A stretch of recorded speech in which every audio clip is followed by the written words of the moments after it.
Anus.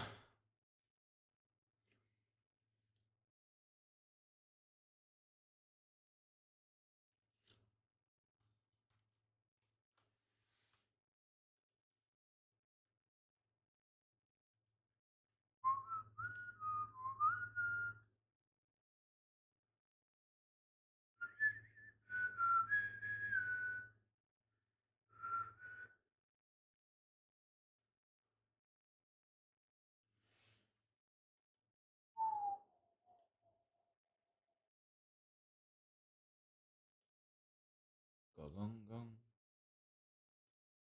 Bong bong. Bong bong. Bong bong. Bong bong.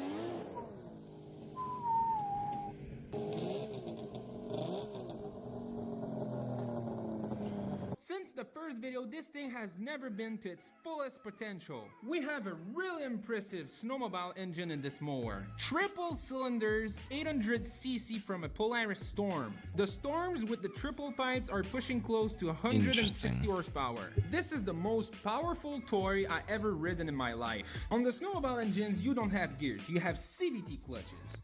Primary clutch, secondary clutch. So technically you just have one gear, and that gear is called gone. Rest in pieces. The way this mower goes forward is behind this big clutch you have a shaft right here. These bolts are from the pillow block bearings that is holding this clutch in place. This shaft goes all the way to the other side with a pillow block bearing on this side as well. On the secondary clutch shaft we have a sprocket. I'm gonna try my best to show it on camera. It's kind of hard because there's a bunch of things. You can see it move right there. I think it's a 12-tooth sprocket. From there the chain goes to a Yamaha Blaster swing arm. The way this thing is built is scary, but badass. We need to fix some issues if we want to reach the fullest potential of this death machine. What we need to fix first is the head gaskets. At every strokes of the piston, a little bit of air from the combustion gets into the cooling system. Then it builds up pressure in the radiator, the coolant hose, and then the engine proceeds to overheat. Either the head gaskets need to be replaced or the cylinder heads are not flat. A few moments later. These gaskets are really old and I think they are leaking a little bit. I'm trying to fix this with high temp gasket maker. As you can see guys, I cleaned the surfaces and we have just a thin layer of gasket maker on this cylinder. I'm gonna let the gasket maker harden a little bit so it doesn't squish all around the cylinder head. I also put a thin layer on this cylinder head. I did order some gaskets, but I need to wait 3 weeks until Why do you keep zooming in like that, I wanna bro? drive this thing. A few moments later. So now we are going to modify the front end of the death machine. We are going to relocate this cooling fan because a cooling fan is not supposed to be in front of a radiator. We also need to open up the front end of the mower because there's just not enough airflow going into that radiator right now.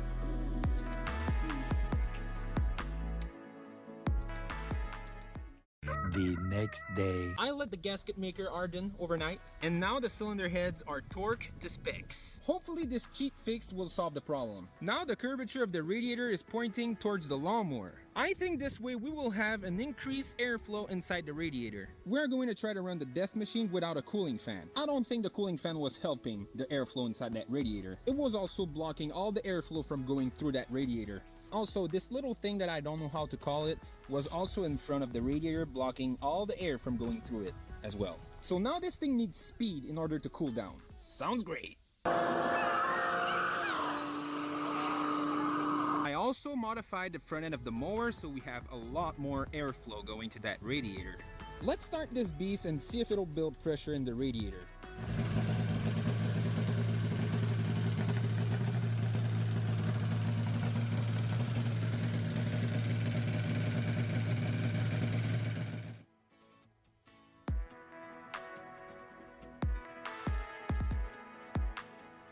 We have a digital temperature gauge on this death machine. As you can see, the temperature gauge is faulty. It does work when I push on the wire the high like seas, this. yeah. It's showing 33 degrees Thinking of Celsius. doing that, I'm gonna but- let go of the wire.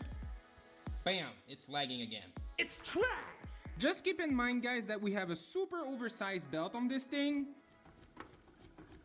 We're probably losing 40 kilometers an hour in top speed and a lot of acceleration. We're going to find a proper belt for this thing in a future video. I also seen a lot of comments telling me to put a clutch cover on that thing because I'm gonna lose a leg. I do have a clutch cover. This is the clutch cover.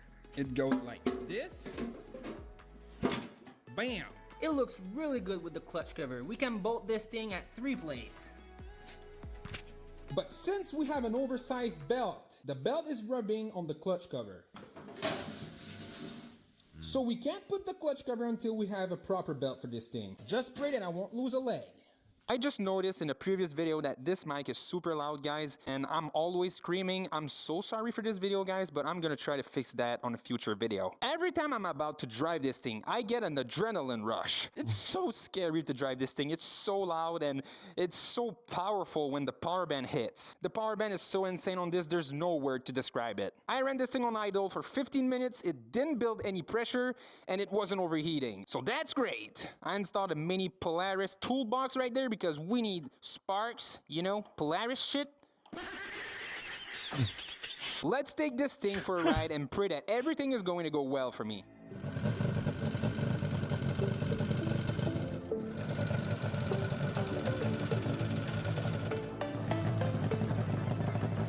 Sick.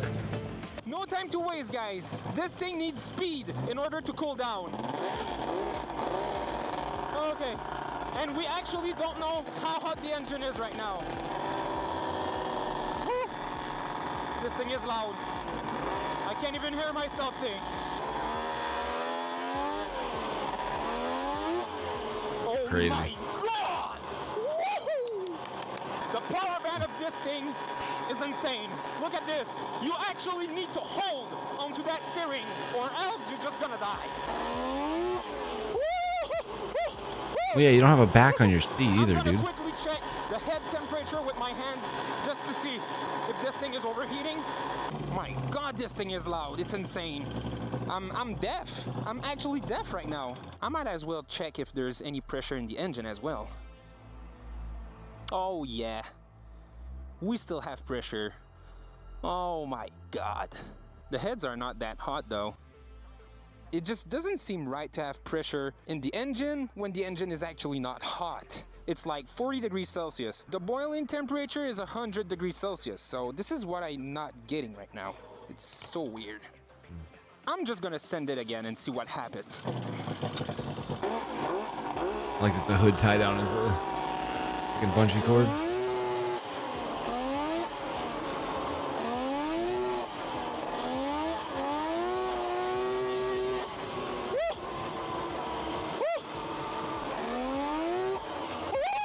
Oh my God! Where is this?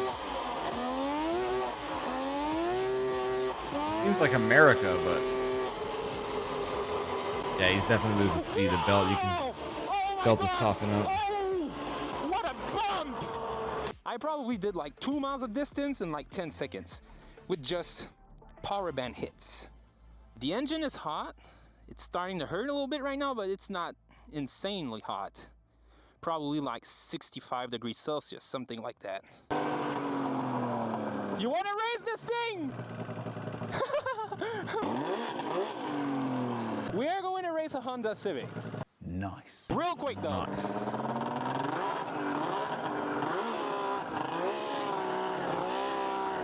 Full throttle, man.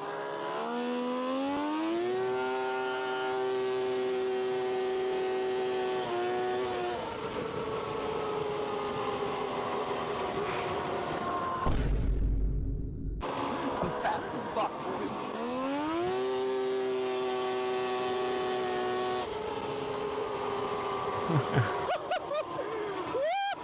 I know Civics are not that fast, but I still let him hit the VTEC, and I just left him in dust.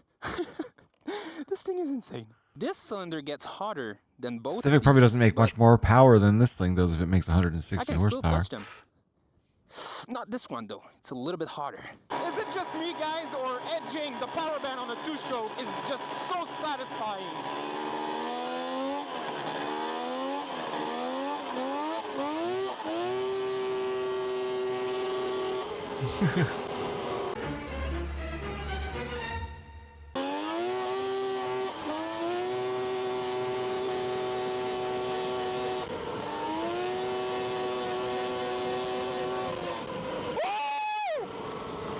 Buddy, where is this? Like, it's the flattest, straightest road I've ever seen.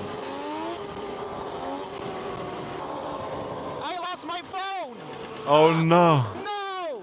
I lost my fucking phone! Ooh, Why that do sucks. I always need to lose my phone? Oh my god, not with this thing. It's gonna overheat. Whoa. I fucking always lose my phone, bro. I'm so done! No! Oh, it's there! I see it. I see it. Bro, this thing is probably boiling hot right now. Oh no, it wasn't my phone. It was a fucking leaf. Holy shit. Look at that. Oh, now it's Look puking. at fucking that. I'm so sorry, Death Machine. I know you're boiling hot right now, but I just lost my phone. I have no choice.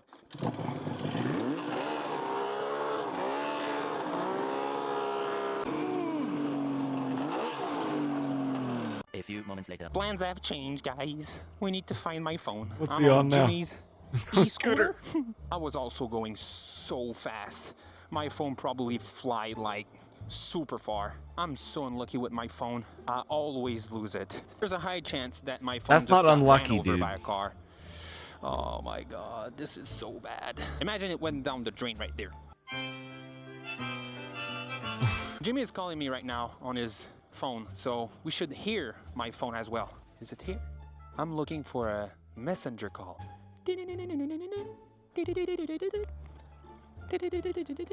I can't hear shit. There's another car coming. My phone was in my left pocket, so it probably flied this way. Let's listen. I can't hear shit.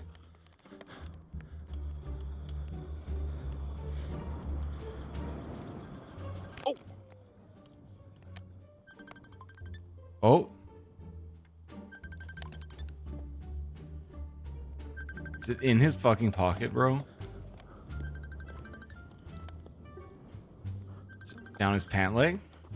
Where is it? What?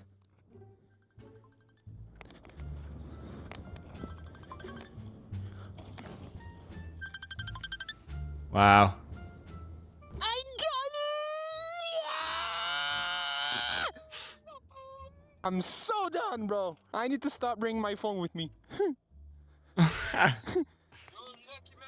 Yeah, thanks for the e-scooter, Jimmy. Yes, you're welcome, man. Goodbye, bitch. Goodbye, bitch. This is faster than the Death Machine. Actually, it's not faster, but it's more reliable. It's not overheating. It doesn't build pressure in a radiator. It doesn't have a radiator, dumbass. We are going a whopping 12 miles an hour. Bro, I kind of like this e-scooter. It's so peaceful. 12 miles an hour. I'd love to be able to When go I was 12 trying miles to an hour. find my Goddamn. phone, and I saw the coolant pissing everywhere. Is that I speakers? didn't actually realize at the moment that it was coming from a hole in the radiator. That is really not good. So we need to tow the Death Machine with the Can-Am.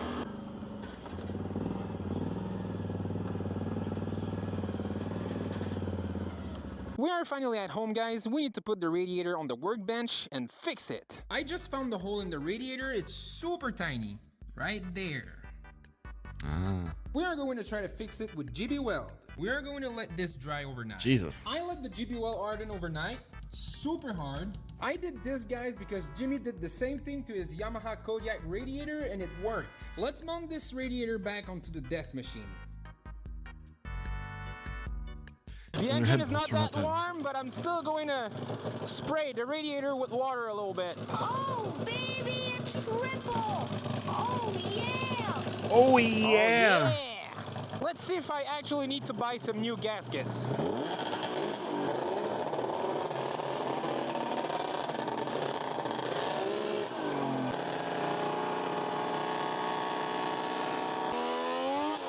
Ooh, Oh, that's water from the radiator. the hose.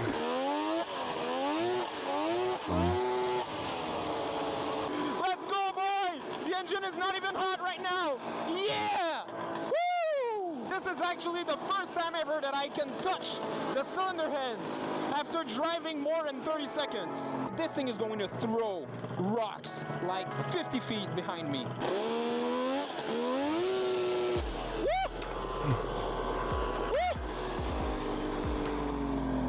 The engine is still not hot. The gasket maker might actually have worked, guys.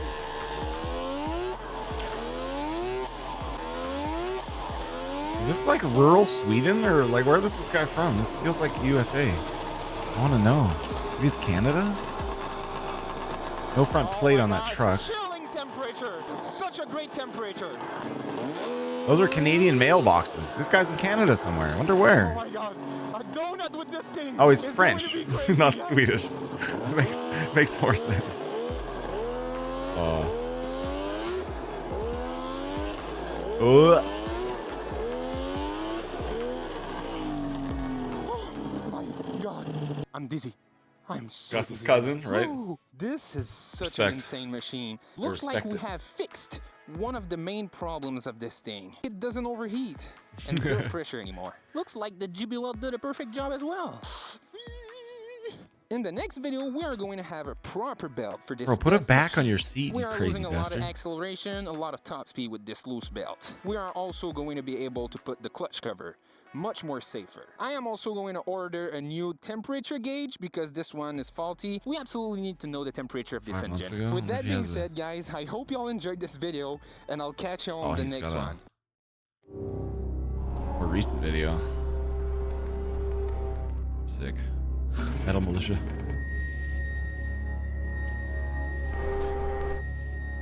We'll be right back once again.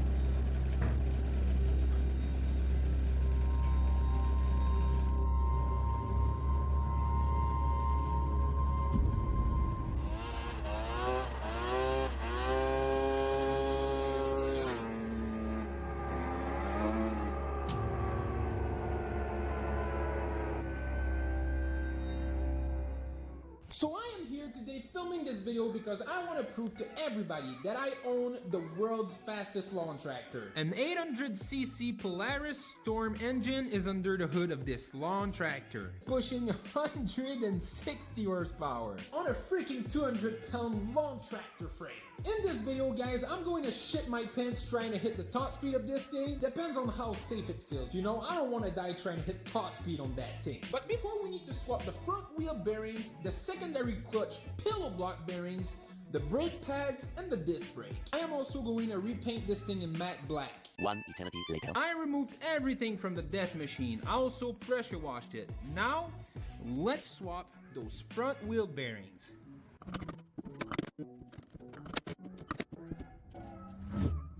Turns out we have 4 bearings in each front wheels. All of these bearings are basically brand new. They are not even worn out. But look at this. The center of these bearings are not even the same size as the spindle. What? Hey Roger, on n'a pas le bon size de bearing, va-t'en au magasin. So now we need to wait for some bearings. So I'm gonna go ahead and put a fresh layer of paint on the death machine with this fat black nigga.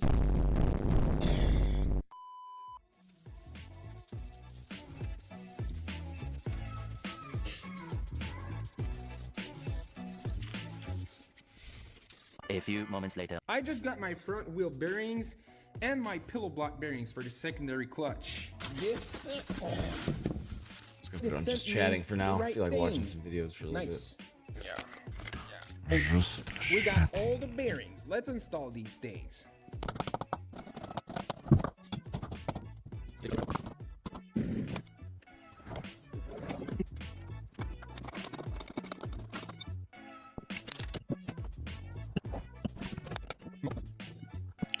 Nice. Freaking speedy assembly montage. I'll appreciate it.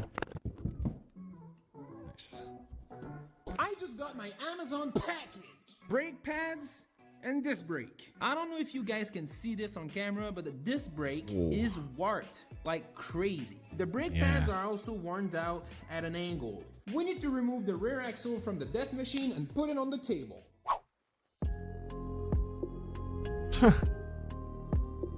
Yeah, that shit's fucking saucer shaped.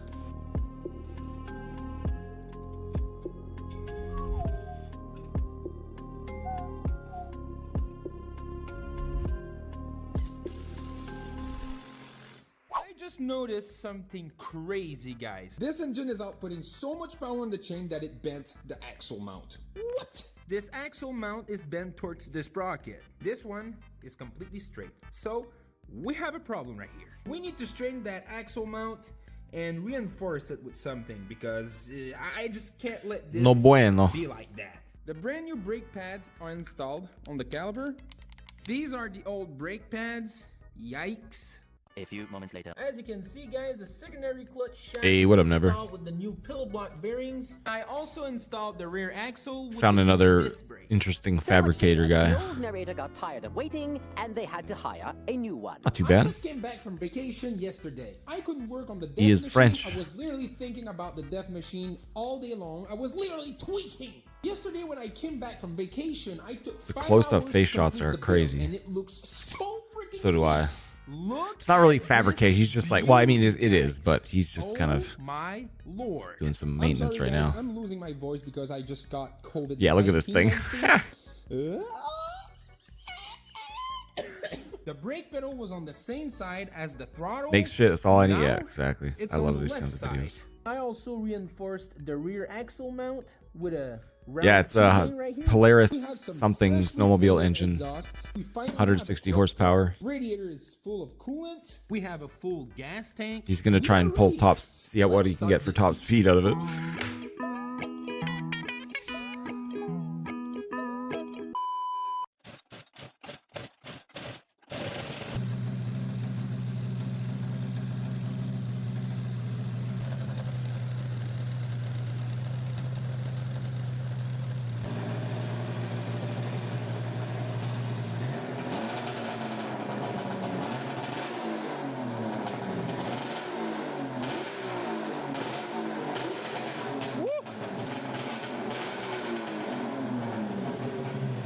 Okay, boys.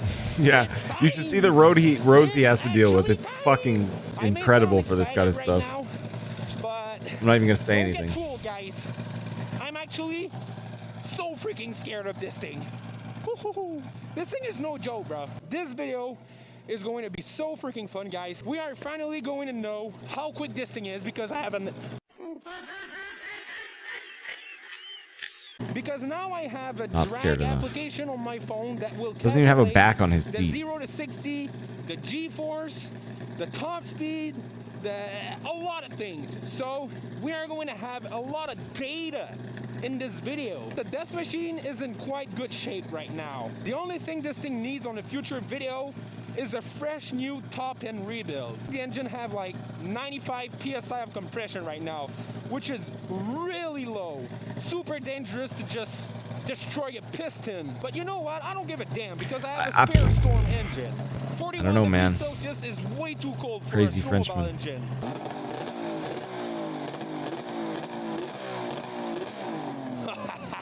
This thing sounds so good. Let's warm this engine a little bit.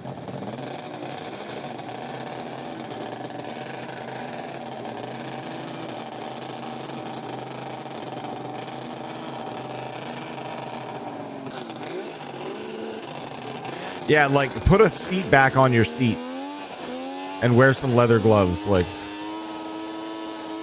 I'd be head to toe motorcycle gear. Seriously. Oh my god. 15% throttle right there.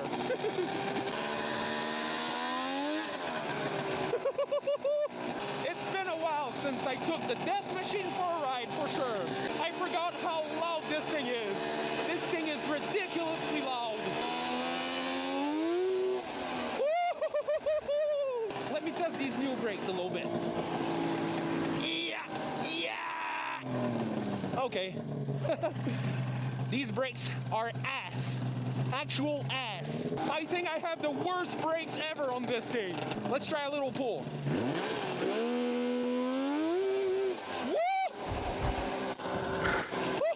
I spun the tires. Just two-stroke madness. On this thing gets wild. Okay, let's have a little half throttle run. Like 160 horse and a 250-pound machine.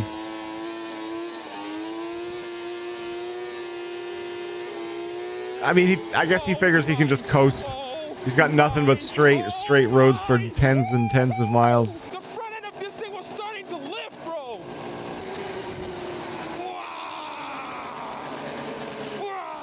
These brakes are bad, bro.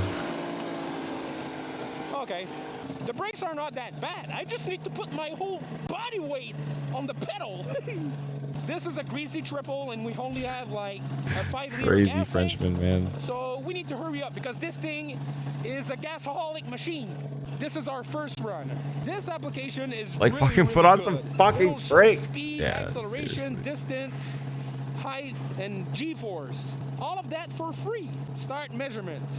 Measurement starts automatically at 3 kilometers an hour. Okay, let's go. Don't lose your phone. In the last video, he lost his phone.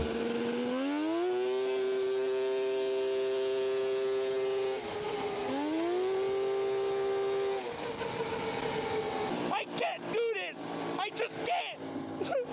Oh, this thing is scary. So scary. 137 kilometers an hour in 9 seconds! Jesus! 65 G's. We still got a 0 to 60 in 4.65 seconds, but the thing bogs too much off the line.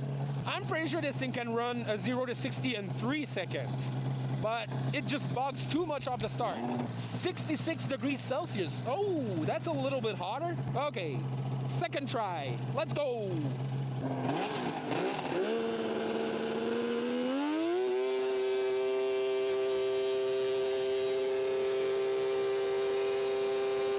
CVT just going nuts. Bruh. Oh, this thing is a death machine. What? It was still pulling. It had more in it. I'm just too scared. Yes. It's scary. I don't want to die. You know. I don't blame you, dude. That's normal. That's me, and a mother that loves me, and a father. I don't want to die. 150 kilometers an hour in 10 seconds. Brother. 0.70 G's. The 0 to 60 kilometers an hour was slower this time because this thing bogs way too much. Let's reset and try this one last time. He did swag. He got both done same day. Oh, whoa! I just popped a wheelie! Oh, fuck, dude. The engine is averaging like 60 degrees Celsius. I don't know What's up, if it's Swagoo? the optimal temperature for a 2-stroke snowmobile engine, but... Yeah, 150 kilometers an hour is crazy in an open vehicle with no roof, no nothing. Ready? Third No and seatbelt, no final back try. on his seat. If he just lets go, he slides off and dies. Like,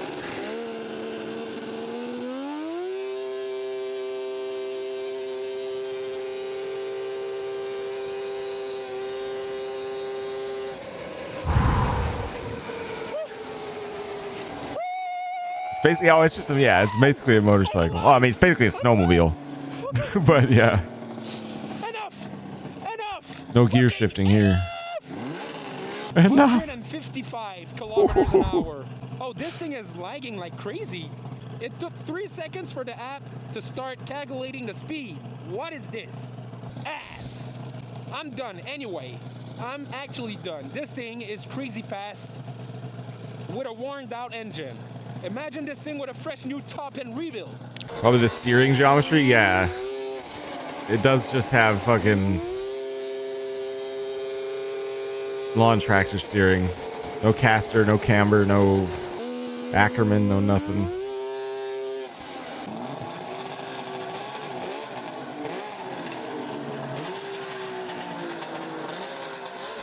Oh, that's my parents' car. Yeah, exactly. They don't have any of that shit. They're meant for just basic A few moments 2D later. So I driving. went back on the Dragger application to look at all my results. The second run and the third run are completely inaccurate. On our first run, we did a 0 to 5 kilometers an hour in 0.25 seconds. Nothing is wrong right there. On our second run, we did a 0 to 5 kilometers an hour in 1.13 seconds. On our third run, we did a 0 to 5 kilometers an hour in 4.30 seconds. What the fuck? Makes no sense. So what happened is the Dragger application started measuring the speed before I even go forward. So we need to remove 1 second on the second run and 4 seconds on the third run. So the final results look like this. 137, 150 on second round. Okay, that's crazy still. 0 to 60 in 5.83 seconds. That's wild.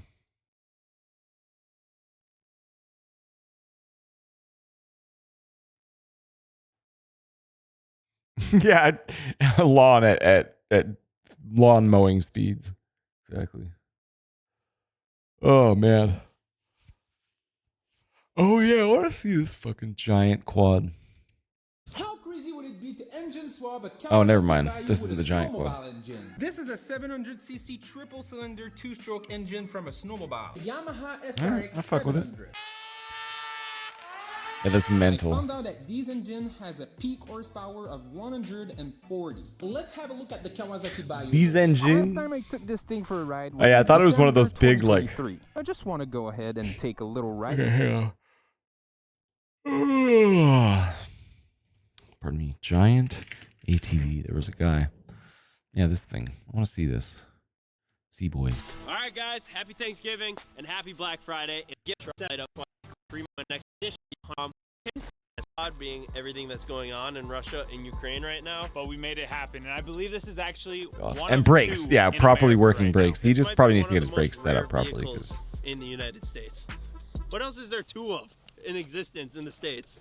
yeah, it's crazy. Swag. I've seen that shit. But yeah, basically we've seen this thing on Instagram, and it's kind of like a shirt, but obviously a four-wheeler. So we figured we have to have it because it just totally is right up our alley. So apparently it's so heavy and it's so big, you need a crane to lift it off of the trailer. A skid steer or a forklift won't do it, so we called in a crane. Pure It's actually insanity. the same guy that put Ken's Bronco up on a pole. Unfortunately, but I'm a little more excited about it this time. At least we know he's a smooth operator. Just don't take your eyes off your Bronco.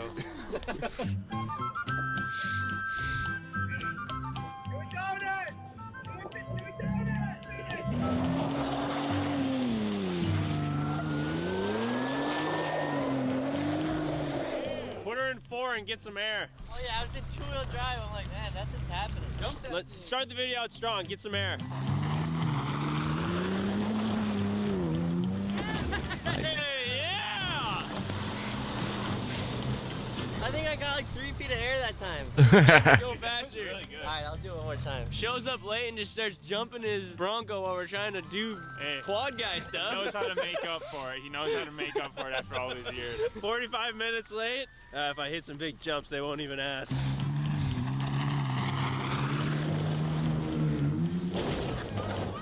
I think he was making a Napoleon Dynamite reference. Go bigger! Go bigger! Same rig Mike has, right? Yeah, but I didn't show up late. So. You got like 3 feet of air that time. Hit it with some speed! It's actually kind of awesome. Dude, this is like halftime entertainment while we get the crane set up. Not gonna be satisfied until that rig's out of alignment.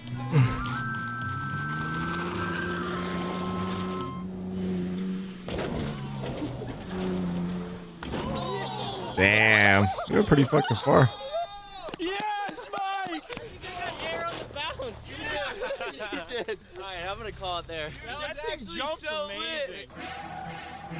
Respect. You know, in hindsight, Yeah, I've only seen it a probably couple could've just times. It taken was out ages of and the ages crate on the ago. trailer. This is way Yeah, this is way better, Ryan. Send it up! How high does he gotta go? This thing looks so much bigger in the air. Let's see how high it can go. Oh, God. Why? Keep going! How high does this thing go? Pretty damn high. Can you imagine just if it were to fall right now? Just a fucking crane operator fucking around. That's awesome. It's not like we put a lot of time. An 83 Bronco jumped like 4 feet in the air. It was amazing. Got a Jesus. year into this thing. I hit a railroad crossing really fast in my car once, and I don't know how much air I got, but it definitely bottomed the fuck out on landing.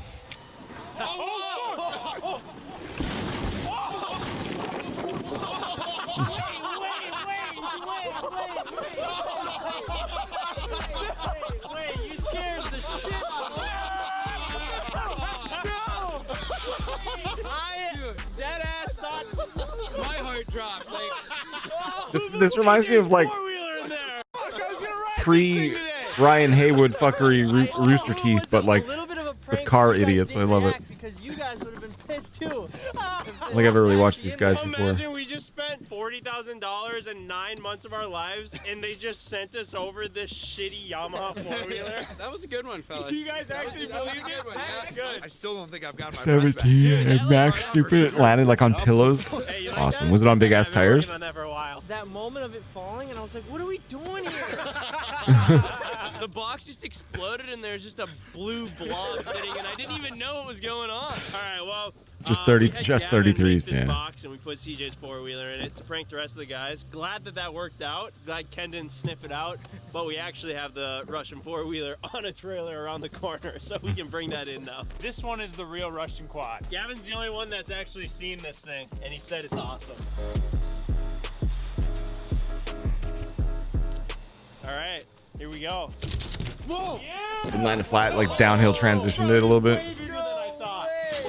It looks like a boat. So how did you get your hands on this? Explain the story. A guy reached out to me on Facebook and said that he could import it, and then we wired him a bunch of money, and then it went from Russia to the Ukraine to Chicago to here. I thought we had about a 75% chance that we're never seeing that money again. I agree. I was accepting it. How much was it delivered? $31,800. Holy fuck. And then shipped? Shipping was about $6,000. So almost 40. It's a $40,000 4-wheeler. Well, with the crates and the crane cost, yeah, we're sitting at $40,000. Bad boy. Bro, look how little you look. That's awesome. What the fuck? Sounds like a car. Bro, it sounds like you just started up a Camry. Yeah, right, exactly. That is so sick. And they said it couldn't be done. Quick walk around of this thing. So it's got a Toyota motor in it, beadlock wheels, Toyota motor, nice. Full-on car differential, and then a winch here. I completely forgot I splurged for the heated handlebars and seat. Oh, so you could actually spec this out. There was a few options, not many. And we got the red, obviously. We got the red. Yeah. Yes. That's about the only thing that matters. That's pretty cool.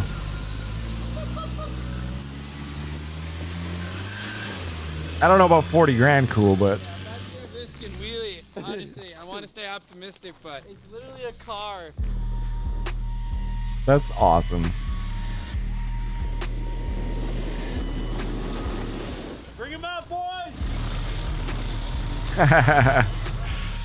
Oh, the OG Hondas. That's awesome. Next to a normal size 4-wheeler. That's Russian quads. This is American Oh, it's an quads. Arctic What does cat. this come to? This is a classic situation. It was a of big you bear. versus the guy she tells you not to worry about. Always makes things look smaller. With these now, we'll have a reference for how big this actually is. Just the tires are taller than the regular size ones. We're gonna go do quad things and just, I guess, try and keep up, boys. just some quad guys doing quad things. Nothing to see here. Absolutely nothing to see here. Some dudes being guys on some quads. I didn't grow up riding dirt bikes. I grew up riding quads, man. These things are so fun. It looks like, and Evan was like, it looks like an older model Arctic Cat, but you don't really see those very often. 12 to I'm 14. pretty Yeah, I was sure gonna say like whoever max was 20 making imported. these just ripped those things off and made it bigger. Like, But I mean, it does have good parts, like it's Toyota drivetrain and shit. You just can't beat a classic wheeler. These are just some So that's worth classical, something. getting around the farm type I love both wheelers, for different and, reasons. Yeah, I mean, I respect the fuck out of dirt bike riders. I could just never participate. Is it 4-wheel drive too? It looks like it is almost. Yeah, it's got a pumpkin in the front. That's crazy.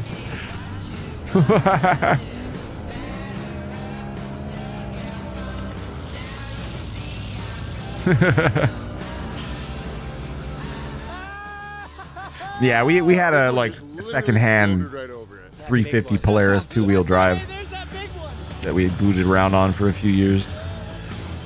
My dad paid like $2,500 for it or something. steady for Ben. Does not even phase it. Look Look at this thing. Yeah, I figured that's what you meant. It was mostly a farm vehicle. We used it around the yard and shit for hauling like trailer loads of chicken shit and garden loads of turnips and stuff like that. But yeah, I still rallied the fuck out of it and took it off jumps and stuff. Boss leader and the minions.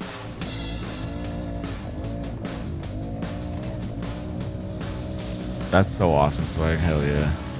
I borrowed my cousin's little like Honda, like 1980s Honda Trail 70 a bit. I can't explain to you guys how fun this is. It's not that fast. It was pretty fun. The suspension That was about that it. Good. It doesn't turn that sharp or that quick response, but all things considered, all the drawbacks, it's 10 times better because it's massive And it just goes. and it goes. I feel like you're unstoppable, like you're in a tank or something like that. It's the hardest thing to explain because the amenities aren't that great, but it's so badass. Dude, it is. Yeah, dude, I feel Trail like 70 you was just fun stack as fuck. another 3 feet of snow in that ditch and you keep going. Yeah, that's the thing. Like trees goes right through 'em. Snow goes right through it. Like I don't think the snow held it up at all either.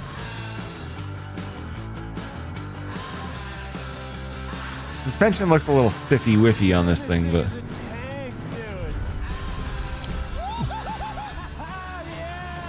This thing is awesome. Whoa! Whoa! What are you doing? Is there something wrong with Ken right now? What's going on? It was all revved up. First snowfall. All right, I know I might have said this thing doesn't have the best suspension. I take back everything I said. I forgot that this is like a 2,500-pound vehicle. The suspension is actually pretty good. I think I got it in the air a little bit, like off of some of those approaches. Twice. You got like 3 feet air. Yeah, 3 feet. I think it's one of those suspensions where the harder you ride it, the softer it gets. Put your thumb into it, Benny. well, he thought one night in Wyoming his brother almost died from gangrene on the Trail 70, or is that just an unrelated story that is sick as fuck? Damn. Cars are like too big. Need a bigger four-wheeler. I'm gonna take some of the air out of the tires. Hopefully makes it a little bit easier. Maybe that was too much.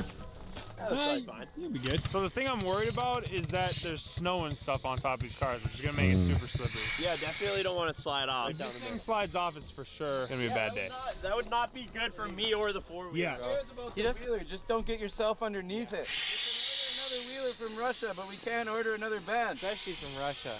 The Russian replacement Ben would be like. God, that'd be terrible. He'd be drunk. He'd be on the vodka. Honestly, the less air you got, the better it's gonna be.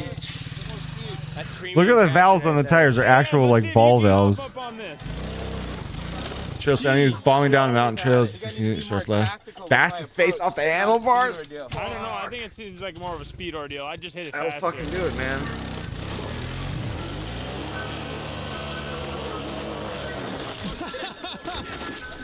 Mike, you got a little mud to the face? You just showered, man. Now you gotta shower again. I didn't shower. Everybody knows I don't shower on Saturdays. All right, time for the big one. Let's see if this thing can actually do it. If it gets up on the first, she should be able to stay up and crawl over the rest, but these are some His big brace cars. is You got a held. minivan Fuck, in there, dude. a Tango, a couple Jeeps. If this Oh, thing's this able keeps to getting run worse those and over, worse. Watch out for this thing in traffic.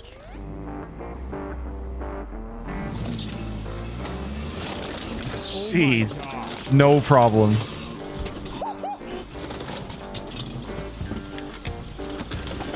Dude.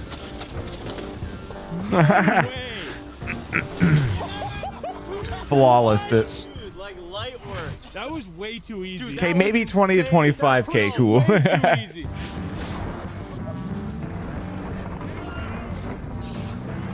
Also, they said it's like a Sherp. Does this thing float? I think in that Grindhard video they'd said this thing floats. Also, what up, Kyle?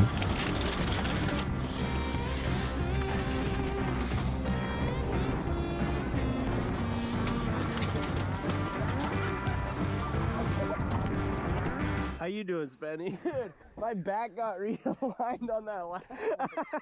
Yeah, it's a pretty smooth ride for me up here because I know it's coming. Spenny's really just hanging on for dear life. Dude, this thing is pretty tough. I know that we thought it was kind of chintzy at first, looking around it. You know, the steering doesn't feel like that solid, but from what it's done, it just ran over 6 cars. Like this thing is pretty good, dude. Look, you bent the bead block. Oh my gosh, you did. It still runs. That's great. might need this Durango for a winter day. No kidding, dude.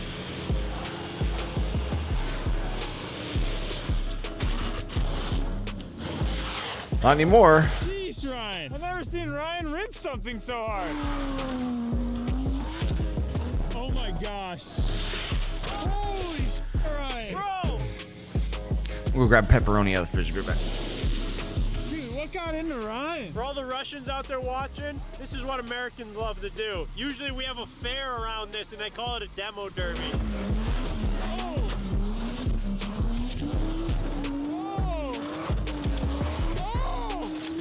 Oh my gosh!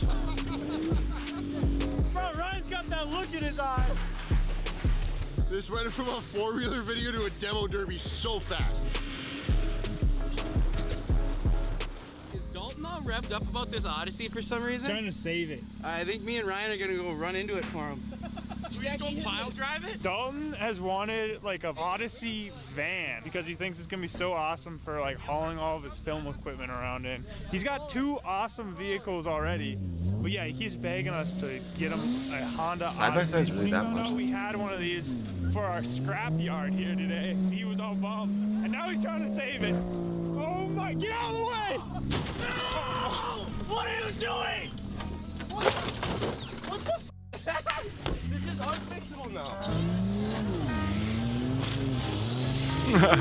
You choking him out?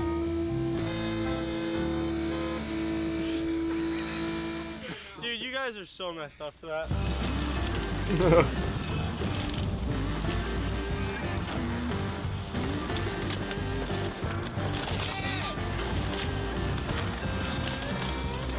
And diffs are open in the back. Your quad is not made for the woods. You're just planning on just going straight through them. Ben looks at me before he goes in the woods. How good is like my front end on this thing? I'm like, I mean, what do you mean? It looks pretty good. He's like, you think it's sturdy enough to hit some trees? I'm like, I mean, I wouldn't try to.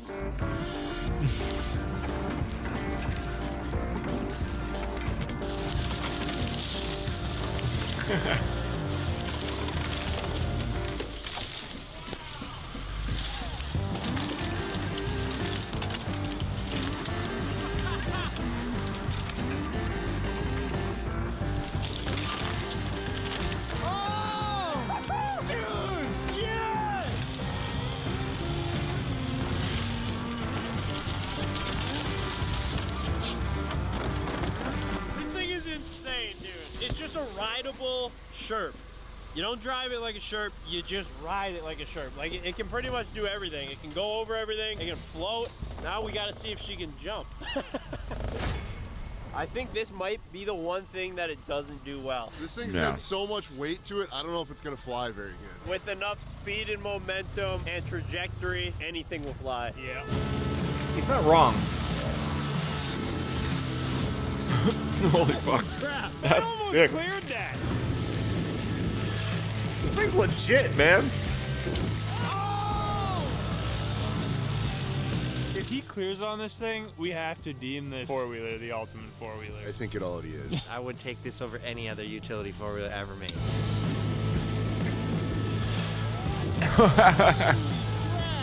Almost.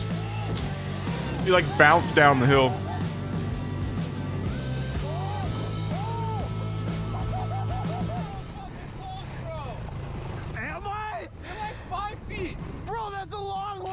I don't think you could have really landed in a worse spot in terms of casing it. I think the rebound is almost worse than exactly. the actual And then jump. you're gonna rebound down to flat. That was everything she had. The crazy thing is we're literally hitting that at the same speed, and I'm like trying to pop. Me and Spenny can't catch air. That thing just got like trampoline tires. She's a bird, dude. She just wants to fly. What a ridiculous visual.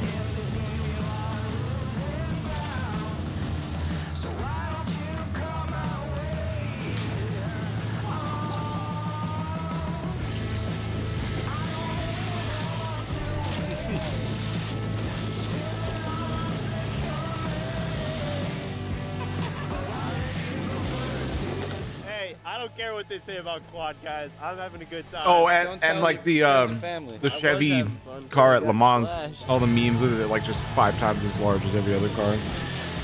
The Camaro.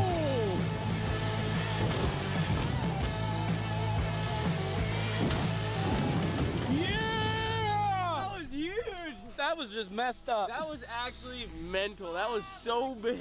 Dude, I can't believe this thing is taking this. It's Yeah, really yeah. going up. Bro, these are aggressive lands. Yeah, yeah. The suspension is not doing much. It's just your tires. Yeah, is it just all in the tires? Yeah.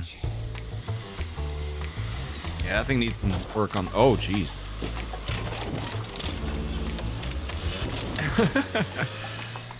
I'm kind of bummed. I kind of wanted to keep riding. So be careful where you park your Arctic Cats, Benny. Dude, that is seriously effortless. It looks violent, it sounds violent, and Ben goes, so effortless. All right, this thing is stronger than one four-wheeler. Let's see if it's stronger than 5. We're gonna do a tow off and see how many four-wheelers it takes to stop this thing. So we're gonna start with 1. I'm assuming it's gonna pull that. Then we're gonna go to 2, 3, 4, 5. And if it pulls all 6, we might have to send Ryan in with the Durango. 3, Little Bimmer. 1.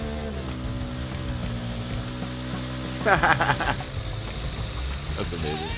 Oh. Oh! On to 2. That's so funny. You guys going forward or were you in reverse? Here we go, 3 quads. You guys do know the objective of the game is to go that way, right? I'm trying my best, Ben. Okay, I just wasn't sure if everyone was on the same page. You think 5 is enough? No, no chance. I think it would take like 12.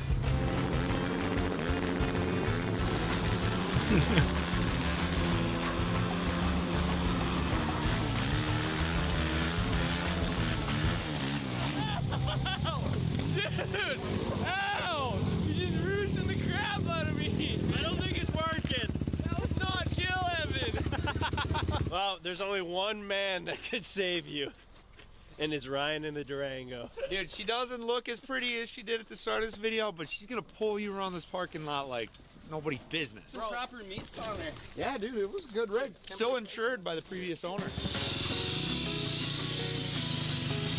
Bro, we are not losing to a freaking Durango. Benny, we got 100 on it? Yeah, I got 100 down. 100 for me and you? 100, yeah. I'm on 100 on the quad. Hold on, who you got, Ev? I got my money on the Hemi. How much? You're gonna get tugged. As much as you want. 100 bucks? Put a year's salary on that shit. All right, here we go. Ev might be working for the next year for free. 3, 2, 1, go!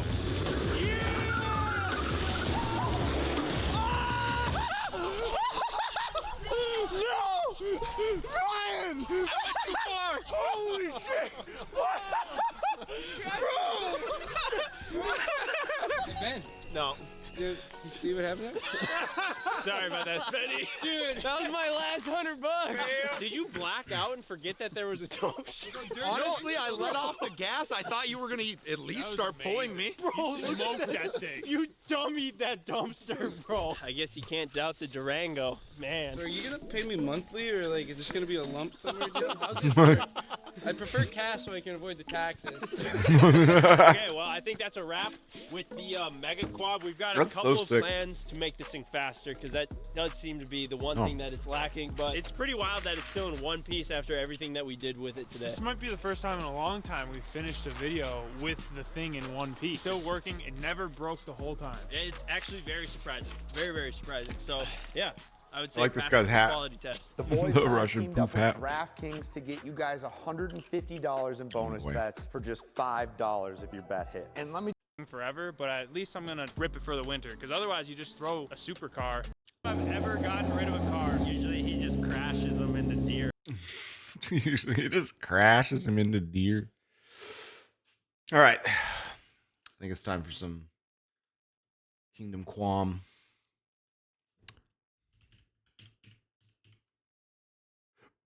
God damn it. Kingdom.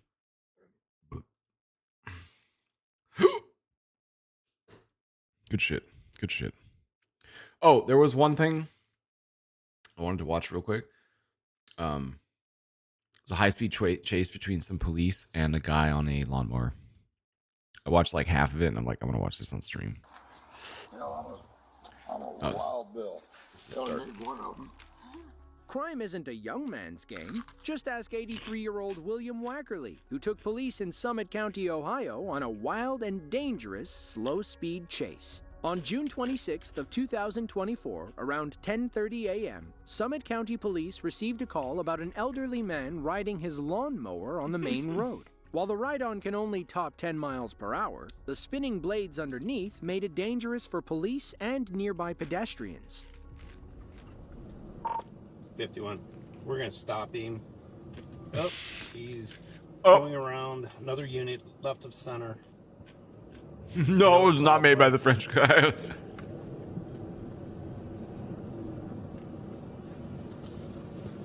That's funny. 51, is he continuing north? Yeah, we're at the intersection right now. Nope, just a regular skid steer lawnmower. Eastbound.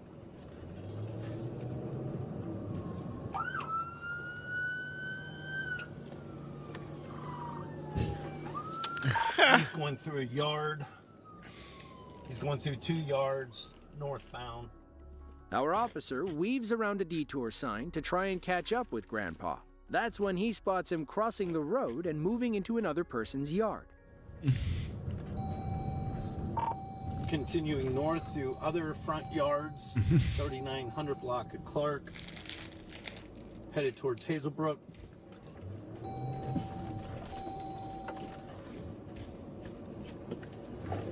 Copy, J900 block of Clark towards Hazelbrook. Not wanting to ruin their lawn any further, our officer drove around the block to see if he could cut Wackerly off on the other side. But Grandpa wisely decides to stay on the grass, forcing police to chase him on foot. I know. He's crazy.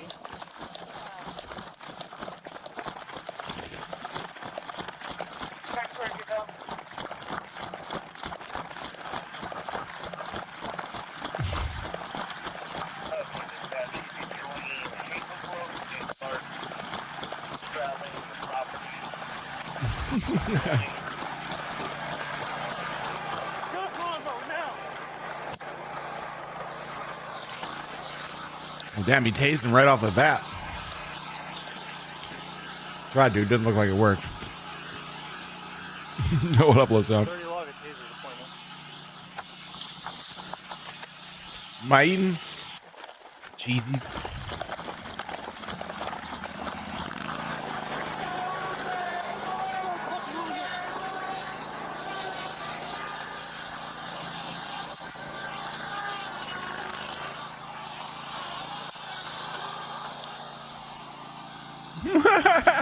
What the fuck?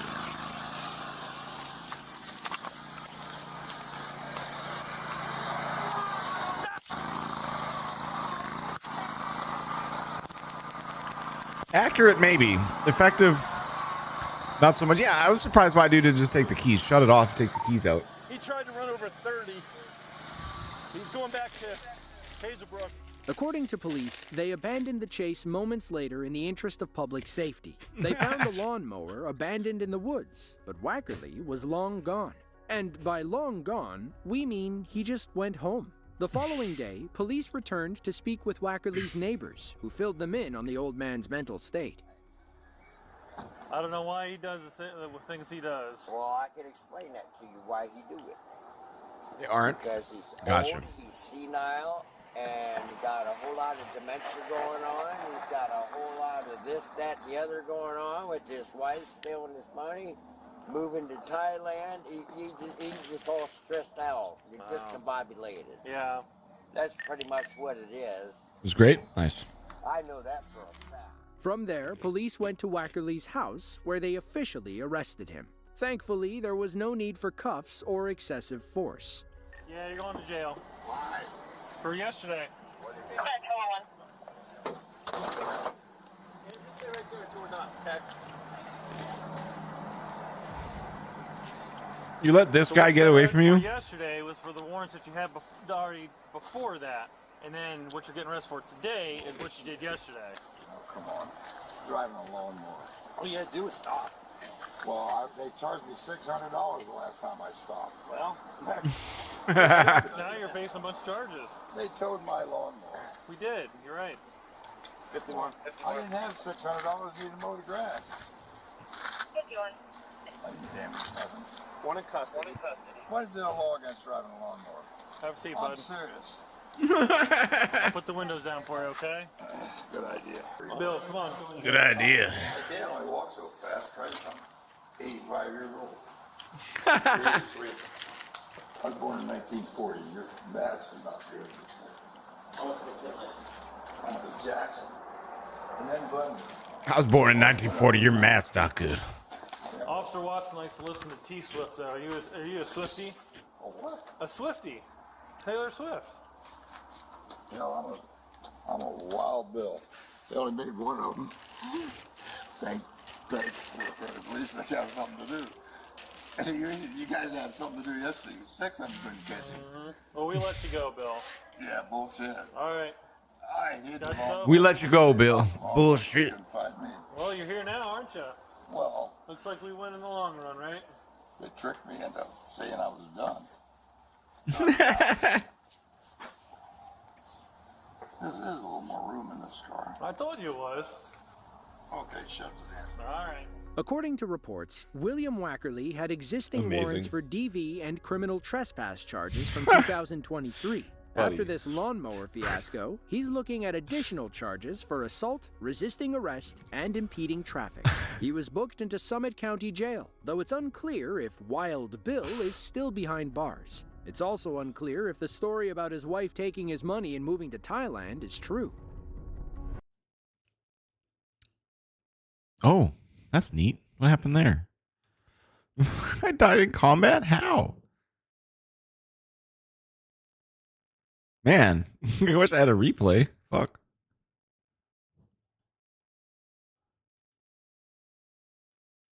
I died in combat. I was just standing in town. Yeah, I was standing like right here, right here.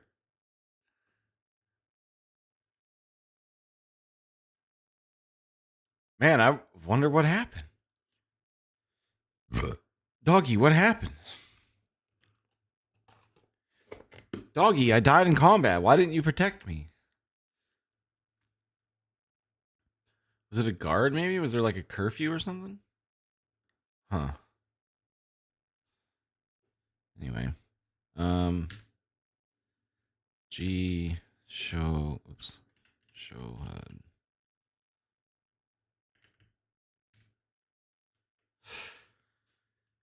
All right. What are we doing? Find the bandits camp.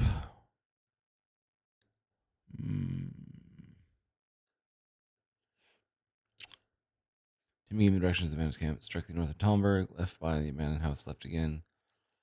Afghans. There's that one. We have to get the crown from the lady in Sasau, or the masters in Sasau for the lady. Chelnitz. Roll in the tournament. Oh, we could try and go beat this guy now that we have some actual, like, fighting skills. Maybe it'll be a little more effective this time. Are you Milan? No.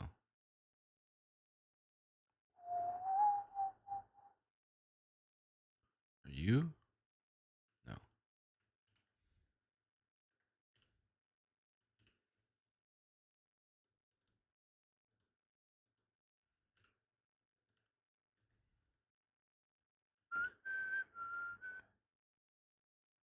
Aha.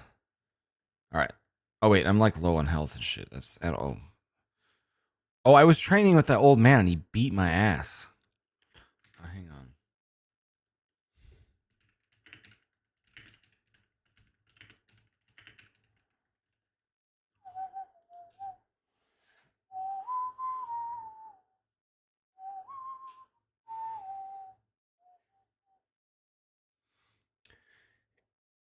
If critically wounded in training, selecting practice combos immediately afterwards brings you back to the pit with full health. Ah. Let's go cheese some free health real quick.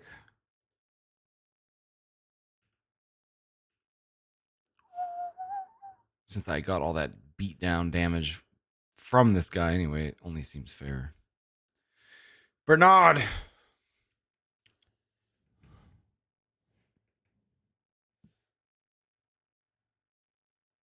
Cool.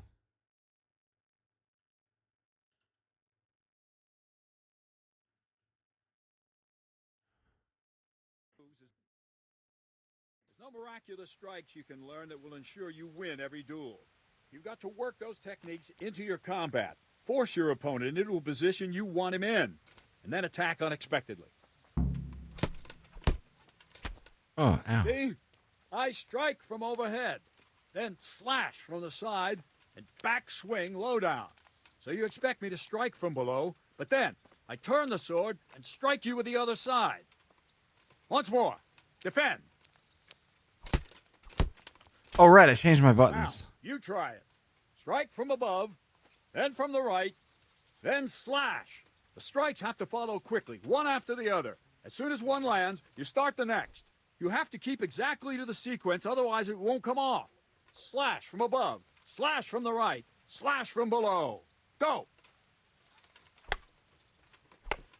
That's it. Try it once more. Good. Again. Try to catch the rhythm. As soon as one blow lands, change the target zone and strike again. Try to catch the rhythm. As soon as one blow lands, change the target zone. All right. You can learn lots of similar techniques with every weapon. Train and practice. There we go, full health. All right, let's go fight this guy.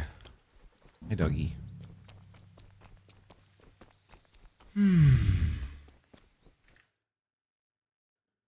Chat back up. There we go.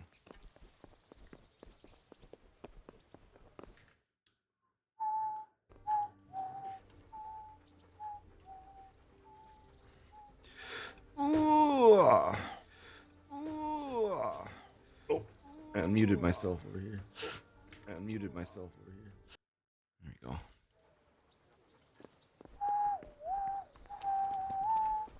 Jesus, people.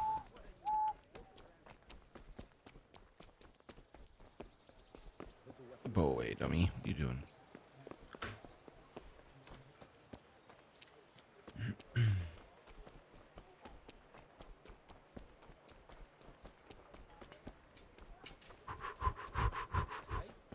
For once.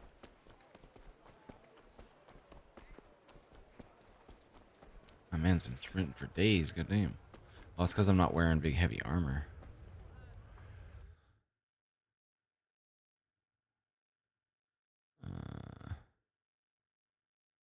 Why is he out there? Fuck you out there for?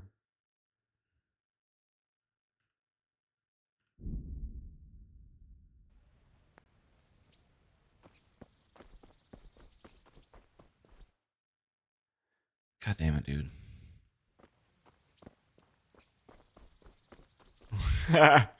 I don't know if there's an achievement, actually. There probably was, though. Also, this was 1403. I think that was more than 200 years before toilet paper. When was toilet paper invented? Hey, Siri or Alexa, when was toilet paper invented? Bro, why are you all the way out here? God be with you. Actually, and let me save God be with first, you. and then we'll fight. Save.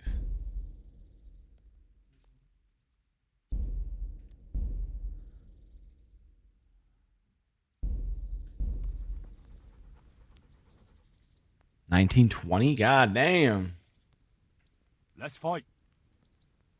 You gave those two a pretty good hiding, and I made a grosh and a two in bets. You Scalitz fellows are good for my purse. God be with you.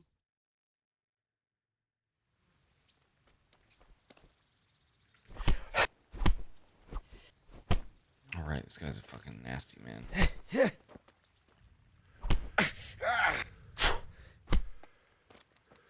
Well landed. Shit.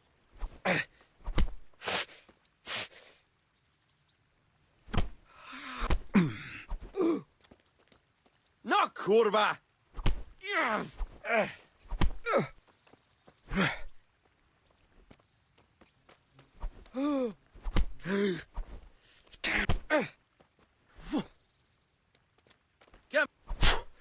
Ouch, ow.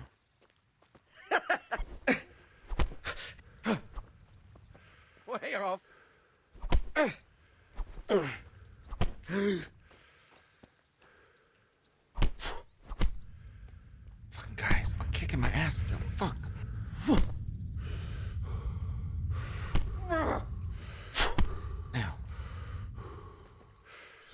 doing better, but he's still whooping me. Oh, fuck.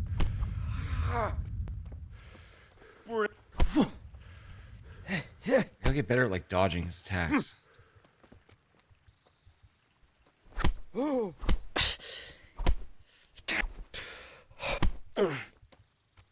Curse it! I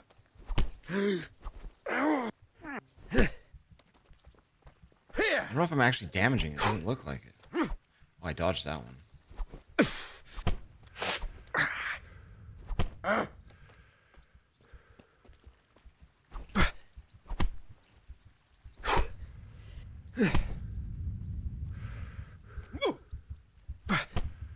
Oh, fucker. Oh. Fight Club mod? Oh, man.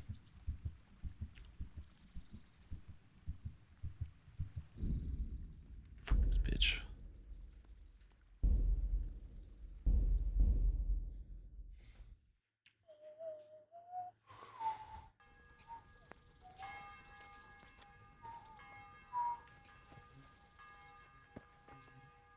Good Fucking day to you.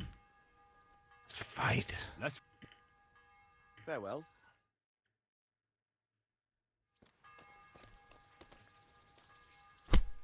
Oh, that's right, because I changed my button. There we go. Forgot.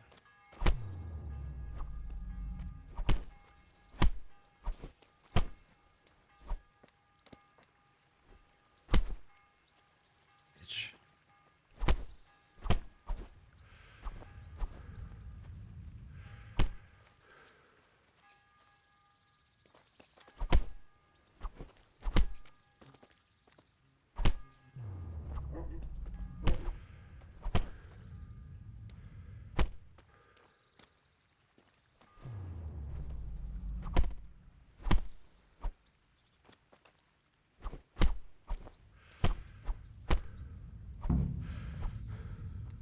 Whooped his ass. I forgot I changed my block button around.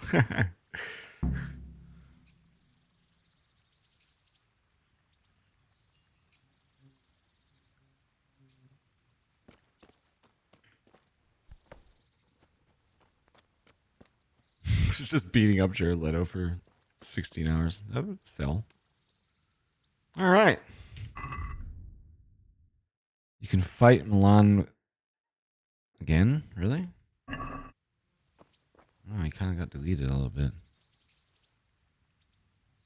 The old dick twist? Often worse, much worse.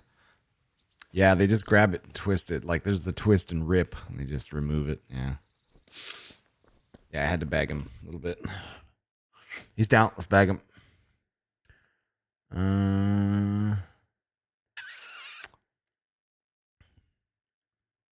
Should I wait an hour and fight him again? Oh, hey, buddy. Want to go again?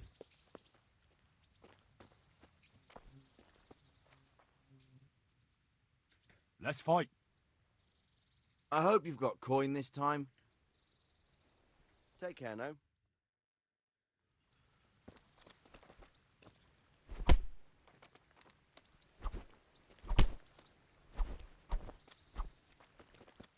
Way off.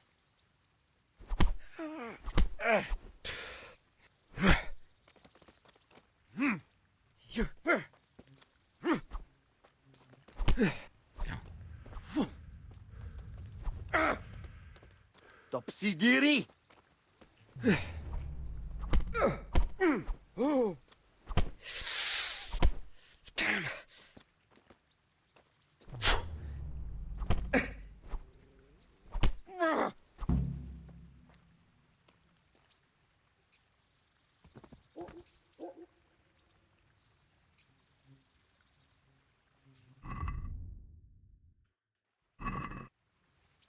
Is this just like something I can keep doing over and over again?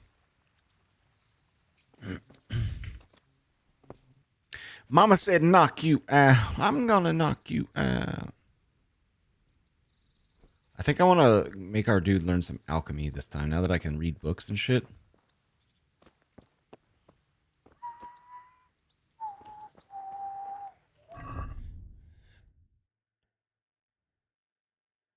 So hang on. I want to just Google if you can beat this quiz. Do me a favor. Punch me.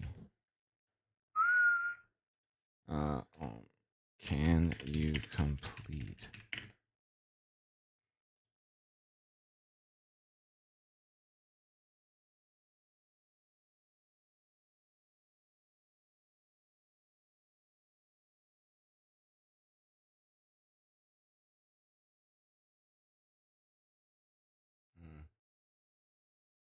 We'll find more fights. Okay, so I basically just gotta go. Now that I beat this guy, I gotta go find other people to fight. All right. We'll back burner that one for now. Henry got some fucking hands on him. That's over there. Kochelnitz, where's that at?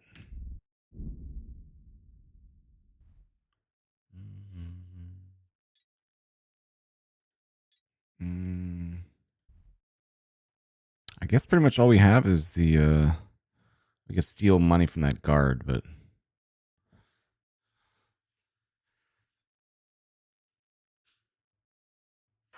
I think I'll just do the main quest. Fuck it.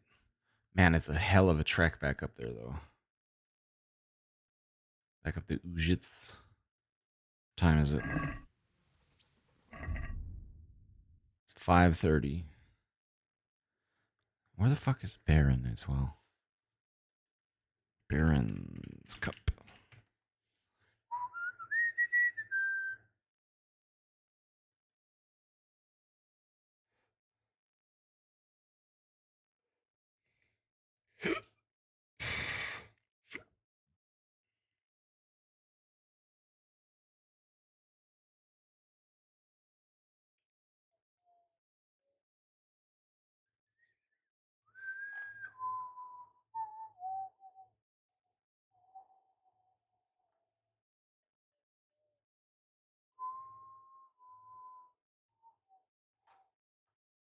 Where is Baron though?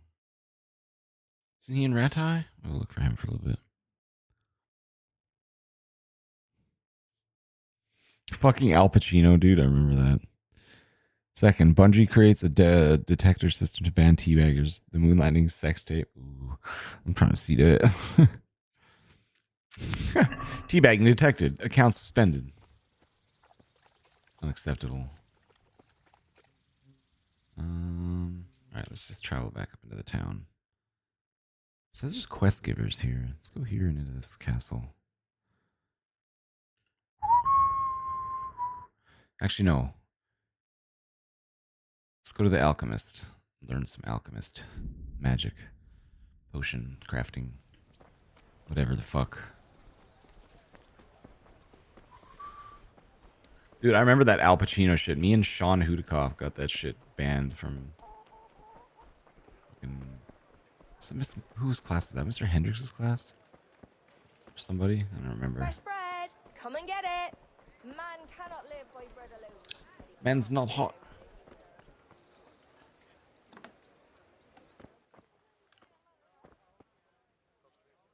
I'm glad to see you. I need some fucking training, mate. Would you teach me more about alchemy? Certainly. I'd like to practice the basics. All right, but it'll cost you. Haggle. Isn't that quite a lot? On God. What about this? Come now, just a little more and we have a deal.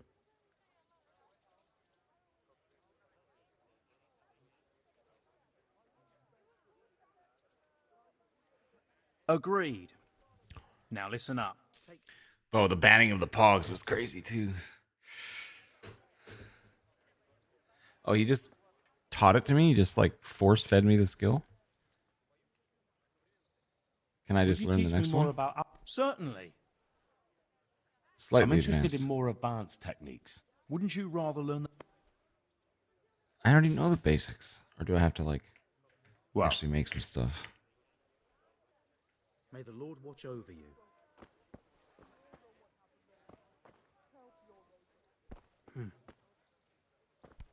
Where's your apothecary bench? Is it up here? Oh, trespassing.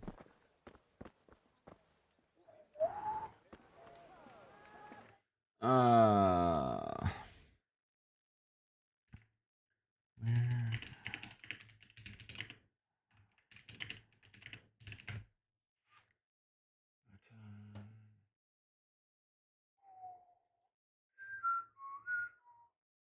Hi, I'm Henry. I just learned to read. I'm interested in alchemy, but I don't know where to begin. Any tips? Jesus Christ be praised. Alchemy stand in Ratai. Behind the alchemist. It's a separate room, but same building. Oh, okay. So I was just gotta go back here.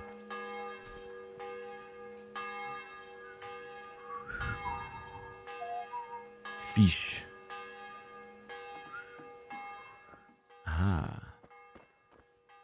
Start alchemy. Help. Yeah.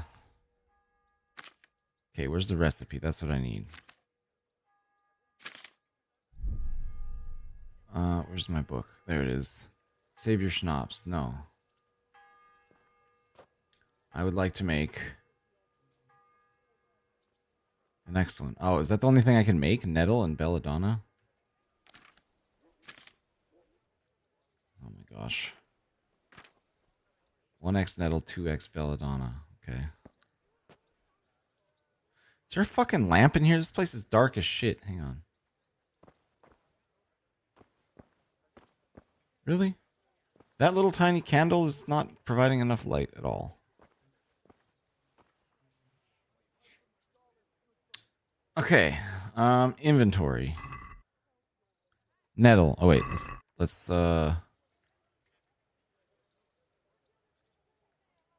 okay, how do I do this? Prepare wine, 2 handfuls of belladonna and 1 of nettle. Boil the nettles for 2 turns, grind the belladonna, drop in the belladonna, and boil for 1 more turn. Prepare wine?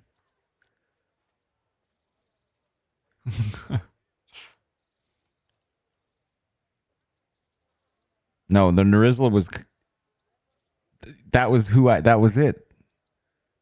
You sent me that, and I named it that. Because I didn't know what else to name it. And I heard that song that Smurf was playing a long time ago. So that, yes, you did add that.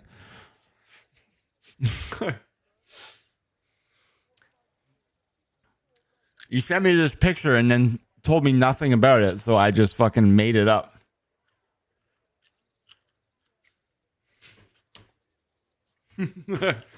Look, I may not like anime or VTubers, but I fucking still pay attention to some shit, all right?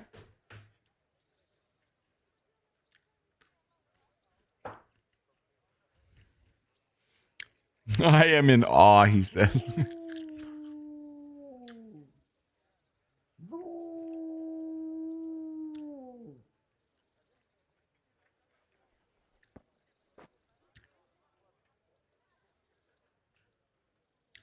Okay, so there is wine.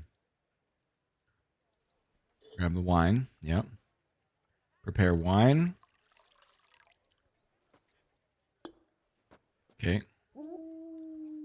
2 handfuls of belladonna and 1 of nettle.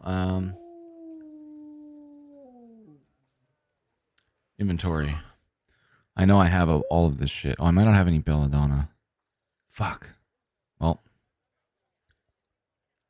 we're fucked then.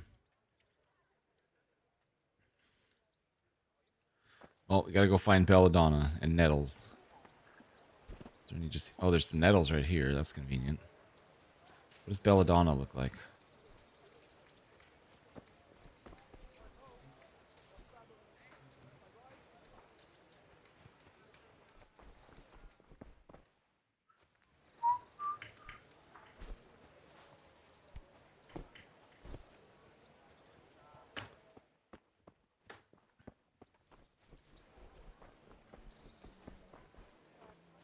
Does belladonna grow on people's graves?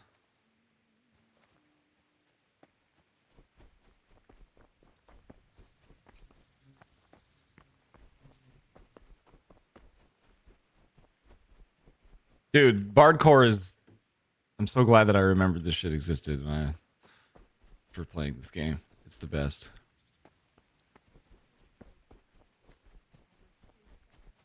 More nettles. Are you Belladonna? No. Right. Are you Belladonna? Dandelions. Chamomile.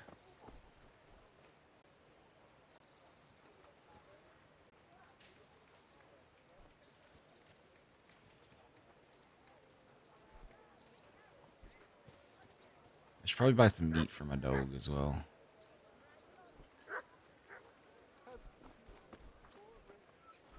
We're just recreating all the hip hop musics with analog instruments and shit.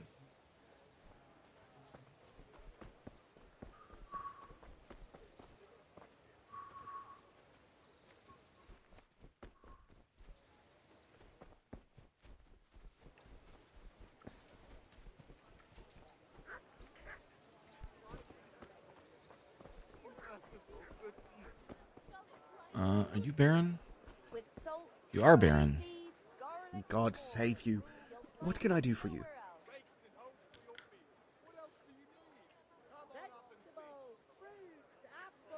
I think I have something that belongs to you. I found it in Skalitz. What do you mean? Just a goblet. Your goblet? Well, thank you. And just the goblet? Yeah, of course. Just the goblet? Nothing else was there? Someone must have got there before you. But I thank you, Henry. Not many would have helped. Money kept.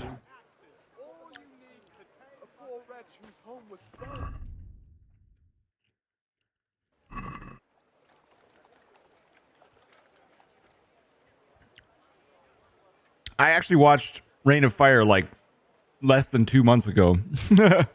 Fucking great movie. Vegetables, fresh vegetables. Look, smell. Aren't they lovely?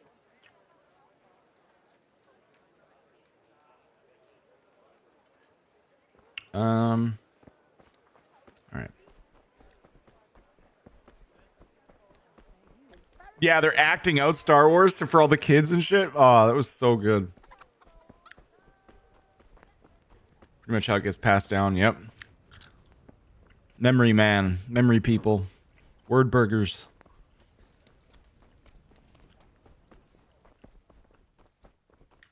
Belladonna? No, that's Sage.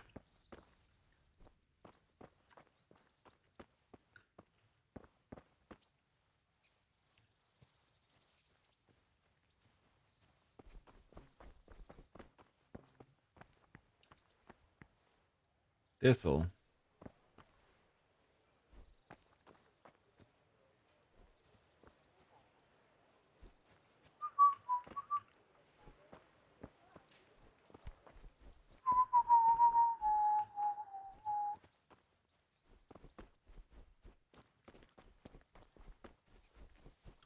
The vest vibrations. Yeah.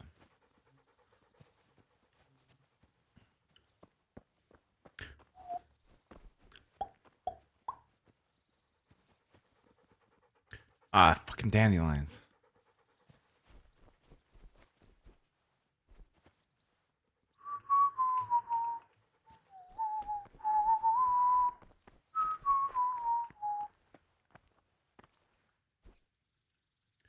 What the fuck does Belladonna look like? God damn it. Comfrey? Son of a bitch. St. John's Wort, man, there's everything. Oh, we're like AoE picking this shit now because our skill's getting so high and picking.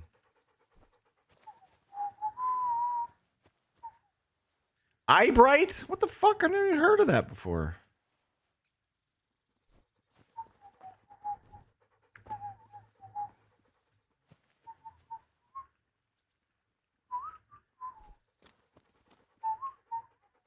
Hey, Mutt. Mutt, do you know what Belladonna looks like? Maybe I'll just Google it. Yeah. Belladonna. KCD.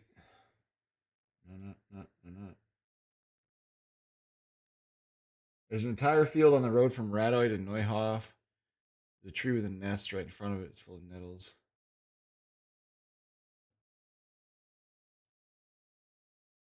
Neuhof. Where's Neuhof at? Puh. Oh, like that way. Oh, okay. Between Ratai and Neuhof. All right, well, it's almost nighttime, so we'll probably sleep on it for a night. Go give some smoochies to our honey.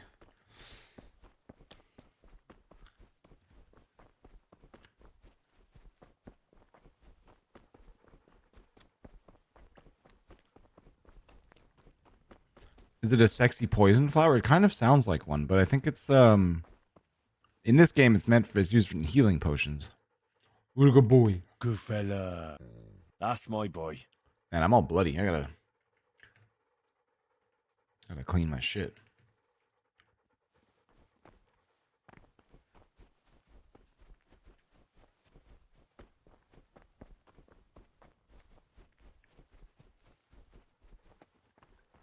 Actually, it's still pretty light out. Maybe we'll go for a quick little rip over here. Yeah.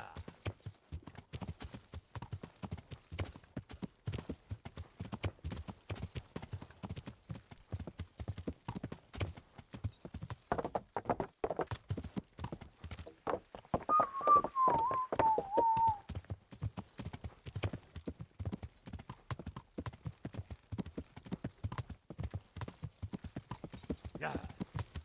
Oh, is this it here?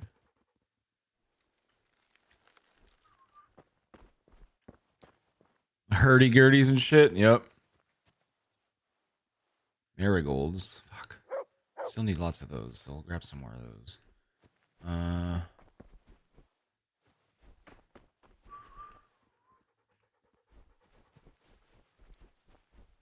Where the hood, where the hood, where the hood at? Yeah. Oh, this might be it. No. Oh, I thought it might have been the white flowers. More chamomile. Valerian.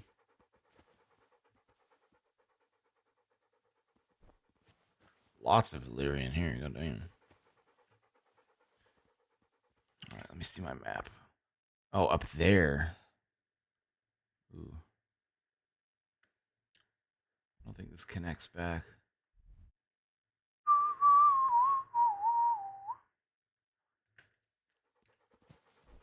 No.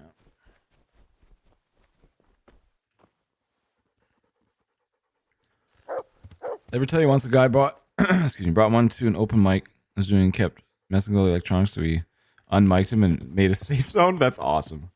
A fucking hurdy-gurdy. Cool.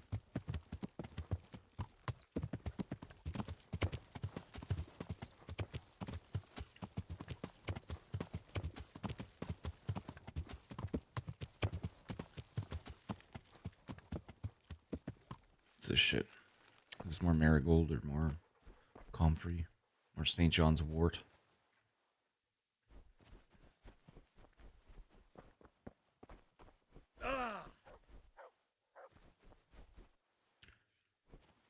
All right, Hank, we're gonna go back home, sleep, acquire Belladonna in the morning because it's too fucking dark now to see. Yeah.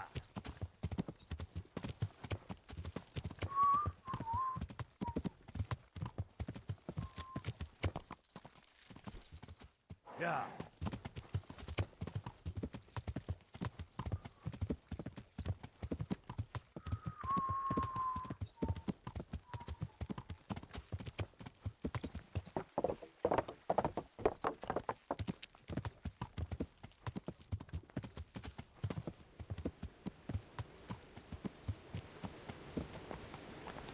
I just think I might have taken one turn too quick there.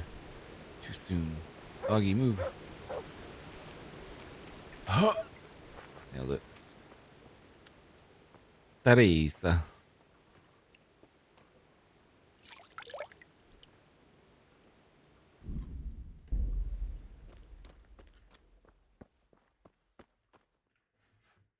I was just thinking about you. Hmm. Wouldn't you like to take a stroll somewhere? It's a bit late now. We'd be coming home in the dark. Another time, all right? Fair.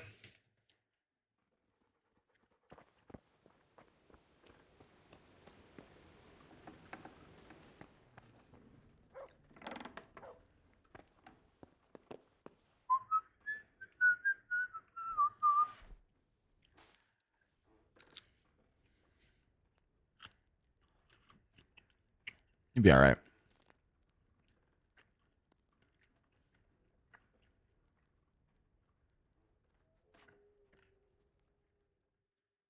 Go put my dip in the fridge. I'll be right back.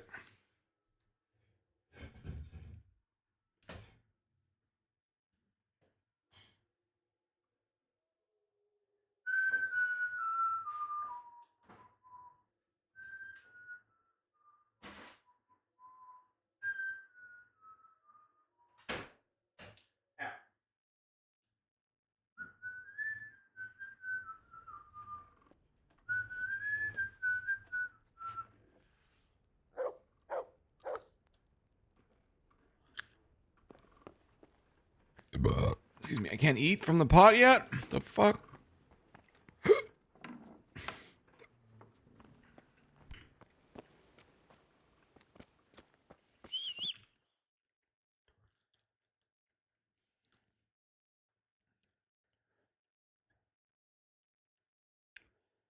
All right, I'm gonna go pick a bunch of belladonna. Apparently, like right here.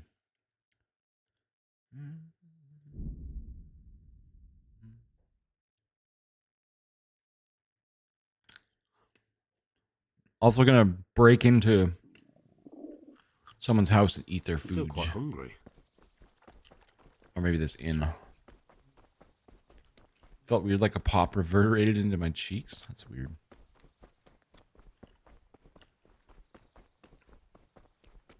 It's probably not fucking normal, bud.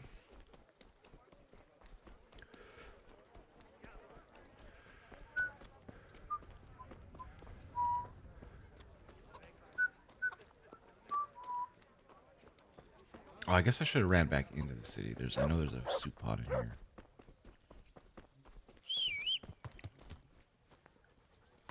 Sounds good. Yeah.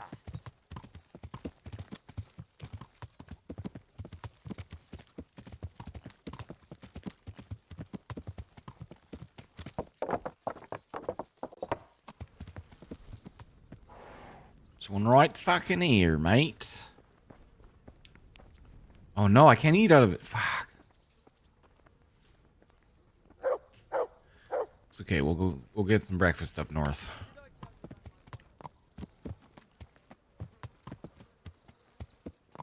Yeah.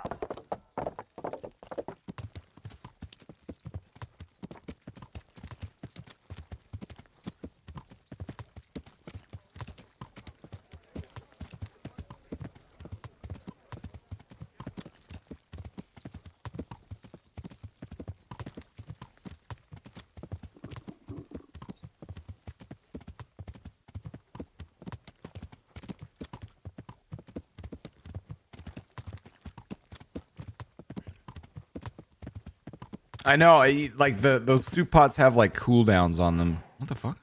That's weird. So I guess I've eaten out of it too soon or too recently. Is there a skull on the road up here?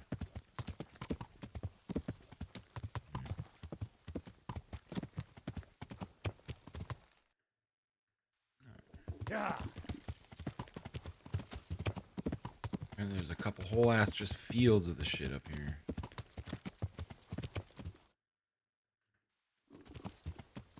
Somewhere over yonder. Is it this pink berry stuff? It is. Marvelous.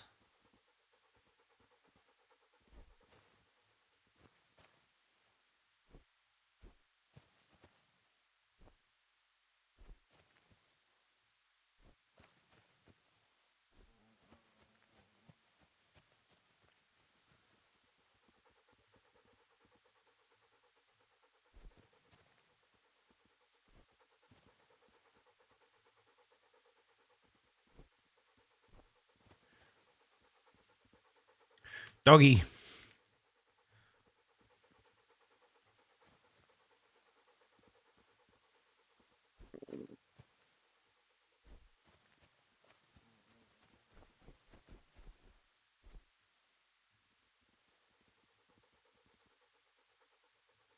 Oh my god.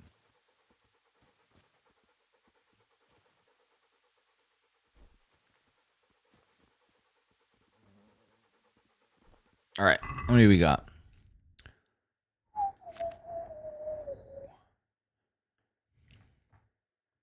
16. Hopefully that's enough to make enough.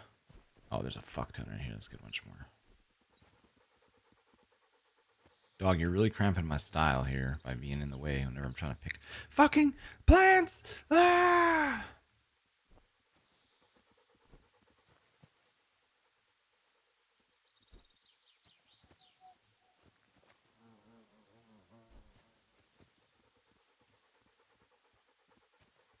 Using a mod that removes the animation because there's like a whole ass animation every time you pick a plant, and it makes it very not fun. Yes, I know, Hank. We'll get you some food. All right, good enough.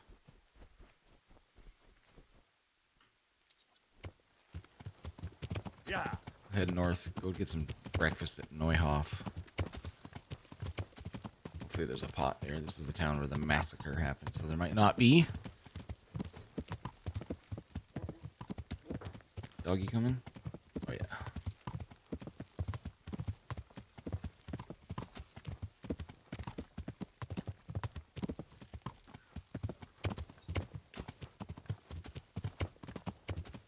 Breakfast at Neuhoffenes. She said, I think what I said. Breakfast at Tiffany's. I said, what about?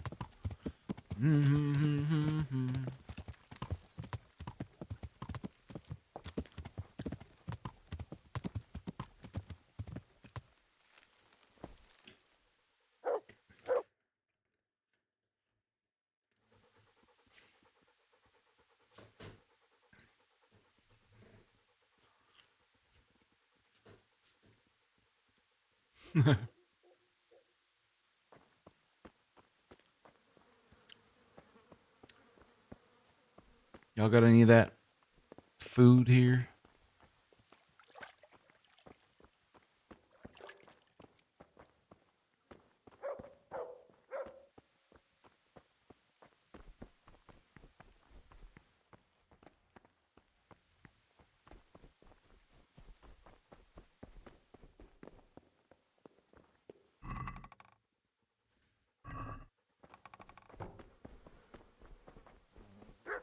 You guys aren't sitting around a pot of food? Is there some food in here? I'm hungry. Fucking hungry, man.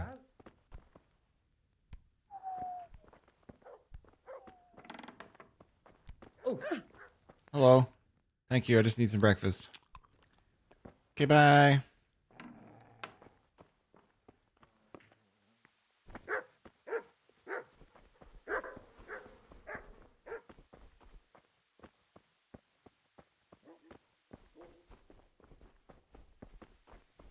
This is pretty.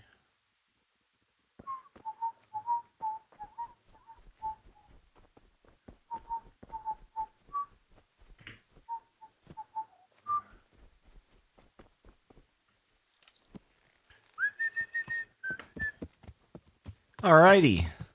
We got food, we got our flowers. Let's go back to Ratai. Yeah. And do some alchemy.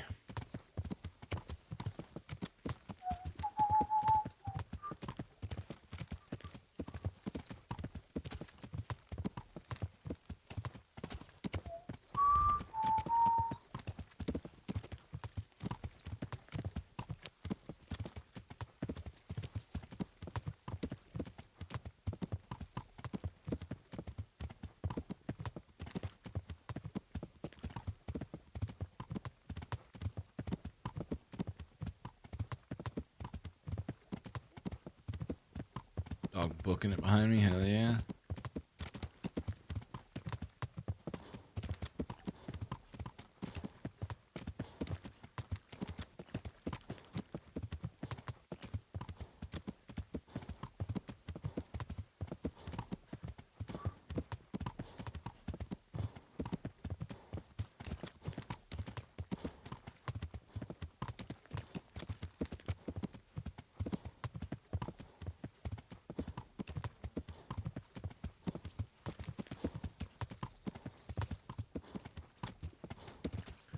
job, horse. You got a hell of a set of legs on you. Yeah.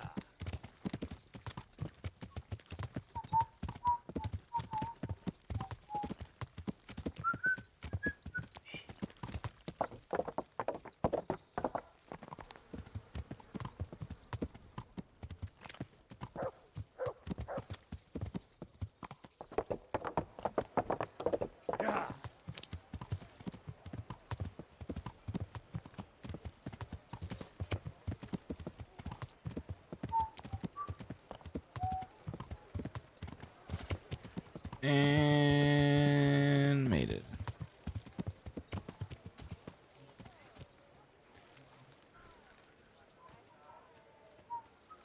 Time is it? Not even 9 o'clock. Fuck yeah. Be a good time.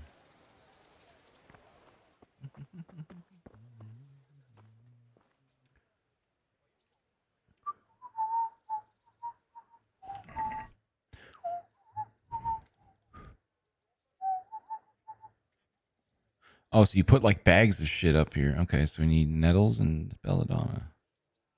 Cool. So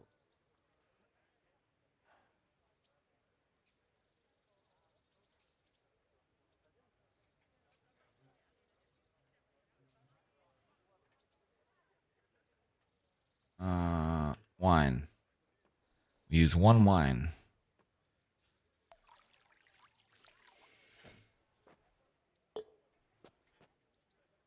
I feel like spider is more useful configuration. I don't know. Prepare wine, 2 handfuls of belladonna, and 1 of nettle. Boil the nettles for 2 turns.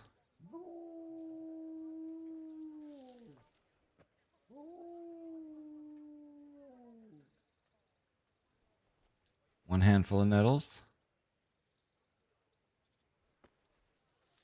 2 handful of nettles, I think. Is that what it asked for? 2 handfuls of belladonna and 1 of nettle. Okay, fuck. Shit. Oh, that reset everything. Okay.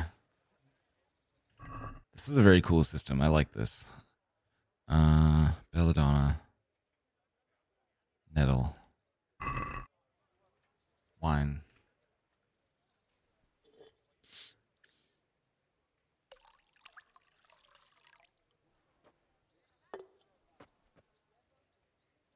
Handful of nettles. So what does it say I'm supposed to exactly do, though? Okay, so I'm supposed to boil the nettles, grind the belladonna. Got it. I need 2 of these guys.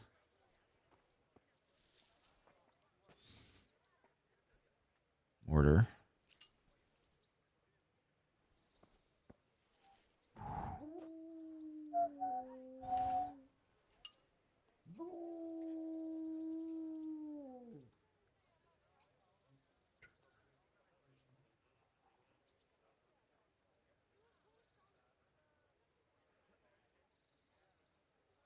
How am I supposed to... Is that shit boiling? I don't know, like, I feel like I'm supposed to use the bellow.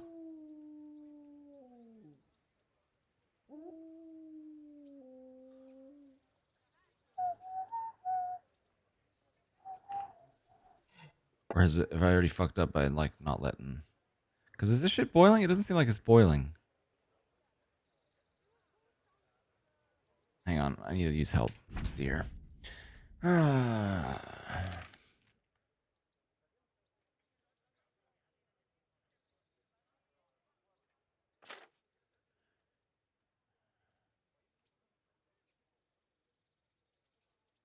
Boiled. Okay, so I do have to make it boil.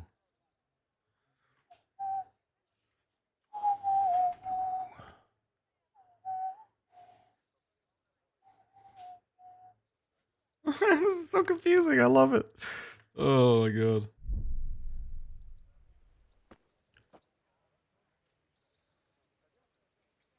So boil for 2 turns. Grind the belly. Yeah, I'm trying to figure out how to boil this shit. Is it like... Oh, bellows is Q. Okay.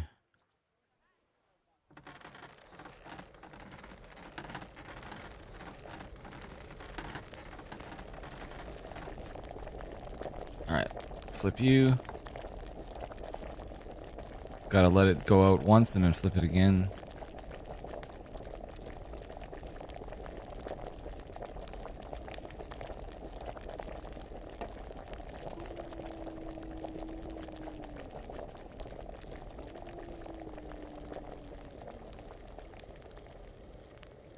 Okay, there we go. 2 turns. Now we gotta grind this shit.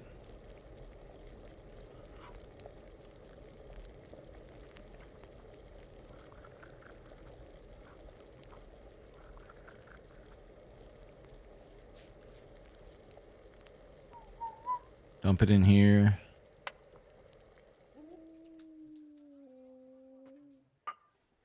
Oil for 1 more turn.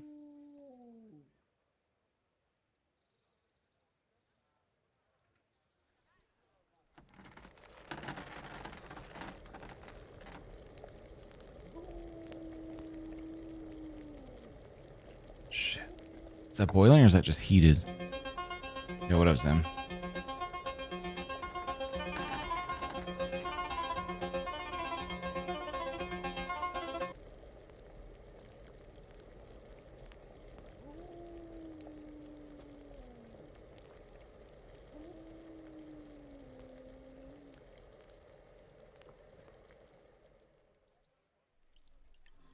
Did it work?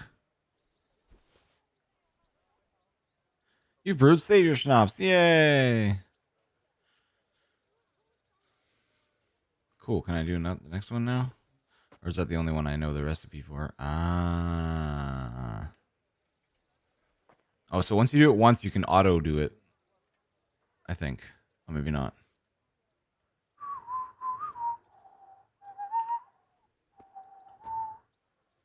Auto brew is not a thing. You need higher level to unlock auto brew. Okay. So now it seems like I need more recipes. So where do I get more recipes from?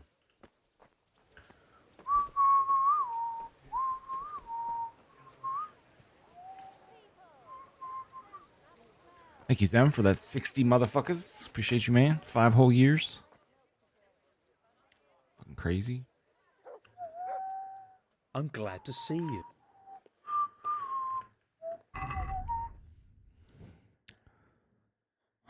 Does he have books?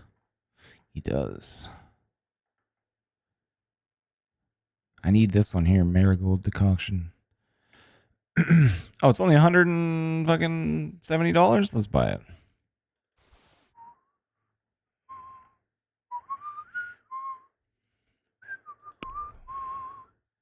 Haggle. Can we do something about the price? Well, price is a bit fucked, mate. Is this enough? Well, a little more and we'll call it a deal. You greasy bastard. See now? I knew we'd come to an agreement. I like the way you work it. No diggity. I like to bang it up. Oh, so now I do have to read this book?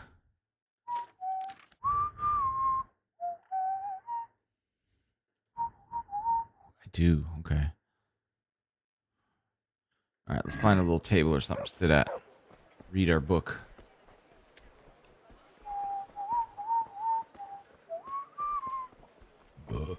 One of you guys is a food store, right? Oh yeah, there's a butcher here. Buy some doggy. Food for doggy. Everything. Here's your change. I'm always glad to serve you. Easy God change. be with you. Oops. Goodbye. Oh, let's buy some beef for our boy today.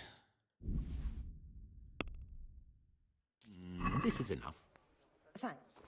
Here is your change. Dog.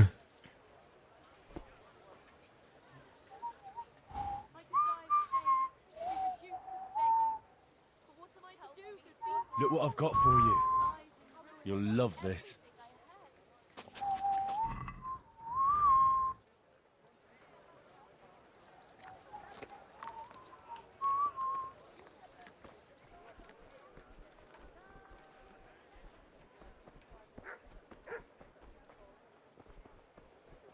There's an inn with some like tables and shit. Now this will work. I don't have to sit while I read my book, but I like to.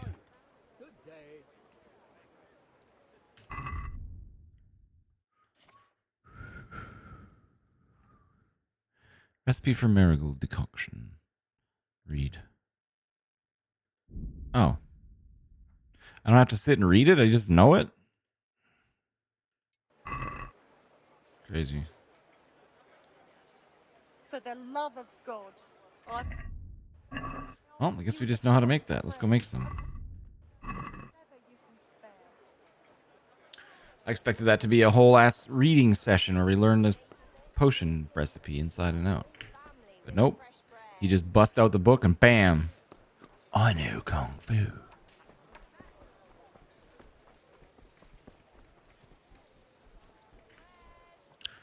I know Kung Fu.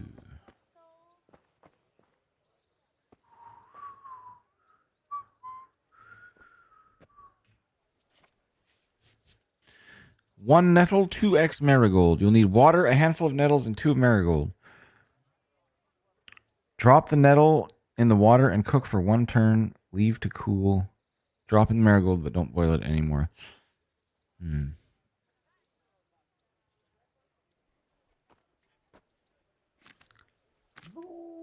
that's not one.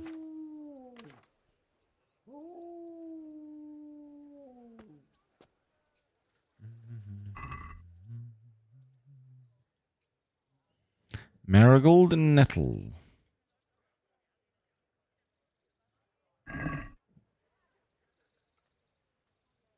Water, a handful of nettles, and 2 of marigold. Water. Agua.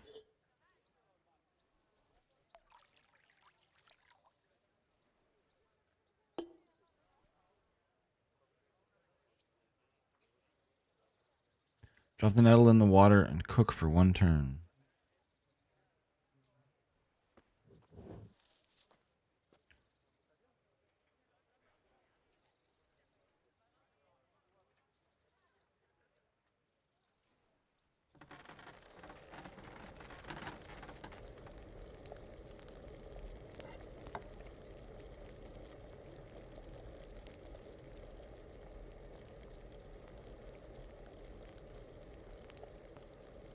How do you make it like stop?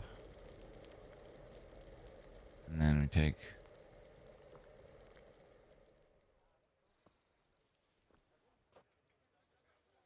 You just drop it in 2 handfuls.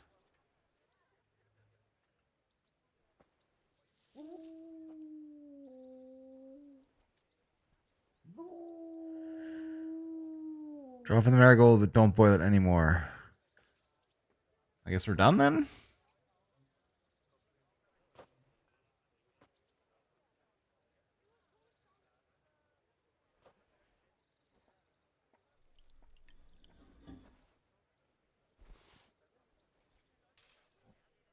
You've brewed a marigold potion. Can I make more than 1? I guess not.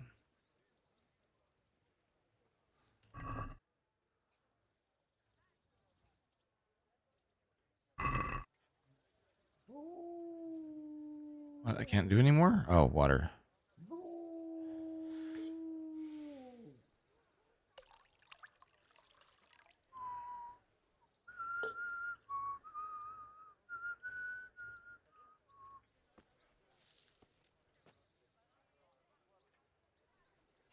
Shit.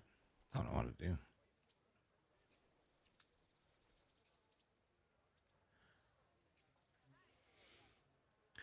Let that run out real quick. Okay, there we go. Then we queue.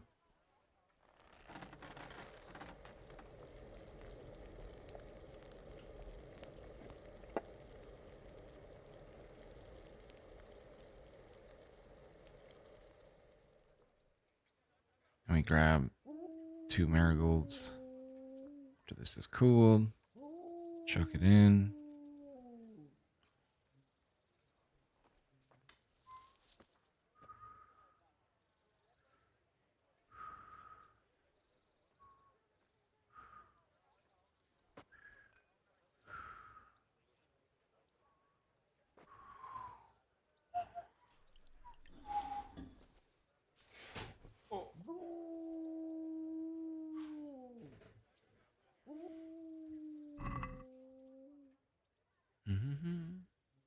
Let's do one more.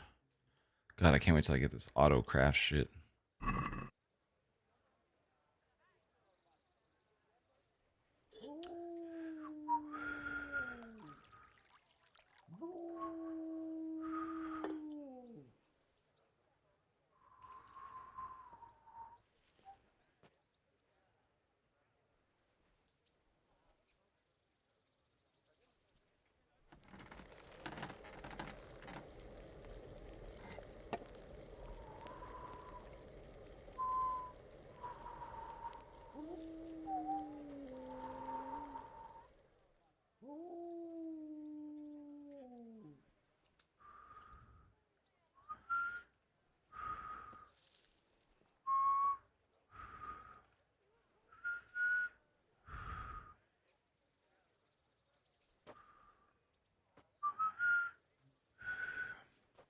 I feel like I should be able to get more than one potion out of each batch. It's a whole ass cauldron, goddammit. How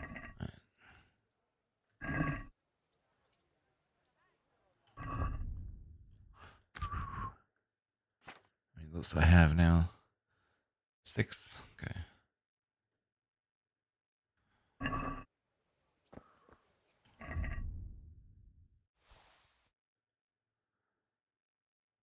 Wait, did I get that perk that allows me to eat spoiled food?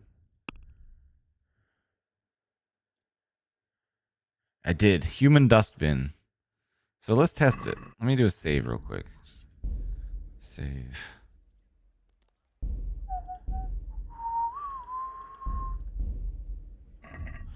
So I should just be able to eat this shit, right?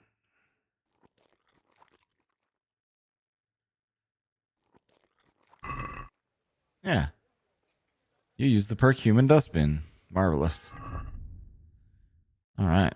Looks like spoiled food is back on the menu, boys.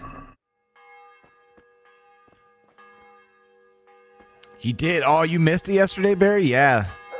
They went for, wait, what did they do? Oh, yeah, she wanted to play some, hide and seek Marco Polo bullshit in the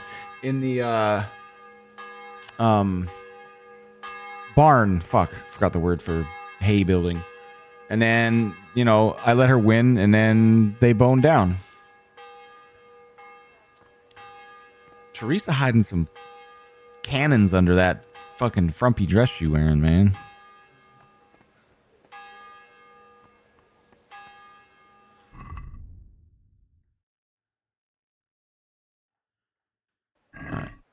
Alright, let us fast travel. Actually, I should probably put my armor on if I'm gonna fast travel.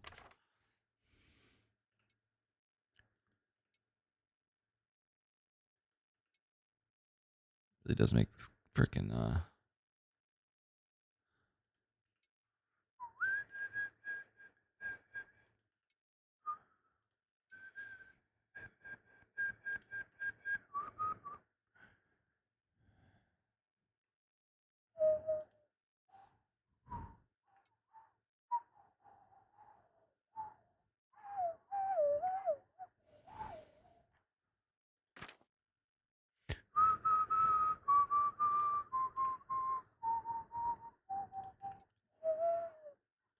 how's this armor doing condition wise?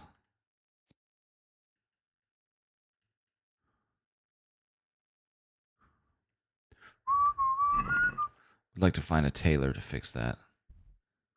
Is there a tailor somewhere here? Grindstone? Don't think there is. Activity giver. Oh, we could go talk to these people and side quests, possibly. The VOD should be up. Let me double check. I was a day late uploading them, but they should be up now.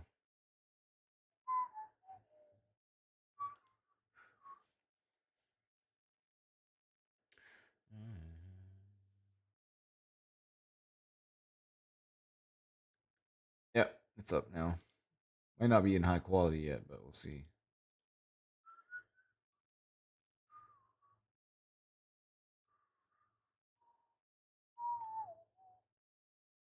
It was just uploaded 54 seconds ago. Damn. And by yeah, I mean I uploaded them to YouTube. I made them public on Twitch as well, but they're up on YouTube. All right, activity giver over here.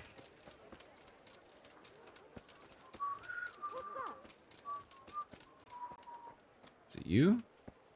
No. Something the matter?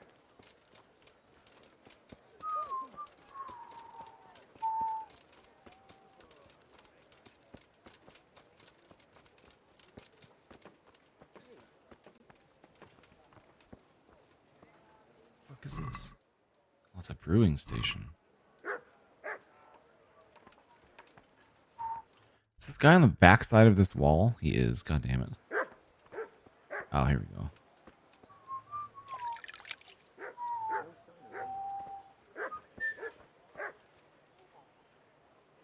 Jesus Christ be praised. How are the refugees doing? How are you coping? As well as we can, Henry. You can be glad Sir Radzig took you into his service. I hear you even go hunting with Lord Capon. I've been once. And I don't think it'll be happening again anytime soon. Ah, it's a shame. Because I was going to ask a favor of you. I'm sure you know there's a lot of hungry mouths here, so I thought you might be able to help. What you need? I can't feed all the refugees. I don't know. I'm not such a great hunter that I could feed all the refugees. No, that's not what I meant. It's the townspeople here who have a taste for game. They want to live like the nobility, see? A few of the burghers have been to see me already, to ask if we'd try our luck in the woods. They promised us supplies in exchange. Flour, lard, eggs, and the like. But we can't afford to take the risk of poaching. We're barely tolerated as it is. If one of ours got caught in the woods, they'd hang him from the nearest tree. But I was thinking, you're in Sir Radzig's garrison, and you go hunting with Sir Hans. You could help us. Sure, why not? Well, I got away with brawling with Lord Capon, so I don't suppose they'll string me up for a few hares. Great, Henry. I really appreciate it. The local tailor... There is a asked me tailor about here. getting some hares to put on a feast for a visiting merchant. All right, I'll bring you something. Thank you. You'll be saving us from starvation. God be with you. Beggar's feast it is. Bring Alex hare meat. All right, let's go on some wabbit. Fuck.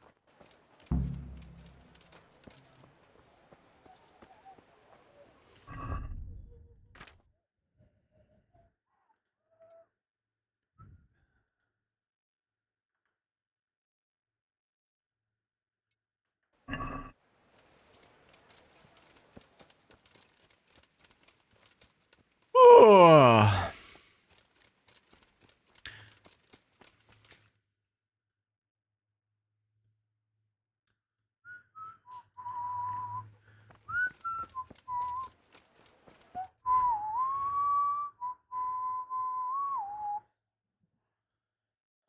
Where should we go hunt some hares at? Probably just go out here and fucking right over to the bush.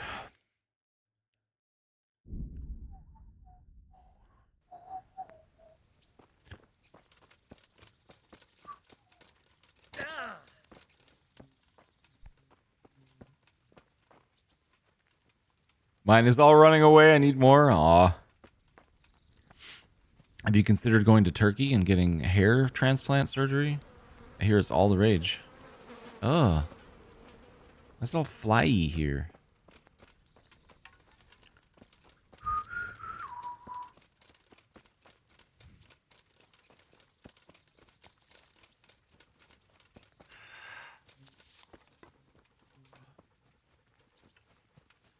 Guessing the hares are probably more likely to be in the forest.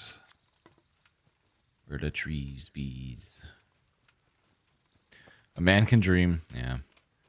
I say if I've always said that if I ever run into problems with my hair that I'm not happy with it, I'm just gonna shave it off and be done with it forever. But you know, it's easier said than done. Easier said than done.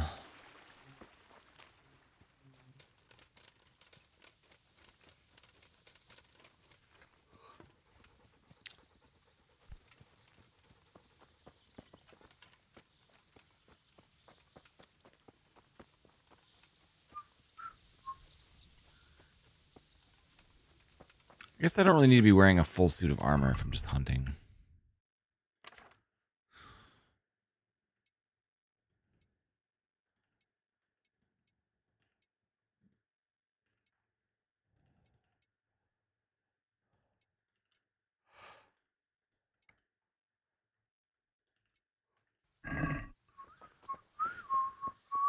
Much quieter and quicker this way.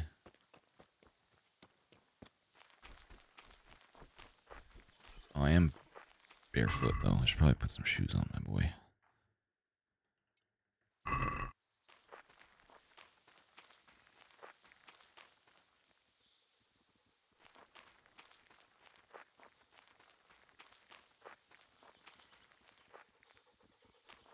This forest is very dense. Oh, can I make my dog hunt for me yet? Is that a thing?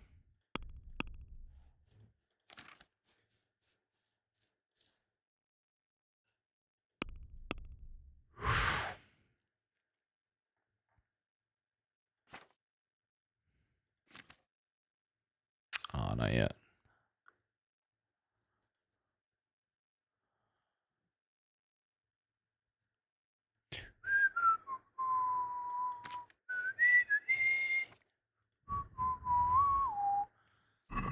Here, come here. I need to love you up so I can get more dog XP.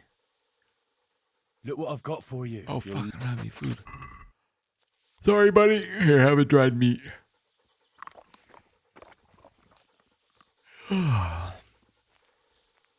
Praise. Good boy. That's my boy. That's my boy.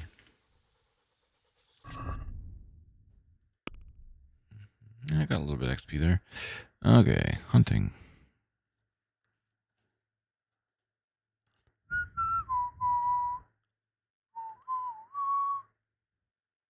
If you've got fragrant herbs in your inventory, you get a +2 charisma bonus.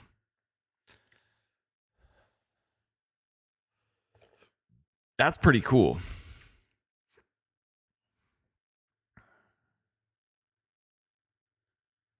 I'm getting that.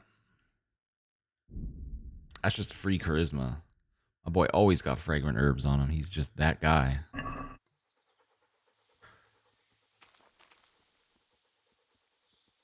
This forest is too dense and too shadowy.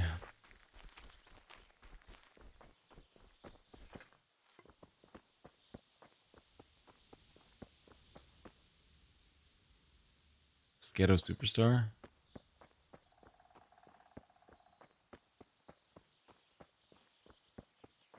Coming from afar, reaching for the stars. Come away with me.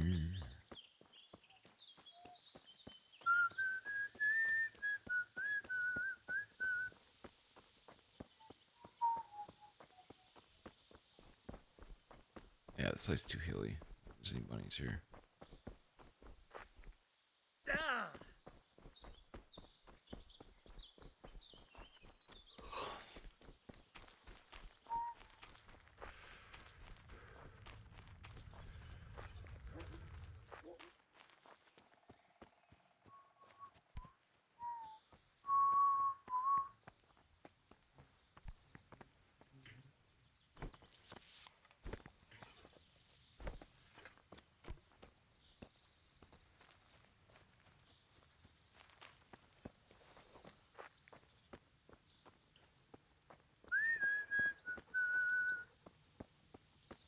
Well, I don't know where a good place to hunt hares is.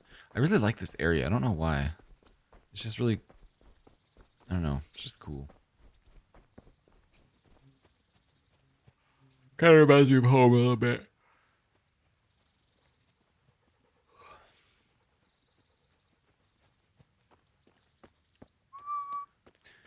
Math Man 22. Welcome in, gentlemen. The key is a good face tattoo to draw the eye away from the hairline and to the criminal background check. True. You're fucking 10-ply, bud. Yo, Kenobi 101. Thank you for the follow. It's my first playthrough. We're kind of just, you know, not rushing. We're not speeding through. Right now, I've been picking flowers and learning alchemy and shit for our boy. Appreciate that raid, Math Man. Were you playing some KCD as well? You're fucking 10 ply, bud. Hey, thank you for the follow. Fuck yeah. I don't know why my raid alerts aren't working anymore. It's just kind of stopped one day and haven't been working since. No matter what I do. Hi, doggy. You're like kind of cuter than my dog, and I don't really like that, but that's okay. The title made me laugh. Good. Oh man, that was a busy day for our boy.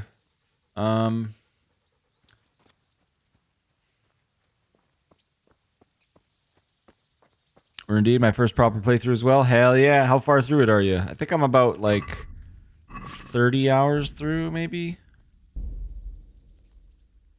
29.1 hours at my last save, yeah. Yeah, I was gonna try and beat it before the second one came out, but I've fallen in love with the game so much that I don't really want to rush it, so I'm kind of just I don't know, kind of just do it. Although it would be nice to, you know, get on the initial hype of the new game for stream and shit, but oh, doggy, go away. Only like 4? Oh, okay, yeah. Nice. Yeah, man, this game's fun. Looks good. I am running like a ENB shader thing to make it look a little more, I don't know, vibrant and whatnot. And a couple of mods here and there. Where would I go to hunt wabbits? Probably into a forest. That forest is too hilly and dark. What time is it? It's almost 3 o'clock. Yeah, I played a long time ago too, but I only ever like just started the game. I didn't get anywhere basically. I like just got past the siege of Skalitz at the start a couple of times, and then this time I'm actually trying to do it for real. Give ourselves a little wash. Hello, townswoman. Do you have rabbit hunting in your backyard? I'm gonna go look, okay?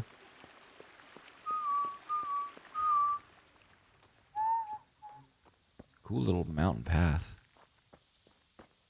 Sage.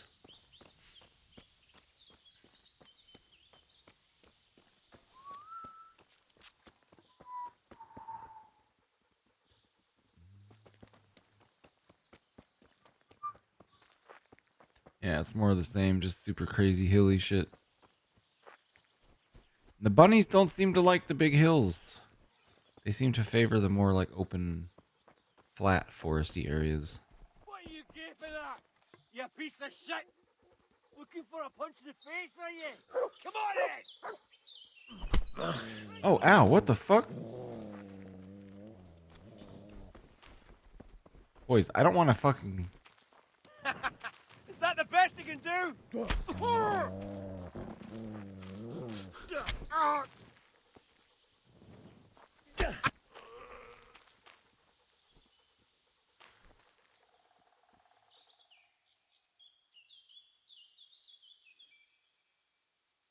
You guys are kind of dumb, eh? You're free. Leave your weapon and go. All right. 1 a.m. in the UK? Sounds good, man. Appreciate you raiding in, and hope you have a good sleep and good night. Nah, you don't.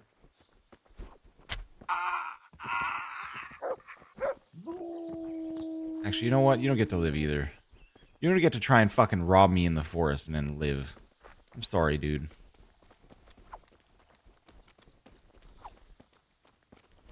Oh, you little bastard. You evasive little... Get the fuck back here.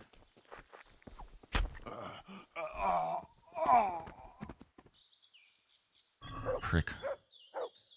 Taking all your shit, too.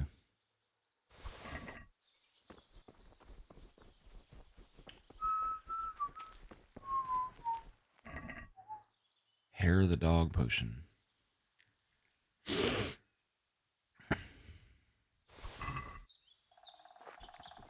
Oh, nice. You had some... Hey, how's it going? Wayfarer. God be with you. I didn't just kill these two dudes. Don't worry about it. God be with you.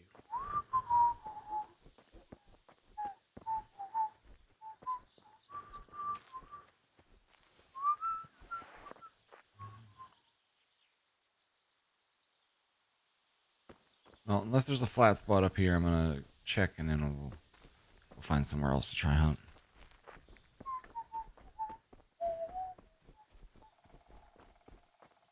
Yeah, it's not really rabbit country.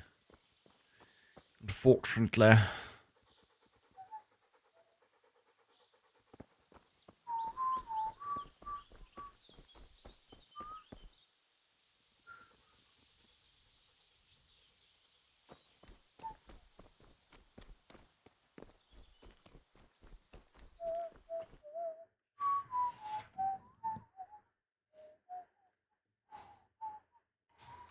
Where did I go hunting with dipshit before? I don't even remember.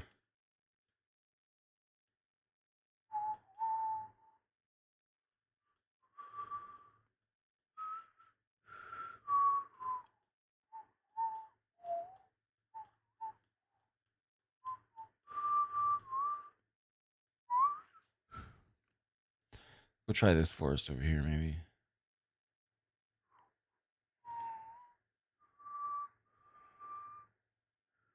It's gonna be dark by then, though. Maybe not.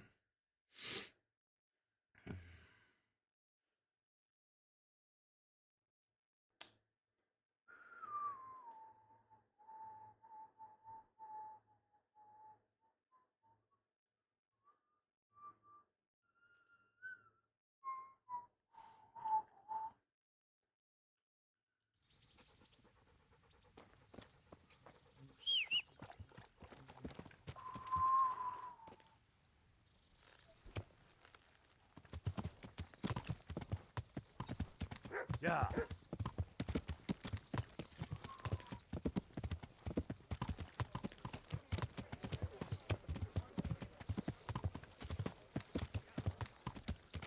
Damn it, all these forests are super hilly.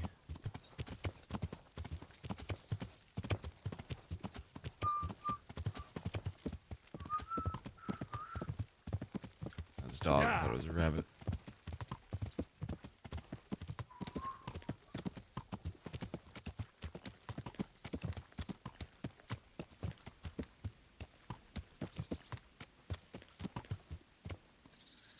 We'll look around.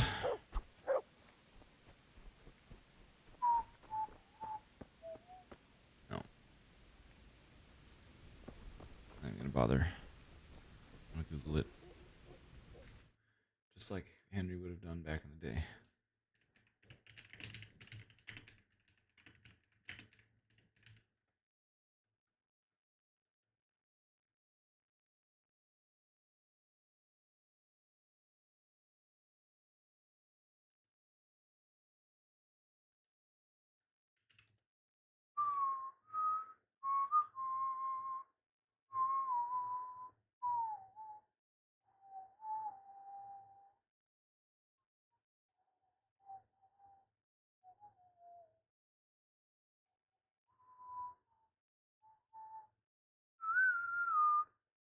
Easter Ratai in the forest.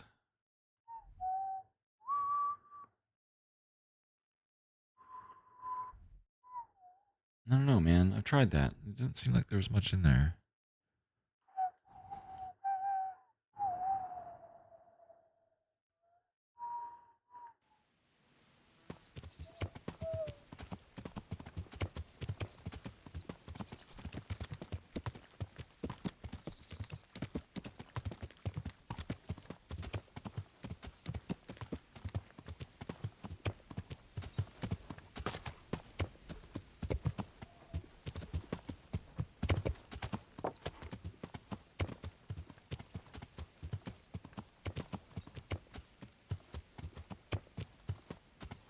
Yeah.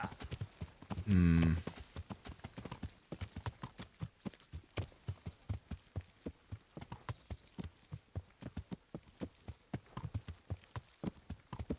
Interesting sight? What do you mean?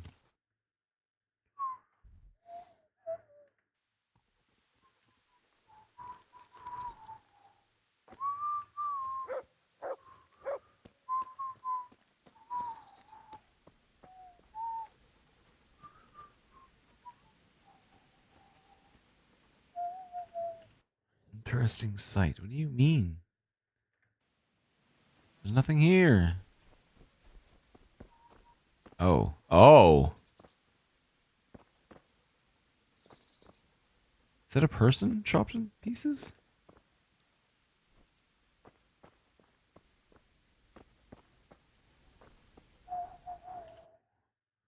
So confused, dude.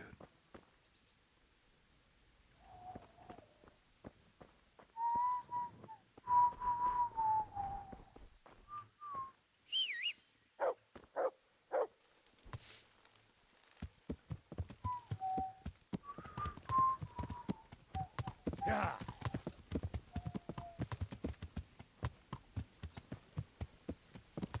It's a deer. They don't want deer meat, though. They want wabbits.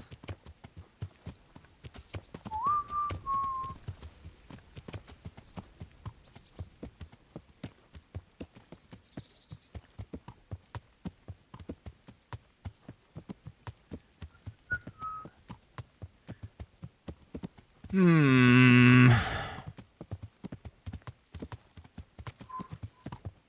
Yeah.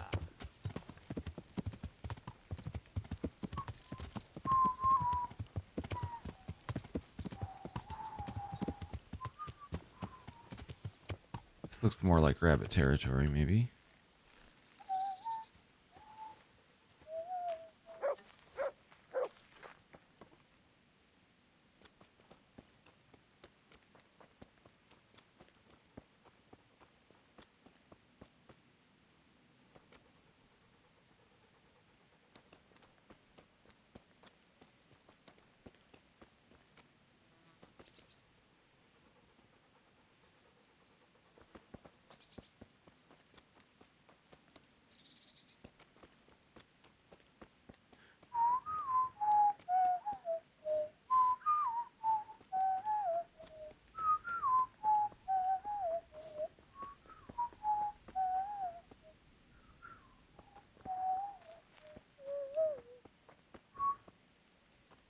I don't think I'm finding rabbits in here either.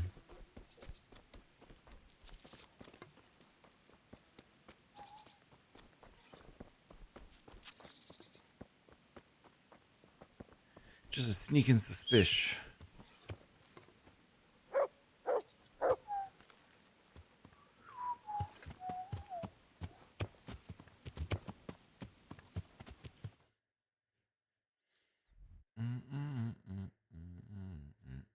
Just ride north a little bit. Let's see. Yeah.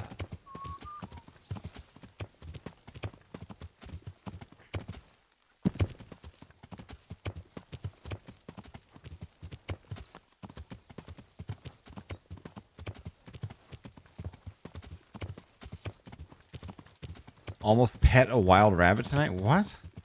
How? How'd you do that?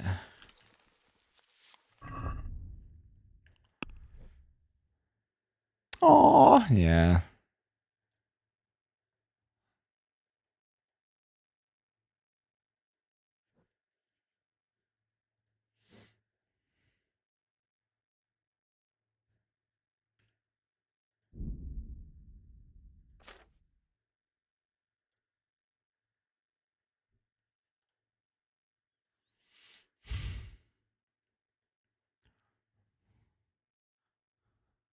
Let me get right up to it. Aw.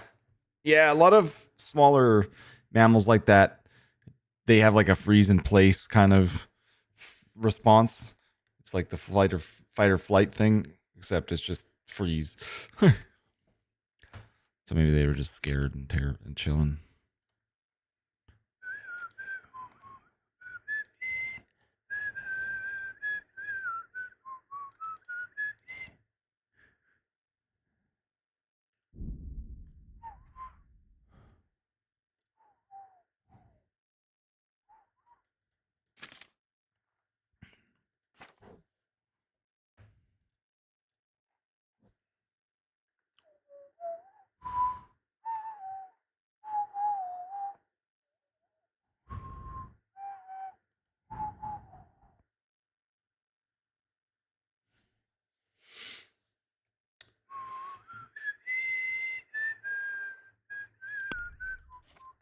So Do my spurs actually make my charisma go up? No.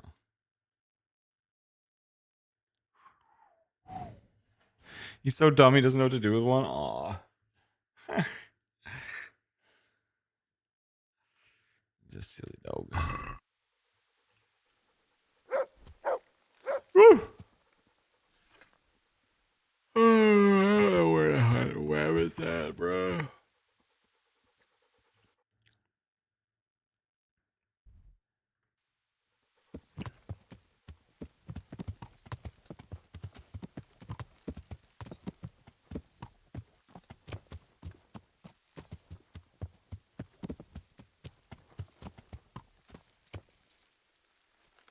Oh my god.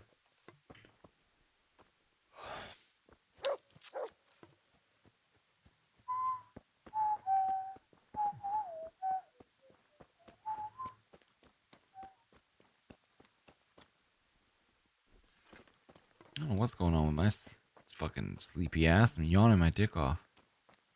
Slept good last night.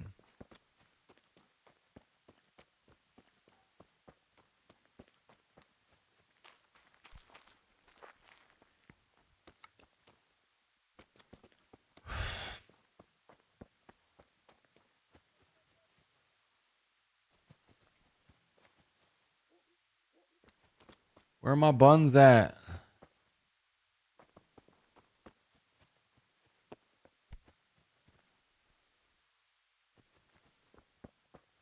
This is a no bunny forest.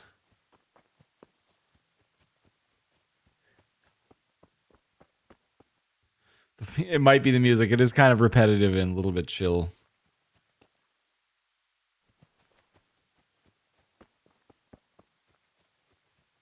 Maybe the situation, maybe the solution is just more volume.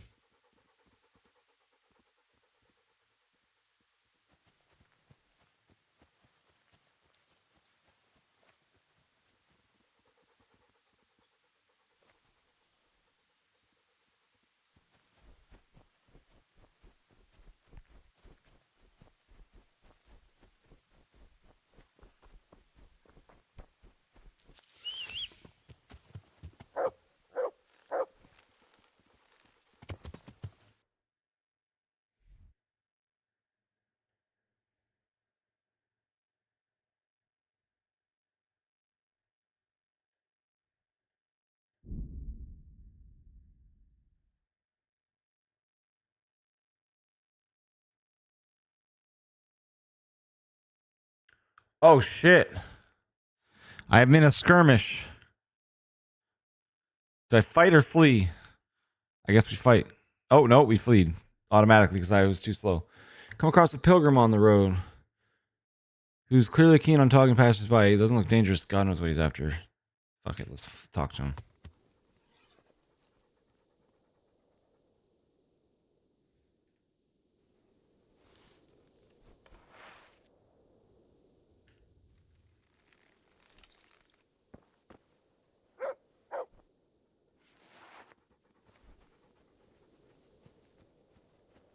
I'm poor. Not a single grosh into my name. Please, help me. Please, sir. Help me. What's happened to you? What's happened to you? I've walked all the way from Kuttenberg, but as you can see, I'm barefoot. My feet are frayed to the bone. Don't you have a strip of clean cloth for me, good sir, so I can swathe my feet at least?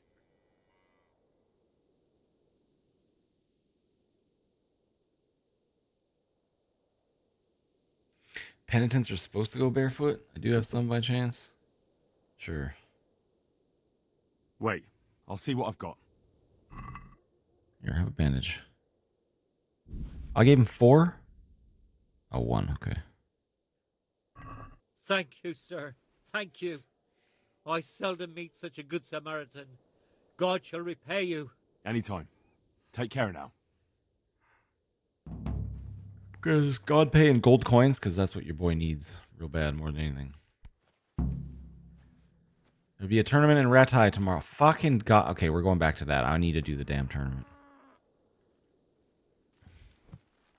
Good day, Henry.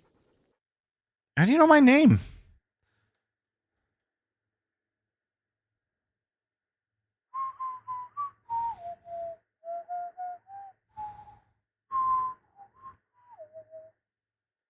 That's a pretty long fucking ride. God damn. Oh, that's not that far, actually. We should be able to make it back before it's too dark. No, it's going to be quite dark by the time we get home. Ish now night time.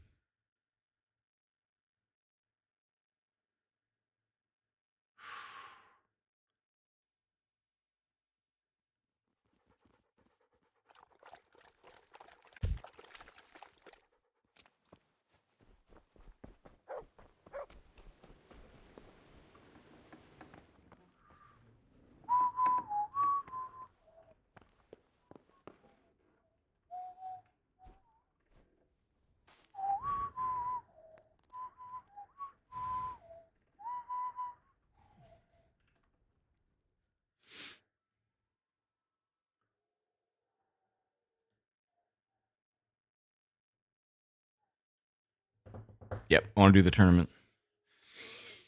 Oh!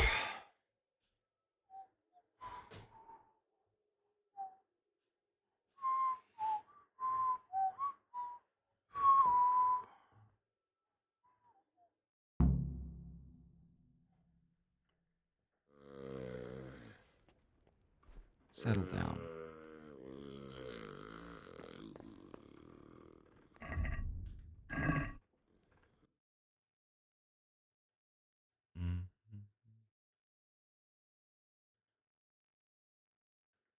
Can't fast travel from this location?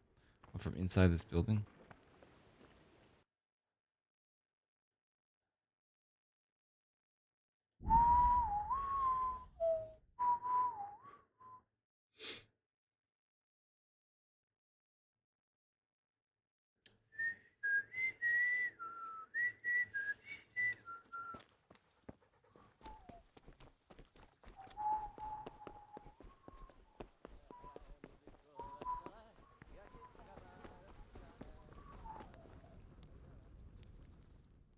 I'm gonna wait for Mr. Harold to show back up. Why is it so slow?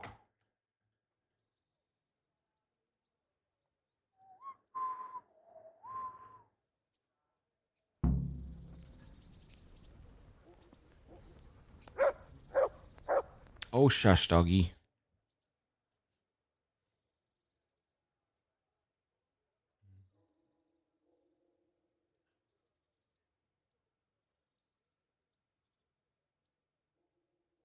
Friends and neighbors, welcome to the renowned Rattay Tournament! A tournament in which the bravest men in the whole province match their strength and skill. A tournament that never lacks in suspense, excitement, surprises, and glory. I now declare the Rattay Tournament open. Combatants, get ready! God bless you. What troubles you? I'd like to enroll in the big tournament. All right. As long as you've got the enrollment stake, Sir Hanish's rule is every contestant has to put up 60 groschen.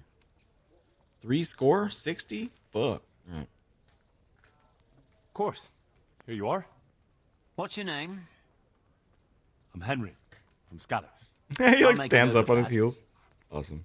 And I need to know what weapon you choose. Short sword and shield, mate. Short sword and shield, definitely. Good. Get yourself ready. You're next in line. God be with you.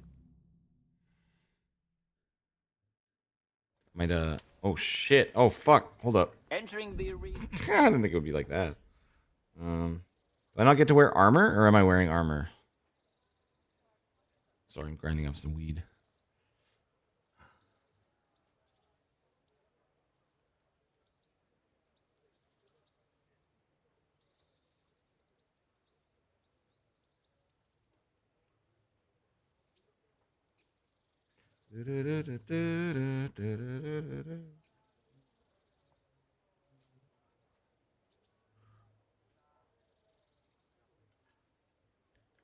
I know, but I figured it would like when he said get ready, I figured it'd give me a chance to put on armor and shit like that. But He literally said, get ready, and then didn't give me any time to get ready. You understand my confusion.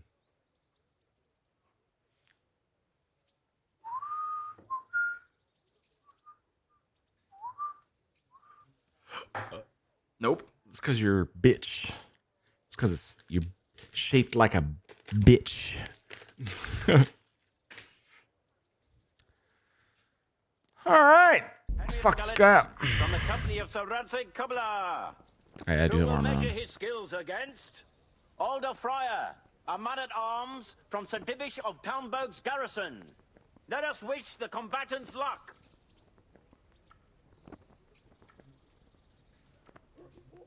And this very first bout will afford plenty of entertainment. Our combatants will demonstrate their skills with short sword and shield.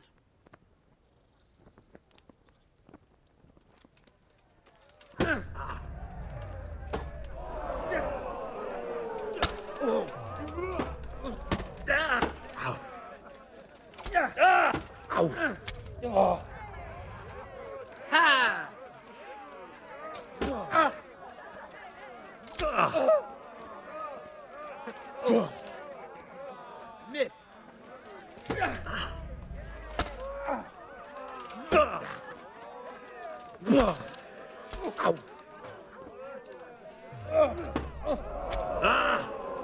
Got a piece of me there.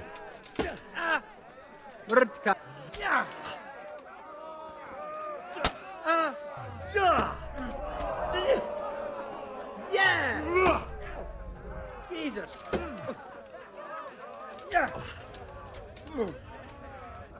Take that!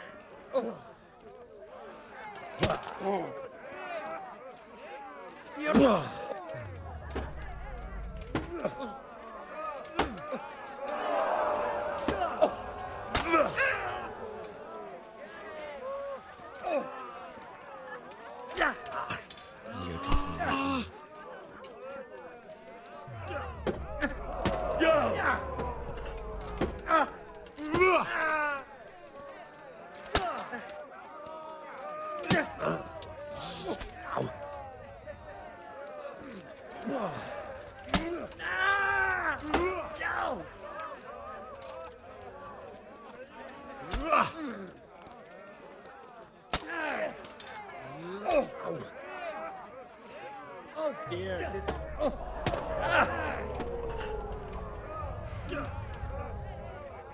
Way off.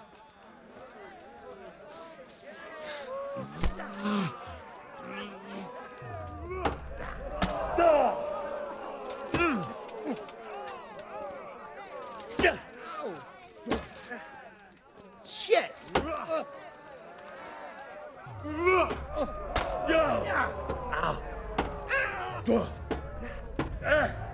Well landed.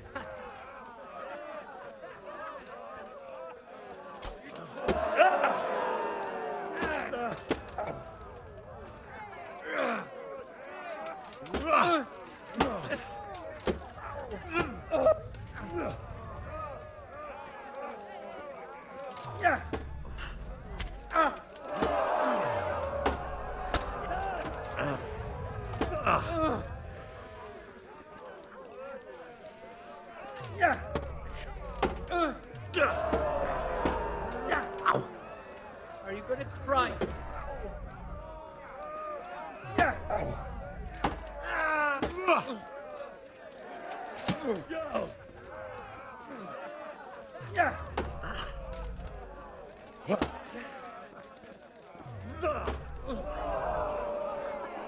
All right, let's try hitting him.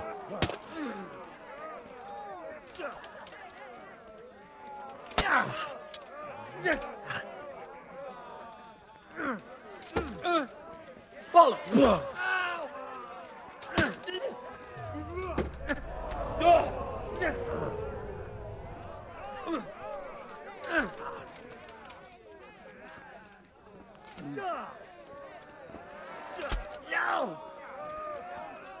You'll get it.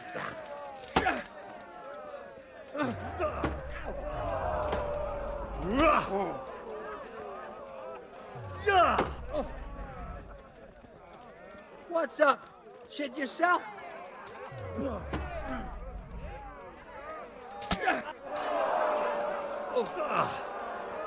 Missed.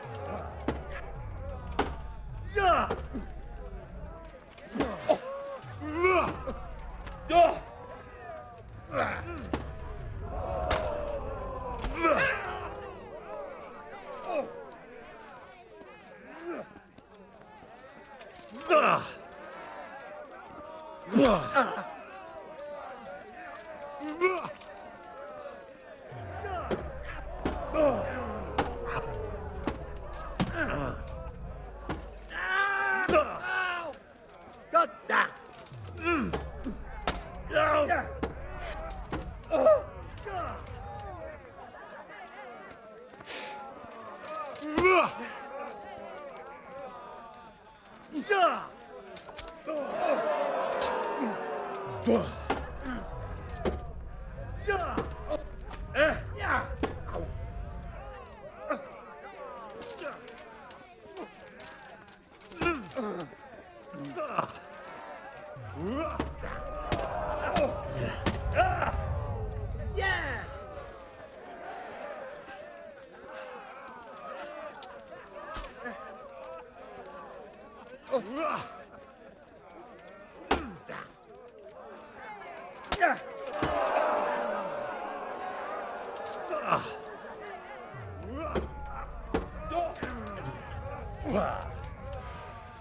Way off.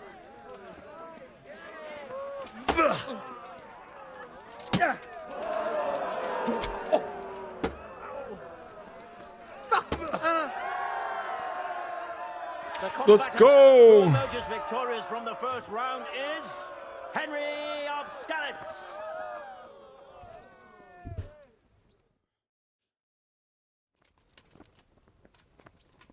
Change weapons for the second bout. No, We I will don't witness wanna a do that. duel with longswords. I'm not ready for that. Alright. Oh, man. Legs are being hosed. I need to take a break for a few. Get the meds going. I'm gonna watch something for a few. Oh, I know just the thing.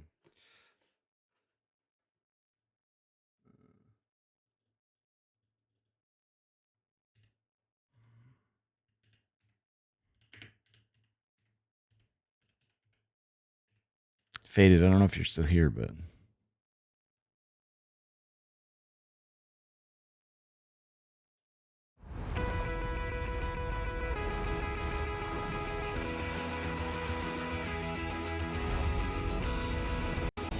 on the planet. This. Welcome to Tampa, Florida, home of the 2023 Ideal Elite Trades Championship Series. It is time for the hottest competition on the planet. This is the Service Titan HVAC National Championship.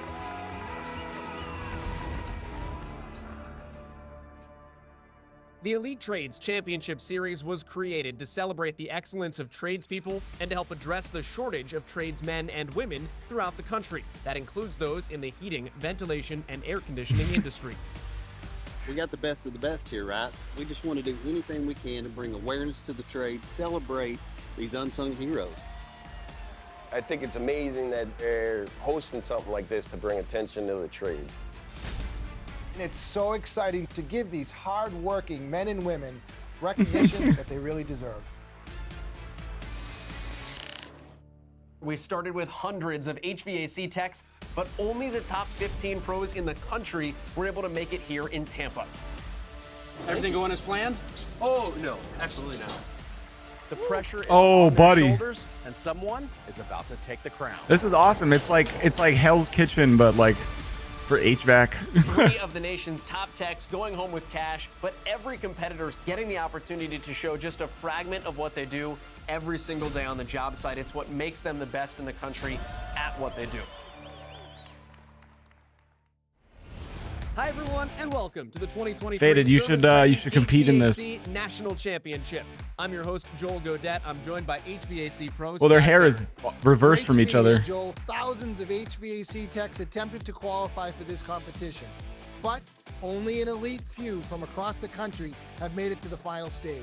After battling through a grueling semifinal round, Yeah, but you could win $100 grand. Top 5 pros who are about to gear up to claim And the your title practice is of just your national job. champion, as Nobody well needs to as see walk my away booger with solders. $40,000. Oh, that's fair. Let's meet our 5 finalists for the Professional HVAC Championship. From Charleston, South Carolina, Lee Morris. Back for his 2nd year in a row, Lee is looking to walk away 31 with years top in the prize trade. after taking Been doing that since you were second last 16 years year. old? With 31 Oh, years of dang. experience under his belt, does Lee have what it takes to get back up on the podium? From Mansfield, Missouri, Sean Price. Sean followed in his father's footsteps, and after 2 decades of experience in the trade, 14 years he's back old. to compete for his 2nd I year, guess. looking Goddamn. for redemption after a tough defeat last year. From Mesa, Arizona. Wait, hang Joe on. Was that guy all Redemption sweaty? after a tough He had like defeat last beard year. wet From all over Mesa, his Arizona, upper Joe shirt. Retorno. This father of 3 has been an HVAC technician for 17 years and now values being a teacher of the trade in a place where air conditioning is crucial. From right here in Tampa, Florida, Dagner Espinosa. He immigrated to the U.S. from Cuba when he was 17 and has made a career alongside his father, wife, and brother-in-law over the last 25 years. As someone who loves a challenge, will Dagner be able to come out on top of Dagner. this one? Can smell the cigarettes in that room? Yeah, seriously. Bringing 21 years of experience in both the HVAC and plumbing fields. We'll see him later on in the National Plumbing Competition as the first ever crossover competitor in the Elite Trades Championship Crossover Series. But for competitor, now, what a Craig is ready G. to turn up the heat on this incredible field of techs. Let's take a look at what these guys are up against in the professional final breakdown, sponsored by Train and American Standard Heating and Air Conditioning. The competitors will be working in these attic spaces, completing the copper line set of a horizontal installed furnace. They'll use continuous copper piping to bend and install the suction line That's and the amazing. liquid line to the furnace and AC condenser. Then they will install the condensate trap and drain, reinstall the air cleaner media filters to their correct slots, and finally install the furnace and air cleaner covers. Competitors will have only 1 hour to complete 1 this hour. monumental challenge. They will be I'll be back. judged I'm on ready to come on. workmanship, proper tool usage, and safety. We're almost ready to go down on the floor, so we'll send it to the 3rd member of our team, Chip Wade. He's got our Get in the Zone, AutoZone report. Thanks, guys. Yes, all the competitors just reached their stations. They've been reviewing their schematics, coming up with their strategies, and getting their entire workstation organized. They've got a lot of work to do in a short period of time for this final competition, and everything rides on their performance this round. Back to you. Chip, thank you. Scott, you look at the intensity on some of these competitors' faces. What's running through their mind here before we say go? They're in a zone, Joel. Right now, they're focusing on just what's on the cart, what they have to do. They're replaying it in their head. They're on it right now. All right, well, that time has finally come to get this competition started. Let's send it back down to Chip on the floor to kick things off. All right, pros, we've made you wait long enough. Top 3 winners take all in the final competition. Please find your tablets and let's let the games begin in 3, 2, 1, let's go! Scott, we are officially underway. If you're in this competition, what do you tackle first? I want to see what I have on my cart for tools. I want to see what the layout is, and I want to see what I have to do. Once I pick a plan, I'm going to stick to it. You can see the big boxes. Inside is the AC condenser unit. That would be outside your home. Otherwise, this is a model attic that we're basically looking at? That's correct. A model attic or a loft, that's where your furnace and AC unit are located. They need to run a line set outside to the condenser. That's how the whole air conditioning system's going to work. Dagner Espinosa, he's competing on his home turf here in Tampa, Florida. Cuban immigrant, he's been in the trades for better than 20 years. And he's getting going on that crimping tool, just getting himself started here, working on the interior. Lee Morris Jr. back after his 2nd place finish a year ago. And you can see him going to work measuring some copper wire. And this is going to be that pliable copper piping. Rolling out the copper line set, it's a flexible product. They got to make it straight so they can lay it out. What he's working on here, this is a furnace setup. You have a furnace which creates the warm air. The AC coil is what he's working on right now. So it's a combination furnace and air conditioning. How common is it to see it set up this way? Probably 80% of the homes in America have something like this. All right, much more action still to come. We are just underway at the Service Titan HVAC National Championship.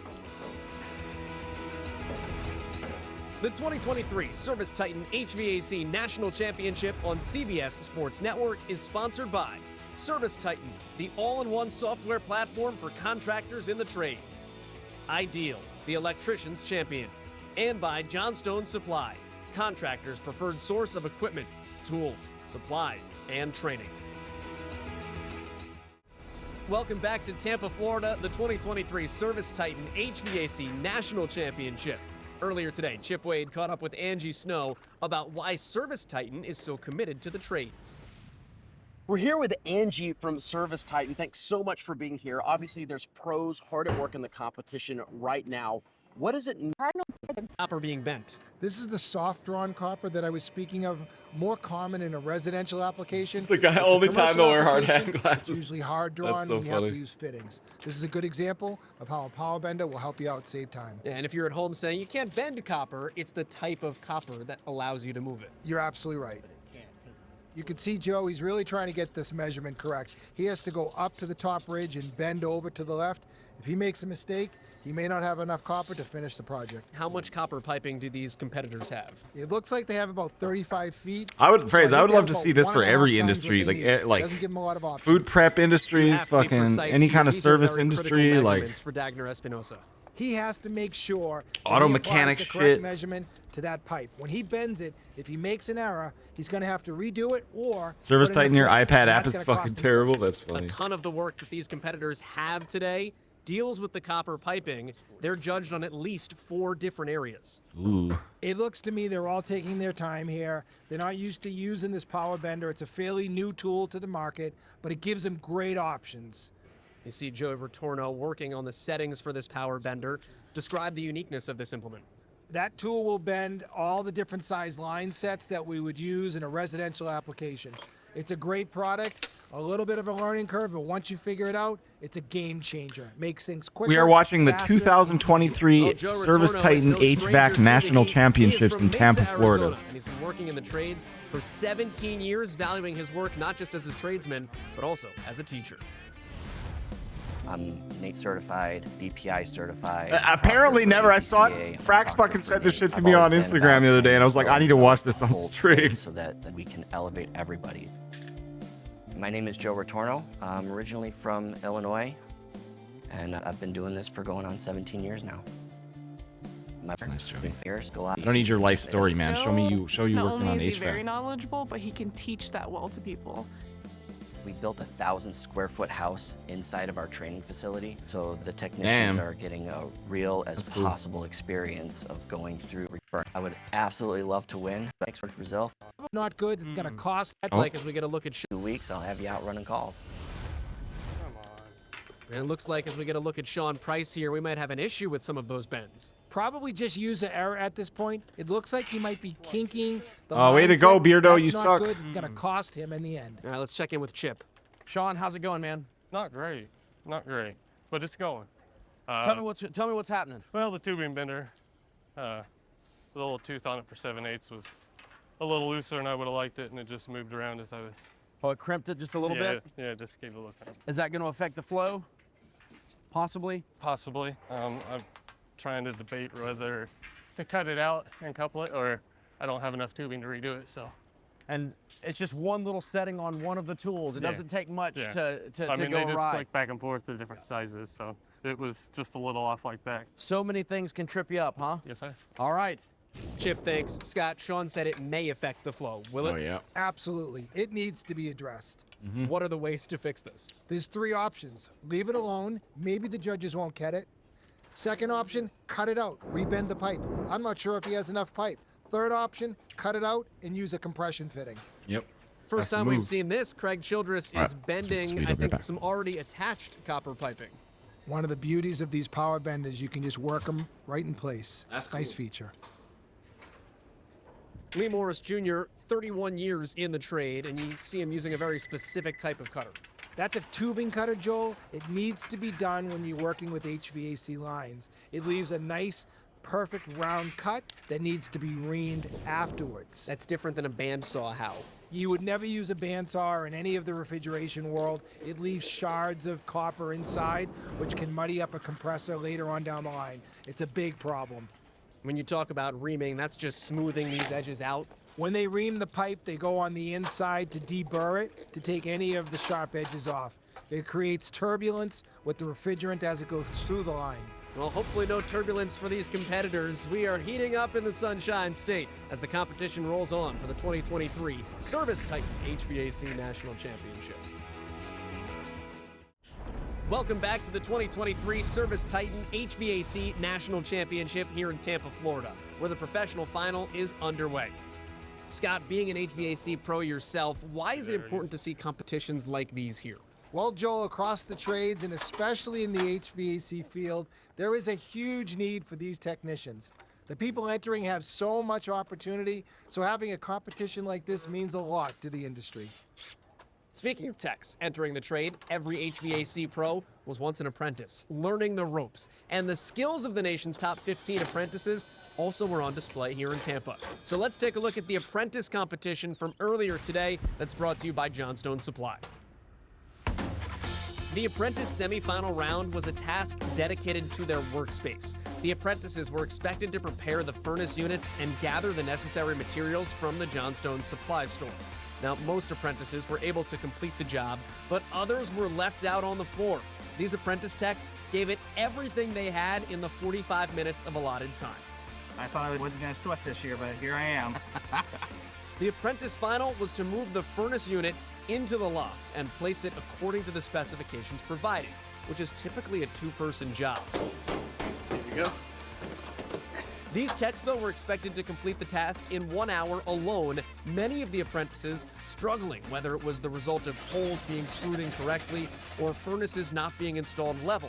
Each apprentice worked down to the buzzer to get their unit installed. 2, 1, it's over! It was a hard-fought hour with only 3 competitors clocking out, but time is not the deciding factor of this competition. Taking home $25,000 and Man, I don't care. I want to see the actual work. Yeah, Would get back this to these type of guys. work typically take you? About an hour and a half to 2 hours. So their time window has roughly been cut in half. And that's the tricky part of this challenge. How do you balance workmanship against this time crunch?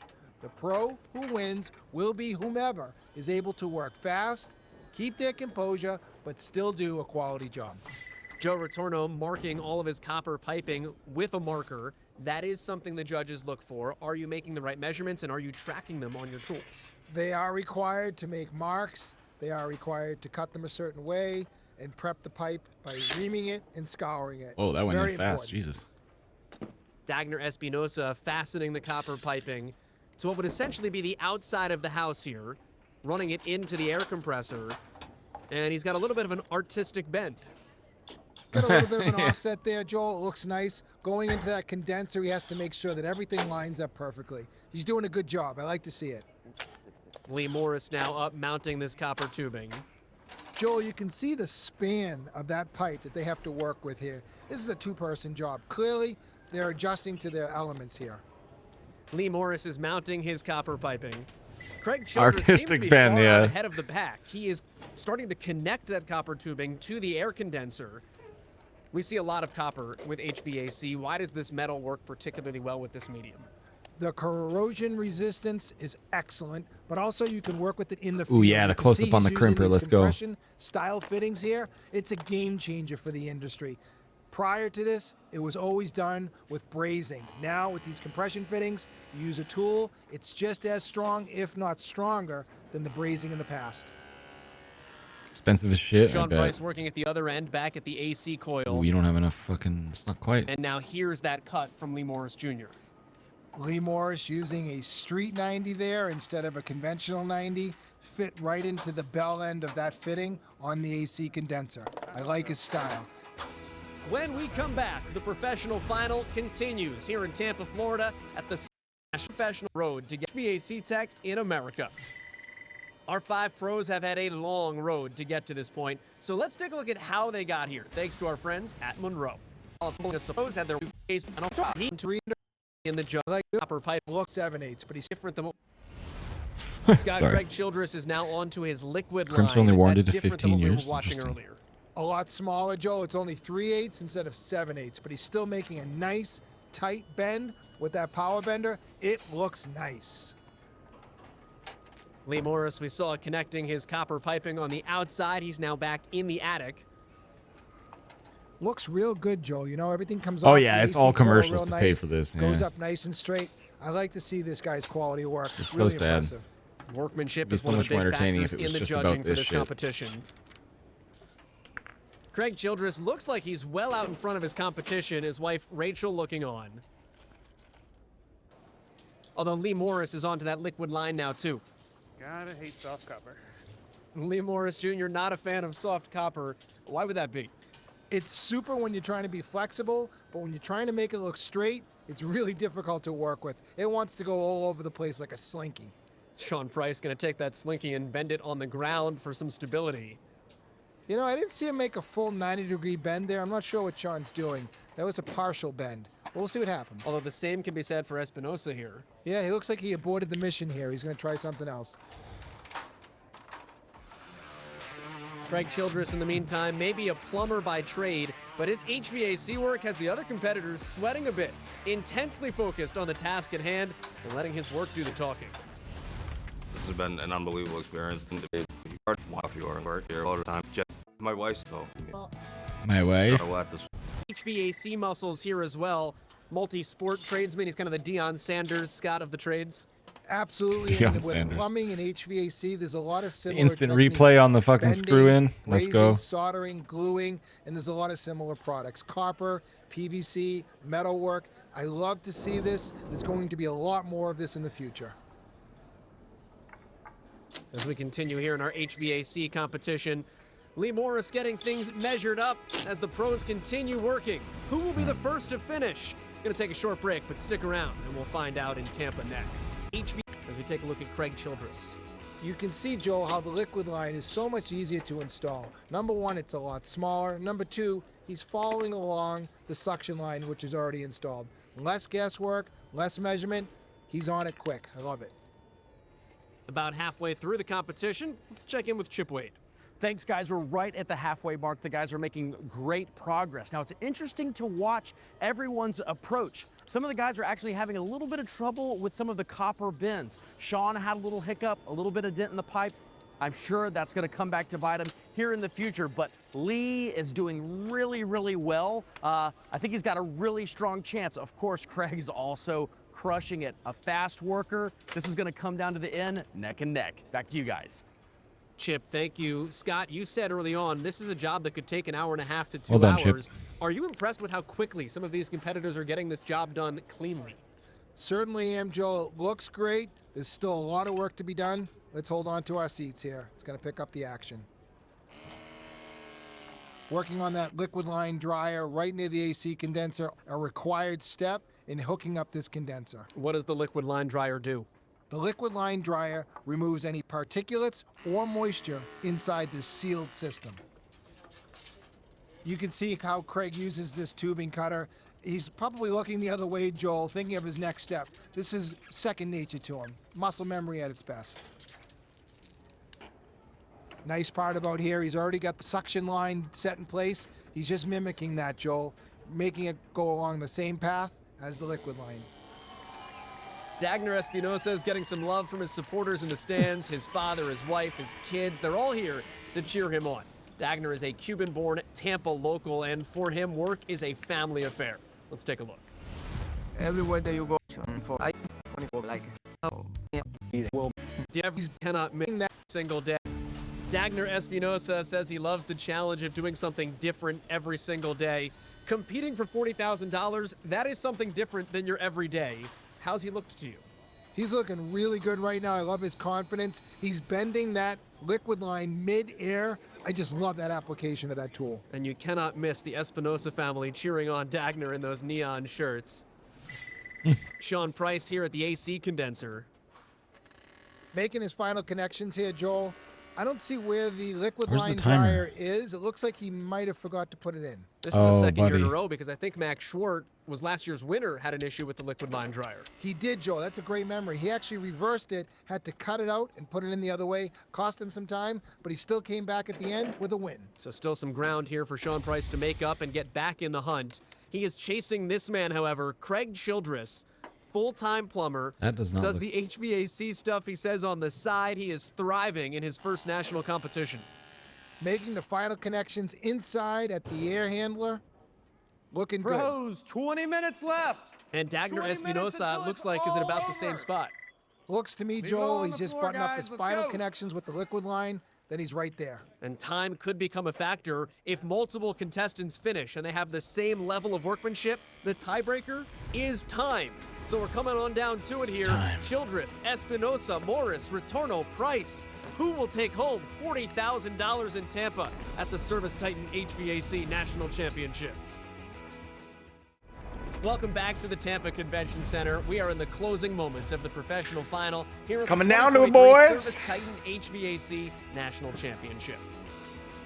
The Service Titan HVAC National Championship is in its second year. But before we close out this competition, let's take a look at our winner's circle, presented by Dunlop Protective Footwear. The 2022 Service Titan HVAC Apprentice Champion was your looking for that condensate trap and drain, and you saw the hacksaw for Craig Childress. Dagner Espinosa is on that step as well. Workmanship is the chief quality that the judges are looking for, but time will be a factor. Time is the ultimate tiebreaker if you do the same amount and the same quality of work as your competition at the end of the day. Checking in on Joe Retorno, he's still working on this line set. He has not moved on to the condensate yet. He is really far behind. It doesn't seem like he's in a rush. He's got a lot of work to do to catch up to the other competitors. Craig Childress on that PVC pipe now. You can see starting to assemble his condensate trap. And that condensate trap is for what, Scott? Joel, that removes all the condensation Trapping that the air condensate. conditioning coil removes from the house. It's all the humidity. That's why it feels cool and dry and comfortable in these modern homes today. Sean Price working at that AC condenser, and I still don't see the liquid line dryer. He might have forgotten it at this point because it should be installed as he's going along. Well, actually, it looks like he found the dryer. He's going to have to cut that in after the fact. Lee Morris. Got to drill the hole in the ground. Brother. If the ground wants to be drilled into. Now, he's got to make sure that pilot bit's in the right spot. He's got no pilot bit coming out of that. Yeah, there's hole no saw. pilot You can bit. see he's fighting it. It's going to cause him some time issues. What are you, And now Sean brother? Price is indeed installing that liquid line dryer. So Scott Karen, once he finishes this, he can go on to that condensate trap with the PVC. That's right, Joel. He's right there with him now. He's got a good shot at this. Looks like Craig Childress is almost done, though, with this condensate trap. Final pieces going into place. It's nice to see them get through this amount of work in such a short amount of time. I'm impressed. Just the eye test here to make sure everything's good. Craig Childress trying to make sure everything looks good. That is important for the judging. Are there PVC cutters on here? Hey, Chris, PVC cutters. Okay, gotcha. Yeah. And at 49-19, Damn. Craig Childress is done. He is the first to finish. Now the question will be, did he do the work well enough? But he certainly did it in enough time. Real impressed with his performance. Happy to see him finish early. His work looks great. Dagner Espinosa getting close to finishing as well. Let's head down to Chip with Craig. Craig, What's with going just on? 10 minutes left, hitting the clock. Yeah. What was your favorite part of the process? Because the work looks beautiful. I like doing bends, but I wish I had a little bit more time to do them, so it'd make it a little bit nicer. But, you know, I think it's okay. I'm telling you, this bend coming back in looks really nice. You guys had already these units installed, so you all Right. had to adapt and fit them in. Correct. A lot of craftsmanship there. Nice job. We'll see what happens. All right, sounds good. Looking good so Thank far. you very Thank much. you. Something really key to that answer. I wish I had more time to make them look nicer, but he still made them look good and made them functional in a small amount of time. It really was nice to hear that. It shows a lot about his attention to detail and his desire for craftsmanship. At the end of the day, all the system does have to work. It's nice to see that he cares about how it looks. Dagner Espinosa looking at his Come on, finishing bro. touches. And we have two competitors who have Wow. completed the work. Nice. Breathe a sigh of relief, man. Breathe a sigh of relief. You know, Joel, just a couple of minutes apart. This is going to Oh, come the down to replay of the quality finish of work walk. that they did. It could be a matter of just a few points away from a win. And hopefully Dagner, it doesn't come down to that time clock.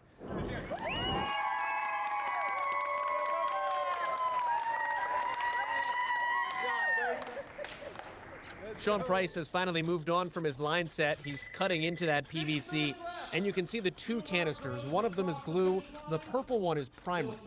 That's correct, Joel. The primer sets the pace for the glue, makes sure all the sheen is removed. Once you apply the glue, it chemically bonds the two pieces of pipe together. It's permanent, it's strong, and it's watertight. Boom. Lee Morris complete in 55-56. So our third competitor clocks out. Second place a year That's about the ago. right size of crowd I We'll see if expected. his workmanship vaults We need into to the still top of the fill podium in stadiums with this shit, 2023. man. It's just Sean Price Start and paying Joe like Rotorno. tradesmen tons of money And it instead looks of like Joe Rotorno sports stars. is also now done. In 57-28, 4 competitors have clocked out. Let's see if we can all beat the clock. Still 2 minutes left. Come on. No pressure here for Sean Price, with everybody in the arena having their eyes trained on him. He's just eyeballing it here. I don't like this technique. I'd rather have him use a tape measure or a level. He's got to get it done, though, Joel. Part of it has to do with the time left on the clock. Well, Will not Sean staying. Price get the job finished here? Price just needs to drill that hole. He has 52 seconds left to work. He's got to get that drill connected. And I think he's trying to get that bit to work for him. He's just got to get it started. It's not good. He's got to get that tip out of there. He needs a screwdriver first. Bro is fucked. Well, he's trying to stay cool under this 30-second clock. He's got his Allen key. He's going to extend that pilot bit so that it'll hit the wood first. That pilot bit sets the route for that hole saw to drill. Well, I let's know, go down the man. chip as he counts Nope. us down. 10 seconds. Everybody 10, 9, 8, 7, 6, 5, 4, 3, 2, get it in there. 1. Yeah! On the buzzer, I guess. I mean, I guess. Gets in under the buzzer. Fantastic job. I'm sure he hasn't had that kind of pressure on him in a long time. Doing an That's pretty install impressive. Of an HVAC system. Nice job, Sean. Probably sucks, All but 5 competitors finish, and it takes all 60 minutes.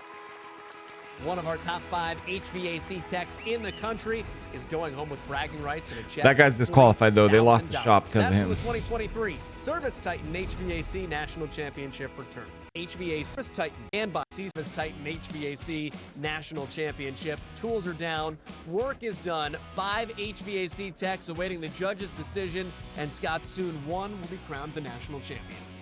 Now, if you're an HVAC technician watching this, either a pro or an apprentice, and you want to try your hand at qualifying, good news. The Service Titan Elite Trades Championship Series is returning in Here you go, Faded. 2024 in Off to West Palm Beach. Florida. So if you're in the trades and you want to test out your skills, keep an eye out for updates on how to enter and compete with the best in the U.S. There are a lot of incredible HVAC techs out there. So, to all those apprentices and professionals, I think sign Fader up, would rather die than qualify, enter this. and join us next year in West Palm Beach. Show us what you can do. It's been an action-packed day of competition. I for know these that, finals. you dick. Let's I'm take a doing the look at next one. 2023 Fuck's Pro sake, Finals Barry. recap Come on. Brought to you by Ideal Industries. A combined 114 years of HVAC experience was on display here in Tampa in an effort to claim the $40,000 grand prize. Yeah, yeah. Only one of those years of I didn't want to experience say from it. Lee Morris out of Charleston. The competition. It was clear that Joe Rotorno, the teacher from Mesa, knew what he was doing. Joe jumped on his work with intensity while keeping enough time in his back pocket to fix a couple minor errors at the end. Craig Childress attacked this competition head on. He was the first to clock out during the semifinals and the first to clock out in the finals as well. And Sean Price, the second-generation HVAC tech from Mansfield, Missouri. Sean started off strong, but did come across a few obstacles along the way. He missed a step early on and was able to come back around to fix some mistakes and clock out at the buzzer. Anybody could come out victorious. The judges taking a closer look now, and they will have the final say. Well, Joel, someone's walking out of here with $40,000 and a national title. $40,000. And it looks like it's time to find out. The judges' results are in. Let's send it down to Chip for the Yokohama Tire Pro winner announcement. Yokohama Tire.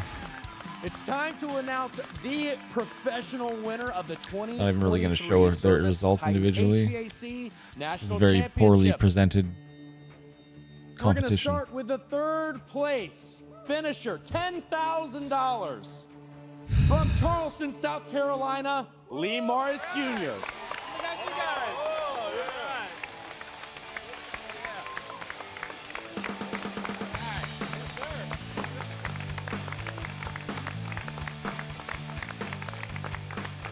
I'm going to spend it all on Second blow. place, taking home $20,000.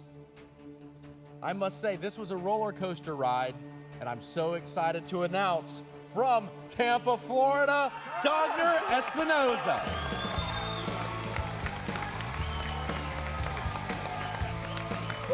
How about that? How about that?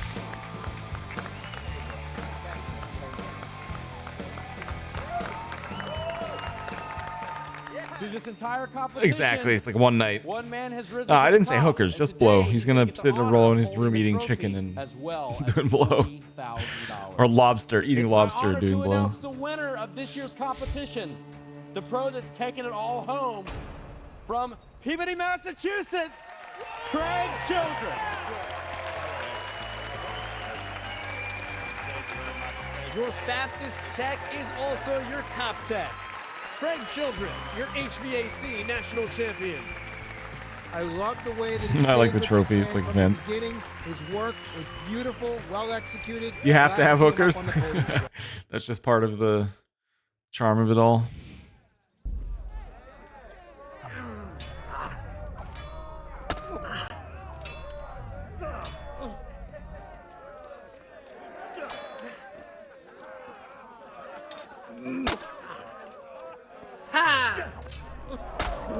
Ouch.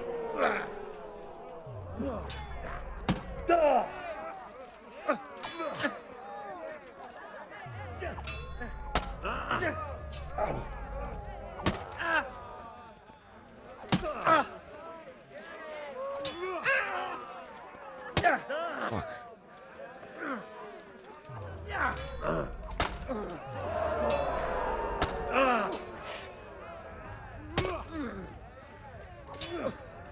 Bugger.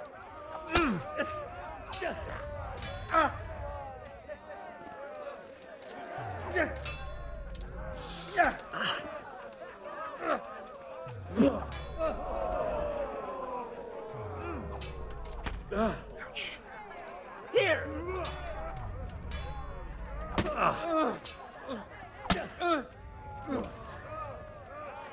Now.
Ow, fuck.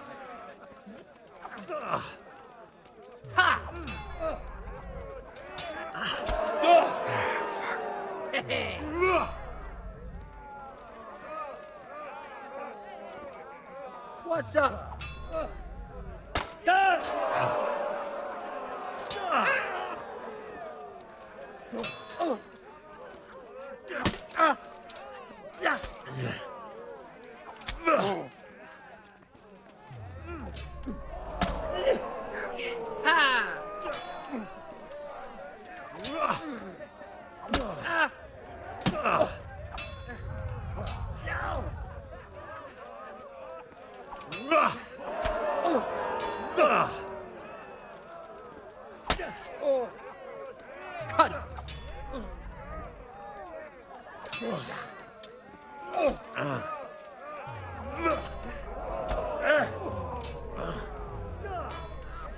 Oh, shit.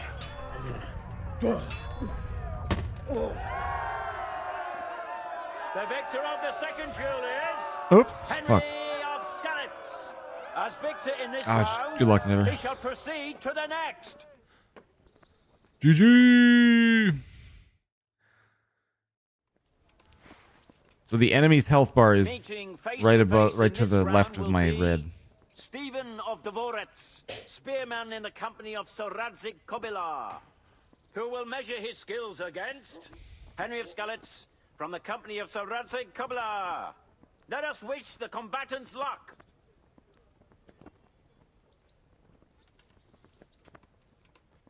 All is prepared for the first duel. Our combatants what up, will Ninja? demonstrate their skills with short sword and shield.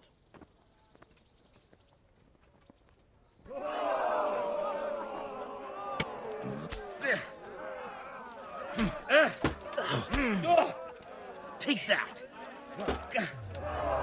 Ow, fuck. Curse it. I'm over here.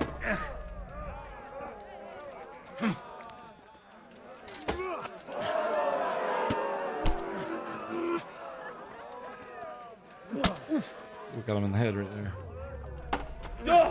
Ow, damn, this guy's got skills that I don't have.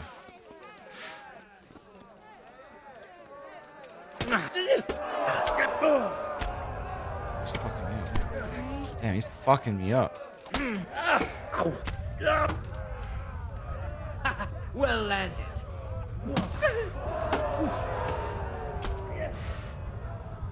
Oh dear, did that hurt? Yeah, it fucking hurt. Ow. Oh. How do I surrender? Oh, damn. Damn. I'm bleeding. I think I just about bled to death. Ooh, fuck. Okay, long swords. Change weapons for the second bout. We will witness No a PhD, duel but an with MD. Interesting. I did not know that. longswords. Hi, JB.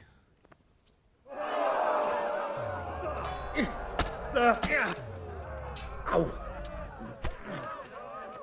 Ha.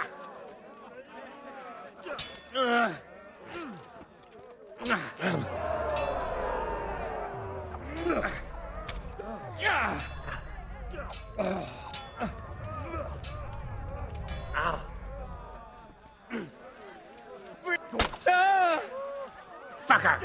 God. Are you going to cry? Oh.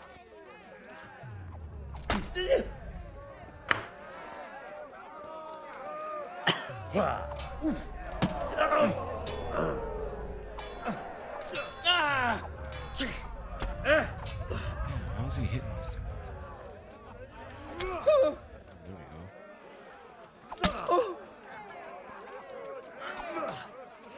go. Way off.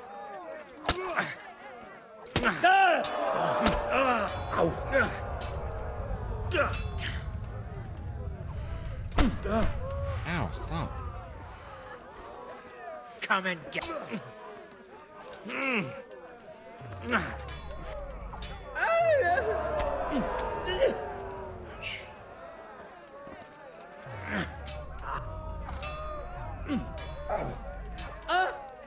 God. Fuck, this thing kicked my ass. Yeah. Peace. Man, he's hitting me with that counterattack combo that I just can't do anything about. That's sick. Had enough?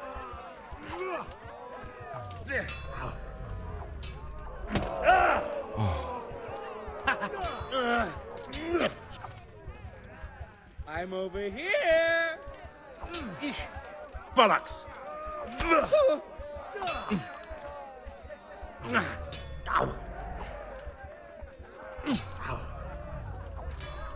Yeah, that right there. Nasty.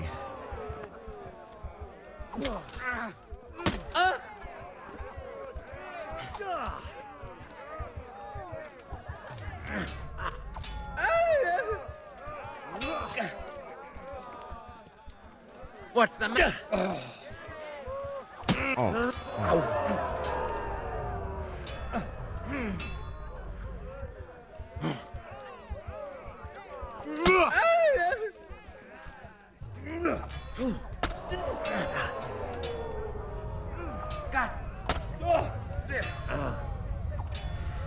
Yeah, he just keeps countering me. Fuck. Damn it. I think I might be out. As victor in this round, he shall proceed to the next. Da-na-na-na.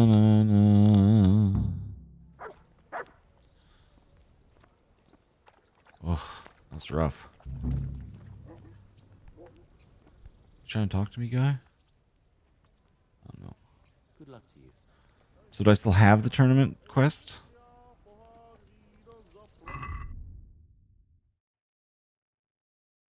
I don't. Damn. So it's just gone? I guess I can just do it again, like. Damn, that sucks. Oh. Stop bugging me about it then. I think I did pretty good. God, this town is so laggy. I wish there wasn't so many fucking people here. How's my food doing?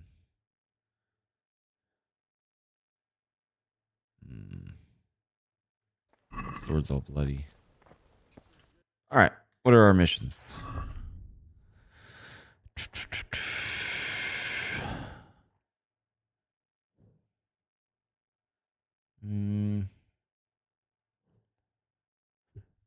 Go hunting? Nah, I don't want to do that. Let's go do this one. Gotta go way up here.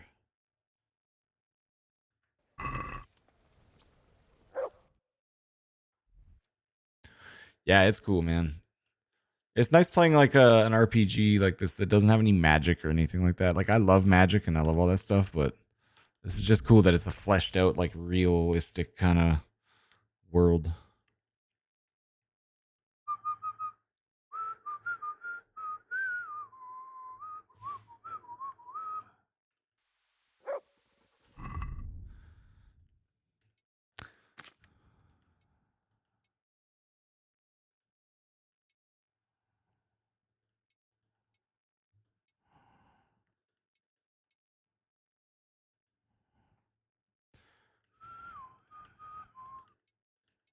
This guy didn't know what he fucking stumbled upon.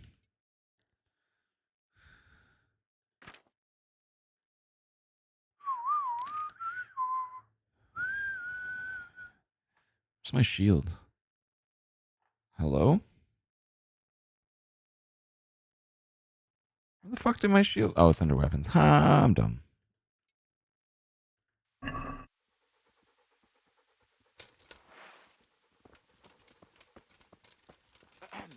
Good man. Faint-hearted knight. What is it then? It's about this. I challenge you to a duel, sir. What? What? You heard? Don't try to wriggle Why? out of it. Let's get to it. What's this about? I'm not in the habit of fighting to the death with fellows I meet by chance on the road. Tell me first what this is all about. Yeah, seriously. What's happening is I'm challenging you to a duel. You disgusting man. I spit in your face. Eager, aren't you? Who are you, anyway? I am Sir Oldbram of Lossany. Pleased to meet you, Sir Oldbram. So, what are you after?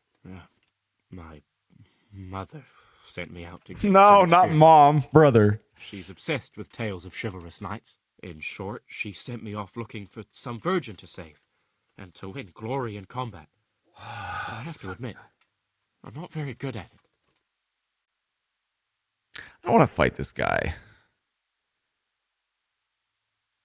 Duel for what? That's a damn foolish idea. You ought to go home. I'd love to. But what shall I tell Mama? Tell her to forget about her Tristans and Amadises and leave you alone. Not only will you have peace, but no doubt your subjects will take you more seriously too. That's easier said than done. I'm not sure I have the courage for that. You want to be a have the knight, courage you to can't accost face your own mom. wayfarers and challenge them to duels. Surely you can talk to your mother. Well, I suppose so. Surely you can talk to your For mother. your encouraging words. Glad to be of service. Now give me your shoes. Oh, never mind. I'll wait. I'm quite good at that. Buddy! I do like your sword, though, man. I might have to get a longsword. That longsword shit was pretty fun. Almost more fun than sword and shield. Alright, well. Good luck with your mom. Faint-hearted knight. JB, I'm not taking him from behind. Not that kind of squire. I'm a good boy. I do a little thievery and a little bit of whore fucking here and there, but who doesn't? Yeah.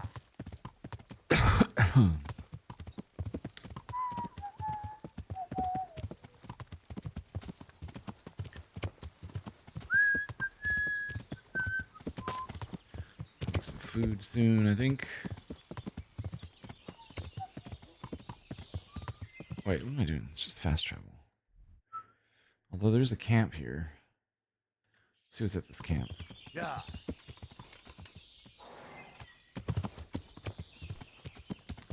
Yeah.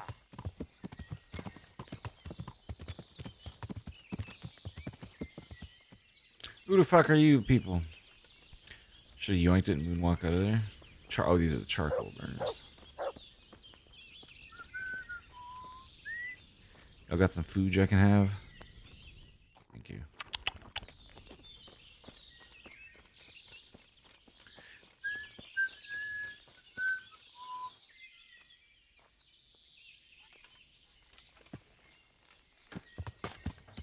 Yeah.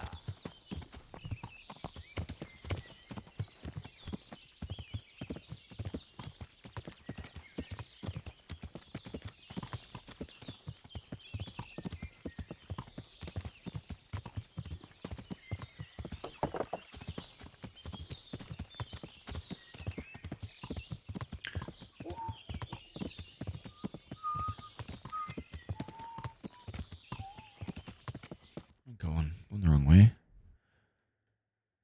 I'll just fast travel there.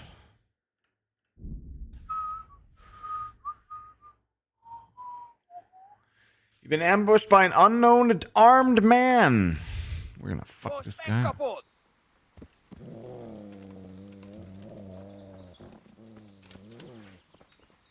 Yeah. Bina.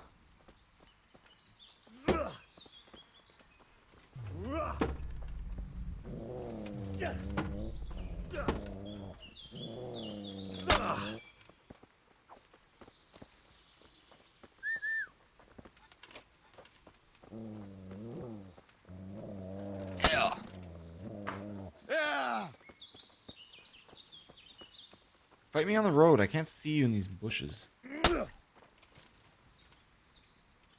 Oh, I used my perk and knocked him out.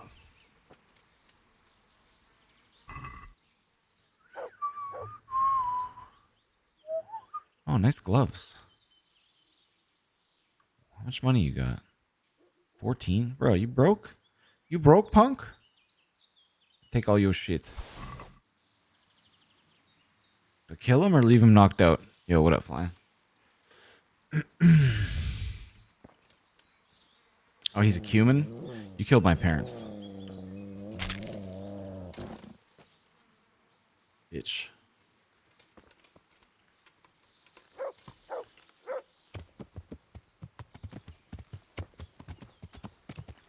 Yeah.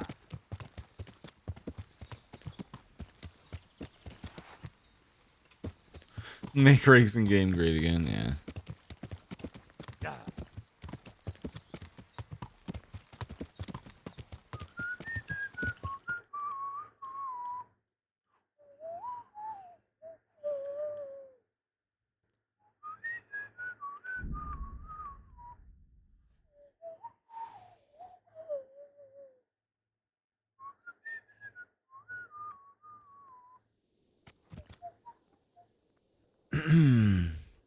Talmberg. Don't I have like a bed here? This castle woman loves me, so I think I have a place to sleep here somewhere.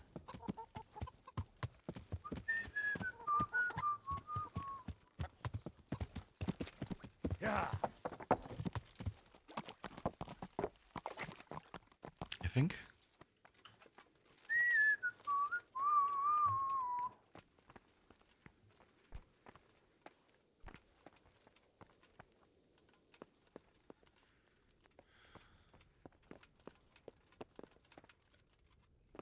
Yeah, you're definitely alone and yeah. What? Mother of God!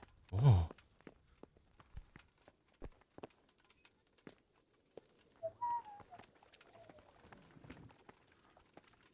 Watch this beating blood off my face. I'll just find an inn. Is there an inn here?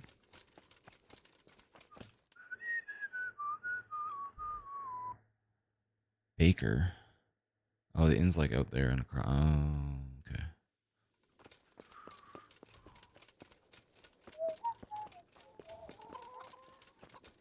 Holmberg? Nice. That's pretty close.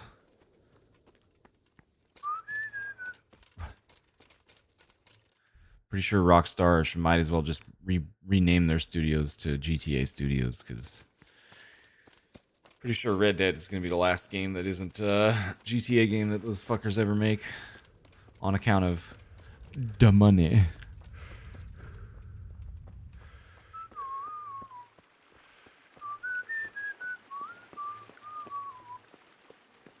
Is my gear doing all right?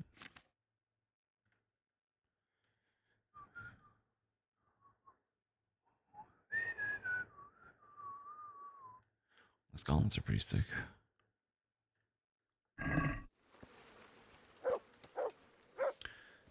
The only Midnight Club I played, I don't think it had like real cars in it. It was some like, I don't even know which one it was. Midnight Club 2, I think. Midnight Club 2.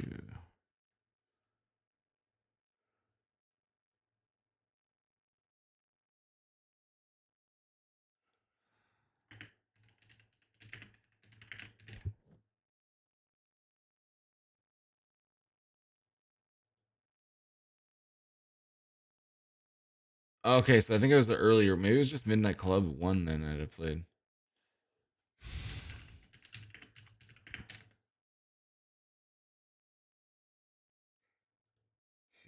Midnight Club Street Racing was a launch title for Yeah, the I think PS2, this is the one I coming out in played. designs, the light suit of the old. Yeah, the Weaving cars weren't like the actually real track. cars in this. After you at least one waypoint race against a certain character, I mean that's the idea, but you won't ever per maybe character. They'll keep upgrading to a Maybe better. it wasn't Midnight Club. What the fuck?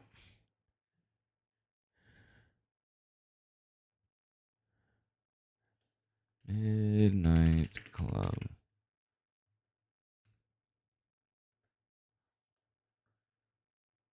It was because these look like real cars. It was this one. Maybe I just didn't know anything about cars back then, so to me they just.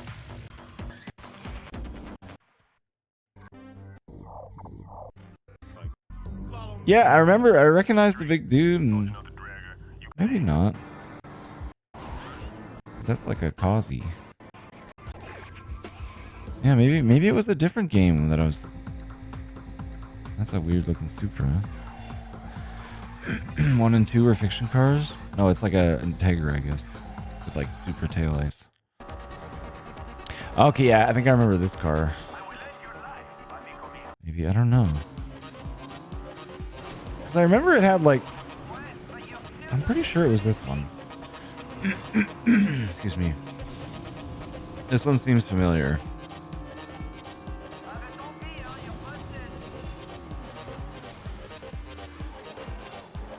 Yeah, I remember all these, like... I don't remember, like, specifically these, but... I swear the game was more like... Yeah. No, this is definitely it. I remember this jump. That building. Yeah.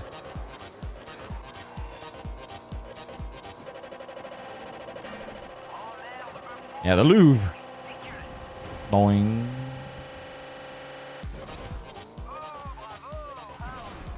Game was good. That game was good, man.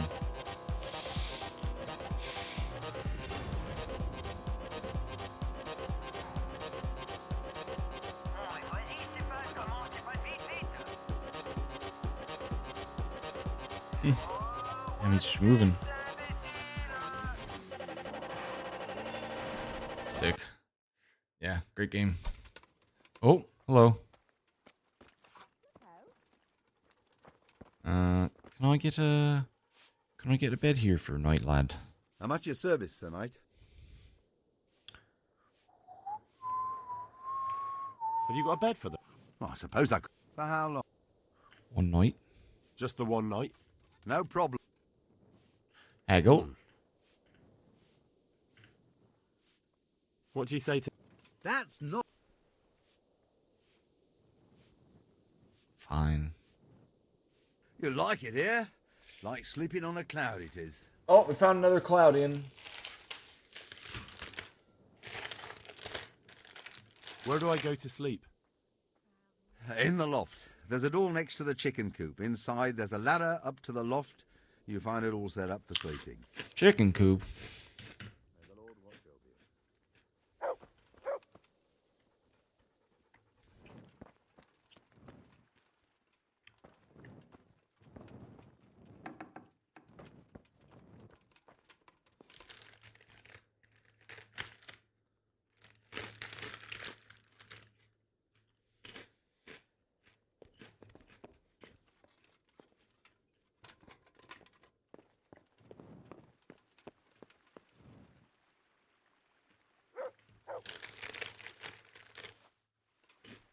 Huh. Well, I got time that guy tried to rob me in the forest and I killed him and stole his shit. That was fun.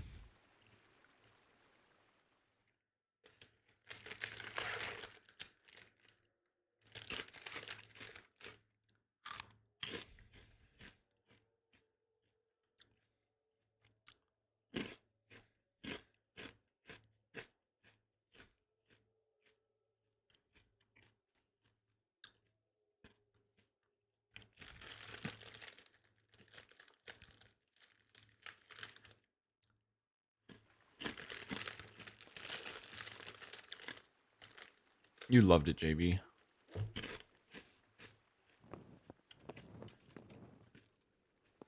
Science has proven time and again that we only remember things that really impact us positively. Our brain just shuts down the negative stuff.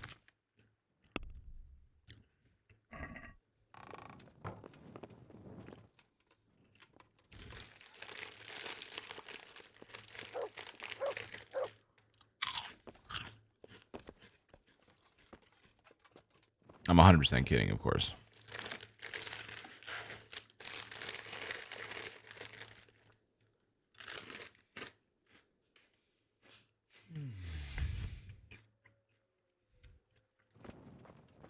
Dog.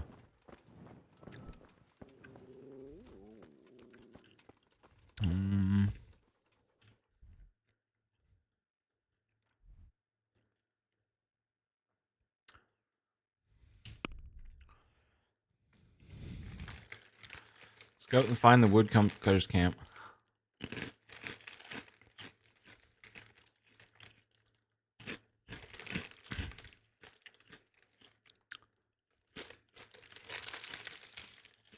What was Dub Edition like? It was like a fancy version of one of the regular games or something?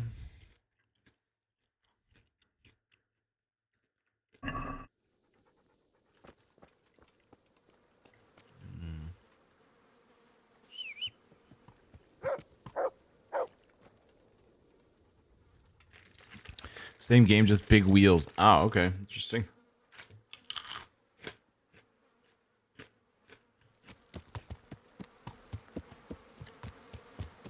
Dub magazine, gotcha. Yeah.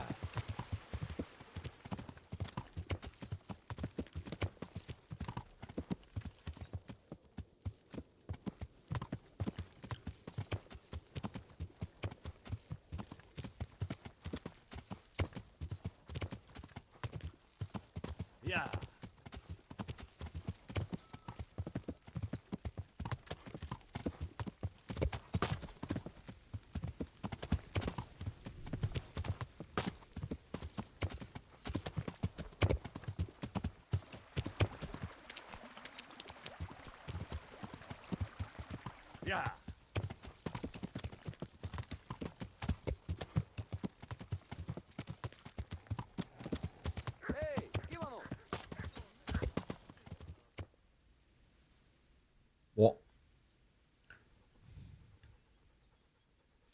Somebody trying to die today?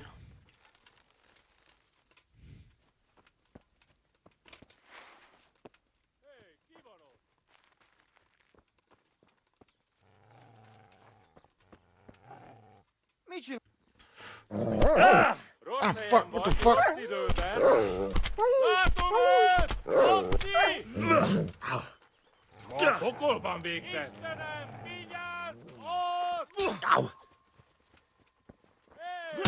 It's too many guys. Let me the fuck go!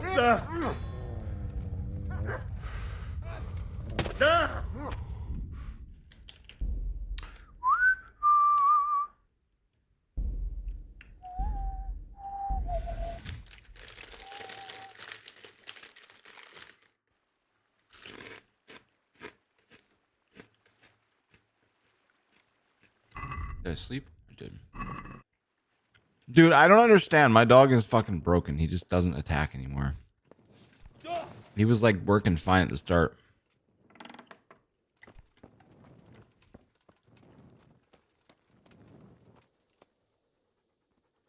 Like, I'm supposed to be able to go talk to him, other commands, free. Come along, free. That's supposed to make him, like, defend himself, defend me, attack shit, be able to, like, have me command him to attack, but I think he's a bit dumb. I think he thinks everyone is friend-shaped.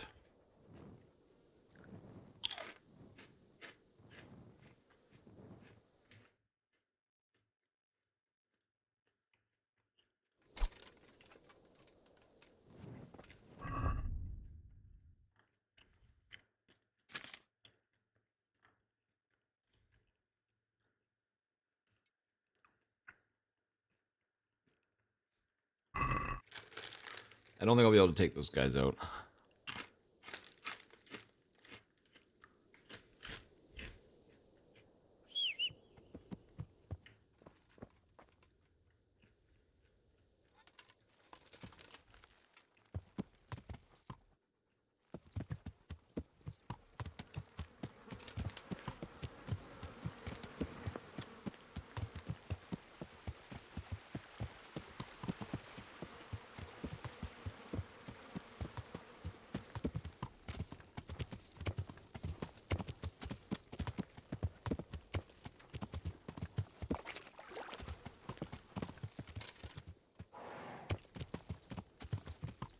Alright, horse, settle down.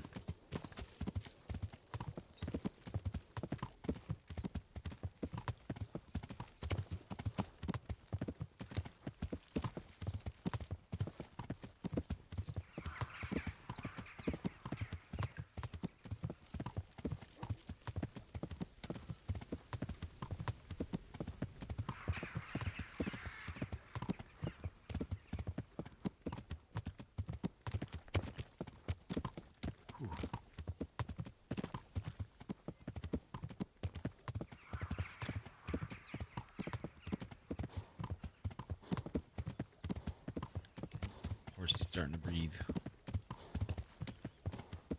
Keep it up, buddy.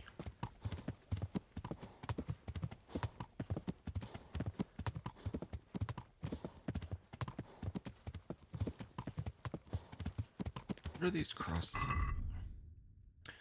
Constellation crosses were merely stones with a cross engraved into the surface, were erected in places where tragic events or important historical events in the life of the community or country had occurred. They are closely linked to criminal law, a symbol of admission of guilt and a plea for forgiveness. The Constellation Cross embodied repentance by the perpetrator of a crime, built at the culprit's expense. In addition, Constellation Crosses marked the boundaries of estates and municipalities. Interesting.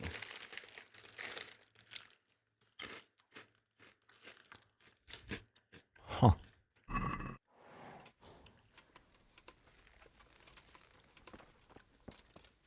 Where was it?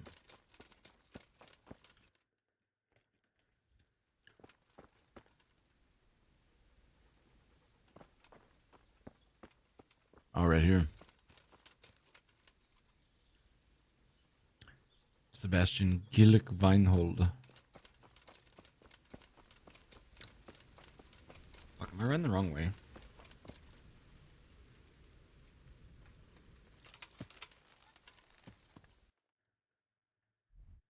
I most definitely am. God damn it. I rode the whole ass wrong way out of town. Well, easy way to fix that. God damn it.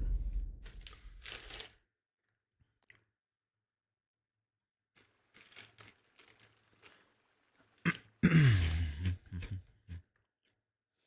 was going towards the wrong A, that's why. Lol.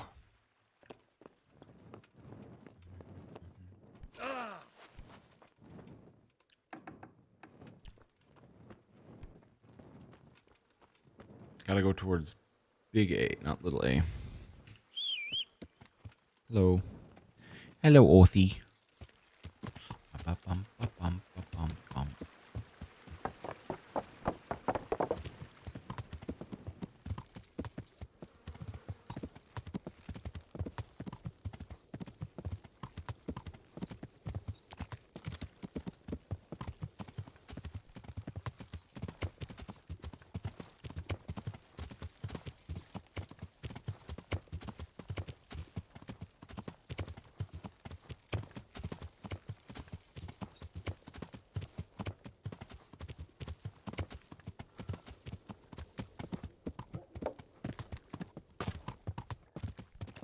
I'm guessing we're getting near the woodcutter's camp on account of all the wood cut.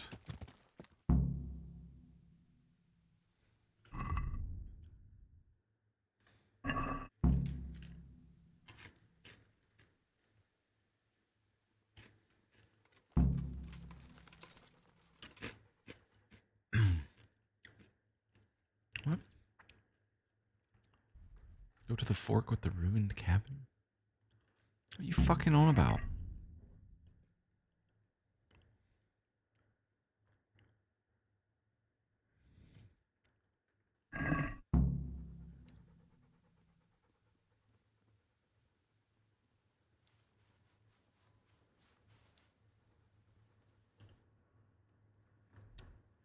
Go to the fork. That's the alchemy lady.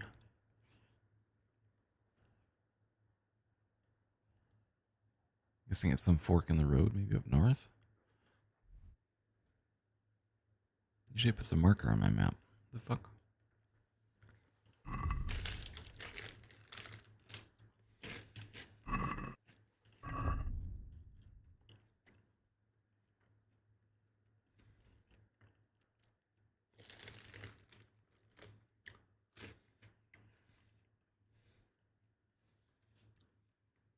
Straight along the path past the camp until I reach a fork with the ruins of the cabin.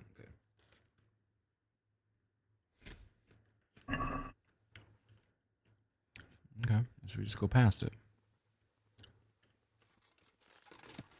Do I want them to see me? Probably not.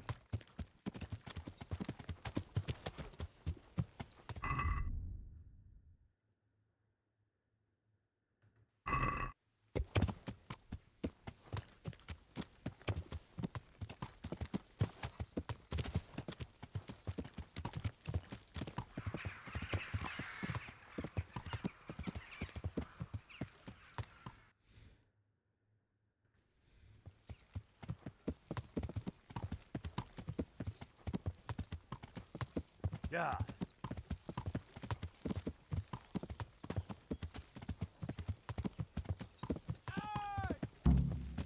More McDouglas! McDouglas!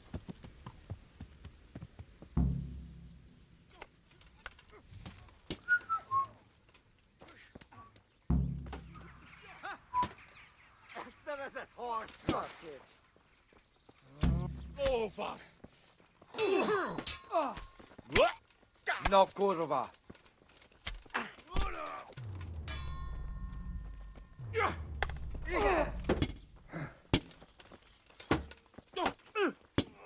Had enough of life. Why are you guys all fighting me? There you go. Yeah, fight each other. No. Yeah, there you go.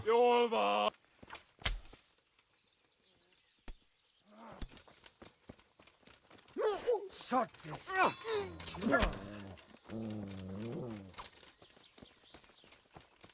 Get this motherfucker! Fucker! Yeah. Good job, boys. Hell yeah. Loot them, if you don't mind. Take all damn shit.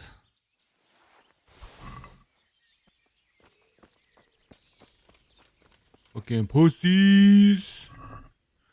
Nice, that's a good haul right there. Hella money, hella sellables.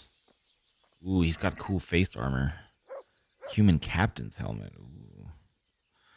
Man, they had lots of money. Oh, take their shields.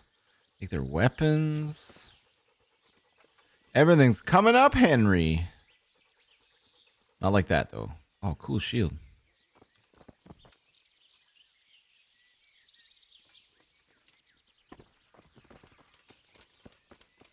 Does this guy have weapons? Oh, he had a common saber. Cool.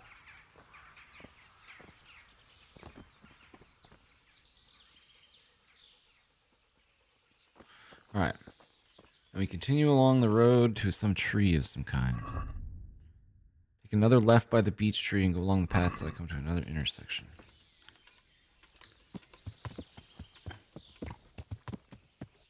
Good work, gentlemen. Happy to be of service.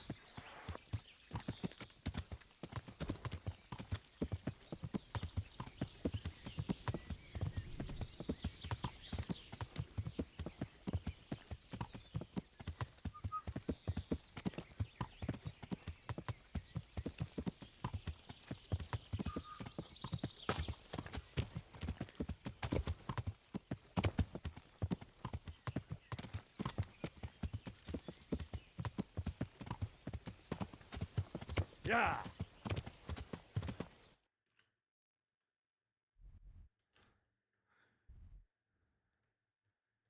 Guessing that was the left I was supposed to take by that funky looking tree.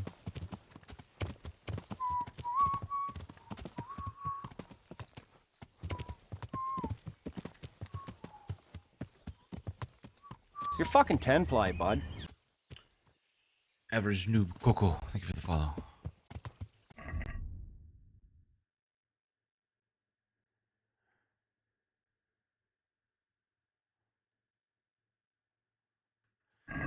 Straight on at the crossroad, man.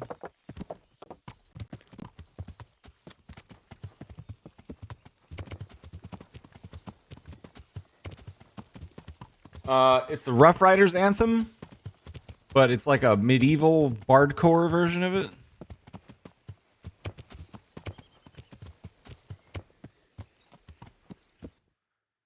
Where's this flat rock? Guessing that's the camp. Yeah, I found this whole playlist on Spotify of this guy that makes all this music, like does all these covers of like hip hop and pop songs. Oh, oh, that's a Rough Riders roll. Stop, drop, shut 'em down, open up shop. Whoa. All right, this has got to be it, right?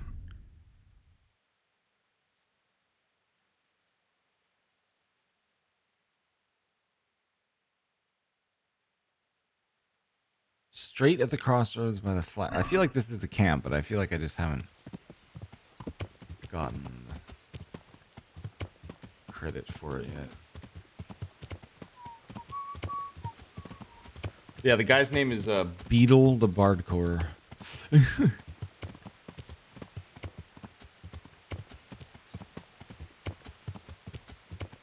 Alright, I've completely lost the script here. I'm assuming that was the right place, because that is straight through. I just didn't see no flat rock anywhere. Yeah. Yeah. This is like back here. Yeah.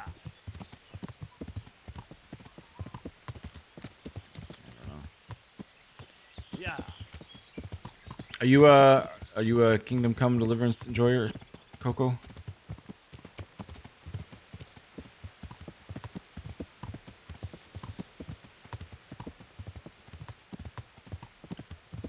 That's the shrine. So I just go past it.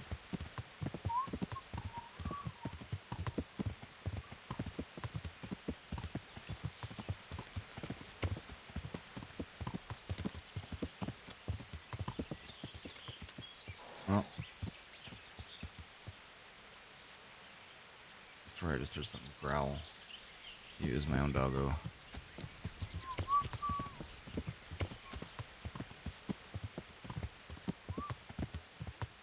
Get rid of this marker off my map. It's bugging me.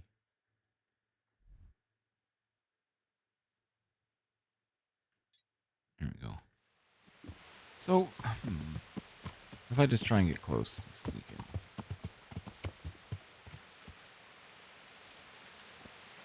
Although I'm wearing huge, heavy armor, it's not going to be super easy to sneak. And my dog is actively barking.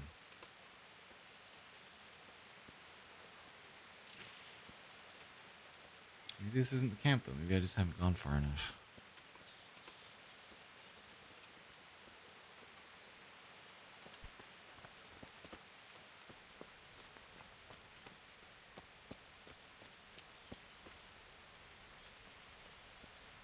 You guys mean or are you friendly? Hello. Woodcutter. Yeah, these are the woodcutters. Don't mind if I do. Are you the head woodcutter? Woodcutter, woodcutter. Is there a head woodcutter? Can I sleep in your bed?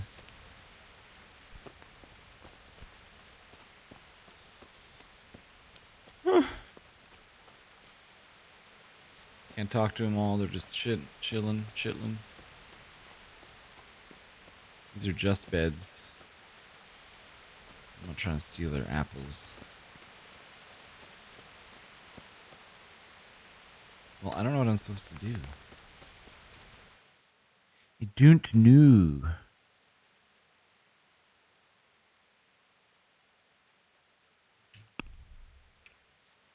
If I left again at the tall beech tree and straight on at the crossroads by the flat rock. This must be the wrong spot. But it's a woodcutter's camp, and that's what I'm looking for. I don't know. I'm confused. We'll figure it out.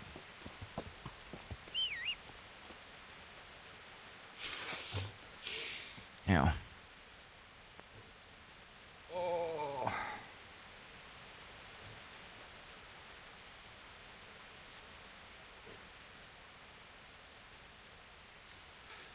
Oh, and I need to think about making some food soon.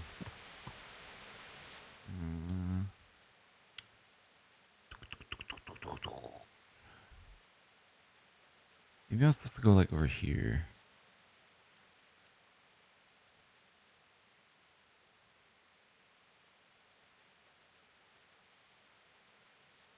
Alright, let's go back. Yeah.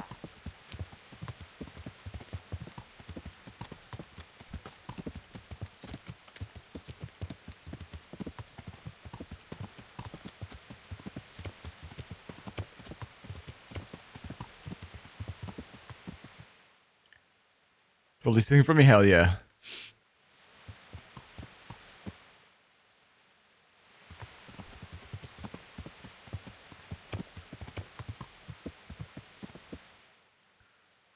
Oh my god, where do I go? There's the road. Great googly moogly. Fuck happened here?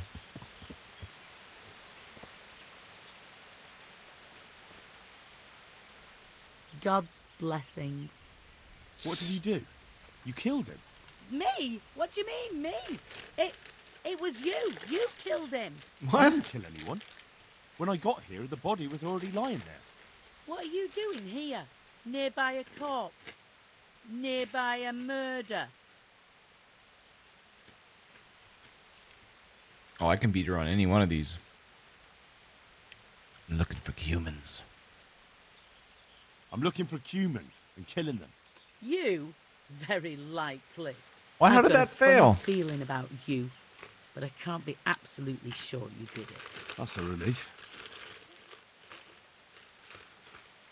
What were you doing here? And what were you doing here exactly? What do you mean by that?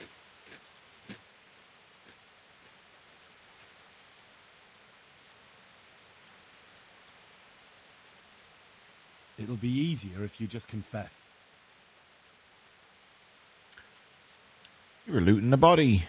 You were looting the body right here on the road. What of it? A corpse doesn't need possessions. True.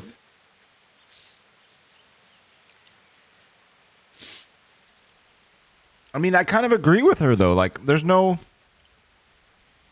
option to be like, you know what? You're right. Huh.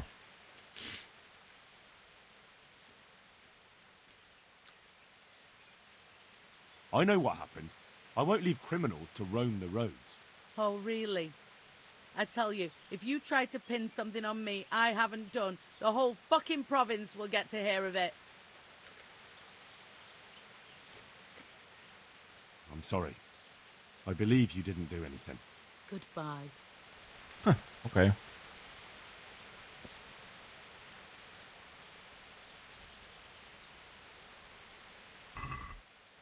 Oh. I don't really have anything I want. Take his sword, I guess. Get a few bucks for that. It's technically not stolen either.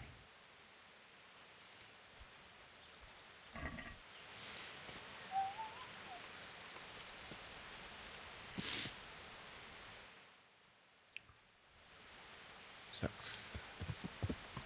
Yeah.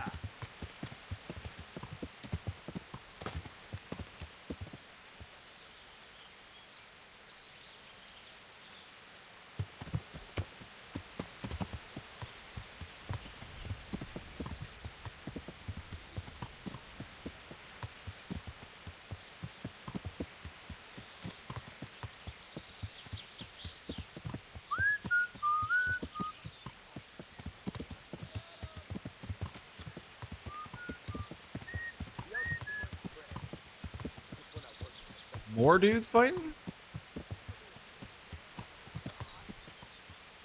Oh.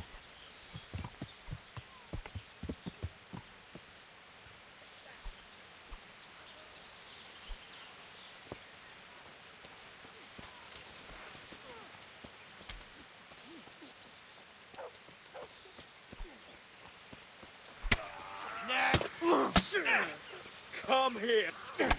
Ow, fuck.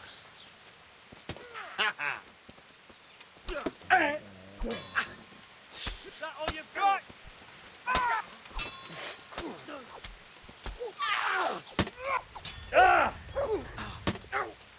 Gone weak at the knees, have you? I'll squash you like a... Well, now.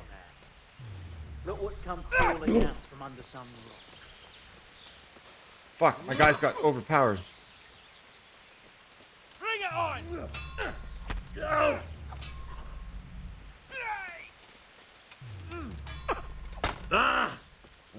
Yeah. You call that combat? Is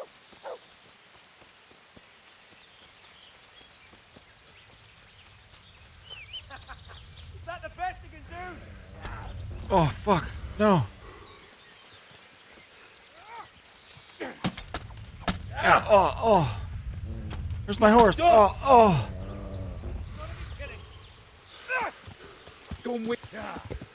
Oh. Woo! Peace, bitches.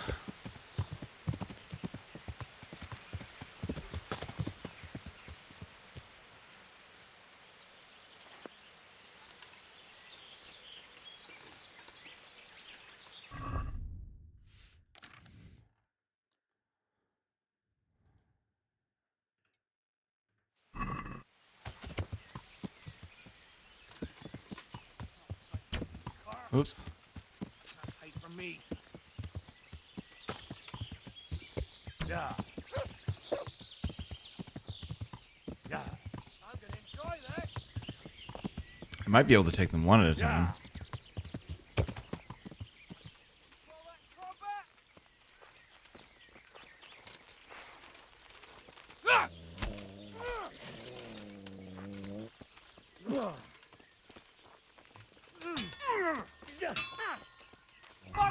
I need my shield.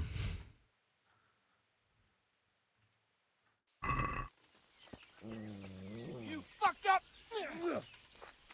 No, no.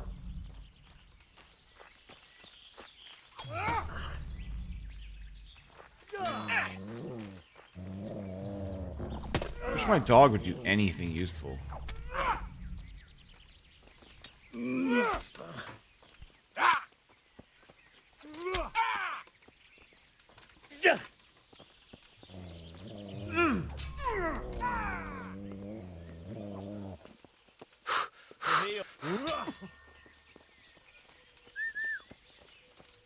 I need to look this shit up. It's so annoying. Dog not attacking. KCD only heal.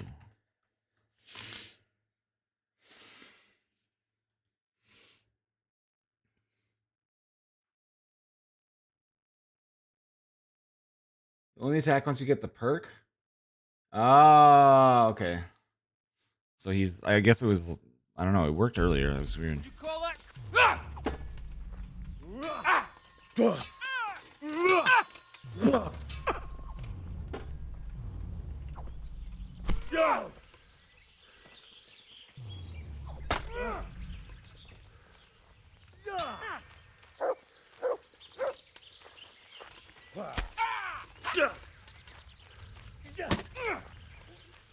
God! Kurwa!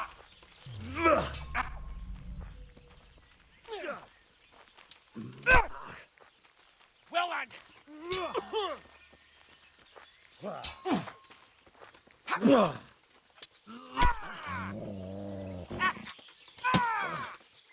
Yeah. You're fucking annoying, dude.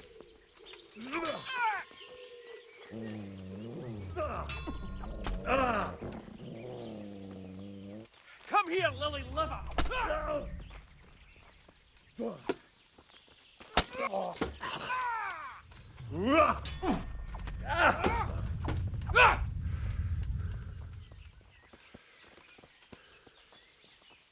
I'll wring your neck, you cunt!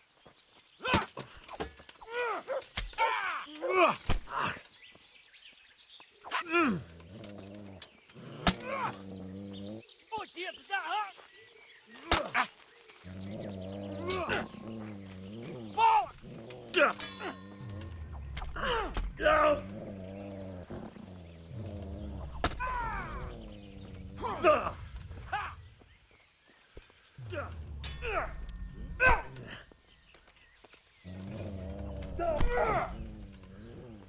You'll get what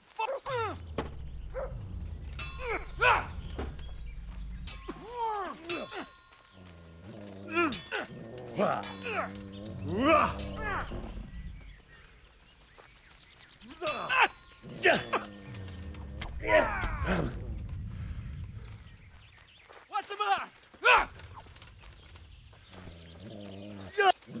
Oh, fucking Christ. Take that!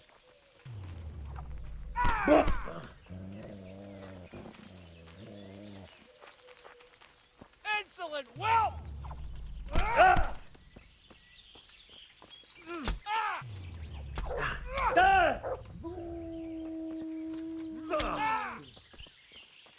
Jesus Christ!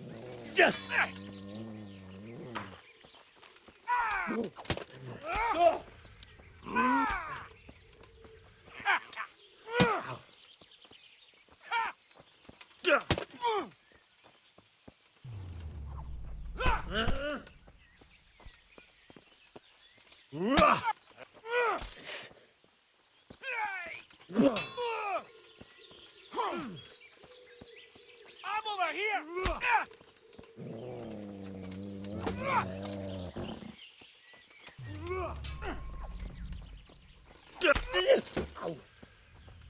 Yeah! Stop stabbing. These fucking counterattacks are so goddamn stupid.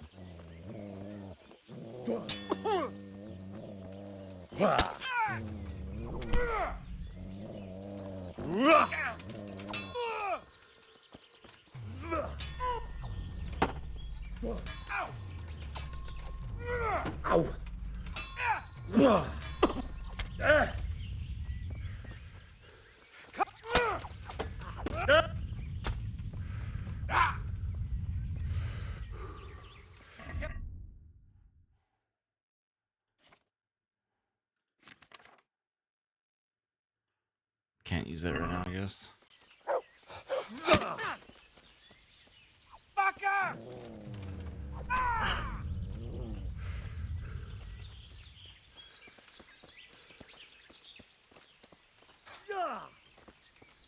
Mess!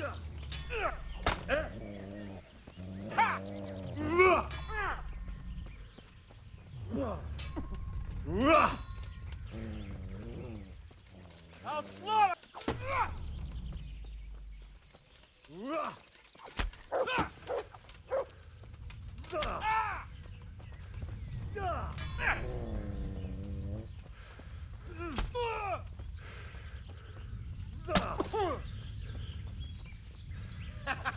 Is that the best?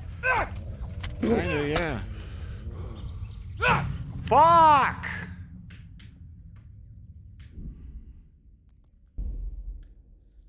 That's annoying.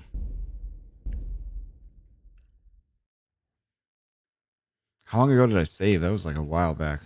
Wait, what? I think I just loaded the wrong game, that's all. I was like, what? Fuck, I'm here again? God damn it. Oh, did I not loot any of that shit then? Oh yeah, no, I got it all, okay.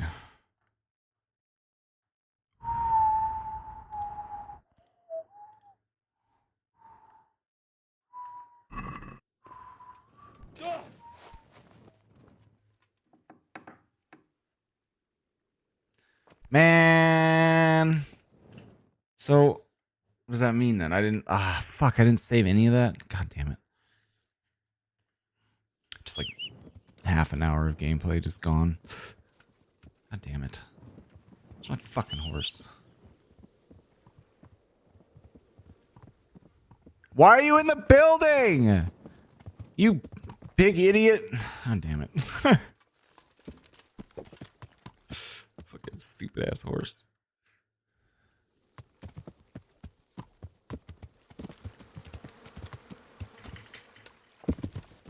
Nailed it.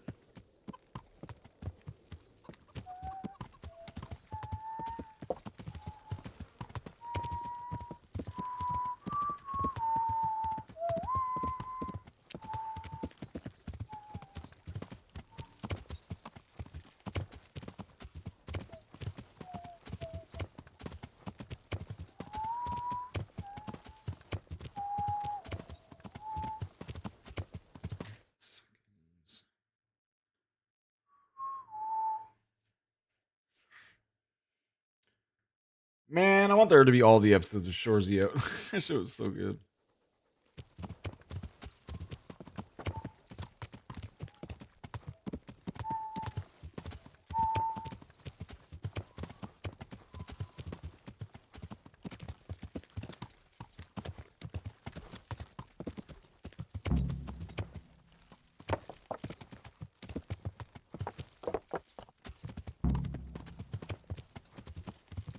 Go to the fork.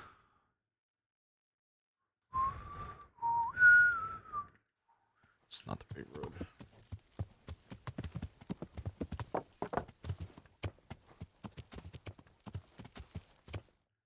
Nor is that.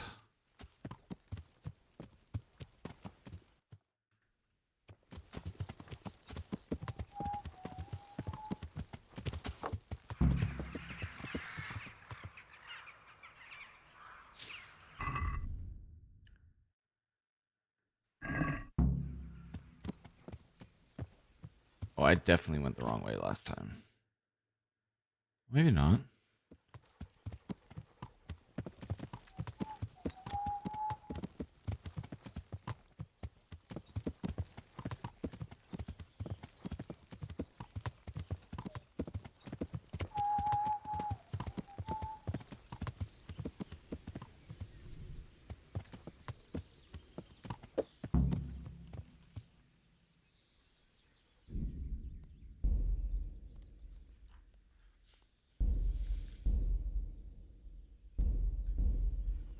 Well, well, now what have we here?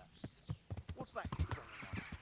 Show us what you got and maybe we won't kill you. hell! I'll slay you for that! Oh, you're bandits. Oh, fuck. I thought you were good guys. It's a lot of bandits.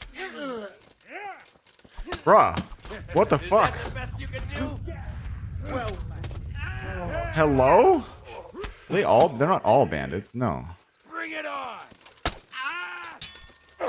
Alla dopperdelle! Wait, why are they all attacking me? Why are you guys, like, hang on. Fight each other. Leave me alone.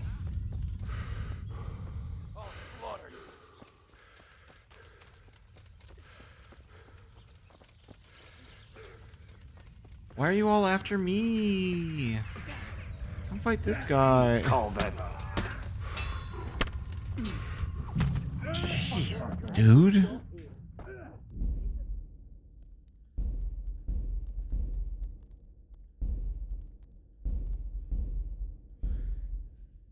Giat.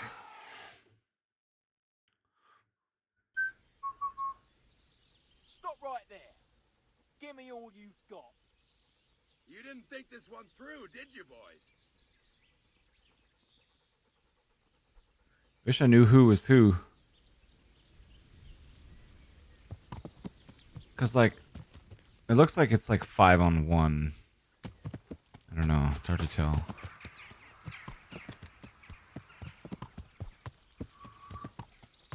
Either way, I kind of want to watch them all fight each other, and that's one down.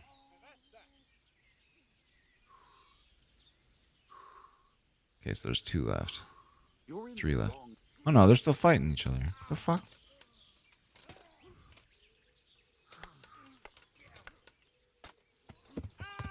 Which one of you is a bandit? Fucking hell!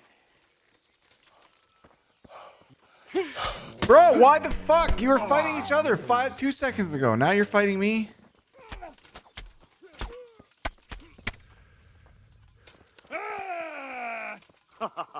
Is that the best you can do? Give up? This makes no fucking sense. Fight each other, you fucking retards. You'll get you got for.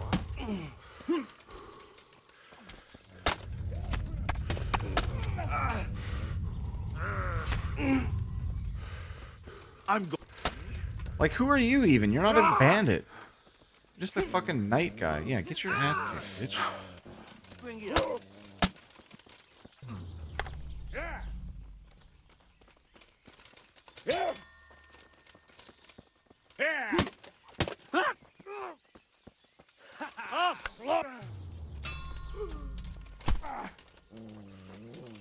You guys make no fucking sense. Finish your fight against each other first, you fucking idiots.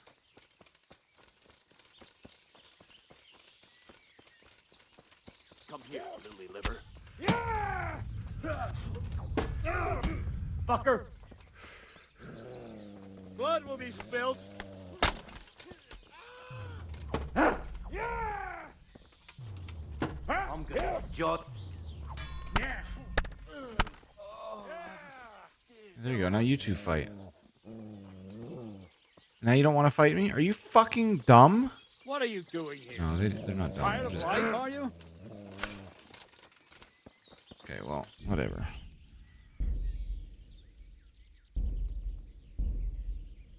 Huh. You skids at mission? Nice. Well, well. Now what have we here? What's that he's bringing us? Alright, I'm just gonna sit here until no one's fighting each other anymore.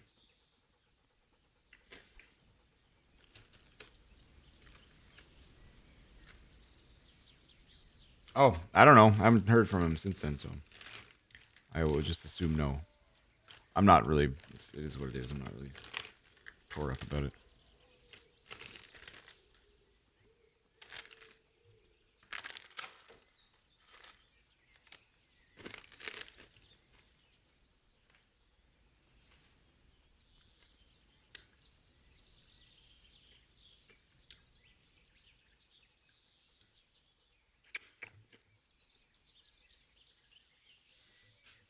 Oh man, 7:30 already?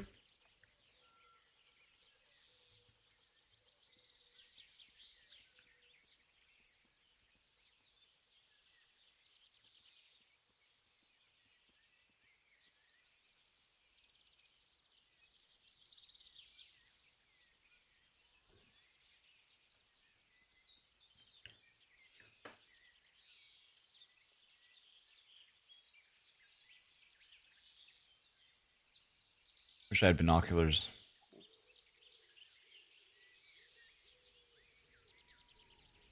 Nice, that's awesome, Keegan. LS swapped. Smart.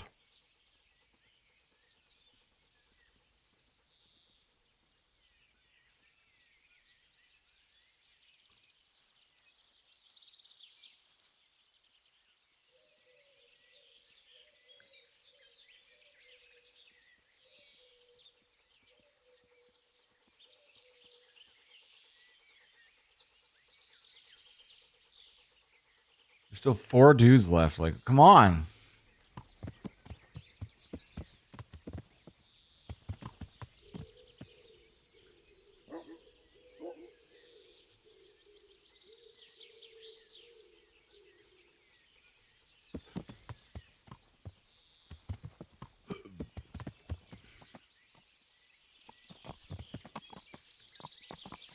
Turbo LS, fuck yeah.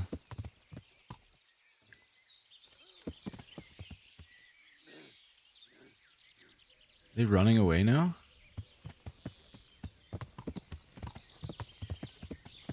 Is this a bandit?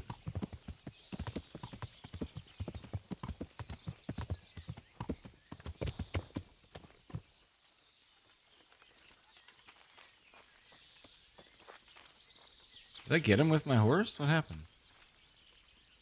Yep, I did.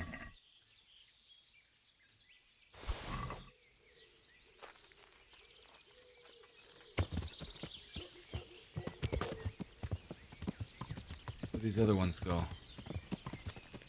Hey, what's that?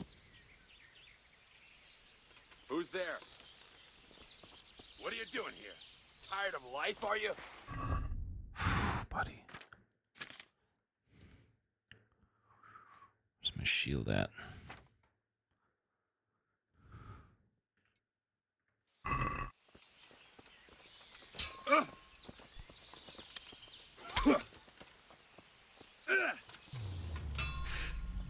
Bugger! I'll slaughter you.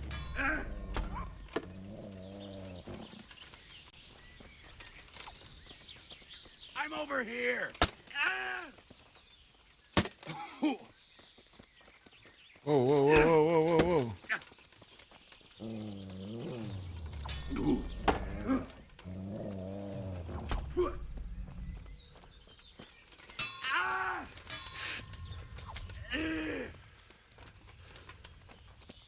Lost your wit.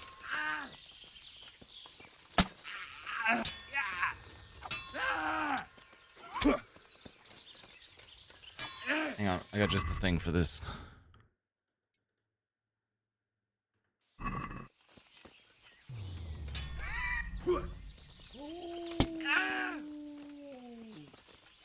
Is that?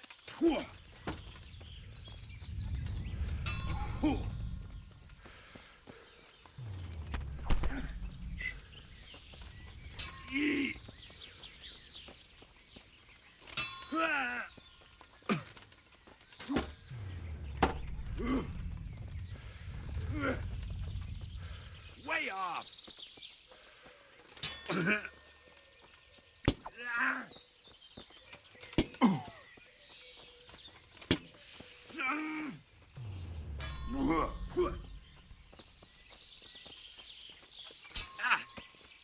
God damn.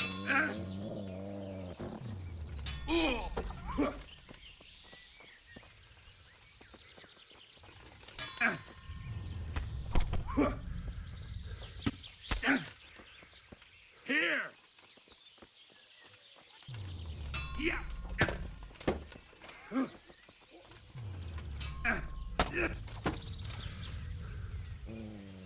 You.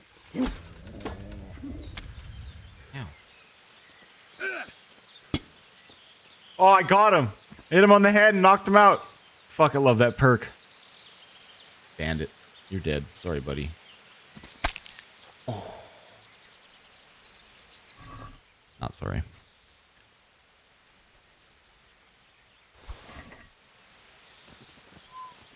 Alright, I know you killed a guy somewhere around here.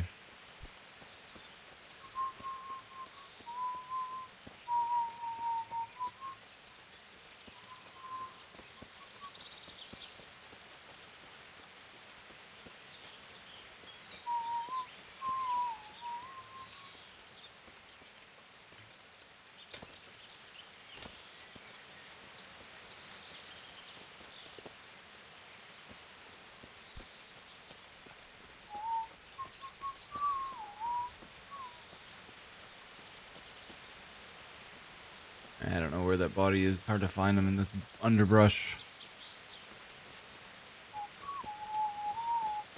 I parked my horse here. He was like over there, so I don't know. Oh, hey, there he is. Loot all your shit. I have so much weight worth of shit on me. It's awesome. All right, now back to the road. There's at least one more guy to loot over there. I feel quite hungry. I feel quite hungry.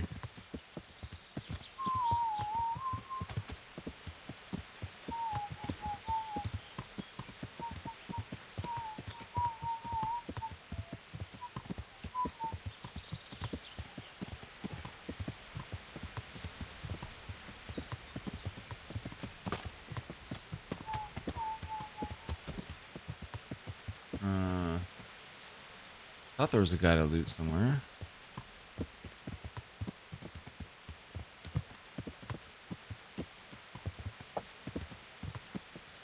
Guess I'm on the wrong road. I am on the wrong road.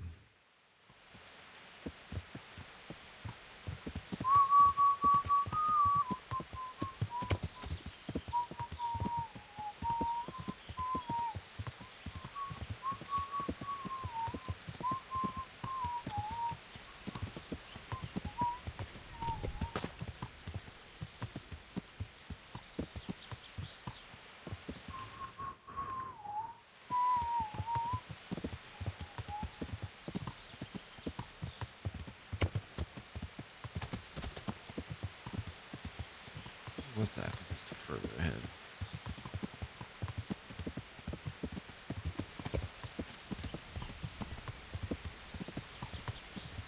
Who the fuck are you?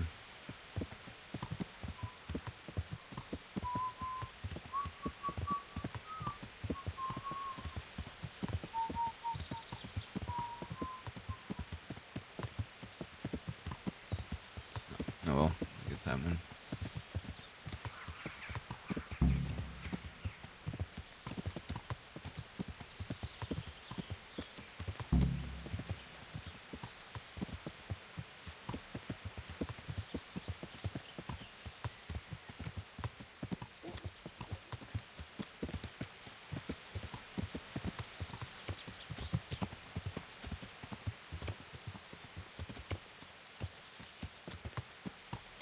Going nowhere. We cannot be stopped now.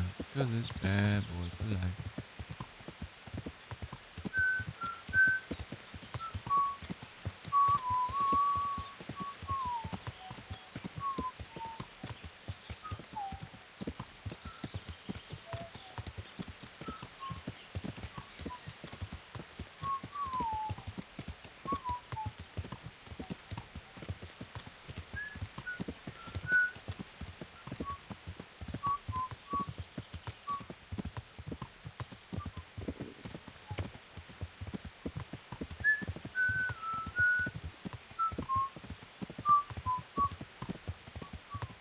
I feel like I've gone too far. To reach a crossroads by a flat rock. Like, I don't know where the fuck this flat rock is.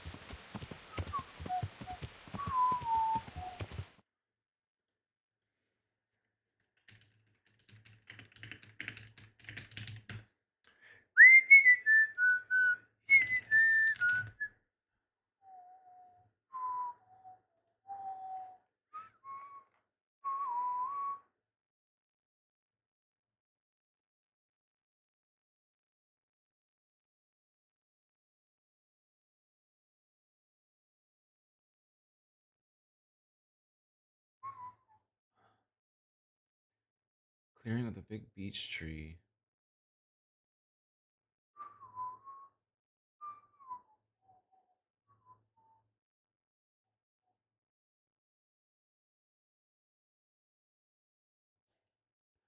I don't know what a fucking beech tree is.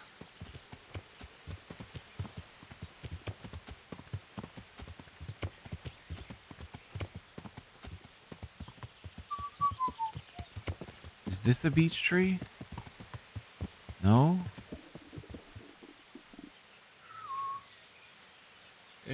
the next fork by clearing the big beech tree. Dog. I'm literally Googling a picture of a beech tree. Beech tree.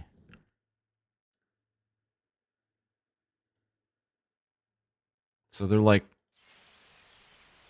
So that guy there is... That's gotta be the beech tree they're talking about then.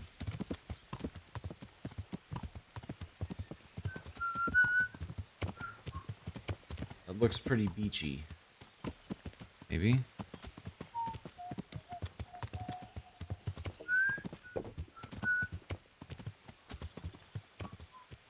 Yeah, that's definitely it.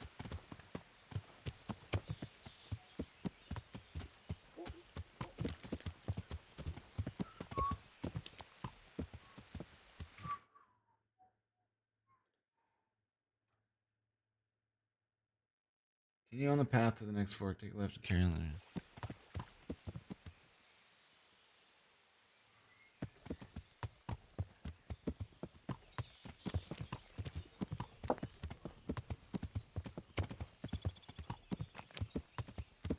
This way? Surely not. I'm just going back the fucking way I goddamn came.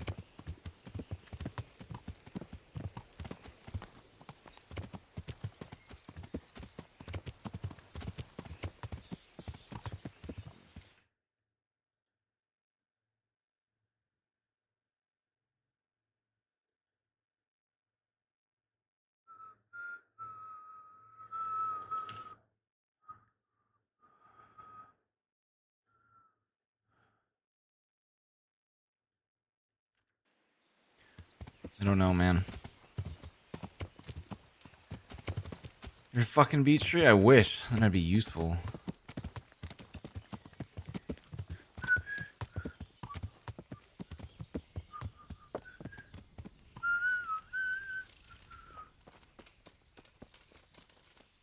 Can't even talk to these dickholes.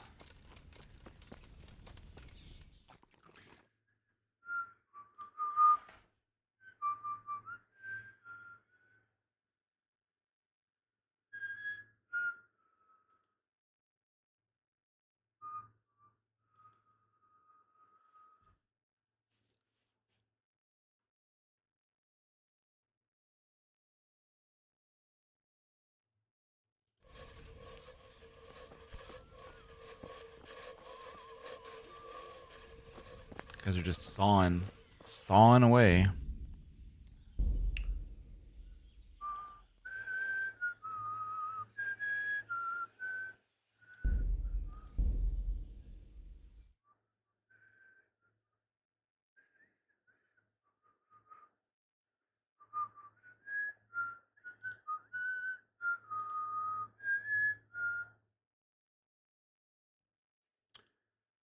Oh, man. I don't know if I want to... Facebook reminded me of my dog. She's so cute.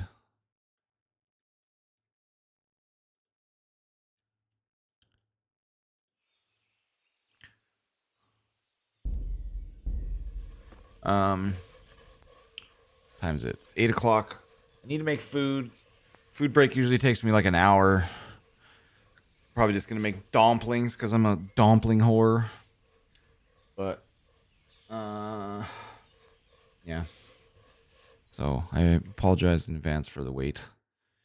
If you guys have any videos or anything that you can think of that you'd like to watch on stream, let me know. Whoa, look, it's weird. I'm showing up in my own fucking recommended over here. Creepy.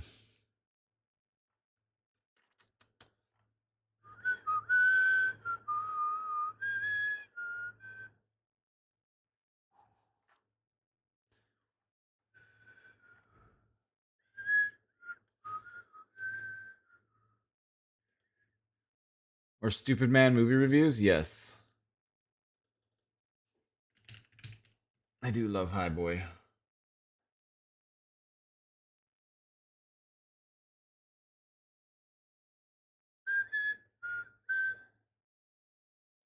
Welcome to the... Oh, let me just pause this game here.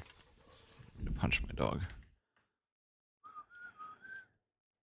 I like the way you War for the Planet of move. the AIDS. Now, I only watched bits and pieces of the first 2 movies, or is it 3? I don't know. Doesn't matter, because I think I remember enough to do this. Plus, this one starts with some boring reading to give us a refresher on the previous movies. So humans experimented on apes, and I make food, really baby. smart. The apes and humans fought each other, and the apes kind of took over the world, and humanity got a deadly virus called the Simian virus, like the guy from GTA 5. That virus almost wiped them out completely, on top of having to fight the apes, who are led by Caesar, who actually wants peace, but this other ape kobold wanted the opposite of that, and he's the reason why there's a war going on between them in the first place, or continues to go on, something like that, one of these two. And he got killed by Caesar for being such a dick. We joined in with one of the last US Army units sent by this asshole colonel to go find Caesar and his stronghold team in the woods and kill him and all the other apes, but the parties killed Caesar. So after some searching, they find some apes on horses and the stronghold castle itself, start attacking them with the help of their own apes they call donkeys and treat like slaves. Lots of monkeys die in the process, but they retaliate and rain down a storm of arrows onto the army unit. Ironically, one of the only human survivors is a guy with a crossbow. They take him and other human survivors and the gorilla that survived as prisoners. Caesar goes up to them, and if I remember correctly, he's like patient 0 of ape experimentation, where he took most of the make monkey smart juice and he gained the ability to speech. Fucking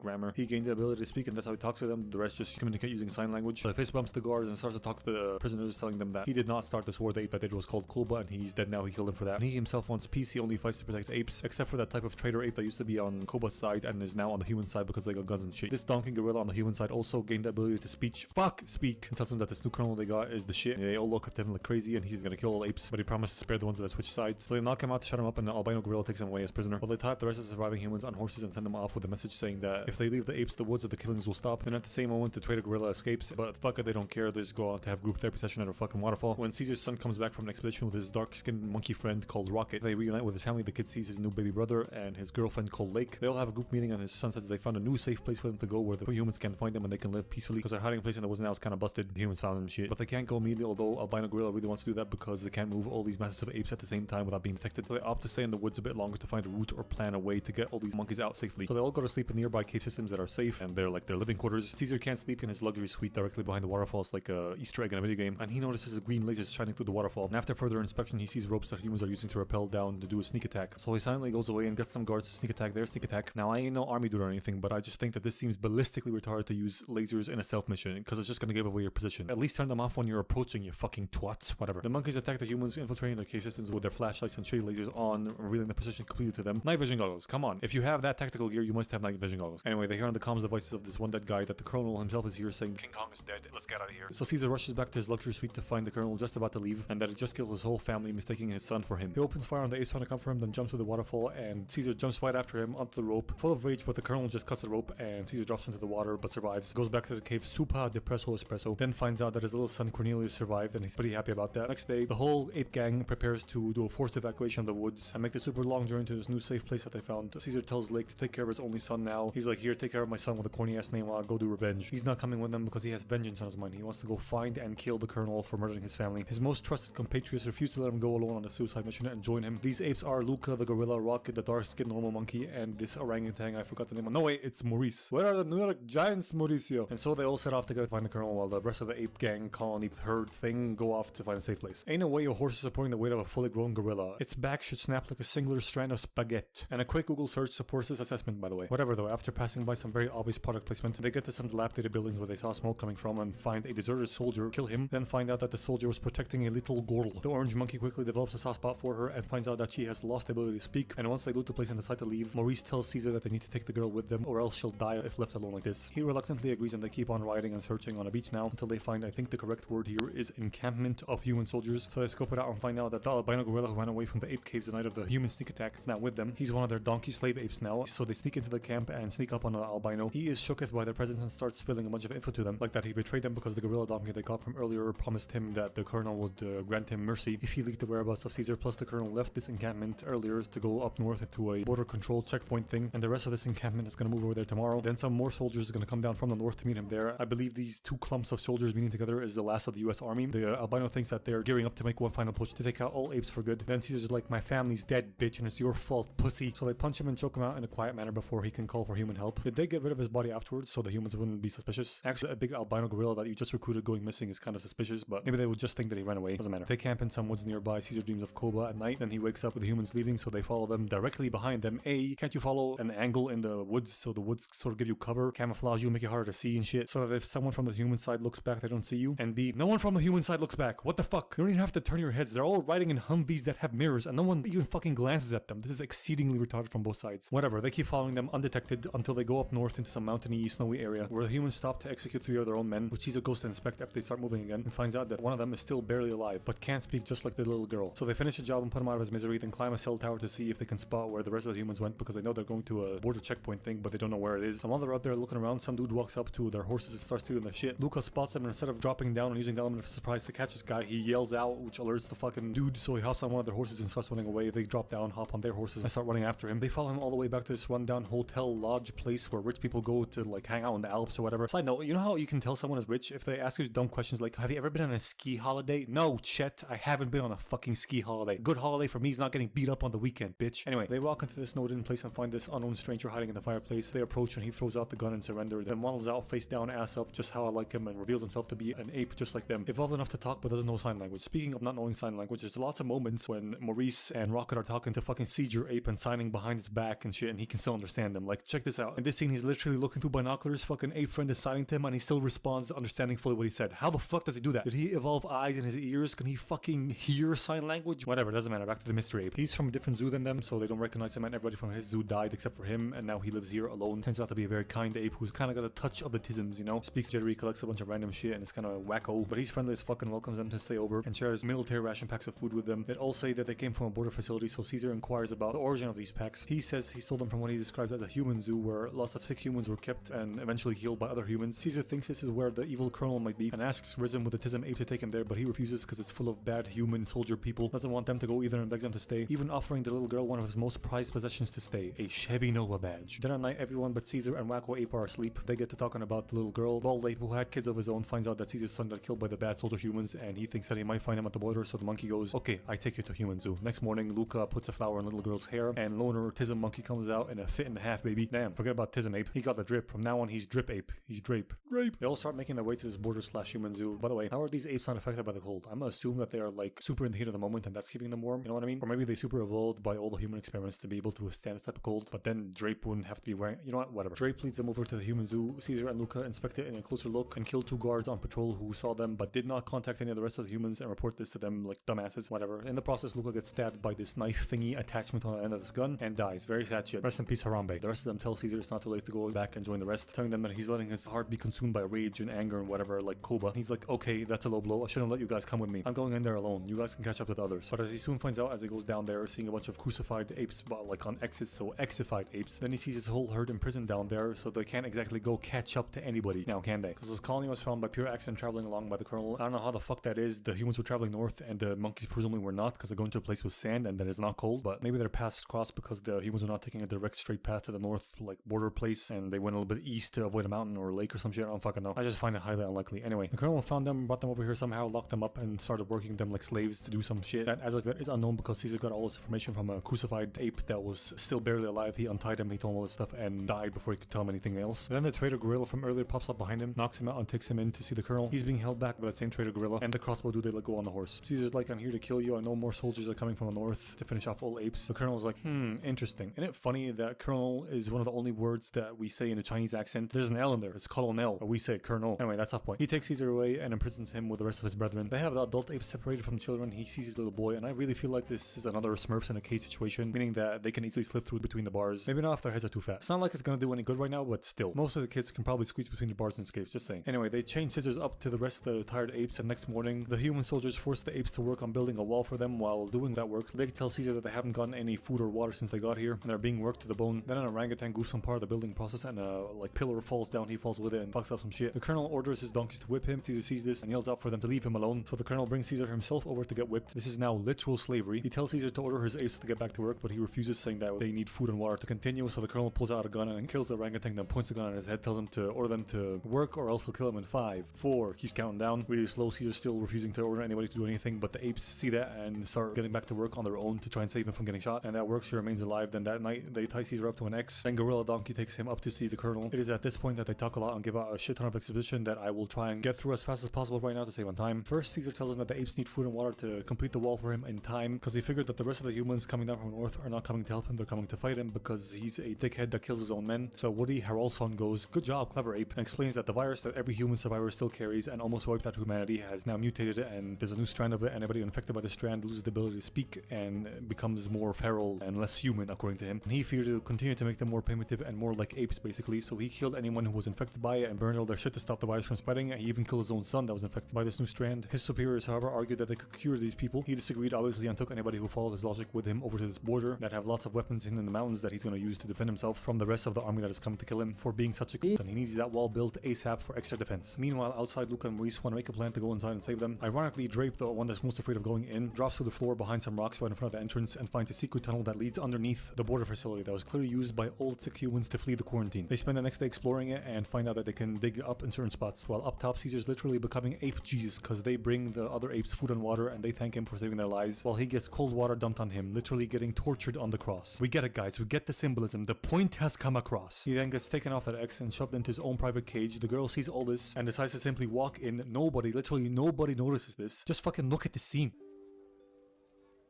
How? These bitches have such horrible security homes. Not only is she able to walk in undetected, she walks up to Caesar's cage, gives him her little doll, then finds a bucket of water and gives him some to drink, then walks across to the other cage full of apes. They hand her some seed food stuff that they kept for later, and she walks back to the cage that Caesar's in, gives him that shit, has a cute little ape together strong moment with him, all undetected, brother. How? Eventually, a patrol that includes the colonel himself starts walking past, so Caesar tells us to go hide while Rocket makes a distraction walking in and doing monkey business so she can escape. He gets beat up a bit, then thrown into the pen with the rest of the apes. Then he signs to Caesar, "Great, now we can plan our escape." Next day, the colonel takes him out to put him to work and finds a doll in his cage, and he's like, "The fuck is this?" No one answers him, so he just keeps the doll and moves on. Puts all the apes to work, and while they're doing that, they measure how many steps it takes from like a certain spot to the middle of the adult cage, and the same for the children's cage, but it's all relative to the secret sewage escape tunnels underneath. Caesar signs this information over to Maurice so they can count the steps underneath and start digging up into the adult cage. And when they do that, Maurice forces Drape to go up and take a look, although he really doesn't want to. He keeps going, "Oh no, no, no," and that's where the meme comes from. The more you know. He eventually does it, and it turns out that the hole was dug right next to a guard that was standing there that somehow did not feel the earth move beneath his feet or fall into the hole and make it wider because of his weight and shit. Whatever, he eventually leaves, and they try and do the same for the kids' side, but unfortunately that is not to be because that side of the tunnel starts getting flooded. Fortunately, though, they can close that portion off from the rest of the tunnels with a hatch, but now they have to deviate and come up with another plan to save the kids. So that genius new plan is to throw shit at the tower guard watching over them, make him angry enough to come down and point guns at them, lower him, slash maneuver him over the hole, and have Maurice suck him down, knock him out, and throw the keys and his weapon out for them to use, free each other, and go over to the kids' pen, free them, and somehow get up to this like high vantage point spot where there's a very convenient rope going right over the adult pen that they use to go over there and drop down and then go into the hole. Travel through the tunnel and make it out on the other end with Drape, sending them across into the woods to Maurice to safety in batches to avoid detection from the guards and their big searchlights. Just send them across whenever they come up to it. Their security is so fucking garbage, they don't notice any of the rapidly emptying ape pens or the noises the apes were doing, or get suspicious from the yell the guard made that had shit thrown at him. Even if they're currently more focused on looking out for the humans that are coming to attack them, this is still trash tier level security. These other humans that I will call Arctic Camo humans do arrive in choppers and start attacking him, so the border dickheads start launching missiles at them. The fight between them starts right as the last ape enters the tunnels, and Caesar opts to stay and continue his vengeful mission and go kill the colonel that has locked himself up in his living quarters. He goes up there and finds him drunk, bleeding from his nose, unable to speak. He ironically got the virus from the girl's doll and clearly wants Caesar to shoot him in the head, but Monkey no do that because either he forgave him and doesn't want to be consumed by hate like Koba, or he doesn't want to give him the satisfaction, or he wants him to kill himself because Lul the irony. I'm gonna go with the last option because he leaves him the gun and the colonel takes it and kills himself. This is all happening while the border dickheads are still fending off an attack, so Caesar takes this belt of grenades and jumps down from the colonel's army penthouse. Gorilla Donkey's helping the border cocksuckers with the defense, but also sees them lighting up the apes that are trying to make an escape because now they're caught in the crossfire between both these human groups and they have to make a move. The border retards obviously realize that they're trying to escape, so they try to light them up. Then while fetching grenade launcher, sees Caesar trying to run up and blow up a gas tanker, but then gets hit by crossbow dude, and demoing Big Gorilla has a change of heart and Noob Tube's crossbow guy, which gets him executed via shot in the head. Then Caesar is able to blow up the tanker while getting attacked himself, and that explosion somehow conveniently starts a chain reaction that blows up the colonel's precious wall. Then another tanker catches fire and blows up the whole facility this time while he jumps down into the great escape tunnels, pops out the other end and sees the Arctic Camo human ground troops arrive and realize that they've won, then stands up in full view of them. I don't know what the fuck the logic behind this move was. Just stay down, you homunculus brained retard. Whatever, they do notice him, but it doesn't really matter because they don't have time to do anything about it because an avalanche starts happening. They start trying to run away. He runs over to the woods and climbs a bunch of trees, ends up as far as he can possibly go on this one, holds on for dear life trying to survive this avalanche, and he does. The tree just leans over like the Leaning Tower of Pizza, finds out that the rest of his herd did the same thing and they all survived. While according to the beginning of this film, what remains of the US Army got buried in snow and presumably all died. The herd of apes then trek across the Great Plains of California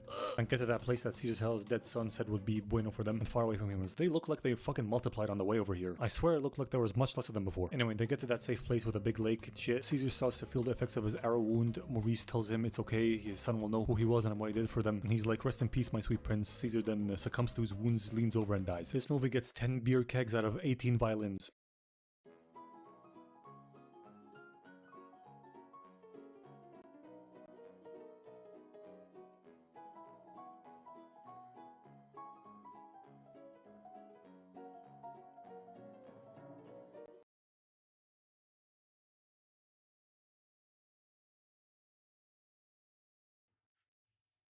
Schmah. Snowpiercer, Kingsman. Welcome to Kingsman, the Secret Service. Alright, after some fuck colorblind people logo, we open up with some spy people doing some spy shit somewhere in the Middle East, and one of them spy people jumps on a live grenade and protects everybody in the room. Hooray, he's a hero, but he's also dead. So jump over to England, and we got one of them spy people that was in the room that got saved by this dude, and he's over by this dude's wife, and he gives her a medallion that's like a get out of jail free card because he feels bad and partly responsible for that dude dying. She's like, fuck you, I don't want your charity. So he just gives a medallion to her son. And 17 years later, we got another spy dude doing some other spy shit in snowy Argentina. Then he gets sliced in half by this evil hope. And I just want you to listen to this. Acquired a new addiction? What addiction? That is the sound of her walking around, moving and doing shit, alright? So how the fuck does he not hear her moving around with her fucking sword feet that go clickety-clackety wherever the fuck she goes? Huh? And she opens the door for the main bad guy who pukes at the sight of blood. He's a pussy. Now cut back to the Kingsmen and they just... Really? I'm responsible for that? I've played that game for like 5 minutes. Making some scotch, and then they begin the process of finding a new replacement for him. So each Kingsman is supposedly going to go out and find a candidate. Or, yeah, a candidate to take his place. Now, remember the kid that got the get out of jail free card from Harry? Boom, he's all going up. And his name is Eggsy. That's right, Eggsy. I'm sure no one will ever make fun of that name ever. And his mom is married to this prick, I guess. So he goes to hang with his friends, then steals this car, fucks it a little bit, and gets into a... So it wasn't me playing Expeditions with the guy. I was gonna say, like, damn, dude, I'm gonna use the get out of jail like, I've free even card. streamed that shit he ever. gets out of jail. Duh. And Harry's the one that got him out. So he meets him, and they have a Check out my chat dumps. in the pub over how and why Eggsy's life went so bad since he was gonna be a Marine and he was super athletic, very smart, and blah blah blah, okay? And then the cops that Eggsy stole the car from come in and they want to whoop Eggsy's ass, but Harry whips out the reverse card and whoops the asses. And by the way, if that thing is shot hard enough to make him do a backflip, it shouldn't actually make him do a backflip. It would either tear his fucking head clean off or pierce a hole through his skull. Just saying, this dude's not stunned, he's dead. Dude's fucking dead. Anyway, Eggsy goes home and he starts getting beat up by his stepdad. I'm not really sure if he's really a stepdad. I don't think they're married yet, but yeah, I don't care really. He fucks his mom. He's a motherfucker, okay? The motherfucker is beating the shit out of him because he wants to know who beat the shit out of his gang or boys or whatever in the pub. But Eggsy's like, no, I won't tell you. So Harry scares the motherfucker using some speakers and shit, telling him he knows stuff and he can fucking get him locked up with some shit, I don't know. And he tells Eggsy to get to a tailor shop named Kingsman somewhere in London. So Eggsy escapes using some sweet parkour, makes it to the tailor shop, and bada bing, bada boom, Harry's there. And it's a super secret spy location. So they go into a changing room and use an elevator type thing to go down. Then they get into a tube, come out the tube, and a super secret spy headquarters. And Eggsy is Harry's candidate for the dead dude's spot. And this is like a job offer type deal. So Eggsy's about to go into a training course or a testing phase, whatever, along with a bunch of other high-class posh wankers who all hate and make fun of Eggsy except for this bitch. And whoever passes all the tests and doesn't get eliminated in a single one gets to be the dude's replacement. Cool beans? Cool beans. Now cut to the evil guy having a meeting with Obama. Now cut back to the candidates, and they're getting their first test, which I like to call drown them bitches. So most of them go and breathe toilet air, but Eggsy's like, ew, fuck that shit, and then he fucking breaks a two-way glass and fixes the water issue. Now cut to Harry, and he's interrogating the dude that was supposedly kidnapped by the evil guy that the other Kingsman agent died trying to save. But while interrogating him, the dude's head blows up, and Harry escapes and ends up in a coma because of the explosion. How? I don't know. He seemed fine after, but I do know that the evil guy had put a chip in the guy's neck and remotely blew his head up because he thought he was gonna snitch, and snitches get stitches. How this chip head blowy uppy shit works, I don't know. It's another case of them movie signs. Now back to the candidates, and they all get their very own dog, and they also get a bunch of tests. Some of them get eliminated. Harry stays in a coma. Evil guy prints a bunch of evil SIM cards. Harry's still in a coma and grows a beard. The posh cunts fuck with Eggsy and his dog. Come on, Eggsy, it's the get it. Oh, what's wrong, mate? They fucking drenched the fucking dog. What a cunt. Harry wakes up and the evil guy has a meeting with the Swedish princess and the Swedish prime minister, and he explains to them his evil plan. And the Swedish prime minister is all on board for it, but the princess is no go. So he kills her guards and traps her along with a bunch of other celebrities that don't like his fucking plan but are big influencers and might fuck with his plan, yeah. Then the candidates jump out of a plane as a test and are told midair that one of them doesn't have a parachute. And after a butt-clenching moment, they all make it down there alive, but 3 of them are eliminated. And Exy's like, "Oh, you wanker, why'd you have to take the fucking parachute away from me?" Then the bald guy, aka Merlin, dope name by the way, is like, "Everyone have parachutes, bitch." Got him! Got him! Harry goes undercover into a meeting with the evil guy to gather some more intel. Okay, seriously, how the fuck does this bitch sneak up on him? I still don't get it. They have some McDonald's. Evil guy finds out that Harry's a spy and he puts a tracker in his fucking drink and gives out a bunch of free SIM cards to the entire planet. Then the last 3 candidates get another test. I'm gonna stop referring to them as candidates from now on. I'm gonna call them Bitch and Eggsy. I don't know why I mentioned Eggsy again. I already said his name a bunch of times, but whatever, moving on. So their loyalty to Kingsman gets tested and Eggsy and the bitch pass with flying colors, but the cunt fails miserably. Then Harry takes Eggsy to make a bespoke Kingsman bulletproof suit. But fitting room 1 is taken and 1 does not utilize fitting room 2 when 1 is losing his suit making virginity. So while they wait for the dude in fitting room 1 to finish, they go and check out some guns and cool spy shit in a secret room behind fitting room 3. So you mean to tell me that no one in the history of this shop ever being open and Kingsman being a thing has ever used fitting room 3 and put their coat on the leftmost hanger, accidentally opening this secret room?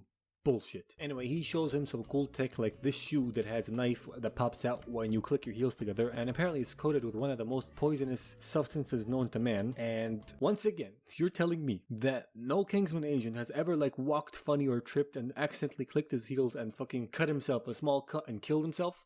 That has never happened. Bullshit. Never mind, the dude fitting room 1 turns out to be the evil guy. So Harry tracks him and the bitch and Eggsy are told to shoot their dog as a test of how good they can follow orders. Eggsy doesn't do it, but the bitch apparently has no soul and does. And she gets the job. Then Harry's like, "Bitch, you couldn't shoot a dog. I shot mine. You shot your dog?" "It was a blank, dipshit." My bad. Then Harry suddenly gets some intel that the evil guy will be at a racist, homophobic, anti-fucking everything, all bad, no good church in Kentucky somewhere. So he tells Eggsy to stay put and he goes over to that church in Kentucky and doesn't seem to find the evil guy anywhere. So he tries to leave, but then he decides to fucking kill half of the church on his own while the rest of the church kills each other. Okay? In the most spectacular and fucking fascinating fight sequence ever. Fucking watch that shit. Turns out evil guy was nearby and he turned a knob and made all the phones that have his SIM card in it emit this radio frequency, I guess, that makes everyone within range violent as shit and want to kill each other. And he plans to do this to the entire planet so he can whittle down the population of the Earth, because he's basically trying to Thanos it. And all the world leaders and powerful people and influencers and shit that he met, he explained his plan to them, and if they didn't agree with him, he imprisoned them, and if they did, he would be like, "Okay, dope," and put a fucking chip in their neck that would make them impervious or immune to the radio frequency, and also give him the ability to fucking blow their head up. Not so bad, right? Hardly felt a thing. So after explaining all this to Harry, he shoots him in the head. And then Eggsy goes to fucking Alfred here. I don't know, I guess he's like the lead spy or something, or the head spy. I don't know, he just sits at the end of the table. I guess that means he's important. So Alfred's like, "Hey, let's drink some alcohol to honor the death of Harry." So they do that, and Eggsy finds out that Alfred is on the evil guy's side, and Alfred tries to poison Eggsy, but Eggsy pulls the old switcheroo on him, and Alfred is the one that ends up drinking the poison. Which is all cool and all, but when did Alfred poison his drink? This pen secretes the poison, and this switch activates the poison. I did not see him put no fucking poison and no fucking cup. That's bullshit. Whatever, Alfred gets fucked, and Eggsy pulls out the chip that's in Alfred's neck and gives it to Merlin. So they find the evil guy's hideout and they go over there and they come up with a plan to stop it. And how close does a plane have to be before this thing fires? Because it seems pretty fucking close to me here. If it blows up at this distance, it will probably fucking crash into the mountain and destroy the entrance. This thing is fucking useless. Anyway, the bitch also uses 2 giant helium testicles to get to the edge of the atmosphere and fucking blow up one of the evil guy's satellites, so it kind of fucks with his plans a bit. And Eggsy goes in there and accesses a fucking network or some shit, I don't know. And he finds the cunt, punches him out, and then escapes while not being shot in the head by any other guards next to the plane. And then the evil guy just brings in another satellite and fixes the issue, so their plan didn't work. Steam my dumplings. So Eggsy needs to go back in there and kill him. He runs back in there and immediately gets overwhelmed by guards who do not shoot for the head again, and so does Merlin. They pull in this useless fucking thing and point it at him. God, at least back up a bit. Aren't you a little bit close to the explosion radius or some shit? I mean, it's already a terrible idea to fucking shoot that thing indoors, so at least the guards are fucking dipshits. But then Merlin activates all the mech chips and blows up all the rich people's heads and the guards' heads, and it's spectacular. But the evil guy and his bitch put no such chips in their head, because they're smarter than that, and he starts the signal and the world starts going to shit. So Eggsy has to rush in there and fucking kill him. But the evil guy's bitch jumps down to protect him, and she fights Eggsy in a breakdance fight, and it ends in a breakdance fight. High slow-mo kung fu jump where Eggsy cuts her with a small poison foot knife, and she turns into a lizard and fucking dies. Then Eggsy takes his sweet ass time to kill the evil guy. Sure, it was a nice throw and all, but the world's going to shit and you're standing here looking cool. What the fuck? Fucking kill him already. Doesn't matter. Evil guy throws up and dies. Eggsy fucks a princess, and then he beats up his stepdad. This movie gets a nice cool egg out of egg.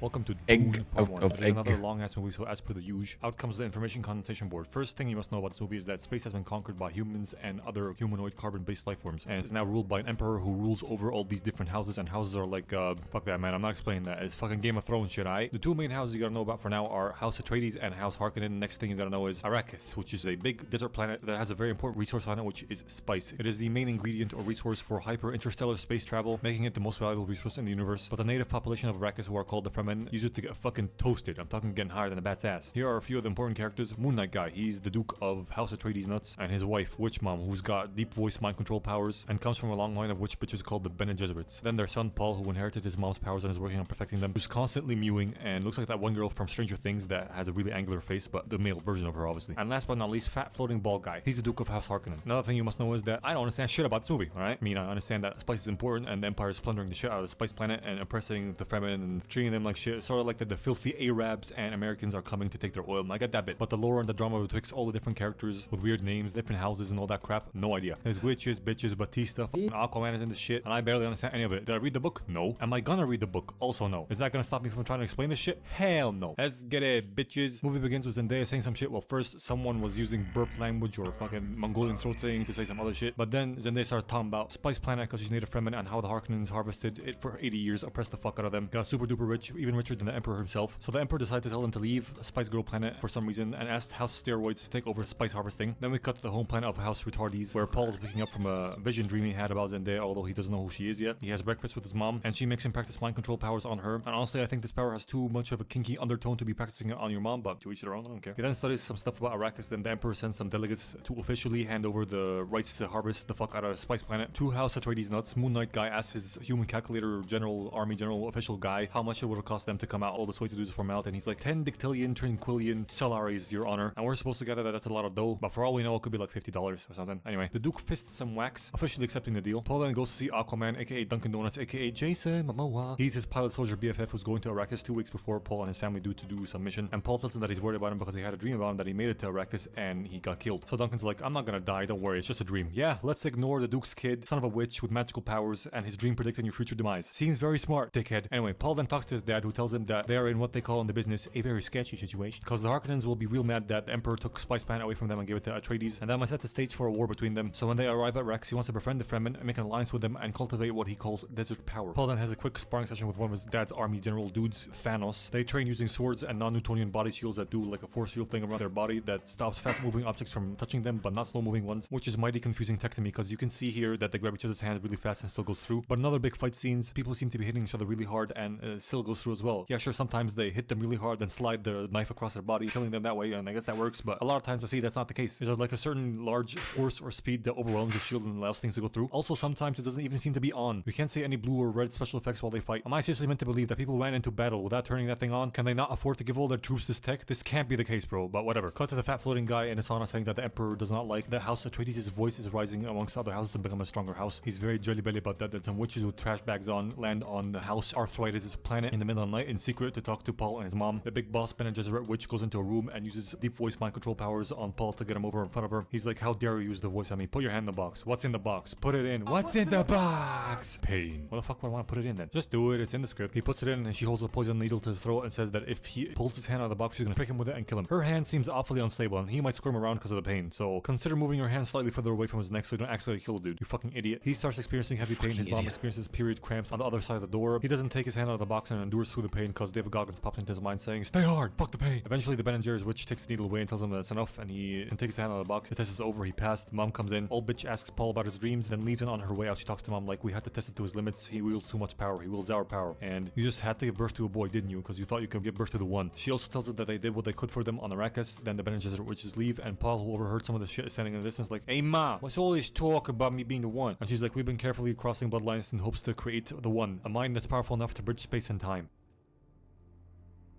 So no pressure then. Now all this shit means something. Fucked if I know what that is, but it's something for sure. They all get into their spaceships and travel to Spice Planet where they get a big royal bagpipe welcome from their troops that were already there before them to do some scouting and like securing of the area or whatever. The locals are there pointing at Paul, calling him Lisan al-Gaib, which means the Messiah or the one or whatever. Because the Ben & Jerry's witches were here spreading rumors about him to protect him or something like that, I don't know. They get into some mosquito planes to fly from the airport over to the main city in the mountains that is protected by a big shield that protects him from big ass 400-meter long sandworms that are super aggressive and very deadly. The Duke scopes out the place with Thanos. Witch Mom gets a special knife that is sacred to the Fremen people that is made from the teeth of the sandworm, I believe, as a gift from one of her new Fremen maids who believes that she and her son are the ones. Paul inspects some non-native palm trees in the middle of the scorching hot sun without having a single bead of sweat drop down his face, which is fucking impossible, bro. Even if the palace or whatever is air conditioned really well, he still had to walk a fair bit to get here, so this is just ridiculously unbelievable to me. Anyway, he then goes off to chill in his room and learn more about Spice Planet when a little bug drone sent to kill him melts through his wall and flies directly at him, stops right before his eye, then he moves out the way, it flies past and he grabs it and squashes it in his hand. He's super lucky that drone's tip wasn't lined with poison because there's no way he didn't prick himself and kill himself. Also, what if it did stop before his eyes? Did he stop it with his powers? Does he have more powers? Is he able to move shit with his mind? Book people, explain this. Defend your precious literature. Actually, I don't care. They find out that a Harkonnen spy was hiding in their walls for 6 weeks waiting for the perfect moment to do this, but they found it and killed him. Maybe they killed him right at the exact moment where he was attempting to kill Paul, and that's why I stopped right before his... Actually, no, I said I don't care. I don't care. Fuck it. Cut over to the Ben & Jerry's witch with the fat floater talking to him, telling him that the Emperor will send reinforcements to help him take down House Atreides and attack them, but not to kill Mom Witch and Paul because they are direct descendants of the Ben & Cheesy Wits, and to only exile them instead. So he's like...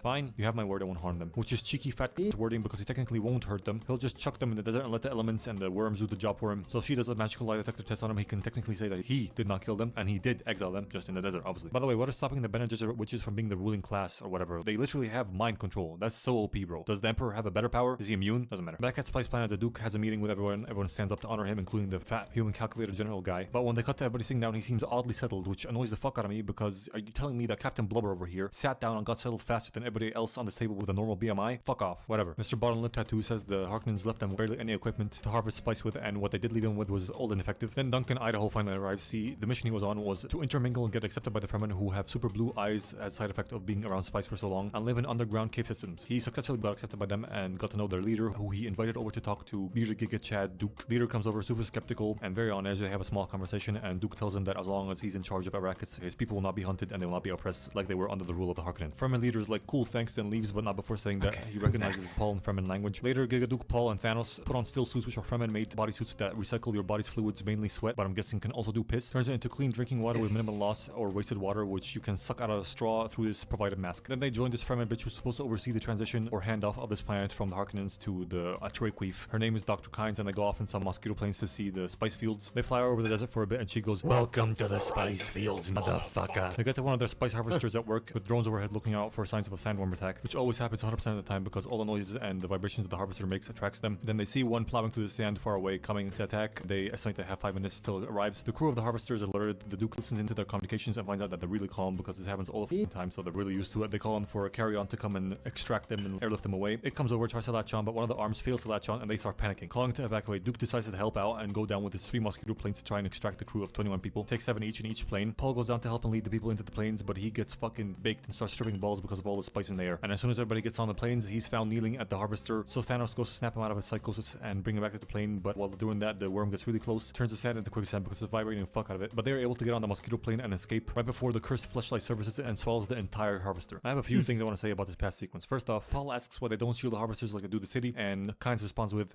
Shield's a death sentence in the desert. It attracts the worms and drives them into a killing frenzy. how come the worms don't attack the shielded city then, bitch? Is it because the city's in the mountains and the worms naturally avoid the mountains because they can only swim through sand? Or is it the act of putting the shields into the ground that attracts the sandworms and not their mere existence? Second, the crew of the harvester, after already having established that they need to evacuate, contact the Duke that's trying to help out, saying this, Sir, it is protocol for a reason. We take one step out, they're as good as dead. Besides, we gotta follow the spice. We can't just leave. what's the protocol exactly in this situation, you stupid cocksucker? Everyone take as much spice as you can carry and make a run for it? The fuck is this guy talking about? And third, how is Paul breathing properly? There's a significant amount of sand floating around through the entirety of this scene, which would and should make it really hard for him to breathe, but he only puts his mask on once when a big plume of dust comes in. Then he takes it back off again. Should have 3 kilos worth of sand in his lungs right now. But anyway, when they come back to the city, Duke's like, Dr. Kynes, you see, they set us up to fail. But she's like, not my problem, mate. Then Paul goes to see a doctor who thinks he got higher than Bob Marley off the spice, hence the tripping of the balls. But he tells his mom he wasn't high, he was just having super vivid visions that were probably still triggered by the spice about Zenyatta, an important knife, and that his mom's pregnant. And she's like, how do you know that? I barely just found out. She freaks her shit a bit and goes to talk to Duke, who is mad because ever since Paul talked to the Bene Gesserit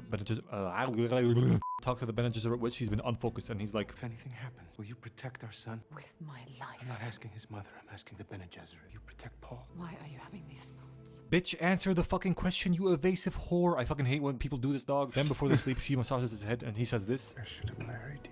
This is what I'm talking about. This is why I'm confused. Aren't you married already? Did he forget to say earlier at the end of that sentence? Whatever, man. I don't fucking care. In the middle of the night, Dr. Uwe takes out some guards and disables the city's shields, allowing the Harkonnens to attack. While the Duke wakes up from his sleep because his spidey sense tingled, finds that Maiden gets shot with a poison dart in his back by Dr. Uwe. The poison dart takes a while to penetrate his non-Newtonian body shield, but eventually penetrates. Leaves him paralyzed, unable to breathe, look around, and have some control over his mouth and voice. Dr. Uwe says he's sorry that he betrayed him. He had to do it because the Harkonnens had his wife, and they said they'd fear her if he did this. But he's still kind of loyal to him, so he tells him that he's gonna do what he can for his wife and son, and he plants one of those fake cyanide pill teeth in his mouth that if cracked will release a deadly gas that'll kill him, but if timed correctly, he will kill anybody else nearby as well. While this is happening, the Harkonnens attack, and a soldier wakes up General Thanos, telling him that someone turned off the city's shield, so they go out to fight, and I hope he orders someone to go turn them back on. If not, that'll be so fucking dumb. A big battle ensues. The ground troops fight in close quarters using melee weapons only, and barely any long-range weapons at all, although they've proven to be at least somewhat effective. Paul and Witch Mom get tied up and flown out to the desert to be dropped off there somewhere. Witch Mom is the only one with a gag on her mouth. The kidnappers' brains are just as smooth as their bald heads, because they know that these two are descendants of the Bene Gesserits, and that they have deep voice mind control powers, so not putting a gag on his mouth as well is just fantastically retarded. He is just barely able to mind control one of these goons to free the gag off of his mom's mouth, who can more reliably mind control them because she's better practiced in the art of deep voice kinky mind control. She forces the goons to free them, kills them, and the mosquito lands and gets disabled by the other Harkonnens. They find a care package left in there by Dr. Uwe to try and help him, and that care package contains the following: an Atreides beacon, a sand compactor, which is a thing that moves sand out of the way, a Fremen compass, and a tent that functions like a bigger still suit that can be buried under sand, and his dad's Atreides ring. They unpack all that stuff in the tent while they're getting buried by the sand and realize that Duke Gigabeard is dead and cry about it for a bit. However, Duke isn't dead yet. He's plopped down naked at a dinner table with the fat floater at the other end getting fatter. Dr. Uwe walks in and says, I did everything you asked me, now give me my wife. So the wide load starts to be a wide float, flies over, says, thanks chump, kills him, goes to sit by the Duke to taunt him. The Duke mutters some low volume shit to get type 58 diabetes to come in close, cracks his poison tooth, releasing poison gas. The SpongeBob stank breath spreads all across the room, killing everybody in it and himself. But later on, an Among Us cleanup crew comes in and finds the fat floater still alive somehow stuck to the ceiling. Back in the Silton, Paul sees some spice, and for some reason now, although it was always there before, it triggers a vision about Zendaya and him fighting in a war as a Fremen, burning bodies and a bunch of other stuff. He freaks a little bit, yelling out shit like, a war in my name, a war in my name. Then their beacon starts sounding, meaning that someone's close, so they try and make it out of the tent using the sand compactor to make way, and find Duncan Utah landing his metal mosquito down to come and get them. See, he was up during the attack and locked in. He fought his way out, found a big metal mosquito plane and took it, evaded a bunch of space lasers and escaped, sought the help of Dr. Kynes, who's ordered by the Emperor to not do anything or say anything or see anything, but is helping regardless because she thinks that Home Dog, son of the Ben and Jerry's witch, is the Lisan Al-Gaib, the Messiah, the One, the Sand King, the Paul Blart Dune Cop, whatever. They pick up Paul and his mom and fly over to her hideout, which is in a facility that was built to pump water out of the ground but is now not in use because spice is important shit. They meet some of Kynes' Fremen followers. She tells them to make them some coffee out of their spit and get Paul and Witch Mom still suits. Then Paul discusses Game of Thrones options on how to deal with the Emperor's attack on them. Should he tell the other houses and start a war against the Emperor? Should he make a play for the throne and marry one of his daughters? Blah blah blah. And while Kynes' Fremen peeps were mixing saliva with fucking caffeine, they sense that someone's coming and hide in the sand real quick. Their suspicions are indeed correct because the Harkonnens find out where they are somehow and send some witches to attack them. The Fremen pop out of the sand to try and fight them but get overwhelmed because they are outnumbered. Then Duncan, Illinois hears this and sees them coming, so the absolute doofus knucklehead hit decides to lock the door of this hallway to protect Paul and his mom and fight the attackers to the death. There are many reasons why I classified this as a retard move, but I'm only going to mention one. This guy could have either locked the door, went with the rest, and continued to protect the last 2 remaining Atreides. Maybe they find a way out, maybe they don't, and he has to stay and fight either way. Or he locks the door and he's on the other side inside the hallway and fights an unknown amount of attackers and dies, becoming completely useless to Paul and Witch Mom forever. Now here's the thing, in both cases, the door is gonna buy them time to try and find a way to escape. So homie literally died for nothing. Anyway, as mentioned, dude fights and dies. Paul moans about it on the other side of the door, wasting even more time. The attackers start cutting through the door with a laser, so Kynes takes them to escape through a secret passage, tells them to go down the left tunnel, find a mosquito chopper and get in there, fly 5 kilometers above the incoming storm to avoid it, and make it to safety that way while she finds her own way because she says that she's Fremen, the desert is her home, also the mosquito only seats 2 people. Bitch, squeeze in there. Throw some shit out to shed weight. This isn't a fucking valid reason, bitch. Also, why didn't they park the other plane next to this one? It has a convenient, very obviously closing hatch to protect it from the incoming storm, or maybe not, maybe it doesn't. Actually, I don't care. I'm not gonna dive too deep into this one. This video is getting too long as is. Kynes gets out, puts a thumper into the ground, which is a thing that makes rhythmic vibrations to attract the sandworm. She's gonna try and lure it over here, then ride it and escape, but she's unable to do that because attackers come and stab her. Joke's on them though, because the worm's already on the way. It arrives and the cursed fleshlight hoovers them all up together. Meanwhile, Paul and his mom took off in the middle mosquito and weren't able to climb up to 5,000 meters because they found out they got 3 other mosquitoes on their tail, launching rockets at them. So Paul dives headfirst into the storm to try and lose the rockets, and he's successful in that because the heavy storm acts like a flare system and destroys the rockets, but now he's struggling like mad for control of the plane. Then he gets a vision of Tyler Durden telling him to go with the flow and just let go. So he does and shuts down all the controls to the plane, lets Jesus take the wheel, and through the power of updrafts, wind, and massive amounts of bullshit, they are lifted up to 5,000 meters. He turns on the rockets to push him a little bit above that. They run out of fuel, but now they're in sort of clear air, so he spreads the barely functional wings and glides over the sandstorm. But these wings eventually fail and snap off. They start tumbling towards the ground, make a crash landing, but survive and run over to the rocks, put their still suits on, and start looking for a Fremen siege, which is the underground like village where Fremen live in, using the compass they were given. Cut to this little bald fuck playing with those magnets that go bzzz and dumping diarrhea into a tub where the fat floater is taking a dip in. That fucking bath full of dirty engine oil is supposed to be healing him somehow, while Drax reports to him that Paul and his mom are dead because they were observed going to that sandstorm, and absolutely nothing survives that, so they presume that they're dead. So the fat floater orders him to sell their spice reserves really slowly and kill off all the Fremen. Back with Paul and Witch Mom, they're walking across the desert using a special walk that does not attract sandworms. He gets a few more visions and eventually they hit a weird ass patch of sand that attracts sandworms no matter what, I believe, and a sandworm starts coming for them. They start running towards the rocks, make it there, and the sandworm surfaces. They're still very much in danger here, but they just stop and look at it while it stares them dead in the face. It too stops because the thumper got set off nearby and got distracted by that, so it leaves them alone and goes to check it out. They take a quick rest, but then Paul signals to his mom with weird sign language that they're not alone. They're both kind of surprised by that, although they shouldn't be because no shit, dumbasses, you literally just said someone set off a thumper nearby. That directly implies that you're not alone, retards. Anyway, they find a group of Fremen, and the leader of the Fremen just happens to be in the group as well. They want to kill both of them and harvest the water in their body, but Paul tells him that he met him before, he's the son of the Duke and whatever. Fremen leader thinks he's the one, so he's like, the boy is young, he can learn our ways, he can stay, but the woman is too old and cannot fight. She must go. He goes down to kill her, but motherfucker assumed incorrectly because she fights back and gets the better of him. So he's like, shit, okay, bitch can fight, I get it, and decides to keep them both around till they get to the siege, and then they'll figure out what to do with them. Paul, who ran up to a vantage point to protect his mom with a tiny pistol, finally meets the bitch from his visions. She very unnecessarily takes her mask off, which is obviously only meant for a dramatic movie reveal, but what I'm wondering now is how the straw in the face mask connects to the rest of the bodysuit if the mask gets taken off so easily. Anyway, they all start moving because the sun is rising and it's gonna get real hot, but then this one black dude doesn't like the decision that the Fremen leader came to, saying that only the strongest may lead, and he got bested by the fucking witch mom. So he challenges her to a duel, and if he wins against her, I'm guessing he's gonna challenge the leader, take his place and lead. I don't know. Doesn't really matter. He challenges her to a duel, but the leader says he can't challenge a Sayadina to a duel. Now I don't know what the fuck that means. It probably means protected party, guest, fucking hoe. I don't know. But she is that, and he can't challenge her, so he's like, fine. She must choose a champion to fight in her stead. So Paul steps up to be his mom's champion. Zendaya, or Chani as she is called, gives Paul one of their sacred crystal knives to use in the fight. They start a duel, fight a bit, but then Paul keeps getting the better of the black guy, asking him to yield, but they tell him that there ain't no yielding in this duel. It's a fight to the death. And after some more hesitation, because he's never killed a man before, he pops the murdering cherry and kills the crazy black guy. He's kind of sad about that, but gets over it pretty quick. Fremen leader says he's one of them now. They wrap up the dead dude, carry him, and start walking over to the siege. They see a mad lad riding a sandworm off in the distance, and Paul goes, wow. Then Chani's like, yeah, you ain't seen shit yet, buddy. And the movie ends. This movie gets 58 beaches off the coast of Chile out of 501 trillion quadrillion tons of sand.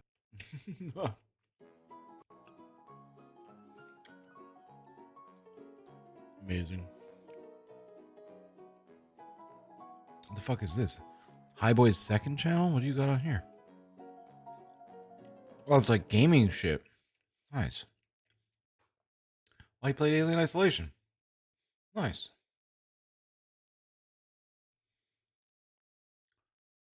Sonic? Welcome to Sonic the Hedgehog, San Francisco, Explosion, Sonic, Egbert, hi, I'm Blue, double D double. I thought it was going to be Sonic the video game lore, like, explained. I was like, oh, man.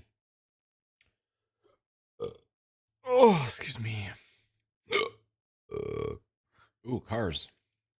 Welcome to Kaz. Movie starts out with Lightning McQueen psyching himself up for his big race, which if he wins the Piston Cup and this new deal with this new team, because their dude is retiring and Lightning is pretty good and shit. And in this race, for some reason, he starts out in the back, but he sides through the opposition in Le Race. Fans do the Mexican wave, they go to the bathroom. I don't know why they would need to go to the bathroom. I don't know why or how cars are born, or why they need taxis, buses, or caravans, or camper vans when there are no humans. That is beyond me, but whatever. There's a lot of more questions I have like this, and I'm gonna try my hardest not to ask them and move on. Now, McQueen's main rival other than the Superbird is Chick Dix, right? All three of them are in a three-way tie for the championship, okay? And Dick Chicks is a really dirty driver cockface, and he essentially tries to murder McQueen and the rest of the field, but McQueen makes it through the wreckage and he jumps off another car, which is like basically trampolining off a corpse, just saying, and he makes it through and doesn't pit under the safety car like everyone else, which means he is in the lead right now. Then a bunch of laps later, he does pit, but does not pit for tires, only gas, the absolute f***ing numbskull retard, and then goes out and somehow the tires hold up all the way to the last lap, where one of them blows. Chick Dix and Superbird get news of that, so they go pedal to the metal while another tire explodes. McQueen tries to get their crawl pace while they're fucking zooming their way down the track, and they eventually cross the line together. After that, Lightning McQueen's being a dick in the post-race interview like, I'm a one-man show. Why are we still here? I don't need a team. Just to suffer? Yeah, well, f*** you, big guy. And his whole pit crew quits on him because he's a cunt. Then before they reveal the winner, he gets approached by two of his biggest fans, these two Miatas. Oh, I get it. They flashed him. Wait, does that mean when they did the Mexican wave, everybody whipped out their titties? Do they drive around at night with their tits out? Doesn't matter. Moving on. He ignores advice from Bluebird while he's daydreaming about getting his team and being more famous and shit. And how the fuck is this tire print unique? You can literally buy the same rubber at any store, you fucking idiots. Whatever. It is revealed that all three of them have won and they all get to go home with their very own Piston Cup. Yay. Not gonna happen. See, they are gonna have another race, three-way race, 200 laps in California, and who wins that gets the Piston Cup and the sponsorship shit. Then Bite My Ass Whipped Cream goes to his fucking trailer, but to get to it, he has to go through his anti-rust sponsorship tent, and he's like, Hey, rusty cars, this is not good for my image. bitch, they are your main sponsors. They are your image. I think we're way past that, buddy. Besides, isn't rust like cancer for cars? So what we're saying here essentially is that McQueen hates cancer patients. Listen, I'm just pointing shit out. Anyway, McQueen's like, race cars don't need headlights because the track is always lit. Does that mean that McQueen has no tits? Okay, I'm gonna stop. I'm gonna stop now. I'm gonna stop. So he gets to his trailer and they hit the road. Life is a highway, country music, blah, blah, blah, blah. His Mack truck, after a long stint of driving, wants to stop and take a nap so he can continue another long day of driving. But McQueen is such an ignorant little prick. He forces him to keep driving through the night. Fucking Jeff Bezos piss in a bottle type beat. Also, where the f is this camera? What the f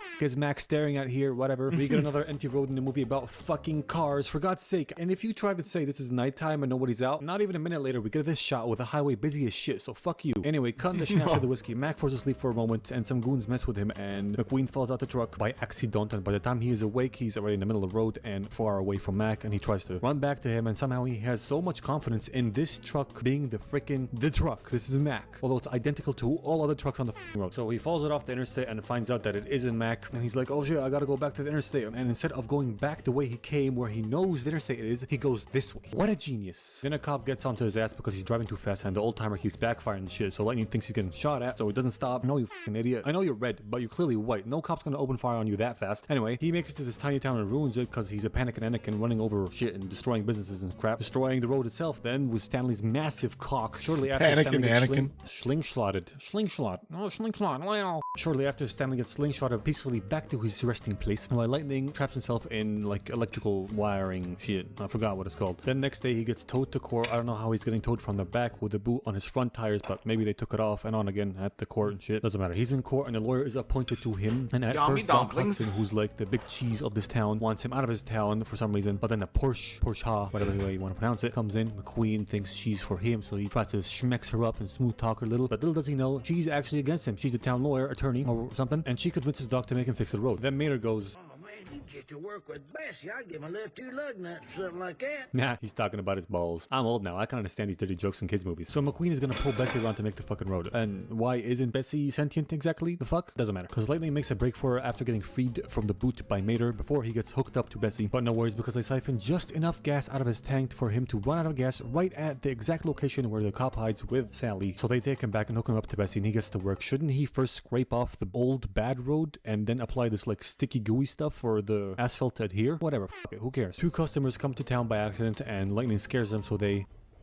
Why do they need to do that? In fact, why do they even have doors? Well, there are no humans in this universe. See, these are the questions I'm telling you about. See, these are fucking So McQueen's like, fuck this shit, I gotta finish this road fast. And he big dicks it with his otherwise silent V8 blaring loudly. He must be some sort of hybrid or some shit. Anywho, he finishes the road and it's pretty crap but done. So he's like, let me go now. But Doc's like, fuck no, road's trash. Hey man, I'm a high-end racing machina. I can't be doing this shit. Alright there, legend. Then let's have a race. If you win, you leave. And if I win, you keep the vagina you call a mouth shut and you build that road proper. Deal. So they go on a dirt oval, and as it turns out, Dickweed McQueen can't turn for shit on dirt, and he ends up eating shit in a ditch with a bunch of cactuses or cacti. Google will help you out with the plural of that word. I'm too lazy. Anyway, he must now build a good road, nice and slow, over the course of 5 days. So he gets to work scraping off the old shit he did and finishes a tiny portion of it overnight, and then he disappears. Not really. He just asks the sheriff to go to the dirt oval again to try and make the turn that he never could make and never does make. So the doc tries to explain to him in the dumbest way possible how to make that turn. And you know what's really retarded? That in a movie about sentient living cars, drifting, oversteer, understeer, basically everything car control related is not common knowledge for a fucking race car. That's like Usain Bolt not knowing he shouldn't run with scissors. You learned that type of crap in your infancy. Don't run with scissors, brush your teeth before bed, and don't stick your dick in the electrical socket. Also, I already saw lightning countersteer to correct the slide multiple times before, so this is kind of bullshit. Anyway, he continues fixing the road, and Sally offers him a cone to stay in her hotel-themed cone-themed hotel.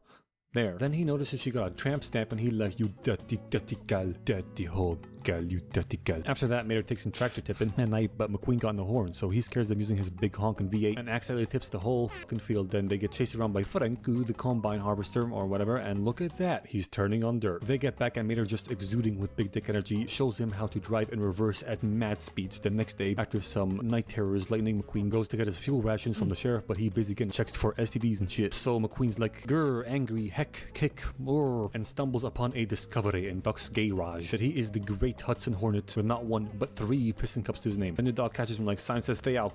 Dude, you're the Hudson Hornet. Hudson Hornet? I haven't heard that name in years. That's my past, it's not who I am now, so get the fuck out, bitch. So Bite Me Shaquille goes back to the townspeople telling them about his discovery while Doc watches and nobody believes him. Then Sally fills Lightning up with some liquid, usually it's the other way around if you catch my drift. I'm disgusting. So he gets some go-go juice and she trusts him enough to not run off with it and go on a scenic drive with her, and thankfully her trust is not misplaced. They go on the scenic drive, canyon carving, breaking multiple speed limits, I presume, and end up at an old motel. She's like, I used to be a dumb LA bitch, but now I'm here and I can't leave because I'm in love with this place. Cool story, right? Yeah, totally. And she longs to see what the town was like before the interstate was made and everybody had to pass the Radiator Springs to get to LA. The town got bypassed just to save 10 minutes of driving. Oh, shut the fuck up, guy. You think the entire interstate saved just 10 minutes of time? Fuck out of here with your horrible estimations of time, you dumb bitch. Later on, back in town, Mater has somehow found a way to get a bunch of tractors loose, and while getting one back, Lightning sees Doc about to flex his muscles. So he forgets about the tractor and watches him turn on dirt, and he's like, teach me, sensei. But Doc's like, fuck you, room. And we find out that Doc had a big crash at the peak of his car rear. Haha, get it? Puns, very funny puns. Yes. He had a huge crash, and when he got fixed and came back, his team already moved on to another dude, and he kind of got mad about that, and he's still salty to this day. What I'm curious about is how he came here and became Doc Hudson. Anyway, shut the hell up and fix the goddamn road, you piece of fuck, says the Doc. And next day, he gets the road done in like 3.5 yes, days. no, I just finished eating. I'm gonna finish this one, I'm gonna get back to the game. A couple minutes. And the whole town thinks he left, and they're very sad about that. Turns out he's not really gone. He's still here, and he's gonna help him out by buying something from all day businesses. Then how the fuck have you stayed in business for all this time? This shit makes no fucking sense. Yep, and how's McQueen paying for all this shit? Does he have a credit card on him or something? If so, why couldn't he just pay for the road damages? Or wait, this guy actually got me thinking. Don't you get like one phone call? One he calls agent or peak no sense. Peak no sense was made right here. Whatever. He gets some sick white walls from the Ouija's, gas from the hippie, and military shit from Sarge, and paint job from Ramon. Wait a minute. Just laying down paint like that? No sanding, no over priming, top no of base coat. What the Ramon don't know what the fuck he doing, I say. Whatever. He also helps them set up their old neon lights to surprise Sally, like the good old times, and they cruise around, have a good time, and suddenly the paps arrive, right? The press is here. And so is Mac. Then Lightning McQueen's agent calls him and tells him to get back and shiz because the race and stuff. And McQueen's pretty bummed out because he got cock blocked by his stardom or whatever the car cock equivalent is. Anyways, he's kind of forced into his trailer, and Sally finds out that Doc is the one who called the press, so technically he's the source of the cock blockage. And now the whole town is sad, all thanks to you, Doc Cunson. Now over to California. It is race day, and Mac is Lightning's pit crew, which is a pretty shitty deal, but hey, it's better than nothing. And when the race starts, Lightning can't focus because he's too busy thinking about them booty cheeks he didn't get the clap, or maybe the rear fender cheeks. Same thing. But then he sees Doc and some of the peeps from the town as his pit crew, and he's like, yay. Then he pits for the most useless fucking pit stop on planet Earth, lap 1, so they could just basically tell him, hey, you could do this. Yeah, thanks. It's not like you can say that on a fucking radio or anything. Now he's a lap down. He has to. You're the reason he's a lap down. You think experienced race car like Hudson would not make this mistake, but no. No. So he makes it out to make up that lost lap, shitty ass, dumbass, stupid decision, and everybody gawks at Mr. Cock Hudson. And eventually Lightning does make up the difference and reel in the leaders. Then Dick Chick spins him out, but Lightning passes him in reverse. I really highly doubt that race cars can go over 150 miles an hour in reverse, but who gives a shit at this point? He spins back round and straightens out, and some more dirty racing from Dick Chicks. He blows McQueen's tires out, and yellow comes out, because that is a totally valid reason to bring out the yellow. Doesn't matter though, because the fucking best part of the movie is coming up right now, okay? So he goes into the pits, and Guido's about to show them fucking green bitches how it's done. He goes... fucking thin, nasty little hose. And that allows McQueen to get right in front of the pace car with 10 laps to go. He catches up to them in these laps, and on the last lap, Mr. Dickhead Racing gets them all out of shape. Lane McQueen goes on the grass, and he enters what some would call a hectic skid. And he counter steers, and wow, learning moment, he can fucking drift and controls it. Gets back on the fucking track. He's in first place. But then even more dirty racing from Chick. He fucking spins out the king, sends him flying and crashing into the fucking dirt. Massive move, and McQueen sees this on the big screen, and he stops right before the finish line, and Chick crashes into him, and they fucking explode and die in a gigantic, which hands Chicken Dick the win, while he goes back to push the Superbird across the finish line because the King's gotta finish his last race. Fuck yeah, sportsmanship baby. Chick wins, but no one gives a single shit. Lightning still gets offered the Dynaco deal, but declines because family. Vin Diesel. Important question though, why the fuck isn't Sally here? Doesn't matter. Mater rides in a helicopter, Michael Schumacher cameo, fantastic. This movie gets 7 lug nuts out of 7 fuck nuts.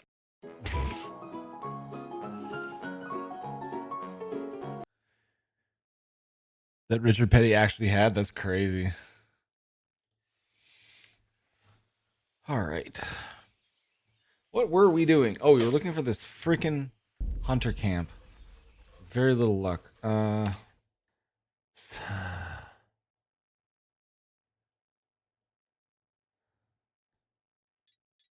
So, was there? That fucked cabin was there. This is the beech tree. Because it's on the map. It's like actually on the map as a picture. Straight on at the crossroads by the flat rock. The crossroads by the flat rock is what I need to find next. Straight on. So let's go to the beech tree.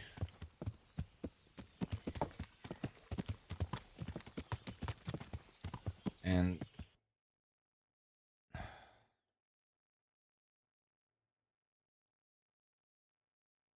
yeah, I don't know, because it like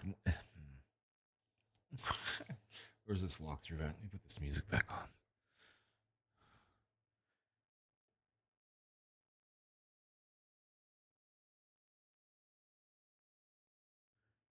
What if he likes any movies? I'm sure he does.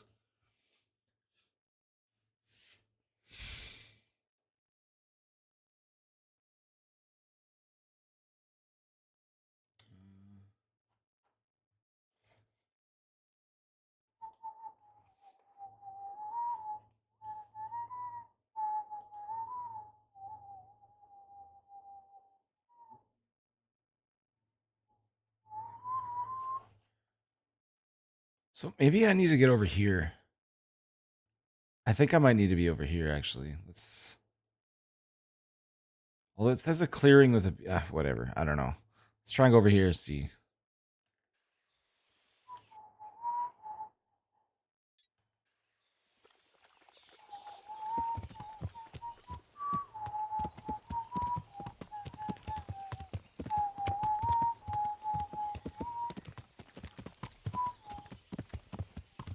Yeah.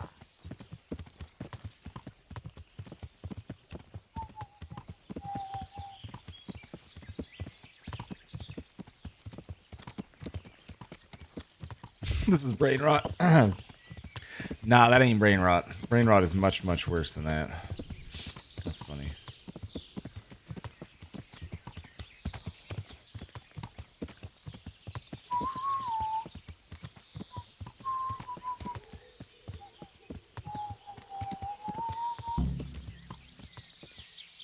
Take a left and carry on to the junction.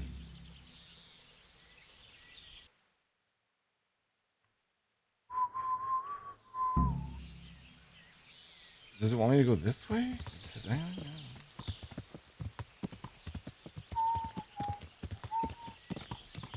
Or did I approach it from the wrong direction? I don't know. Either way, we're getting closer. We're figuring it out.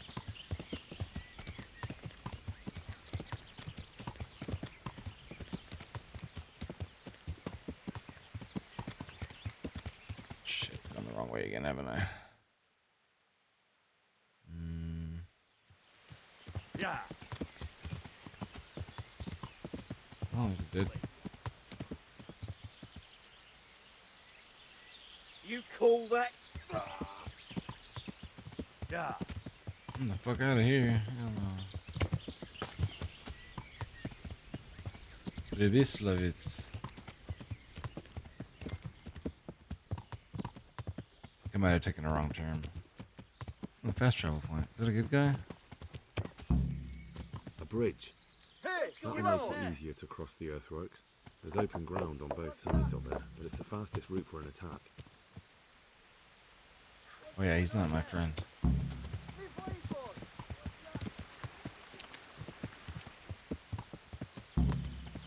Oh, found the camp.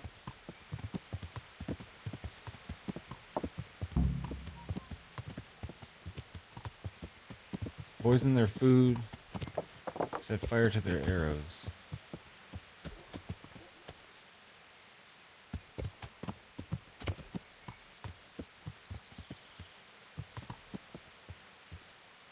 Are any of them chasing me?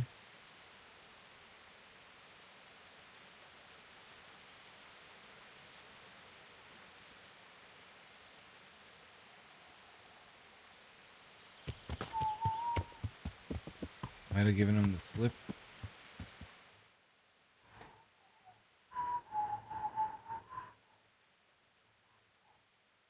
So is their camp just this place? Just Previslavitz? Is that an enemy town? Is that what it has? No.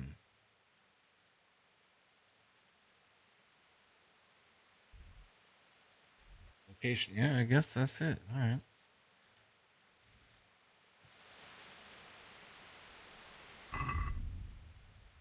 Optional. Sabotage the bandits. Look around the camp. See what could be useful information for the attack. Sabotage, sabotage. All right. Well, I think we're going to take off most of our armor so we're quiet and quick. Wait till nighttime and sneak in. Try and, I don't think they're coming.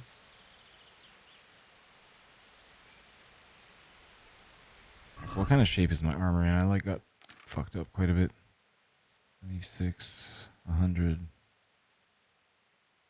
100. I guess I didn't get that fucked up. A little bit chest damage. Leave that on. Take all this shit off.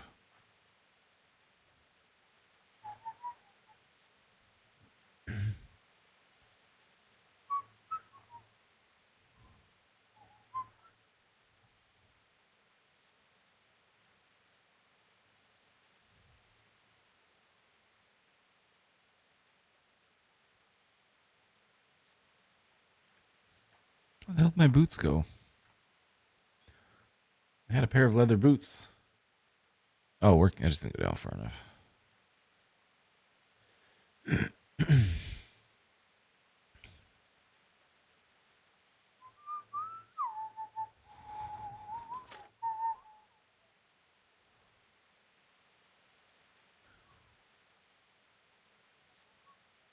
Where'd my page's sword?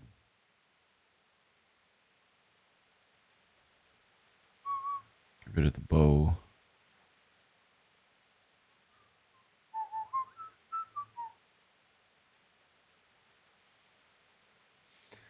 So why is my speed so low still? Is it? Oh, it's somewhere in this chest.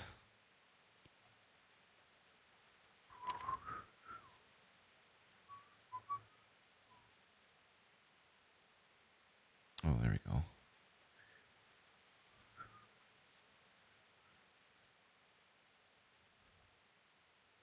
There we go. Sneaky boy.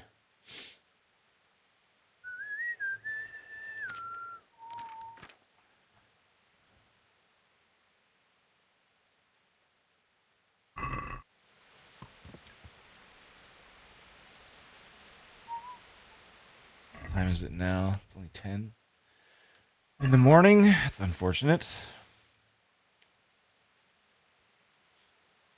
Could hunt some wabbits, but I think I'm going to go in like over here and up through the backside of the town instead of through the front gate.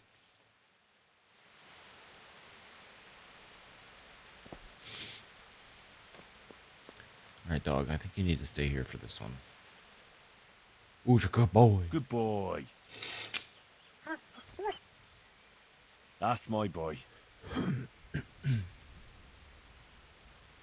Wait here for me. Stay. Stay.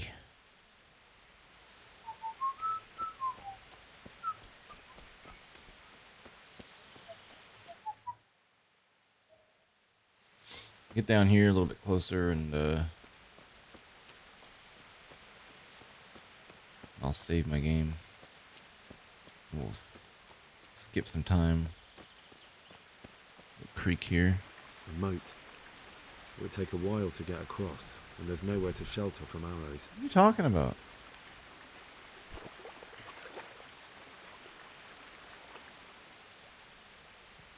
It's not a moat. It's a freaking tiny creek, dude. It's 3 feet wide. What do you want about? Oh, and it's raining right now, and I have the rain stealth perk, so yeah, we're good.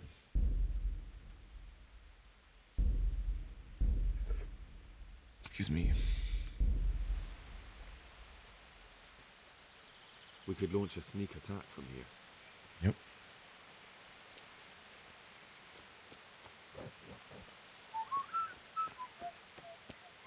There's a guy just there.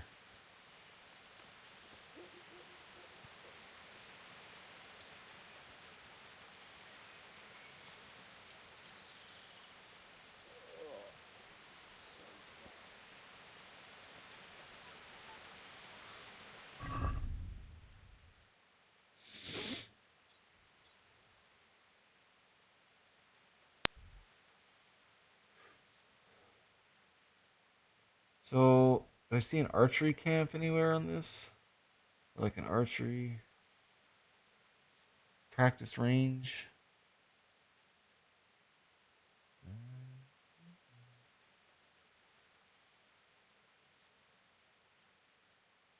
Doesn't really look like it, but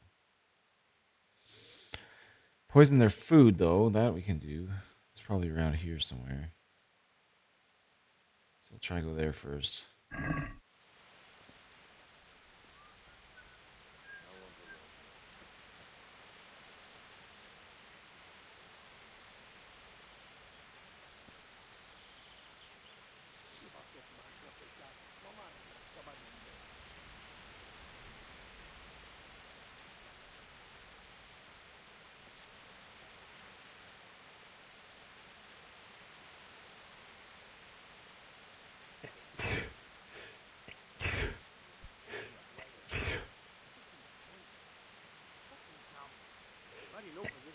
Jesus, man.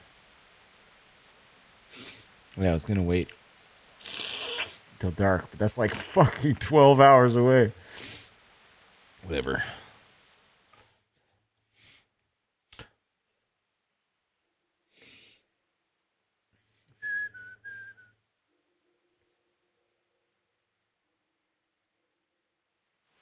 Ne csak, ne csak. Mi bújt itt elő? Oh. Na, ezért kinyírlak. I guess I didn't wait in a very good spot, did I? Yeah, fuck.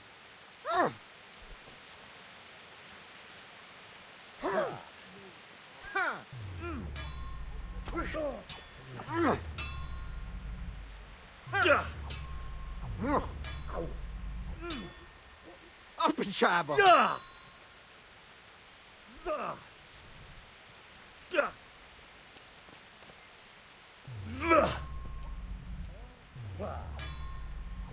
Bro's just standing there blocking all my shit with his sword in once. What the fuck? He's bugged out, I think.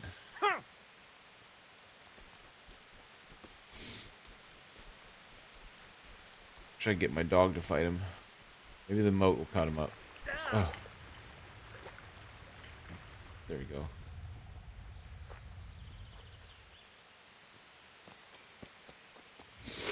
Yo, what up, you? Henry the Late Illiterate. That's us. It's doing all right. We were trying to infiltrate a bandit base, but I didn't wait until nighttime like I said I was going to. So...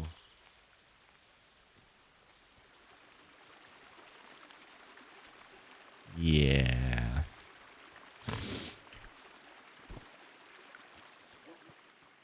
Sir?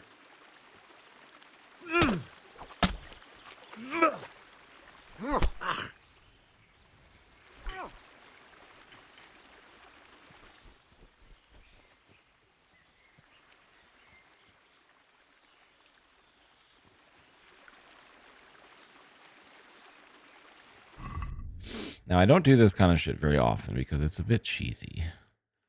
However...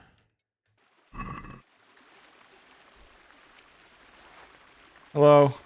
Sir, are you having troubles getting out of that water? Let me help you.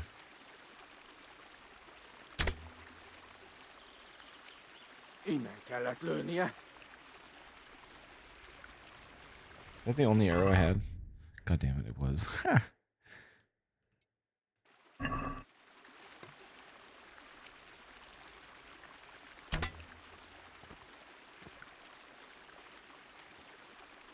I think him dead.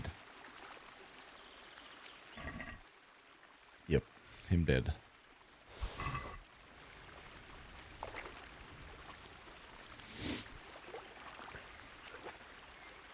Premature bandit raiding? I hate it when that happens.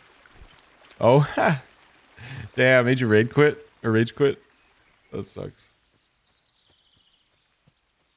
Alright, back to the plan of waiting until darkness.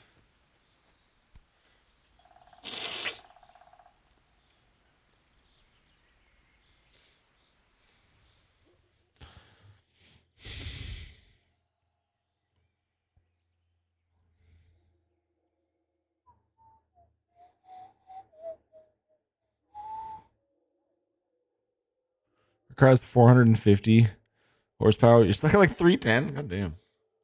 That doesn't seem fair. Oh, it's dark. I'm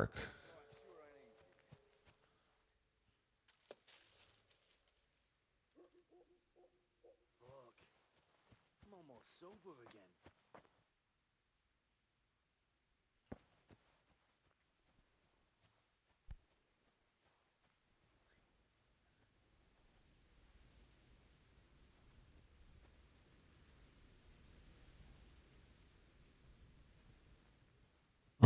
All skill issues.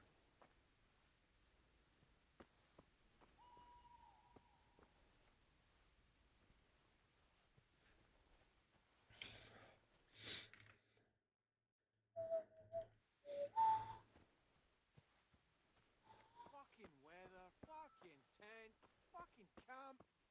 I've had enough of this shit. Good ground for a big fight, but not much cover. Fucking weather, fucking camp. I've had enough of this shit. Fucking weather, fucking tents, fucking camp. I've had enough of this shit. I'm not very skilled with the stealth shit in this game, so this might... Filth and stink everywhere. Should have stayed home. I don't really know what the dude's vision is like, so...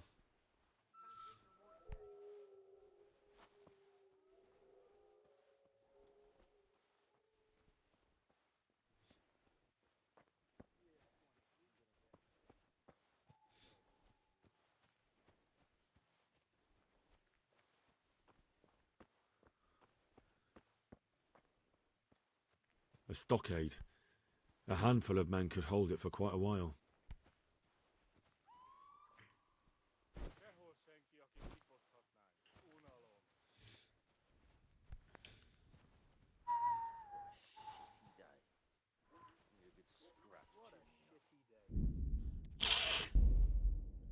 Let's save my game.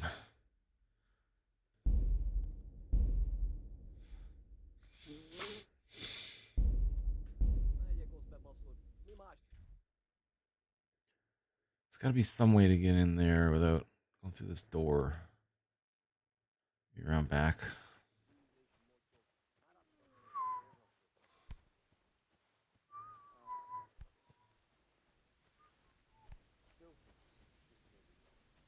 There's a guard there.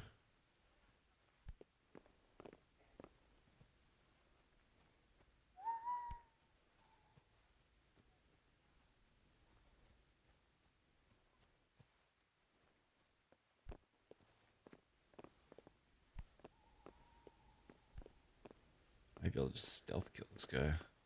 It's probably not the best idea.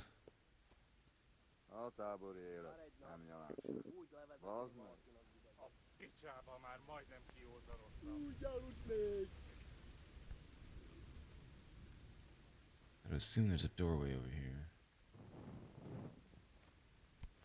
Oh. Nope. God damn it.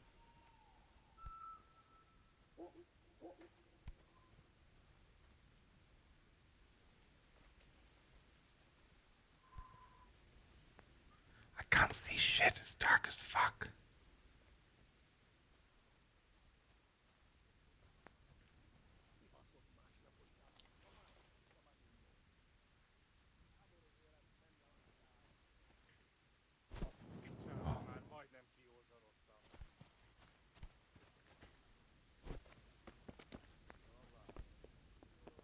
We found a way in, boys.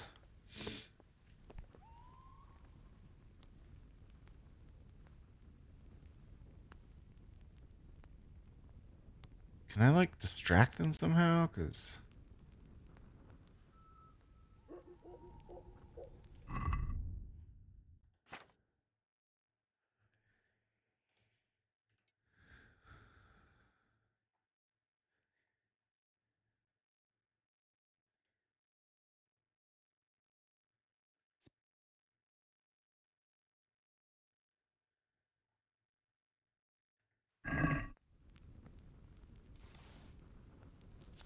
like, what if I shoot an arrow? Fuck.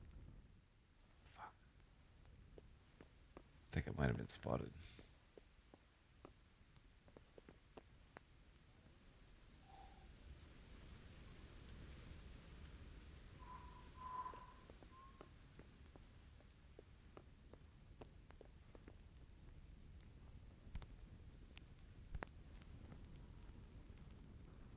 Uh-oh.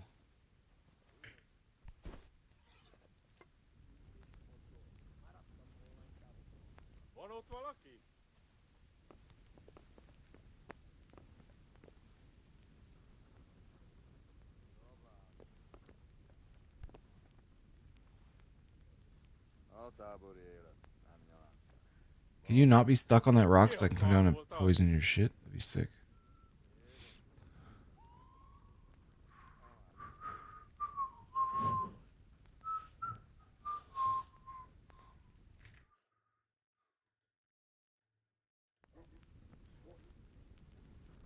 Mi volt ez a hang?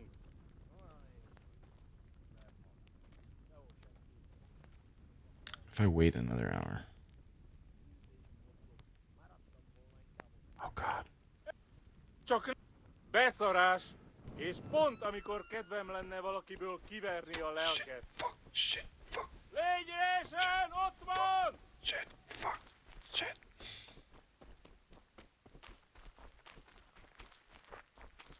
Hey, ott van, vigyázz!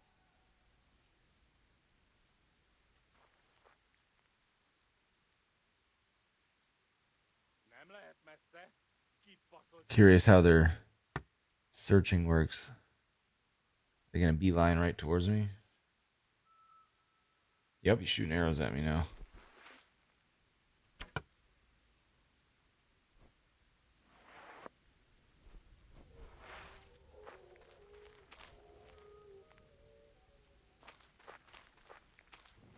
Oh, he forgot.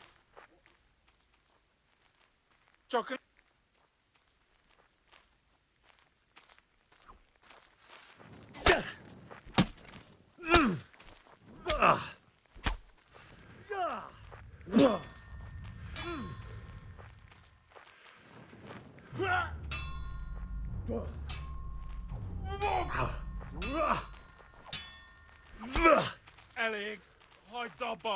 Eladom!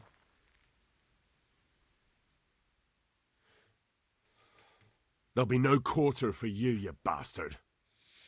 You'll pay for scallops. Keep us out rebounds. I could do with a bite to eat.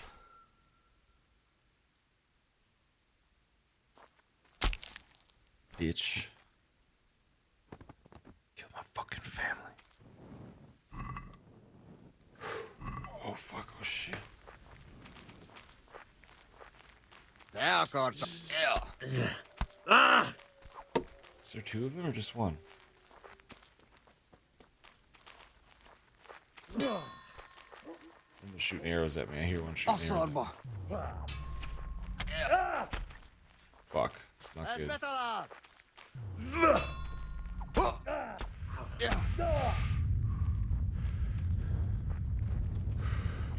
Oh no! Oh, ugh. Damn.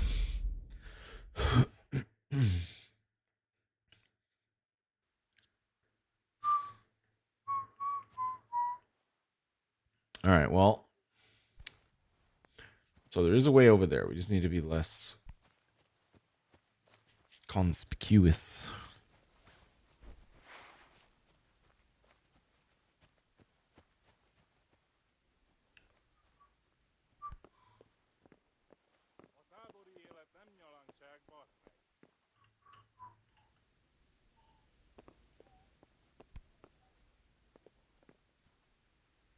Could insta-kill this guy.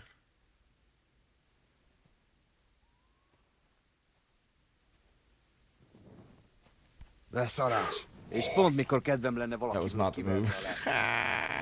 Fuck.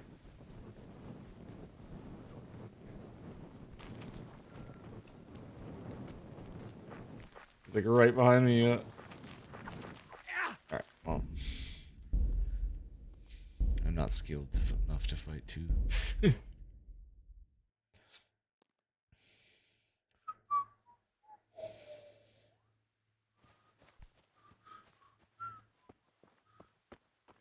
There's another way around. I don't know, man. Why does it have to be a guard right there? God damn it. What happens if I shoot an arrow like over here? Maybe he'll like pull the bow back out.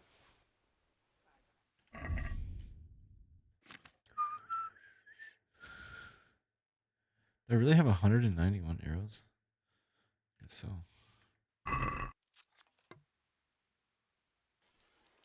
Just wondering if I like shoot over there. If he'll go over there.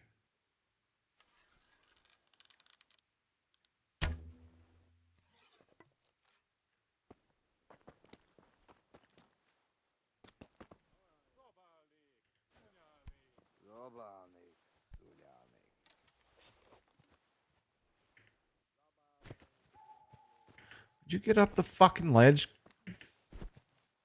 Henry, you absolute idiot. There you go. Hey, kívállod!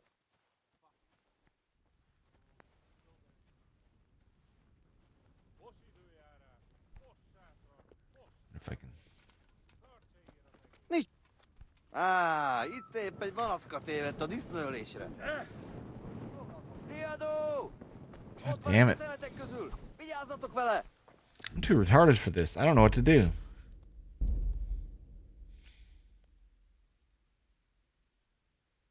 And go back into the daytime, I guess.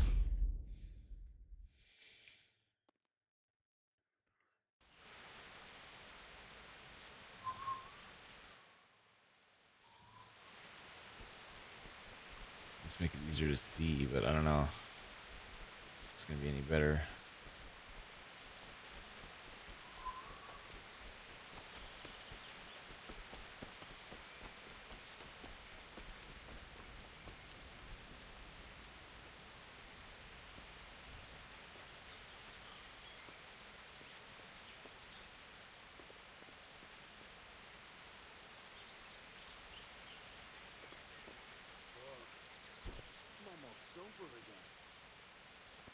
Who's there? Nobody. What's that? Just as chickens. Mi az ott?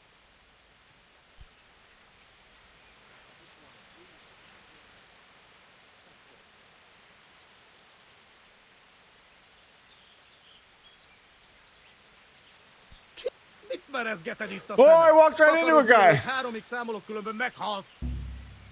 Tried to pickpocket him.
Went too far. Can't do that.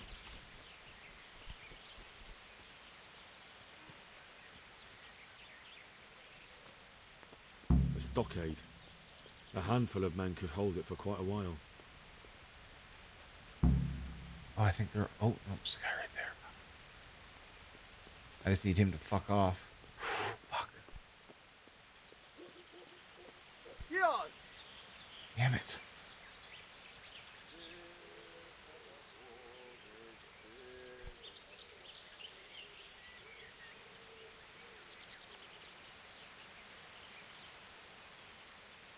Mit csinálsz ott? Mi volt az?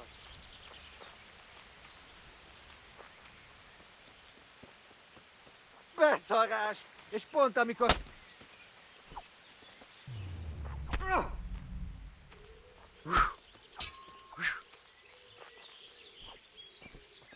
Ezt nem... Itt vagyok! Not the counterattack, dickheads. Mi van, csak nem fájt?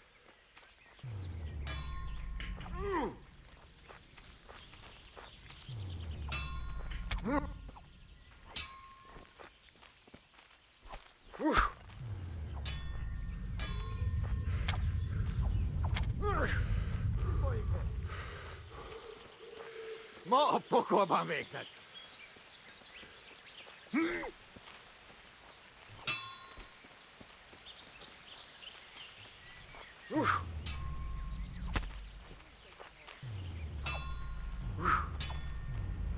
Fuck, his brother showed up. Ah, fuck.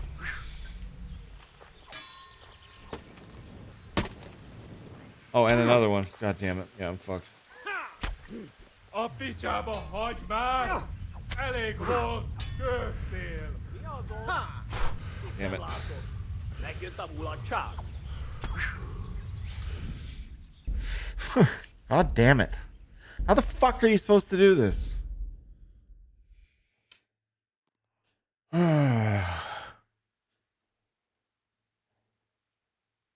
Try the nighttime one again. Like, there's no way to distract guards at all other than you getting spotted and then they all just chase you. Like, I can't throw a rock or anything. Like...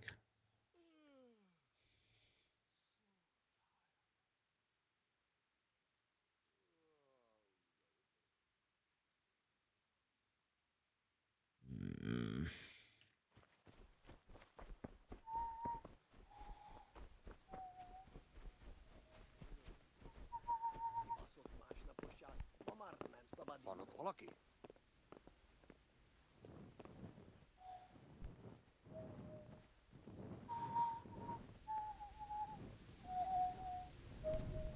Égetni, rombolni, rabolni, lopni, sajhákat baszni, és jót fiálni. Égetni, rombolni, rabolni, lopni, bort vezelni, és ezüstöt felállni. Égetni a kibaszott másnaposság. Ma már nem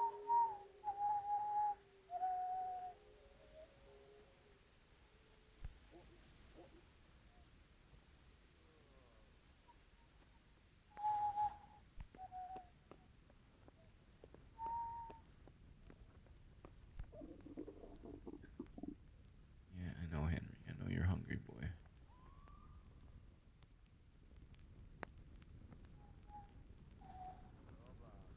I need to poison that shit. I wish I could fire an arrow with poison on it into that cauldron. There's dudes coming this way now.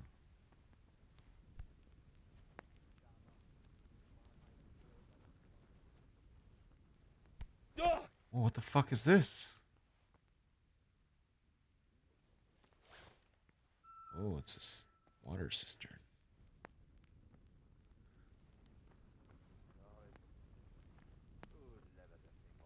Look at that.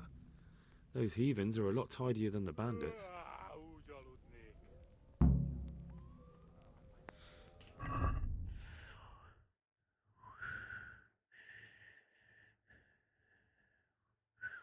I'd like to do some sort of sabotage.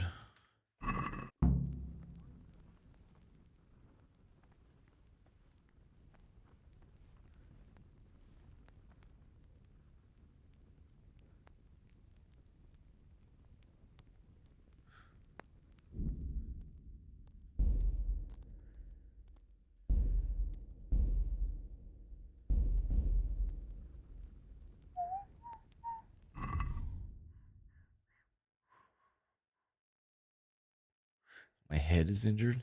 I got a head injury. Hey, yo, Silas, you got something for a head wound? Man, ain't nothing wrong with your head. Ah. Oh, there's the arrows. Oh, so the food and the arrows are like right beside each other. So I need both of these dudes to fuck offwardly. Where are you going? You're going over there. Szar egy nap. Úgy levezetném valakin az ideget. I could shoot this guy in his face. Possibly. There's always a possibility. That's a hell of a shot, though.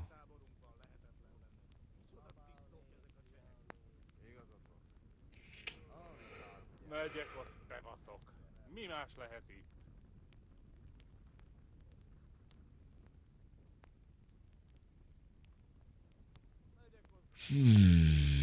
He's got a friend. God damn it.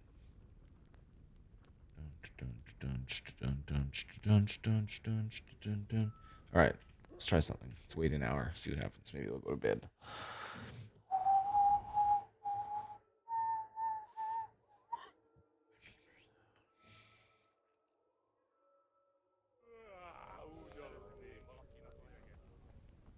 Go to bed, you lout. Can I douse the fire? I don't think so. Douse the fire? I don't know. Go to bed, you bitch. Égetni, rombolni, rabolni, lopni, bort vedelni és ezüstöt elásni.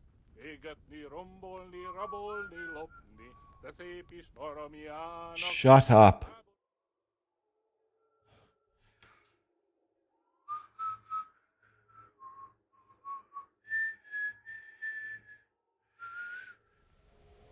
Does this guy not sleep? What the fuck? Stop singing. Go to bed.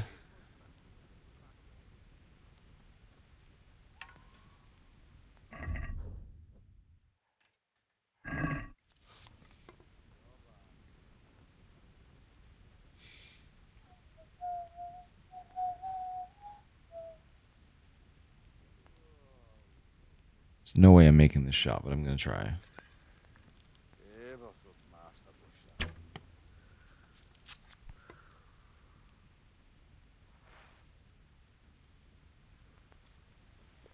Oh, he instantly knew where that was coming from. That's ass. Leszarás. És pont mikor kedvem lenne valakiből kiverni a lelket. Fuck your arrows. Fuck your arrows. Ugh. Látom az ellenséget! I don't know how the fuck you're supposed to do that. They don't go to sleep. They don't patrol. Like, there's no fucking way.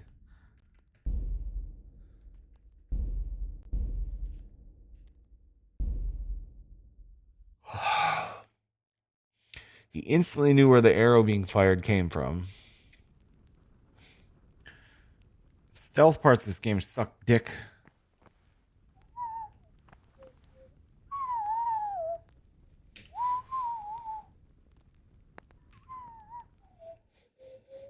Mit keresel itt? Yep. Véletlenül Yep. kibújt. Fuck you.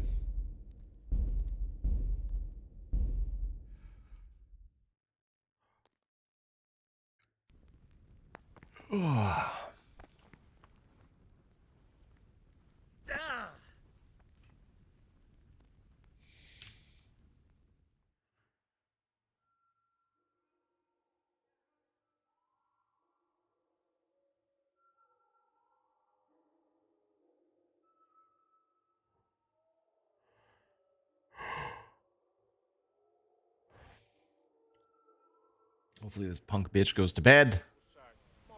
Nope. He's just yammering the fuck on still.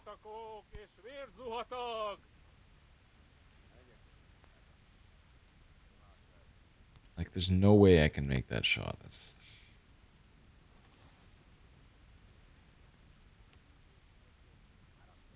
Looks like I could sneak behind him somehow. And stab him.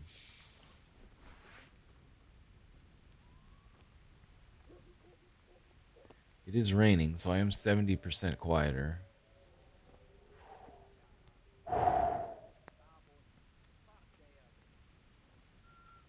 Csak és búz. Ez a mi táborunkban lehetetlen lenne. Micsoda disznók ezek a cseh. Igazad van. Alig várom, hogy elhúzzunk innen, messze ettől a csőcselétől.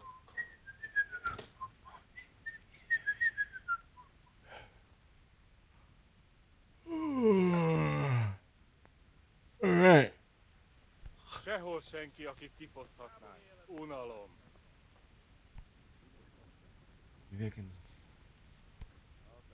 Well, you won't be shooting these arrows. Okay, well, that's one. Okay, so maybe we can go... Maybe there's food somewhere else we can poison. Because this guy is... Itt épp egy malacka tévedt a disznóölésre. A szentség itt! Látjátok? Ellenség! Emberek, vigyázat!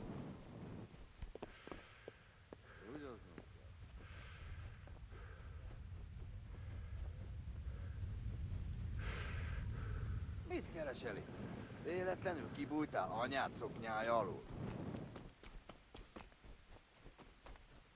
Me alone!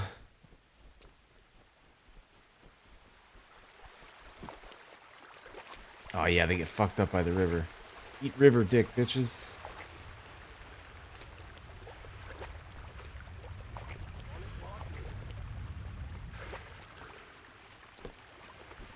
Shit.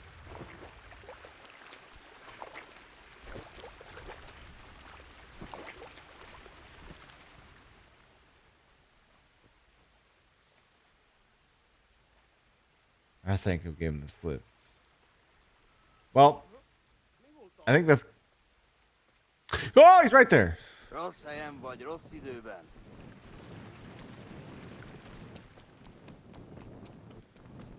Fuck! I'm just running away. Fuck this. No, I'm good. I've sabotaged their arrows. I got a taste of sabotage. That's all I need. I'm good. I'm out. Fuck that place.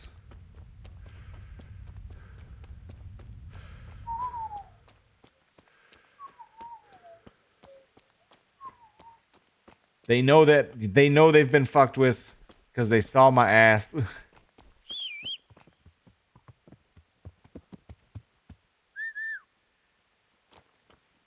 And Doggo, we got Doggo back, we got Horse. Now we go back to Radzig. Where the fuck that is. Down here. We'll fast travel to Rovna. Ambush. You've been ambushed by an unknown armed man. Yeah, fuck him. What do you want here, eh? This is my road. I'll kick your ass out of here. Now you're fucked. Is that all you've got? Bro, don't you know who I am? I'm him. Missed.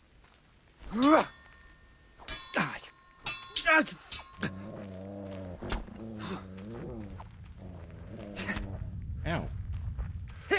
Oh yeah, I don't have my armor on. Bollocks! Oh, I fucking chopped his neck.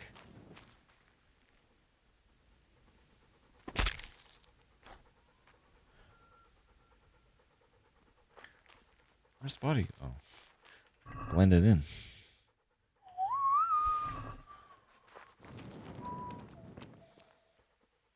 Where's Mior's gone?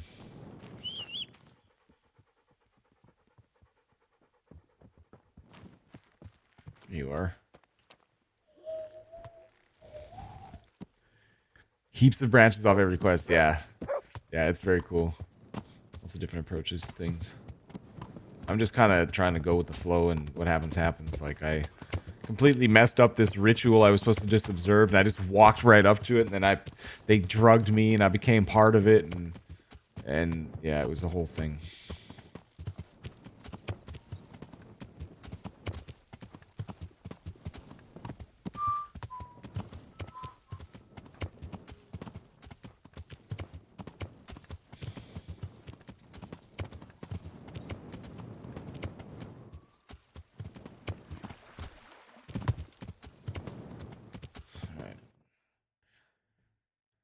Alright, so this guy is down here. How the fuck did I get turned around so bad? Yeah. Oh, big rock.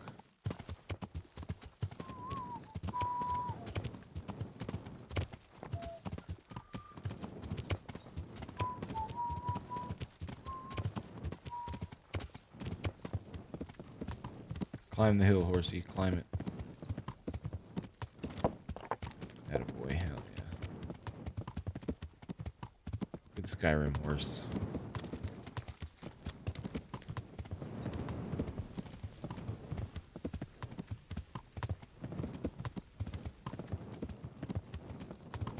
I could do with a bite to eat. Well, good thing we made it to camp, homie.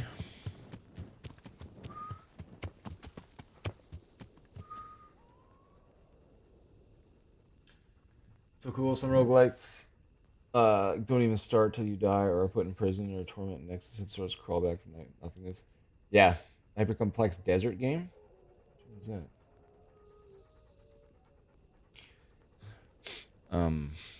Hades comes to mind.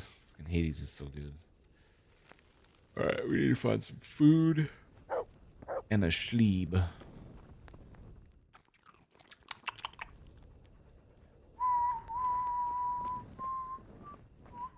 It's not a bed. Is there any beds kicking around that I can pile my ass into? Is that Radzig? That's a guard. That's a bed. Hey, that's my bed. Perfect.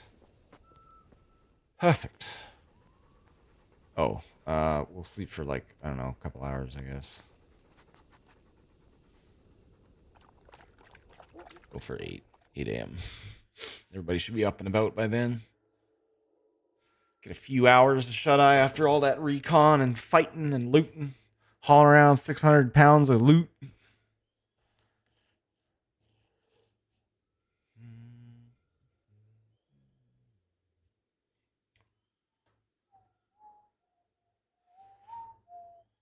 Can she? Not familiar.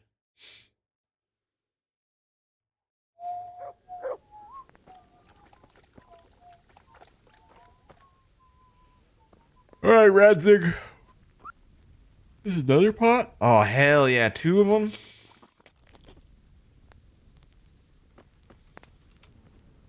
There's another one there. Goddamn. Where's Radzig at? Is he sleeping? Oh, he is. Wake up. God bless you. What troubles you? Sounds amazing. Back from scouting. I'm back from scouting, sir. Excellent. What have you found out? In some overgrown ruins. There's an overgrown, ruined village in the woods where they're dug in. That sounds like Pribyslavitz. It used to belong to Sir Divish before Havelmedic attacked and torched it, and then imprisoned Divish. It's been left abandoned ever since. I was hoping they wouldn't be so organized. Earthworks and fortifications. That's quite a different matter from routing some rabble out of the woods. There are bandits and humans there. Their arms and armor. I took a look at their arms and armour. They're not a proper army, but they're equipped quite well. What about archers? They have archers. There's a few of them, and they're positioned well. If we charge them head on, they'll probably do us a lot of damage. I don't like the sound of that. It complicates the situation. Dealing with them before the battle would be the best option. They did torch their arrows. They're making ladders. They're up to something in the middle of the camp. It looked like they were making several long ladders. Ladders? That sounds like they're planning a siege. I like this less and less. On the other hand, we can use that to our advantage. If we can capture those ladders, we can use them to scale their own fortifications. I tried to count them. And how many of them are there? Bear in mind I'm relying on what you say. We'll have to call for reinforcements. Uh-oh. That's no simple matter. Every man that comes with us will be lacking didn't get a very somewhere good else. And count. I don't want bandits pillaging some other town because there's no one left to mount a defense.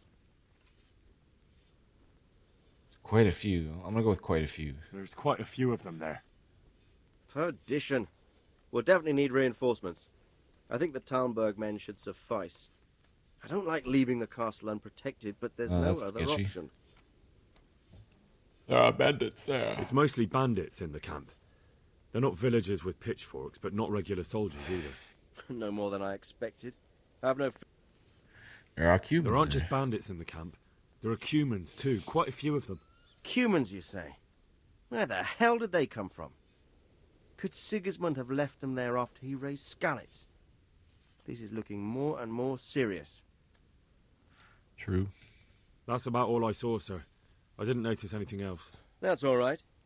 Did you manage any sabotage while you were there, as I asked you? I managed to destroy some of their arrow supplies, so they'll have less ammunition. Well done. That's just what we need. That's all, sir. Don't worry, Henry. You've proven yourself an excellent spy. I need you to go to Sir Divish in Talmberg and tell him to send Captain Robard and his men to our aid. There's not enough of us here in the camp. You can rely on me, sir. What should I tell him? Tell him to take all his men. Leave only the bare minimum at the castle and march to Pribyslavitz. I'll take everyone but for 1 or 2 sentries. And a game as much as Hopefully Dwarf together Fortress we'll is a have game. enough men to Fair. defeat them. All right, I'll get going. And be quick. We've no time to spare. God be with you. Goodbye. This paid me. I love that. How much money we got at the moment?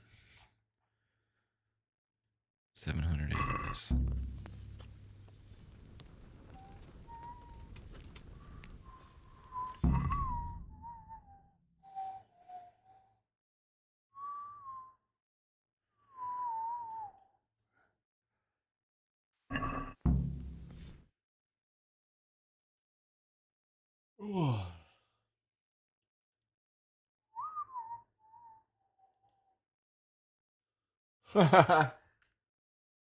That's sick. Yeah, I couldn't make the light bar work out in the bed, eh?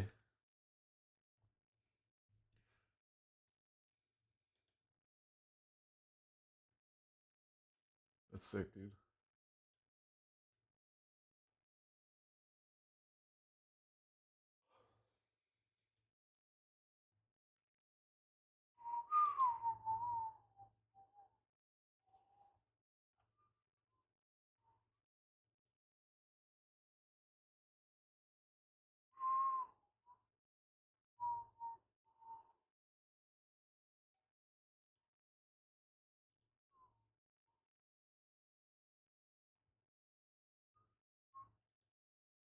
Greetings from Czech Republic. Nice to see you are playing a Czech game. Yeah, this game is fantastic.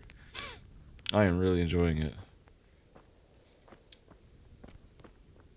If this is what the Czech countryside looks like, then my God, reminds me of home. Archery range. Okay. Is there a trader here by chance? I don't think so. It's like a war camp. There is an unexplored place over here, though.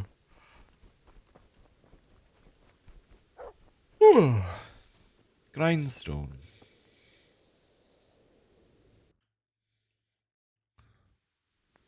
Should visit someday? Yeah, I'm not really. Can't really travel, unfortunately, but let's sharpen this bad jammy jam up again.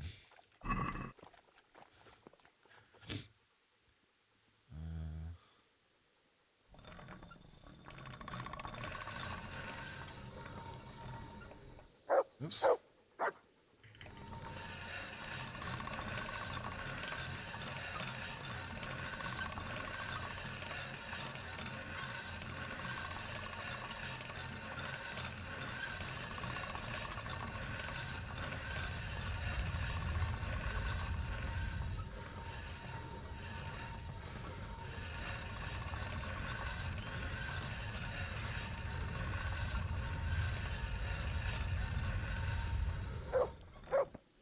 All right, now let's see what my maintenance level. Cool. 97% durability, so I got it up a bunch. Let's try do this other one to see if we can really get it up.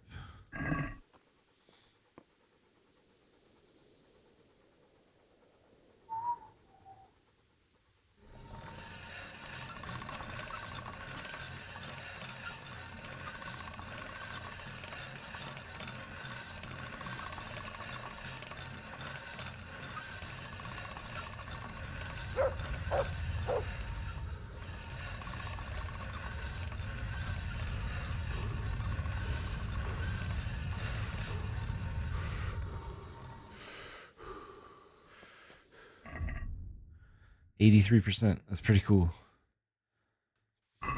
And it made it worth more too. Nice. Game is based on real events. That is kind of, I really like that about this too, is it's an actual like historical period piece. I've been doing a lot of like reading of all the like little codex things that pop up and stuff.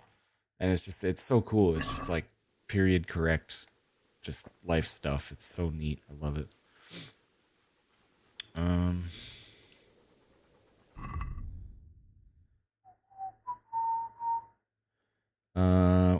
Where are we going? We need to go back to Talmberg. Is that what we're doing?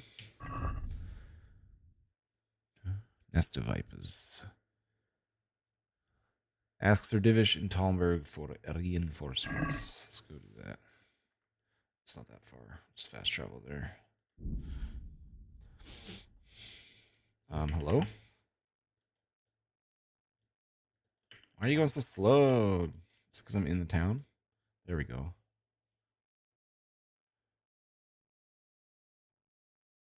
Nobody attacked me on the road? Crazy. Alright, Divish. I need to find a vendor. God be with you.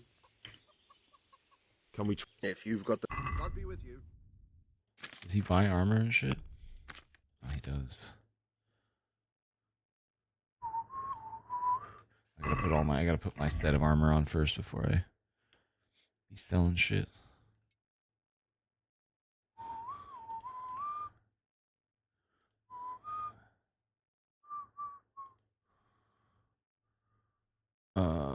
Common chosses. Do you want the? Oh, we can rock a pair of these gauntlets. They're pretty sick. Oh, that's tight.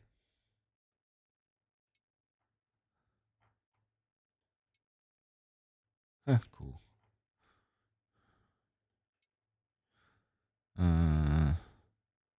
Added quaff. Where's my chess piece? It's been a while since I think it's this one. put all this shit back on. Oh man, some of this shit is worth a lot of money.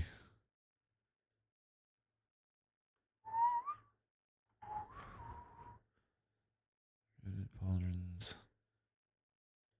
I don't even remember which ones I had.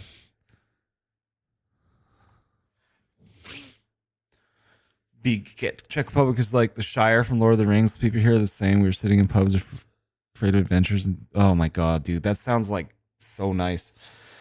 I'm Canadian. I grew up in a small community of a very like rural countryside place, just like that too. And I love this so much for that reason. Body garment? What am I not wearing? Yeah, beautiful.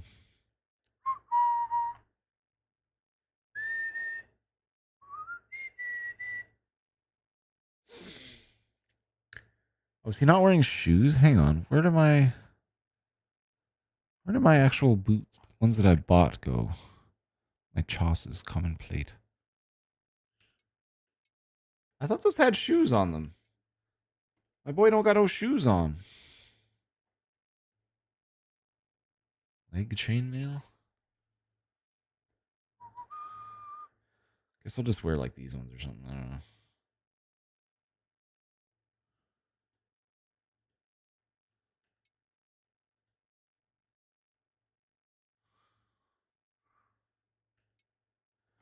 I don't know. Might as well upgrade everything that we're wearing.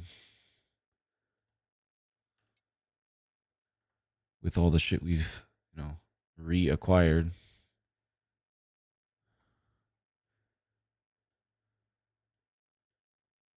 What am I wearing up here? What is my armor?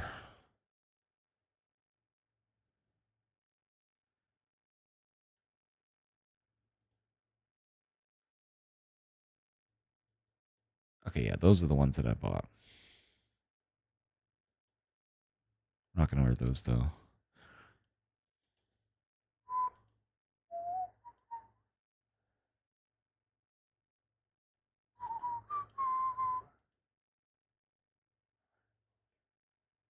The Miller Pauldrons. Oh, that's armor. Okay. What am I missing? I'm missing, like, something that goes here. Body garment. Oh, I was wearing this guy here. There we go. A little bit more armor. All right. Do we have a cooler helmet to wear, maybe? We've acquired a few new ones. Common bassinet. Wear the Cuman captain's helmet. It's worse than ours. A hound skull? That's better, but it's ugly as fuck. Male coif.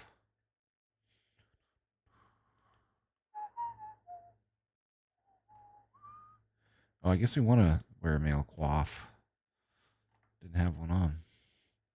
Do we want the nobles one? Guess not. Coif.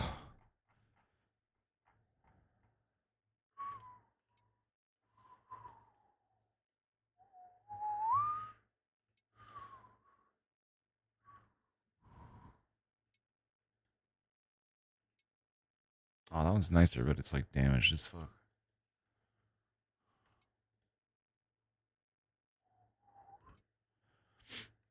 Oh, the beige scarf.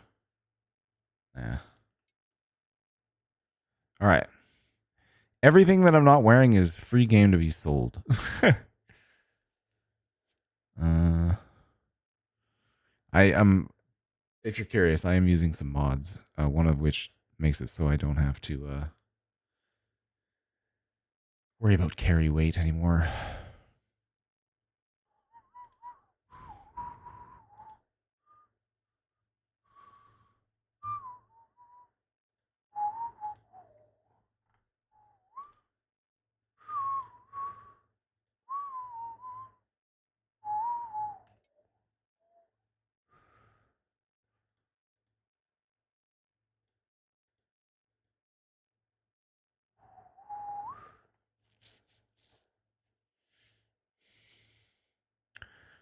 All right. I think we're good. Gonna do a save. Draw that inventory management.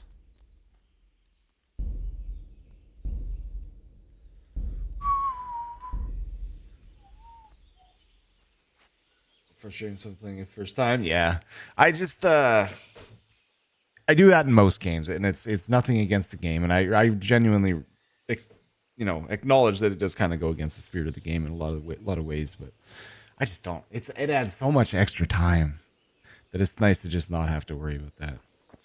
So nothing against the folks who do want to play with that shit on, but it ain't me. All right, we need to talk to Divish about some reinforcements. After we sell shit to this guy, which is what I was doing. Trade. Can we trade? Can we trade? If you've got the coin. Take care now. I've got the coin. You have 10K, and I'm about to take a good chunk of it, my friend. Yeah.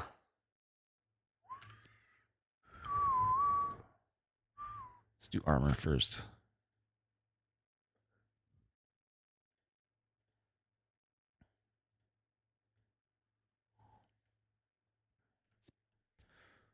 Okay, basket. Basket. Basket. Basket. Basket.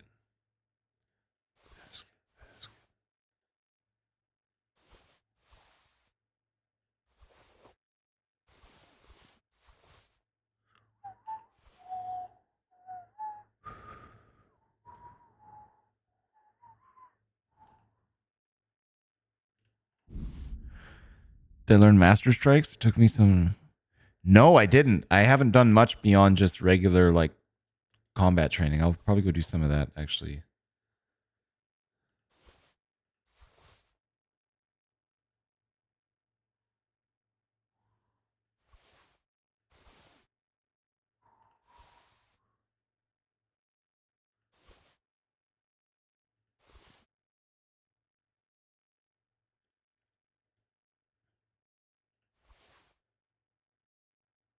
Oh shit, did I sell? No, I gotta keep my green tunic and some boots and leather gloves and shit for stealth.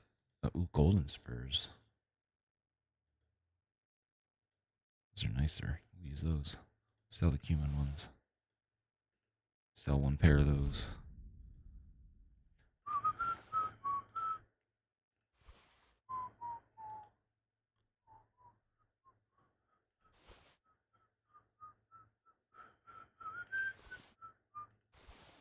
Keep the leathers.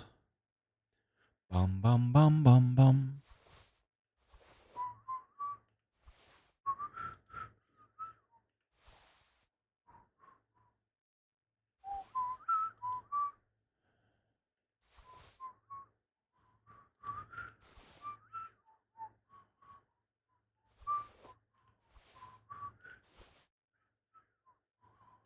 I'm getting a lot of money from this. Fucking sick.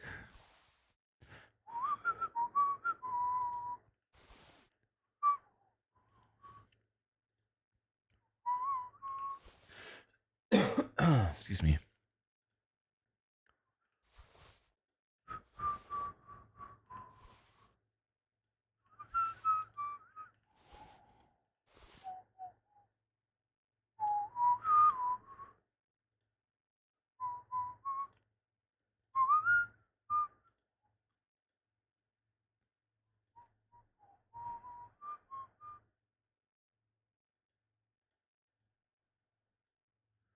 Which one am I wearing? Is there a padded coif? Oh, dark padded coif. Okay. Sell these ones.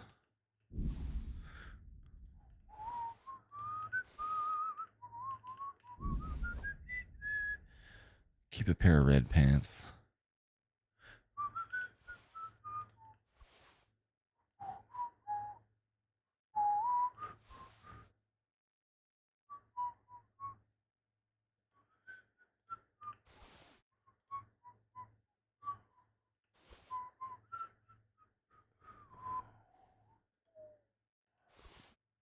All right.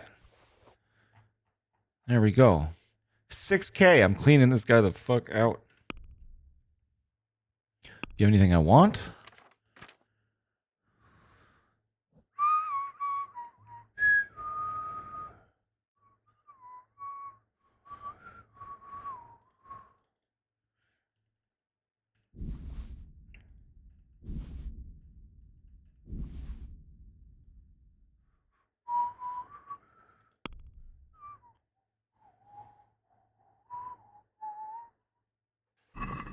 Can we do something about the price?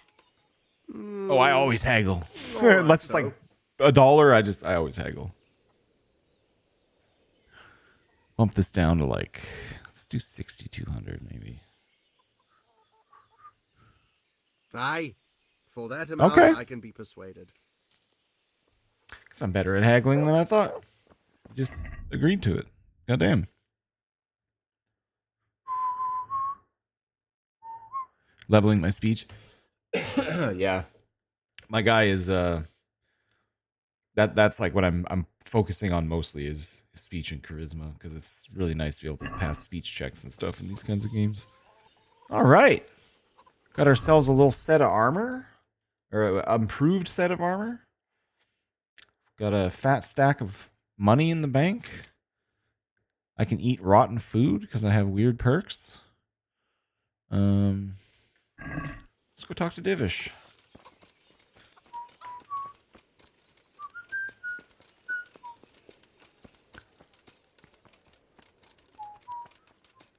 Then I gotta find a repair person to repair all this gear so it doesn't get crazy expensive. Divish? In here, Divish?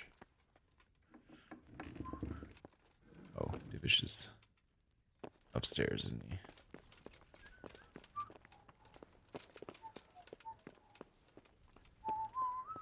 You in the prayer room? This dude's always in here just praying away.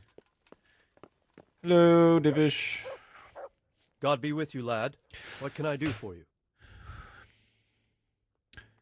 I hope all is well in your fiefdom. God save, my lord. Fiefdom. I hope things are peaceful in your fiefdom. Peace? Peace is rare in these times. But right now I'm more troubled by politics than warfare. What's wrong? The monastery stalled the purchase of stone and everything connected to the building. Stone. And now I find out it's because of the quality of the stone blocks, or so they say. I don't believe a word of it. It looks like profiteering to me. What happened with the stone? What do they say is wrong with the stone? Supposedly, there was an accident when one of the stone blocks broke loose, fell, and killed someone. But the quarrymaster swears by all the saints it isn't possible. He says he sends only the best stone, and I believe him. He's reliable and an experienced quarryman. So what's the problem? Like, what's the monastery trying to get out of this? Profiteering? What's the monastery trying to accomplish? To lower the price. What else? We've already given them a fair price, and they still delay with payment. Or worse. Worse? You mean they'll stop paying completely? You could put it that way. They're looking for an excuse to back out of the contract and find another quarry where they'll be able to secure a more favorable deal. And is anyone dealing with the problem? Well, my chamberlain is in charge of it, as always. But all he's done is send them a letter. He says putting more pressure on the monastery could provoke them. Those are his words. So there's nothing else that can be done? I don't know. I've been thinking about taking a more direct approach. But I expect the chamberlain won't even hear of it. He'll just keep on sending them polite letters and hoping that does the trick. Can I help? I could help with this. Do you think this is a job for you? You aren't even in my service. I do serve Sir Radzig. He knows he can rely on me when he needs me, and I've never let him down. This is true. So do you want to go to Sasau and ask about the stone? Sure. Yes, I'll do it. I have to go there anyway at some point. I'd like you to ask about the stone and keep your ears open.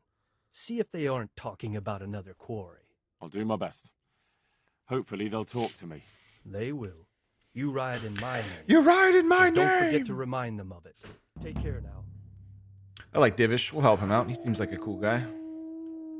runs a pretty, you know, I don't want to say tight ship here, but he at least, you know, takes care of his people. What's up, Stephanie? How you doing? God save. Can I help you with anything? I brought the wine. I brought the wine. Wonderful, wonderful. No wedding is complete without good wine. Find somewhere here to put it down. I'll send for a servant to bring it later. I hope you had no problems acquiring it. Problems? I don't know the meaning of the word. When I got to the merchant, my task had just begun. Problems? I don't know the meaning of the word. As if I didn't know you.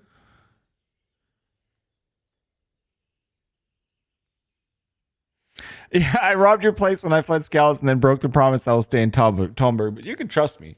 Look, he's proved his worth since then, you know? Those were extenuating circumstances, and I need you to pick up an ornament everybody understood. It's fine. Facility, wine from a merchant in Ratai, and a robe Oh, from yes, a I know. stable. I've already done 2 of 3 of those things. Wine? Thank you. I just... Good luck, then. Ow.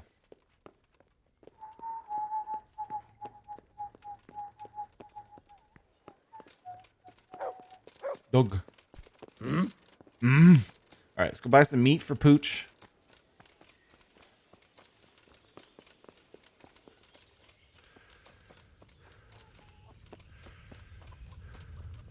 See if this guy has any anyway. Can we trade? If you've got the coin. Farewell. Not really. Oh, fuck. I didn't even ask him about supports from troops. I just did side quest shit. I gotta go back up here.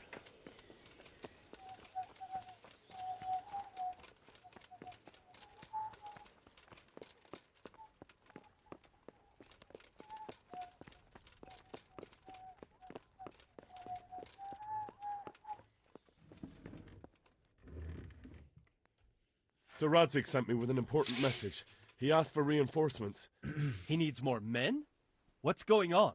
The bandits and Cumans have set up camp in Pribyslavitz. They're preparing for something. Sir Radzig wants to mount an assault on them, but he doesn't have enough men. Hang on. Easy now. From the beginning. What happened? I managed to track down the camp of the bandits who raided Neuhof. But it's not just a gang of brigands, more like a small army in a fortified encampment. I don't know what they're up to, but I'm sure they're getting ready for something, and Sir Radzig wants to destroy them before they get a chance. So it's worse than I thought. But Sir Radzig is right. We should do something about them before it's too late. I'll send my soldiers. Sir Radzig said to take all your men and leave only a minimum guard at the castle. What? Everyone? There really are a lot of them, Sir Divish. He's leaving the camp almost empty, too. We're to go and join his people in Pribyslavitz and mount an assault together.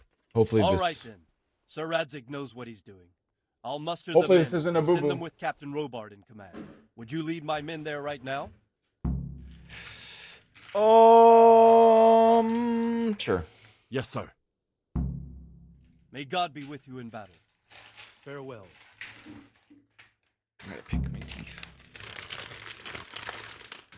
Yeah, I'm hoping that us leaving Talmberg undefended doesn't I'm glad to see you, Captain cause Robard. problemas. I hope Henry's explained everything to you.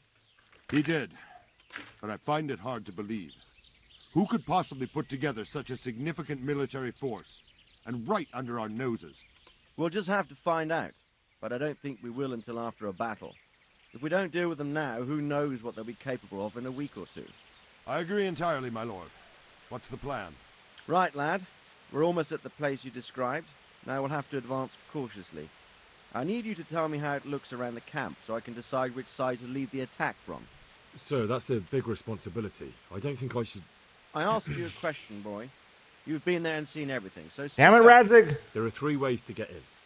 Directly along the Hey, straight what up, path Puck to the 6? camp, the long way round through the woods and over an old weir, or by a narrow bridge over a deep ditch. Let's start with the direct route. That sounds like the easiest approach. How does it look there? That path leads round their battlements. It's fortified and patrolled. The chances are they'd shower us with arrows on the way. It's a good thing you're Far here, side. Henry. We'll have to try another way then. What about the approach through the woods and the weir? I don't like the idea of marching such a long way over rough ground, but if it's the better option... It's a long way through the woods, and there are patrols there as well. They'll call the alarm before we reach the camp. I thought Puck so. 666. What about the Puck last C approach over the 666. bridge? It's a bit narrow for my liking. It's narrow. I'm gonna call you Puck. But once we get over, we can quickly occupy the best ground for a battle. We only have to take down a few archers. The battleground sounds inviting, but that bridge and the archers, it's not an easy decision. Each option has its pros and cons. Well, I try to answer to the best of my ability, sir. And you'll be suitably rewarded for your efforts. From what you say, the route over the bridge is the best option. If we're fast, we'll have the advantage. With the help of God, we'll win this day.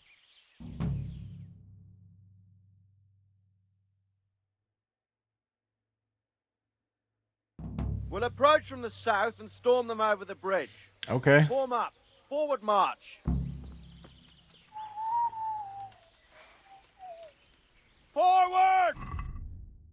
Yeah, let me get rid of this bow off my back so I don't look like a ding dong. My sword, my shield from Scallots.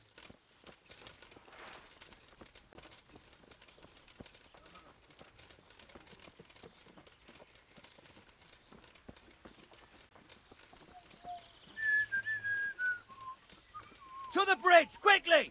Get to the other side, as many of you as possible, and hold your position there. Some of you take the left flank. We'll attack in 2 places at once. Guess I Arrows, don't need to go that shields way. overhead.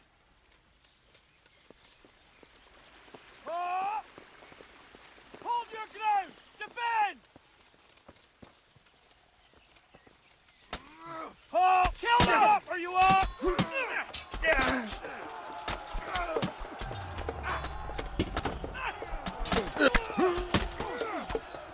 Back! Everyone back! Oh, I hit my own guy. Fuck. Grip together! Don't pursue them! Stay in formation! Oh, don't pursue them. Okay. Let's go! Advance! That's a proper battle.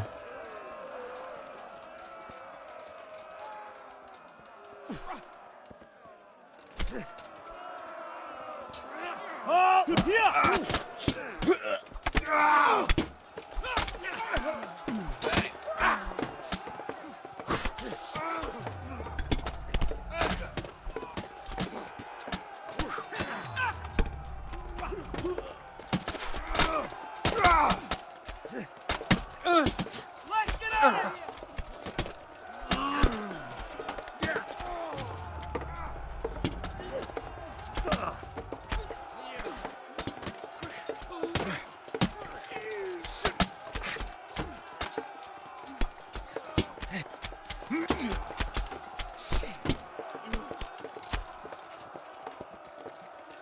Go, go, go! What the fuck happened there? They just like fell to the ground. Move that wagon! Damn, I want to loot them.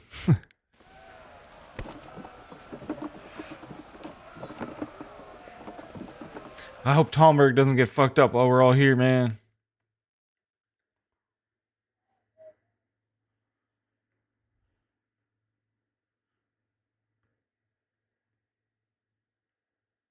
The plague got them, yeah, and they just fell. Uh-oh.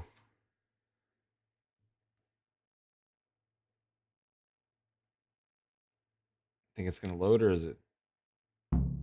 Oh. All right, men, the way's clear. No looting.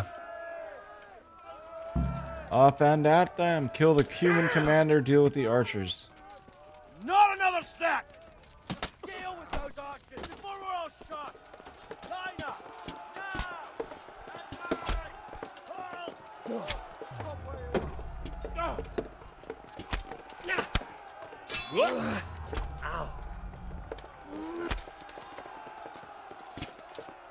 Ah, fighting on the stairs is not the move.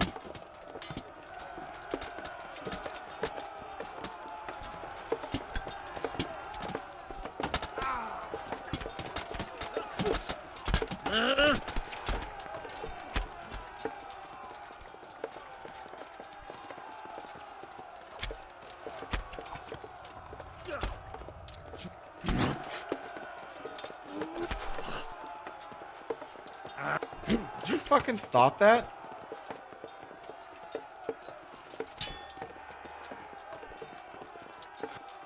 Oh.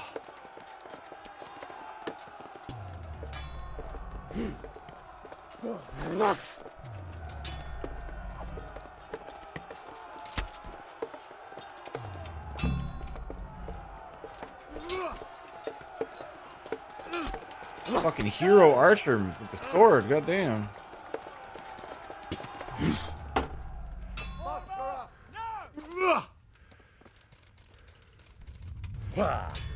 Nice deflect.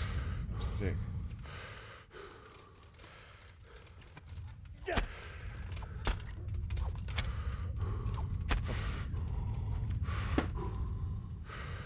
Deal with those archers before we're all shot!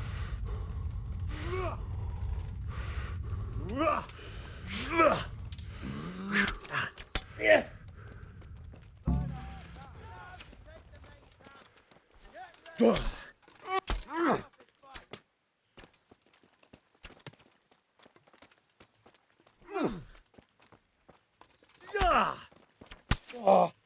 Ow.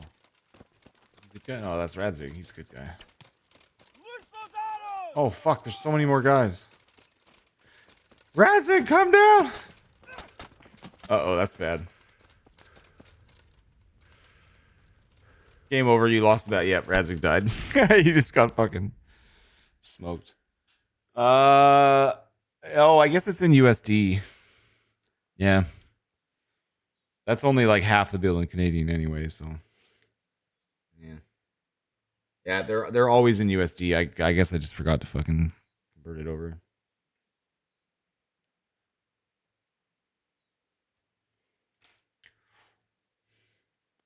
Man. Did that give us a save halfway through that battle, or do we have to do that again?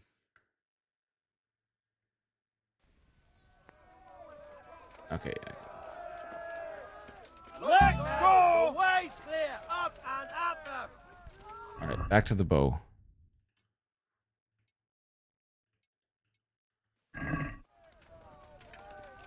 Yeah, it's in USD. Deal with those archers before we're all shot! Form up! Now! Let's go! Hold! Hold!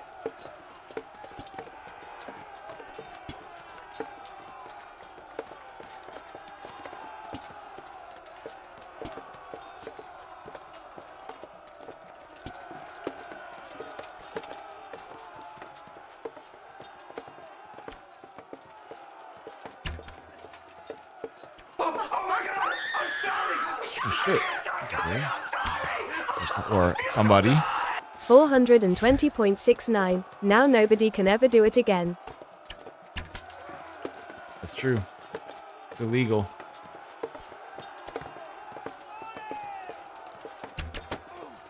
Oh, come on, bitch.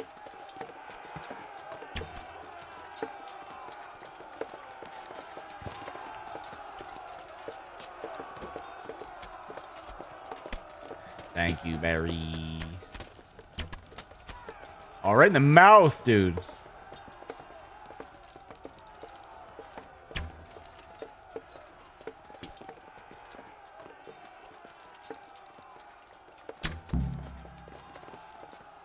All right, archers are dead.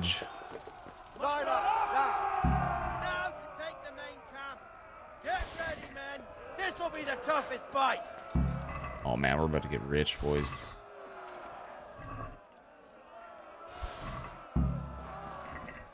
Go! Go! Go! Advance!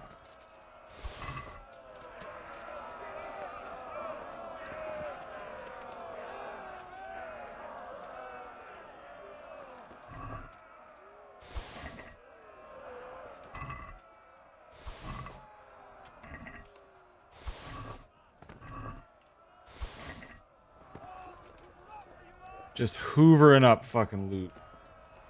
Oh, that's one of our guys. I want to loot him. I'll loot his money. Nah, it's only $5. Leave it so you can cross the ferry.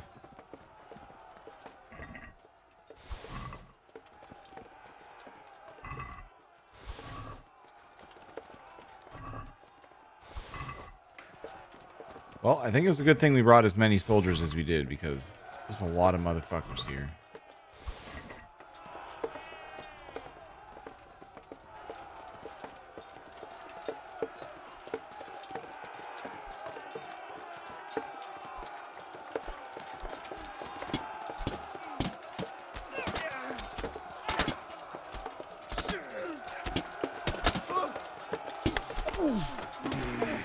You guys are getting deleted. This is funny.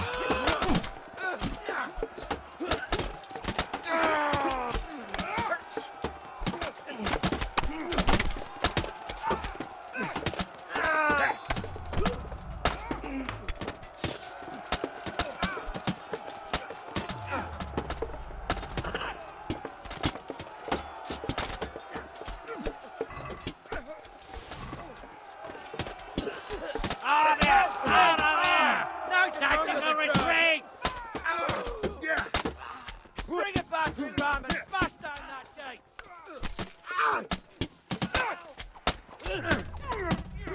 Stick together and hold the line. Hold your ground.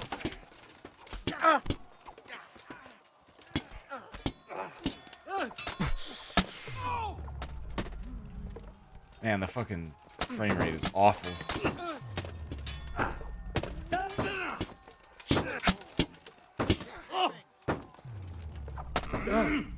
Get him. Get stabbed.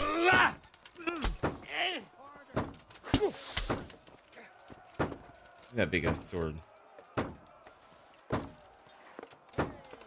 What the hell? To your post! Defend this fucking hill!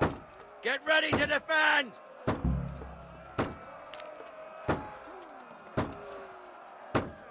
Oh my god. Not another step! Kill them! Fuck, get my sword back.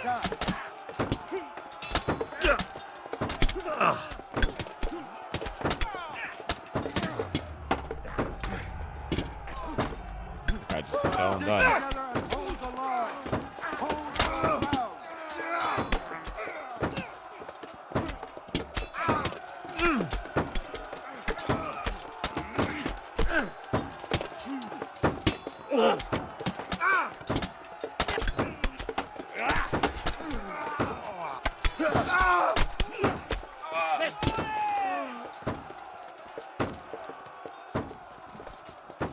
Pussy's running.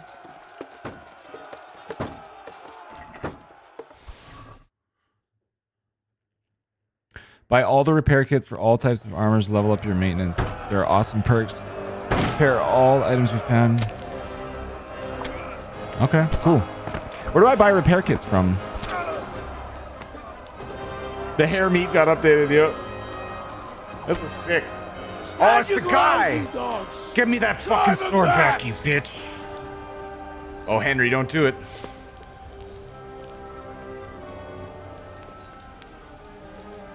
My dad made that sword for Radzig. Oh, we're gonna fight in the attic? Let's go. What's up, you bitch? I will cleave you in two, you bastard. You tried before, and yet here I am. And yet here I am. Who the hell are you? You don't remember me? I remember you, though. I remember you, though. Oh, where's my fucking sword? Where's my fucking sword? What the fuck are you on about? What sword? This game's so fucking good. Pardon my French. You're the... Fuck me. I'm gonna wear your armor We left you to the crows. after I kill you and peel you out of it. Fucker, eh? What did you do with my sword? Judging by our last encounter, I'd say you made a big mistake. Sounds like Jason Statham. I love it. Fucking sword! But then again, maybe you've had some practice. I hope so. Because last time was too easy. I have had some practice. I'm awesome now.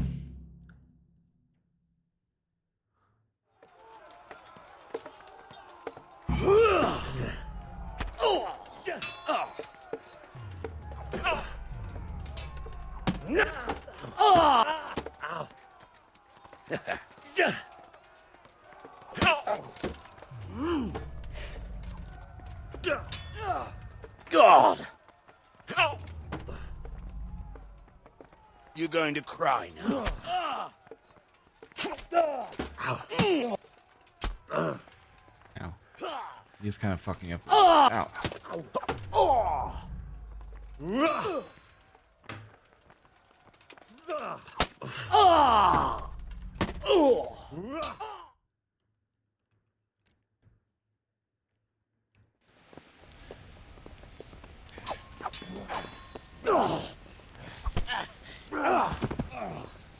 Fuck yeah, Henry. Kick his ass.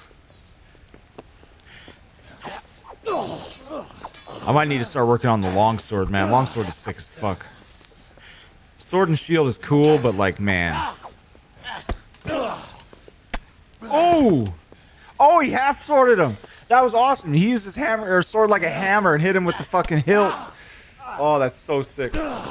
Yeah, fuck this guy up. Where's my fucking sword? Peasant brat. It's not over yet, you scum. And where's my sword? What have you done with it? Talk, you bastard! I'll see you in hell.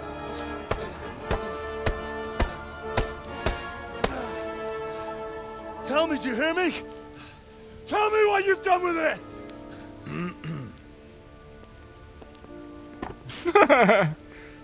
I'd say you're flogging a dead horse there. Oh yeah, he's. You took him certainly down on beaten your up. own. Well done. Nice work. You surprised me. He was a mountain of a man. Traders, specialized cloth. He was the Okay. one who attacked Neuhoff. And stole your sword, sir. The thought did cross my mind. What did he tell you? Not much. If we'd taken him alive, the executioner might have gotten more out of him. Oh well, these things happen in the heat of battle.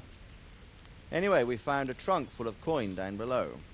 Ooh. Someone was paying this gang very well. Fucking There's Sigismund. some of Sigismund's barbarians among them. I don't think we've seen the last of this. Poke. Whoever engineered it was highly placed. They won't give up after one defeat. This louse was just a pawn. I'm afraid you're right, sir. Well, lad, we live to fight another day, eh?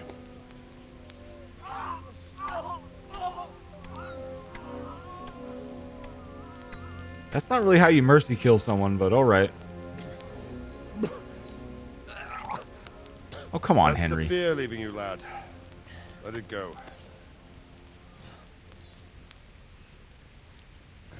That's the fear leaving you, lad. Now, put it all behind you. A decent Christian shouldn't dwell on such horrors. No. I beg to differ, sir. I'm gonna go back to Ujits and hang out with my priest friend and bang some more hooers. The time has come for those whoresons to pay for what they did to us. You're right, my boy. But first, we all need some rest. We'll meet later in the upper castle in Rattay and then decide what to do next.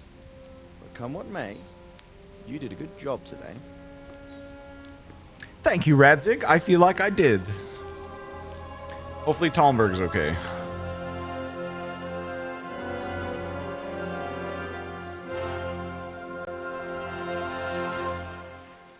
I looted as many of them as I could, man. There was definitely more to loot, but it's okay. Hopefully it just takes me back to fucking Rattay. Nope. I will make you pay for this. Who's this? It's time for the next part of our plan. Give the word. Yes, sir.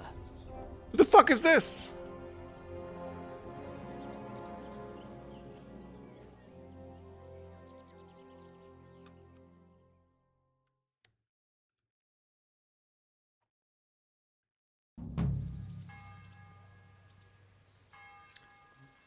Sir Hanush has rewarded you for your loyal service with the room of your own at Perkstein. Nice.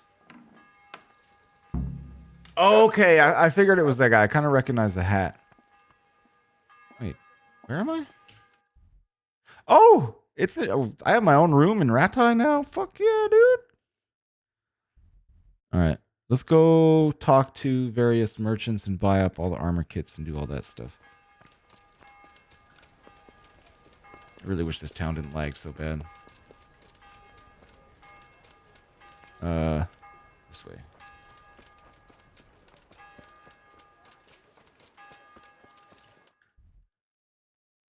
How the fuck can the sausage be upside down, you cunt?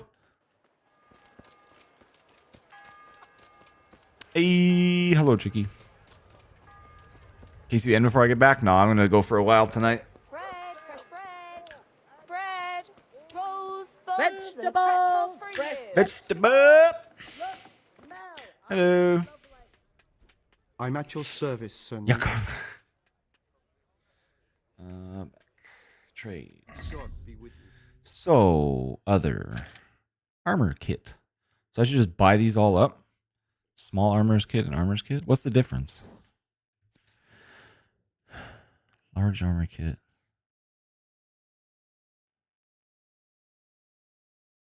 Need food if we're gonna be here a while, man. But yeah, do your thing, man. I'm gonna be going for at least another 2 hours, probably, maybe 3.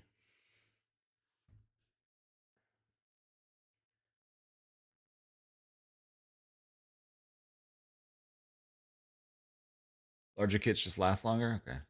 So how do repair kits work? Like, are they one-time use or a skill book on strength? All right, let's sell all our shit first. Trader has 12k on him. Oops.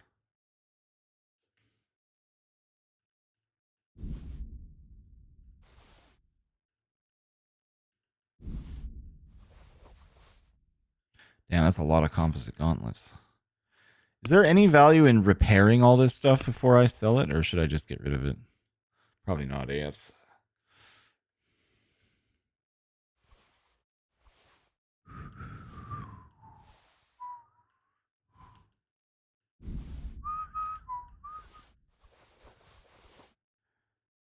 Play based on how much damage. Okay, cool.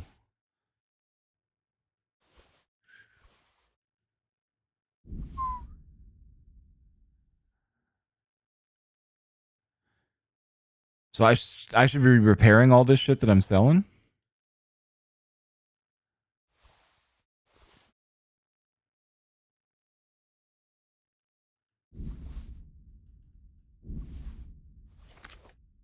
Oops.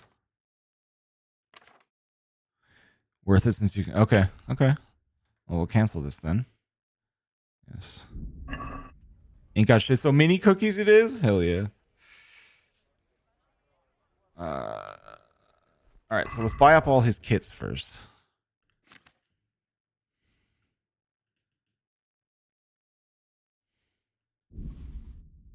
$3.9k. Maybe not all of them.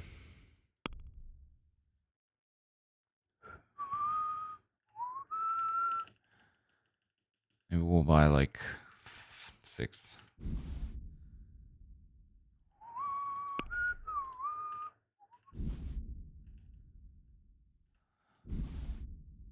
$2.2k. I'll buy the strength book too, because why not? Basket. Hagla. Can we do something about the price? All right, sir.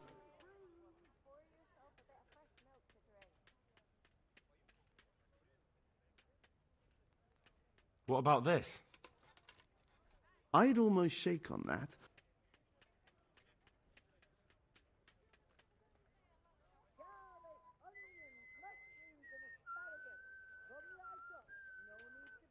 All right, so.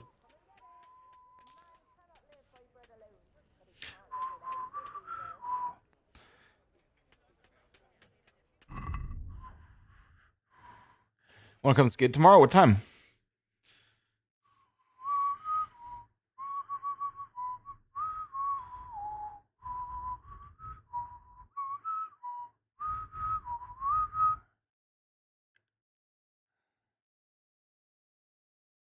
(10:30, 11). Sure. I will need to cut the stream a little bit shorter than tonight, but yeah, no, that's I'm down.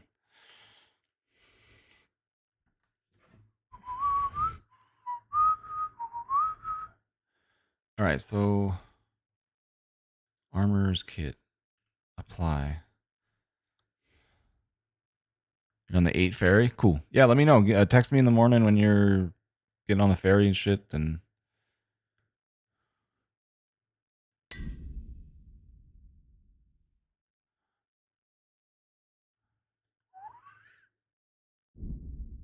item is 2 damage to repair with this kit. Yeah, we'll do.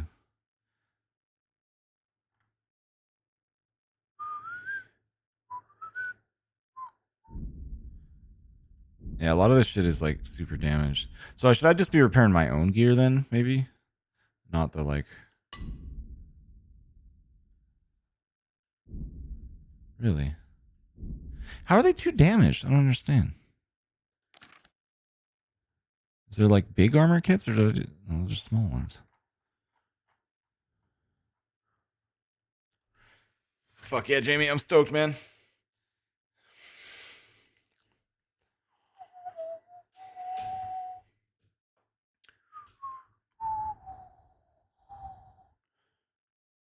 You'll repair more damage though. Increase repair all you can and sell everything else. Gotcha. Okay.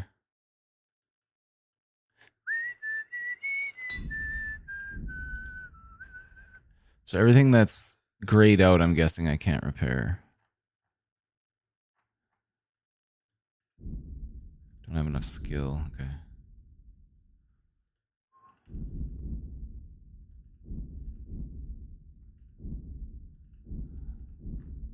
Yeah, okay.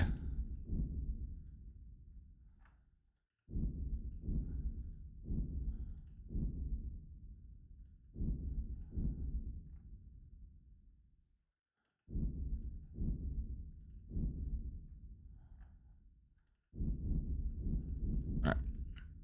Selling it all. I'm not high enough skill at all because I have not done any of that shit yet.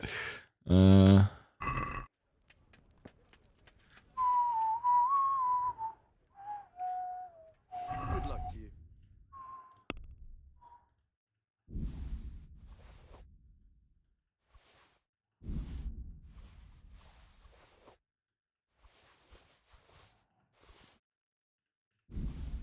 Da da da da.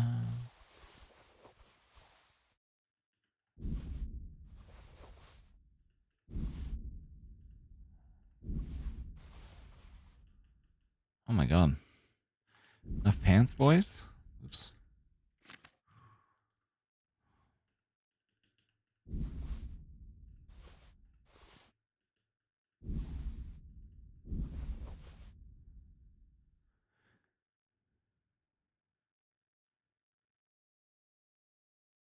Okay, yeah. Yeah, I think that's the only skill point I've gotten maintenance so far was from using the fucking wheel.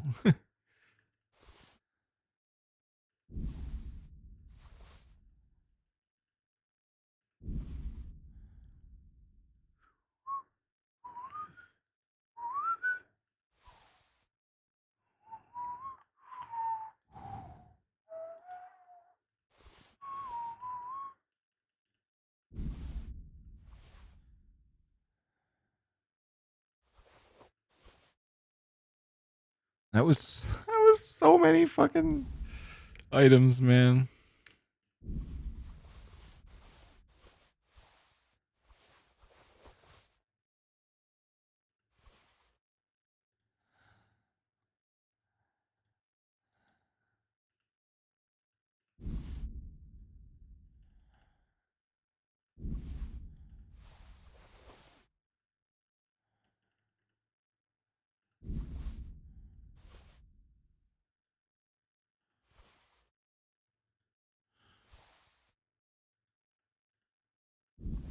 Damn, I'm gonna get a lot of money out of this though. Sick.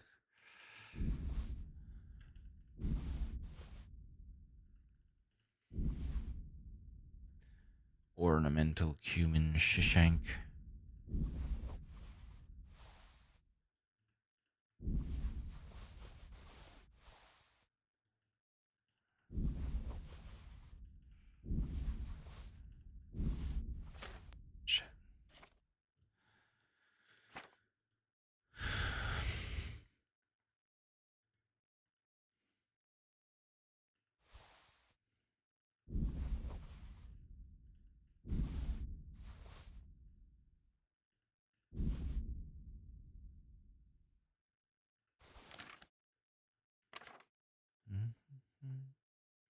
Bum, bum, bum, bum, bum.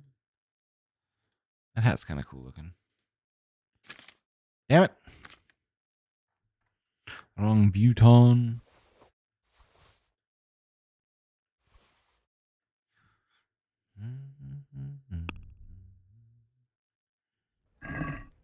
I'd like to discuss the price. Sure.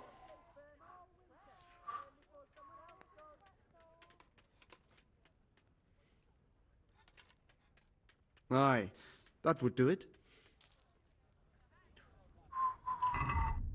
All right. We are rich as fuck now. How much money is... We have 12K. Okay. We got a book to read. Does I have anything I want to buy?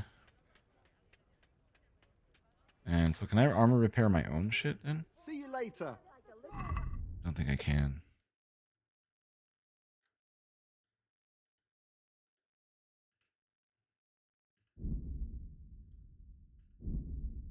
Too damaged.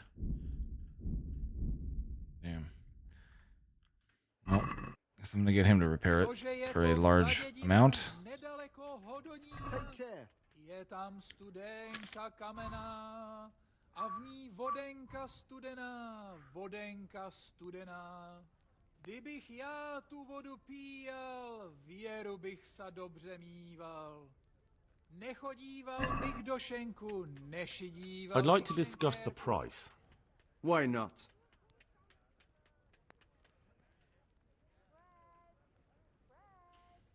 Are we agreed? Well, aye.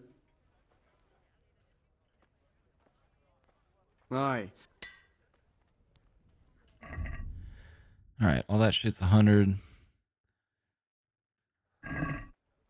Now I need to go next door and buy tailoring kits.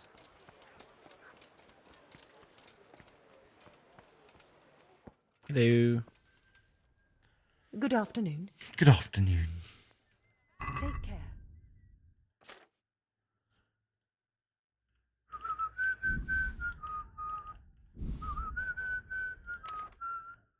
Oh, she got some cool shit. Oh, man. A blacksmith's apron. He can wear that over his shit. They call me the blacksmith. I think I need to buy this. The black and yellow hood. Oh, that one's actually kind of cooler. Let's buy that one instead.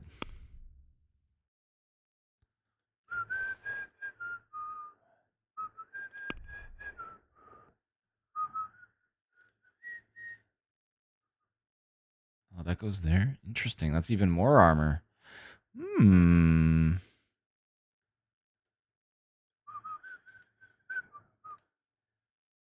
Cool.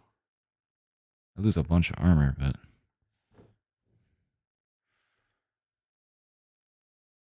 I don't know. I can't wear any of that stuff. Fancy dress? Oh, because I'm not a girl? I guess that's more Teresa stuff. Oh, the gray is kind of sick. Matches my shit a little bit better. We do red, yellow, red and white.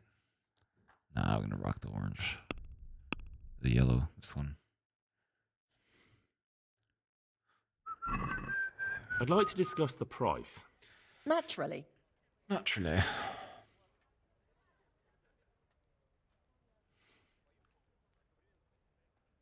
All right, sir.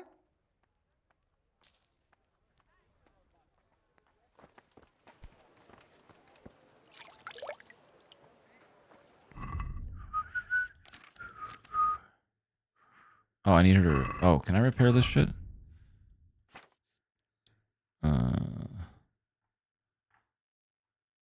Small tailor's kit.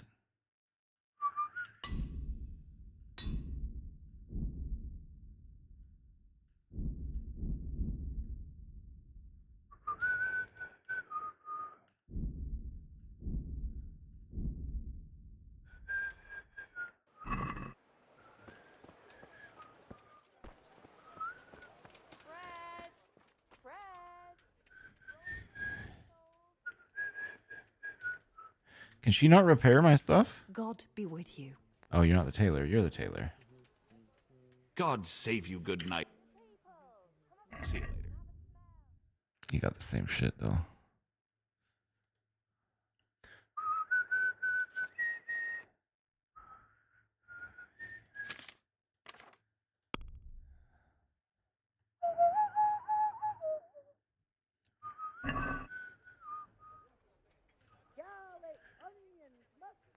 Goodbye.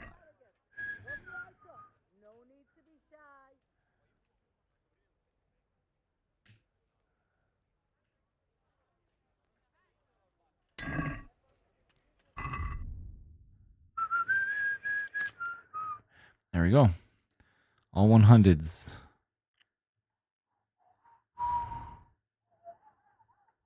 And you said that the boots are a separate one too, so I gotta go find the boot guy. I think he's up the street a bit.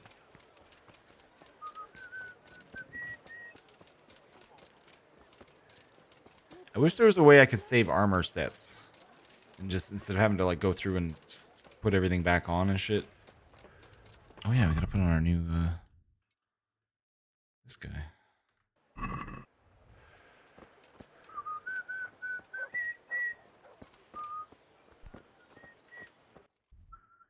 Let me slip the street a ways.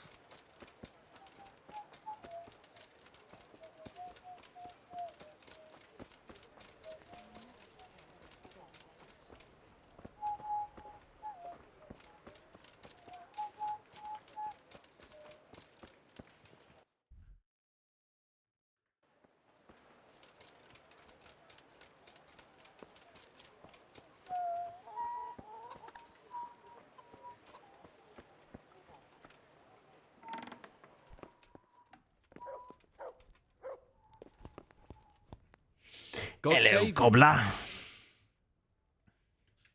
Take care. Oh, I don't want repairs. I want trade. God be with you.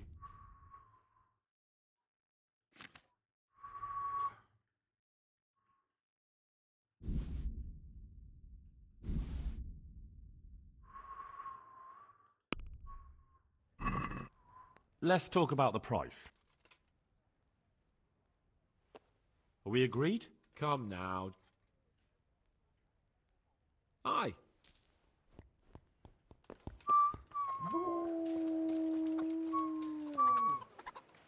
All right. I need to find a grindstone. Sort out my wep.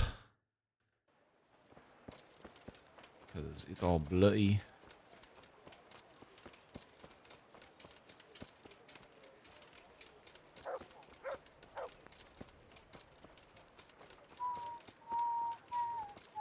Man, I gotta get my GoPro and shit going if I'm going to the track tomorrow, because I wanna stream that shit. Ah, yes, that's definitely next on the list. Oh, I have a fuckload of swords and shit to sell too. Oh yeah, we picked up the merchant sword. It's a big old boy. Long sword.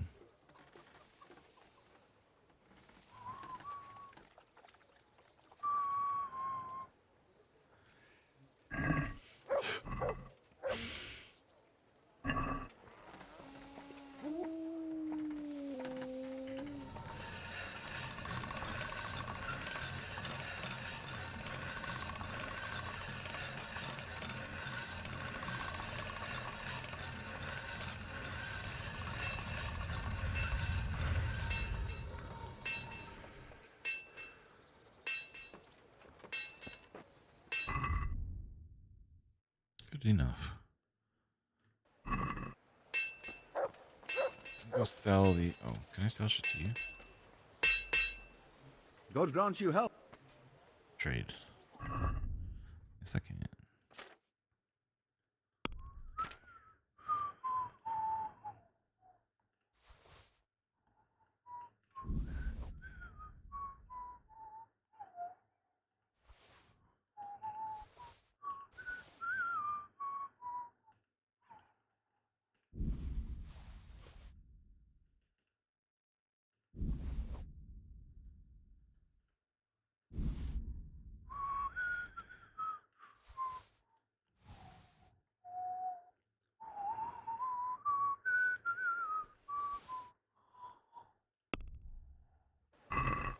Let's talk about the price.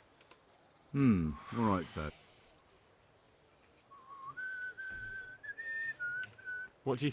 Close. Aye, for that amount, I...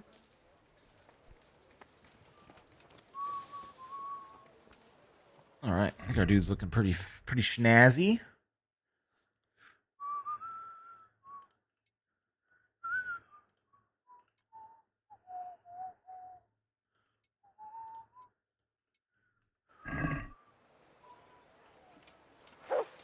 Just one big fucking sword.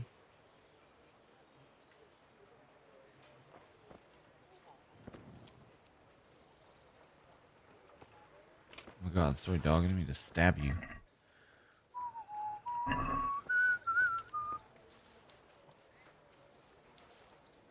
So the penalty in strength is a -2 to strength, +2 to speech.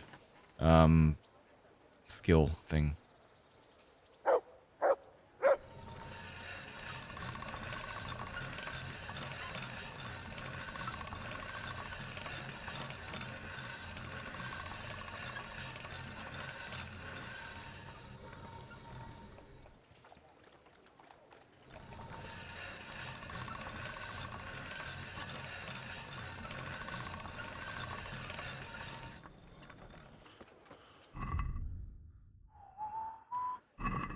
Enough. All right. Let's go to Bernard. Some combat training.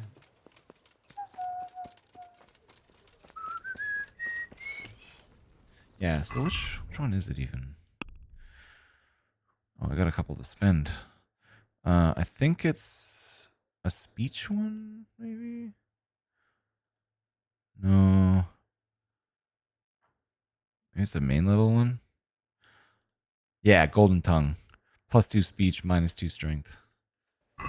Yeah, I can always train strength up at Bernard or just through combat and shit like that, but I can't really do that with speech as easily, so. Oh, he's not out here.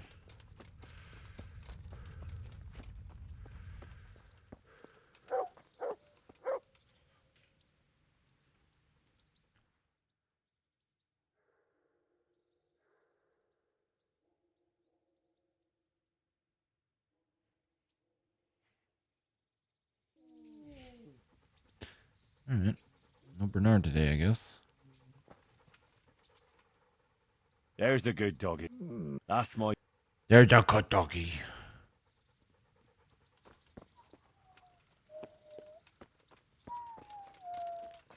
What was that?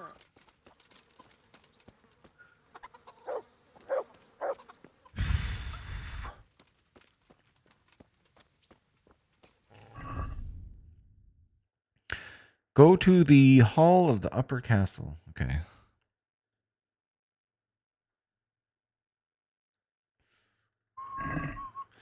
Alright, I'm going to go talk to this next quest giver, whatever part, and then I'm going to take a break for a few minutes. Hit a bowl. Come back, play for probably another hour, actually, since if I'm going to the track tomorrow, I need to get to bed early-ish tonight. I'm fucking stoked, man. How do I go to up here, I guess?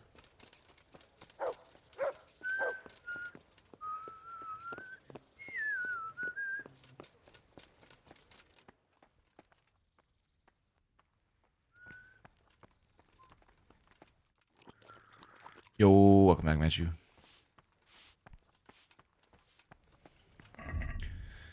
My guy's looking pretty snazzy now, Matthew. Just did a bunch of inventory management stuff and got a bunch of nice gear going that I've acquired. And now... What over here? Forgot what I was doing for half a second there.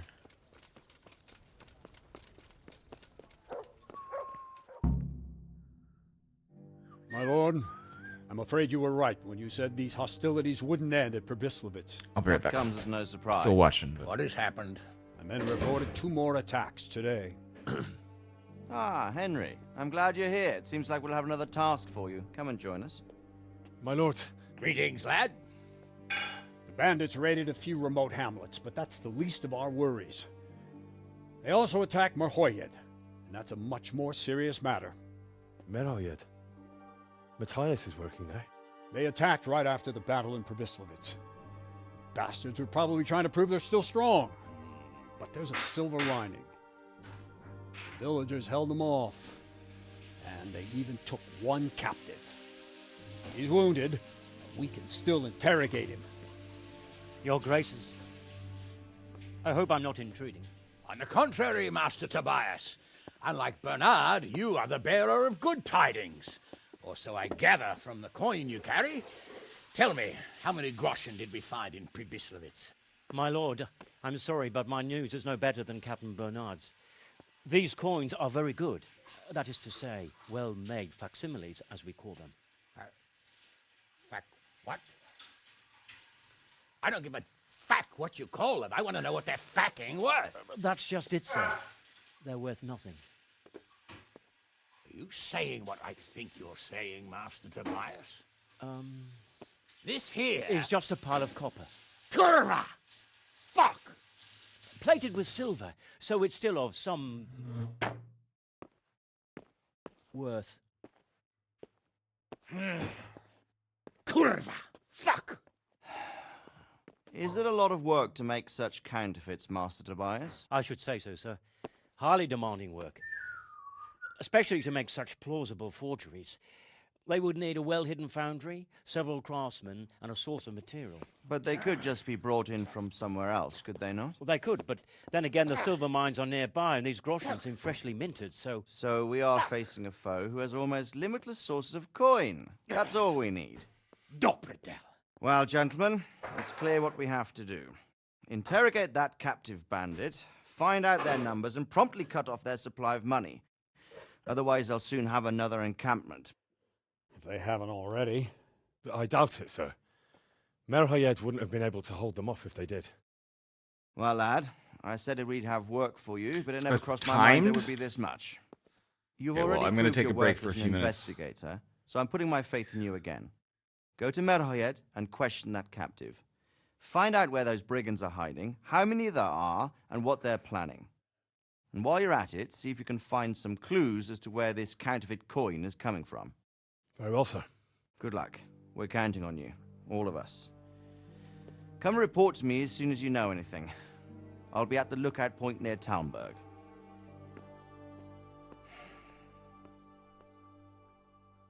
Talmberg.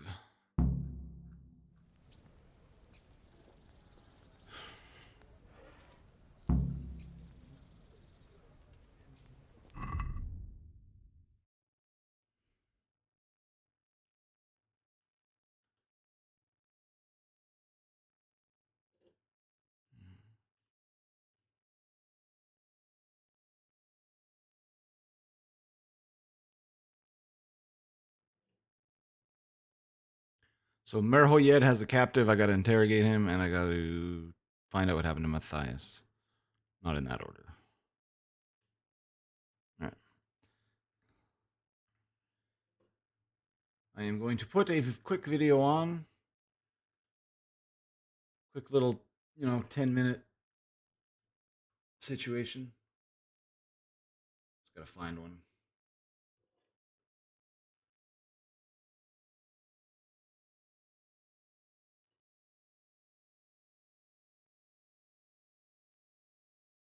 I mean, a V16 Volvo made out of chainsaws?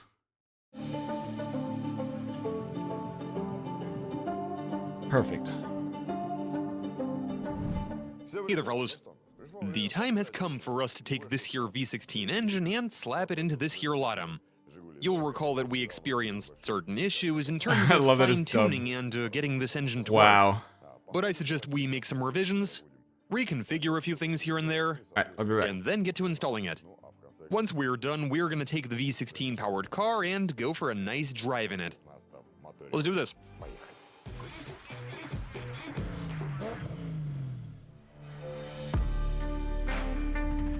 Now, last time you might recall that we had certain issues with the fuel system. So here's how we remedied that.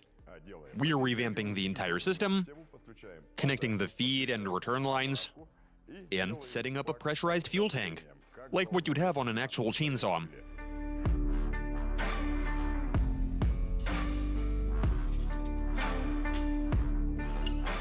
Here's the shaft we fitted with some bearings, and that's going to be the throttle actuator. Here we have these strings. We're going to weld on some keys. They're going to pull the strings, and there you go. Should work all right.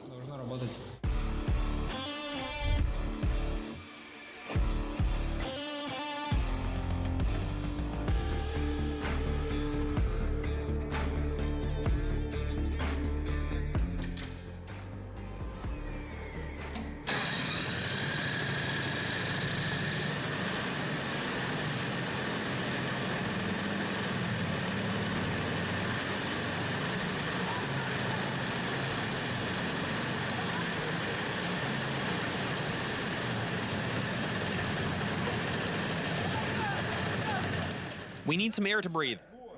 Yeah, switch it off. Standing here was super scary. Why were you scared? I just was. You would have noticed that the motors are all in sync. Yeah, last time it was not behaving well at all. All of the engines are revving. Also, nothing is wobbling anymore. It all works great. They got up to speed. First of all, this time we're running a proper fuel system. Also, the throttle linkage. Let's fire it up again.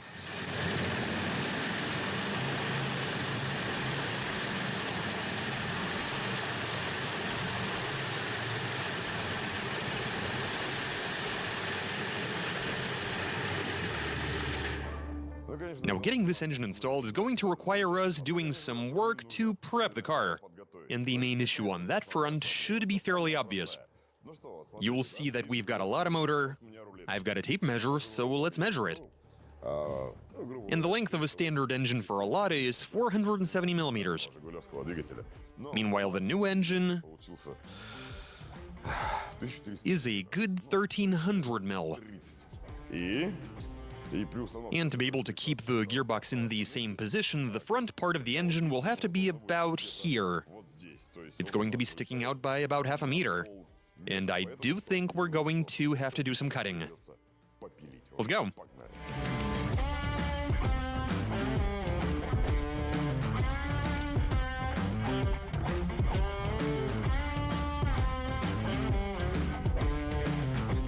We're gonna cut the entire front end of the car off with the frame rails. And then, to make it look somewhat like a car, we'll proportionally elongate the front fenders, and that'll make for a Lada with an extra long front end.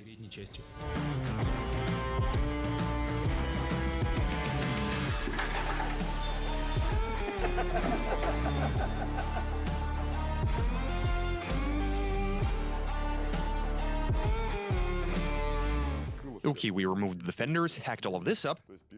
Yeah, we removed the entire front end of the car. Moved it away, from the firewall by 1400 mil to provide a bit of wiggle room. And this is what we are looking at. So I'm sitting here packing the bowl. I'm so fucking stoked for tomorrow, man. So after we extended the weather's front end gonna be of the car nice, to it's fit gonna the be engine, so beautiful. we've welded in some sections of metal to ensure proper rigidity. We also had to elongate the brake lines, as well as the steering shaft. We fitted an extra shaft and a couple of unis.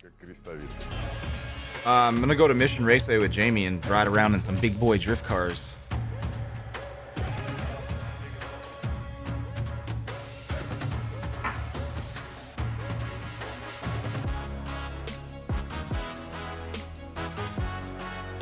Yeah, dude.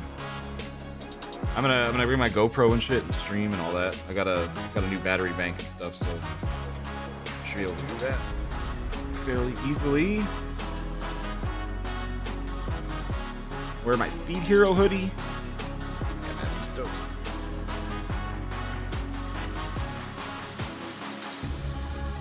Alright, whole time. Back shortly.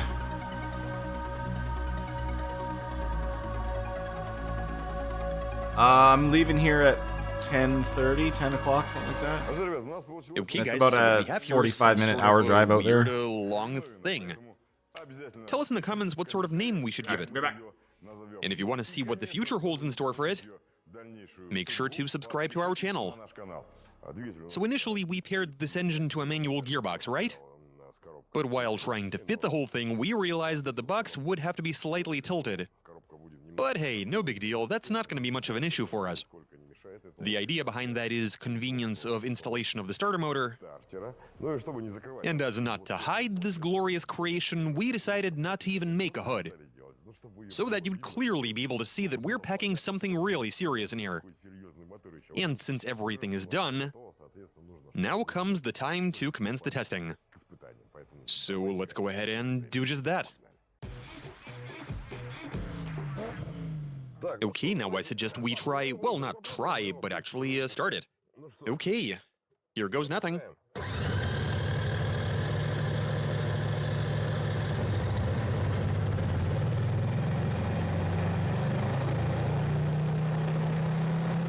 That is one hell of a rev count. This is pretty neat, let me tell you. But to be honest, I'm starting to get a bit scared.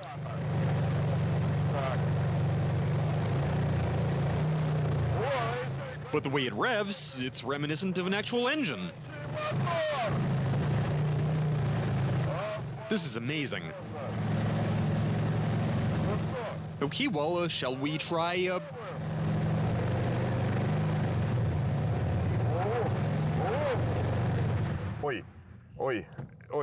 That was me.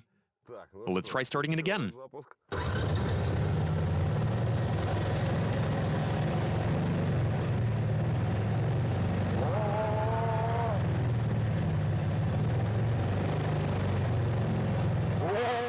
Oh, there we go. It drives. The thing drives, people. Everything's good. Yeah, just switch it off with the transmission and gear. Yeah, enough smoking up the garage. These are two-stroke engines that burn oil. That's a lot of smoke. But let's take this outside and see how this thing does out on the road.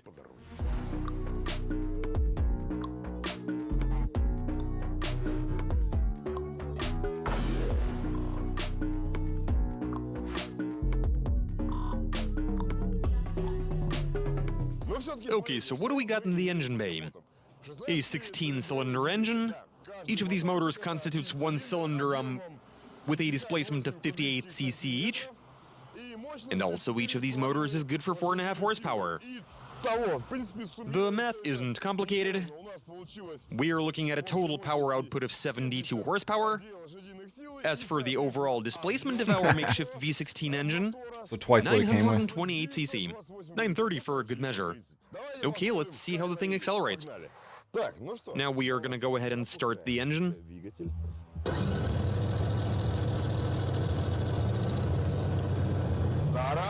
It is running, and here we go. I like this guy. I can barely move the car. Yeah, there we go. There we are. I'm off. Just so much smoke coming out of the hood.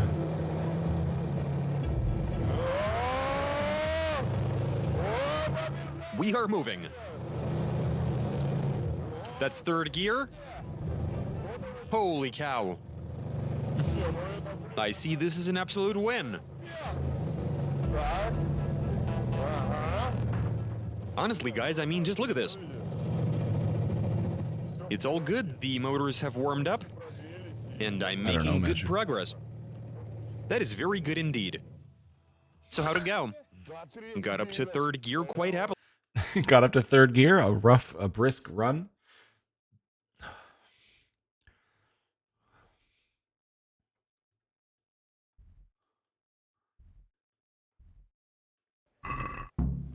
All right, maybe Bernard will be up there now.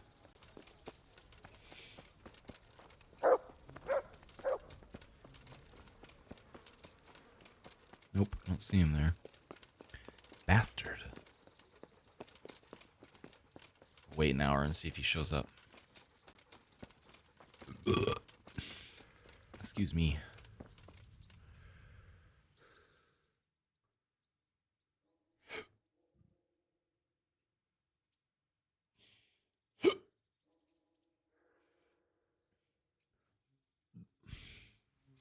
There he is. There's our guy.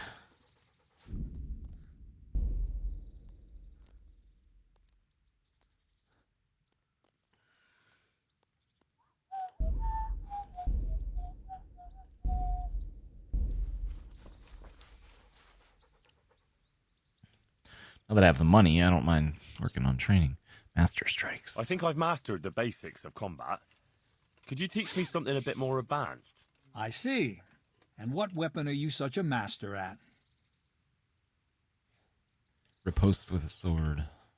I'm pretty good with a sword. You're a bit cocky, ain't you? All right then, let's see what you can do. If you're as good as you think you are, I'll teach you some master strikes. I'm ready.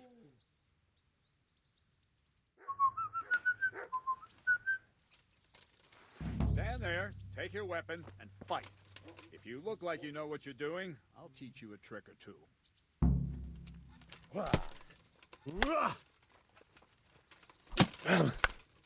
Ow.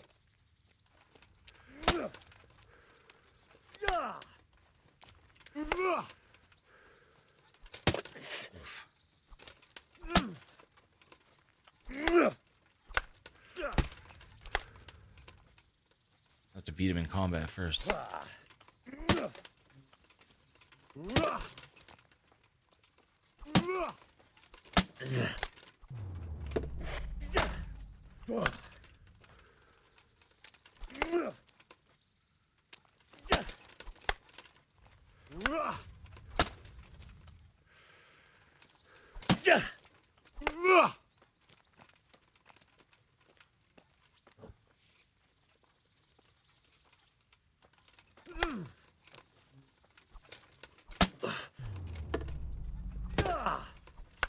Enough. That will do. That wasn't at all bad. All right, it seems you're ready for the next lesson. Now, pay close attention. I'll teach you the most important thing. It's good to be able to attack. It's good to be able to fend So off bad your at, like, opponent's blow. guarding from directions. The best is when you're able to do both at once. A master stroke is when you parry your opponent's blow and strike him at the same time. Attack me, and I'll show you how it's done. Ow. See? I parry and strike in one move. There's no defense against this technique if it's executed well. The thing is to time it right. Block right into your opponent's strike and match your movement to his. One elegant technique and the fight is won. Try it. I'll attack slowly. You parry. Ah, that's it. Okay, so I just had to learn how to do that. Nice. Cool. I've been wanting to know how to do this shit. People have been using this shit against me like crazy. I just got mace skill up from that. So I literally just didn't know how to do that. That's it. That's awesome. Oh, game changer, like you said. Thank you, Zuki. I appreciate that. Alright, what else does this clown have?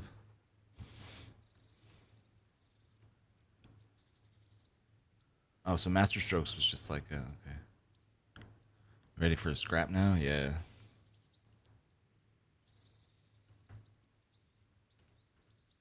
Two and three will regulate.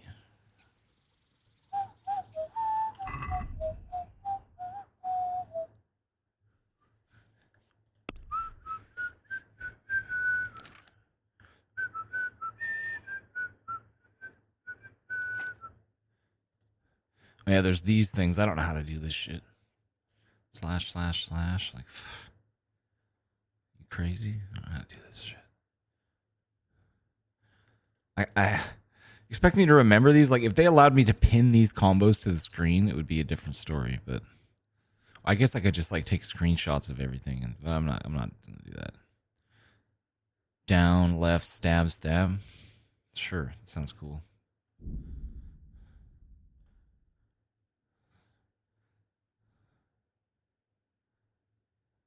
I wish they were more like generic, like just thrust and then stab twice, like not to any direction. The directions are where I get fucked because my stupid hands.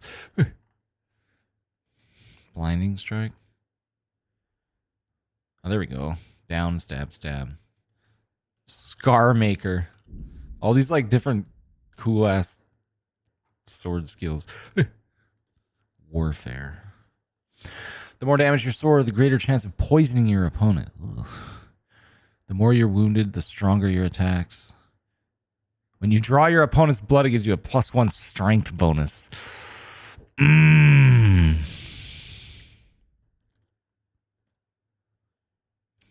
cruncher. If you beat your opponent in a clinch, you'll damage his weapon 50% more. A damaged weapon will cause much less damage, as well as its price being greatly reduced. Golem.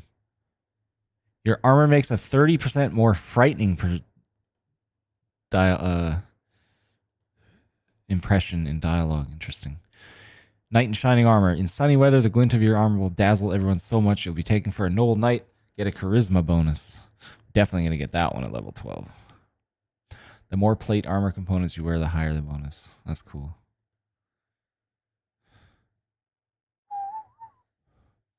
Ooh. That's cool. Makes your everything lighter. Just makes you faster. That's dope.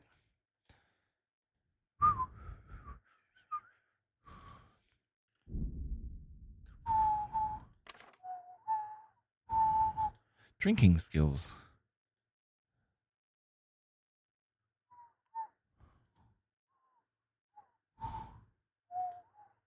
Ooh, maintenance. If you're wearing boots you repaired yourself, sprinting will cost you 20% less stamina so you can run for longer. That's cool. Can I repair my own boots? I'm wearing these like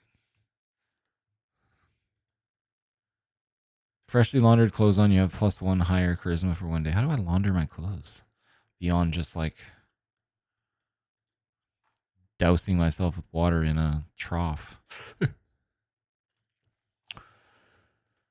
Your attacks will demand 30% less stamina, but will also cause slightly less injury. Only applies to weapons that are based on agility. If you're not wearing plate armor, it will be 50% easier for you to dodge strikes in combat. I don't know about that. I guess that's good if I'm like not wearing armor and I gotta fight.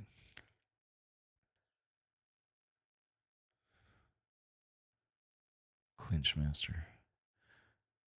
Sure, let's go with that one. I already got another one that goes off with clinches, so little synergy never hurt nobody.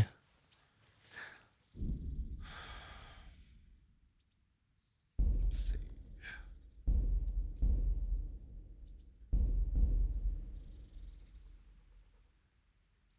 We are ready for scrap now. Defense? Can you teach me how to defend myself better in combat? Certainly. I'd like to practice the basics. All right, but it'll cost you. For a haircut. Ah, neat. Isn't that quite a lot? What do you... That's not a...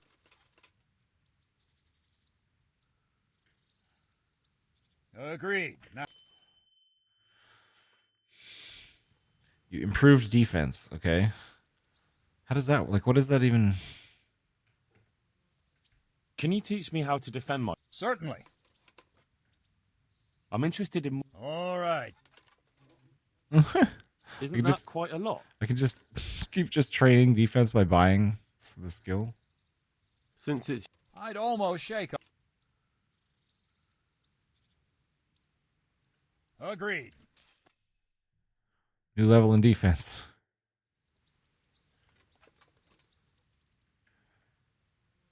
Can you teach me how... Certainly. I'd like to hone my... All right. Isn't that quite a...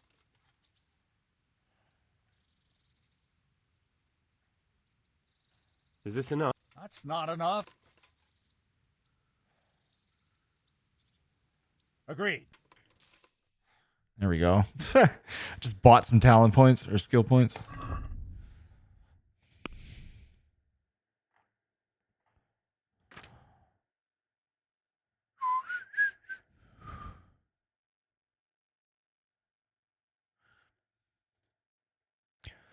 Let's get this well-worn one. So this should make my speed go up as soon as I get it, because heavy armor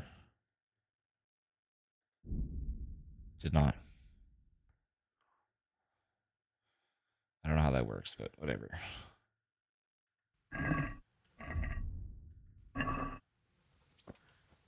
Maybe it just makes me a little more nimble. I don't know.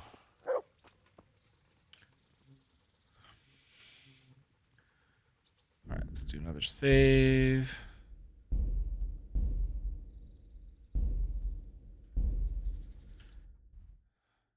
All right. Did he beat me up? Did he hurt my armor when he was beating on me?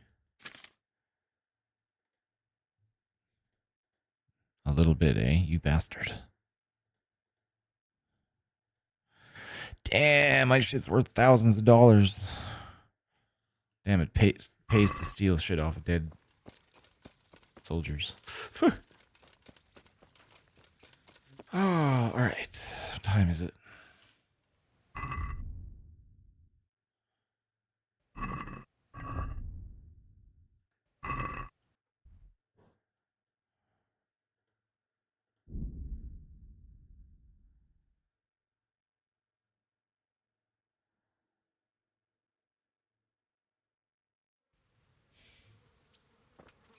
Oh, where's Teresa? She's already in bed. I'm gonna be so... Oh, there she is. Hey, what up, girl? Henry, I'm very fond of you, but you could have Hey, lad! Don't you want a little wager on the Rattay tourney? Dude, I lost the tourney.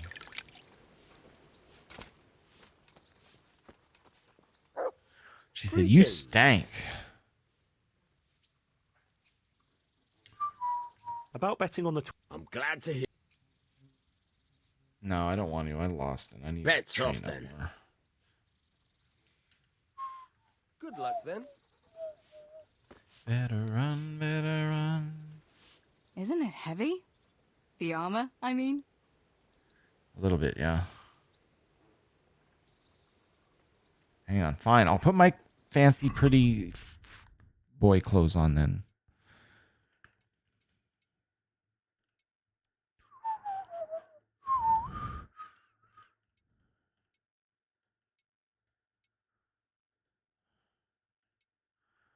Yeah, I'll wear those.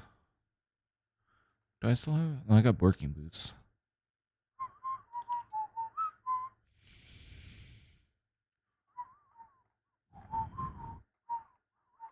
Wow, I really did just keep green shit, eh? He's fucking... Looks like a forest elf.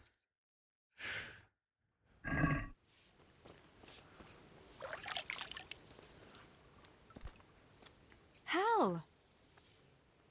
It's better. Wouldn't you like to take a stroll somewhere? I'd love to.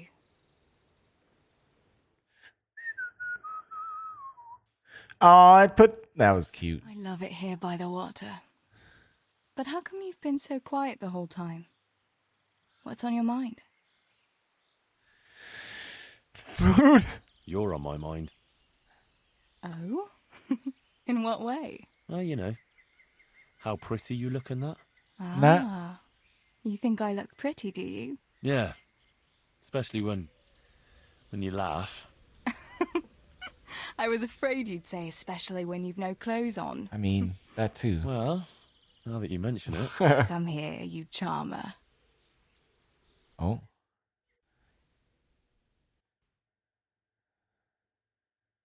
The time passes so quickly with you, Henry. I'm Come and see assuming me that again was sometime. implied Riverside banging.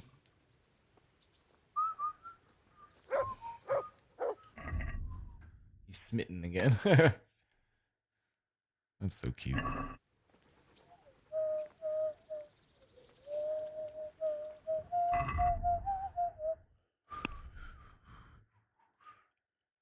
Bum bum bum bum bum bum bum bum bum bum.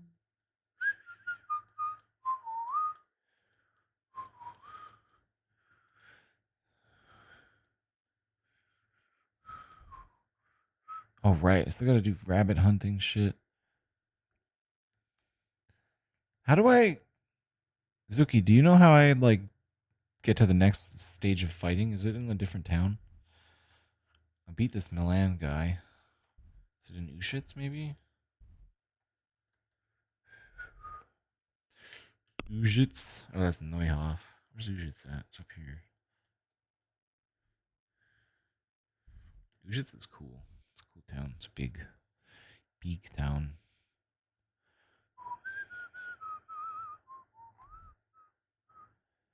Stage of fighting. Yeah, I'm on the. I've beat all the guys in the first stage in Ratai.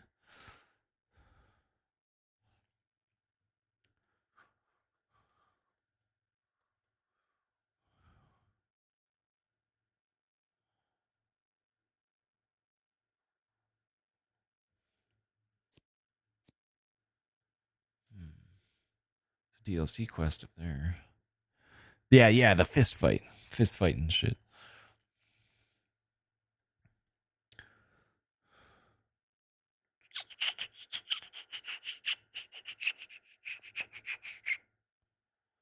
We'll go back into town and see what these other quest givers have. Next one is Ujitz. Okay.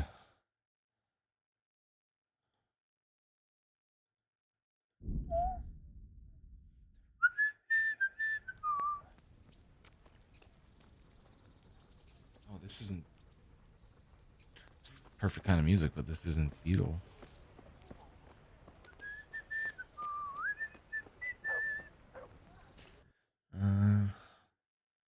Quest giver in here, apparently.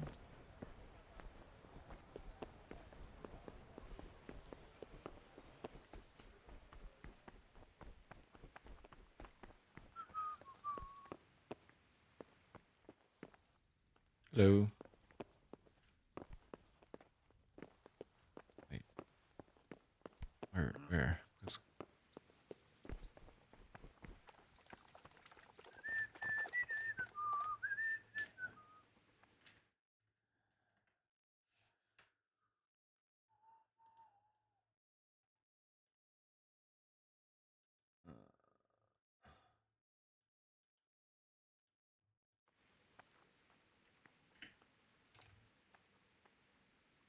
Get a little bit more FPS out of it. The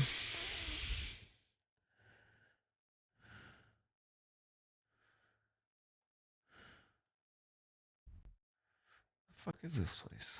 Quest giver.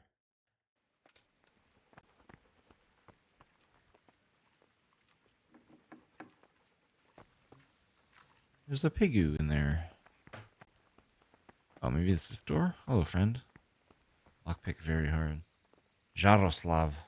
Jesus Christ be praised. And another thing. And another thing. Oh, the situation. Have you met the local lord? Sir Hanush. Of course. He's a jovial sort and doesn't know what fear is. The Lord of Skeleton.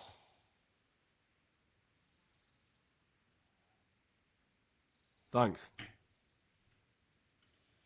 Good luck to you. Well, I don't know where. Maybe I have to go up. Oh, maybe I have to go up higher. Maybe it's in here. Oh, it's open now. Oh, it's Capon, my guy. Oh, I missed this God dude. bless. I beat his ass at everything he challenged me to. Are you better? How goes it, sir? Are you recovered? I am, for all the good it does. The boredom here. The only thing I have to read is the Bible, and the Hanush won't let anyone near me but the priest.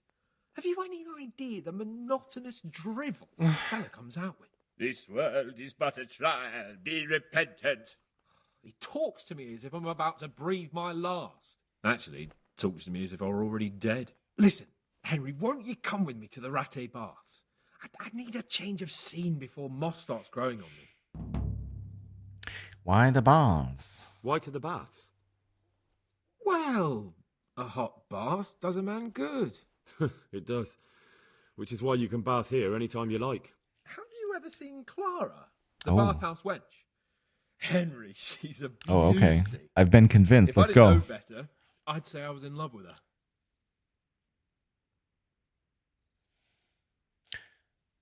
We'll meet at the Why baths. not? When do you want to go?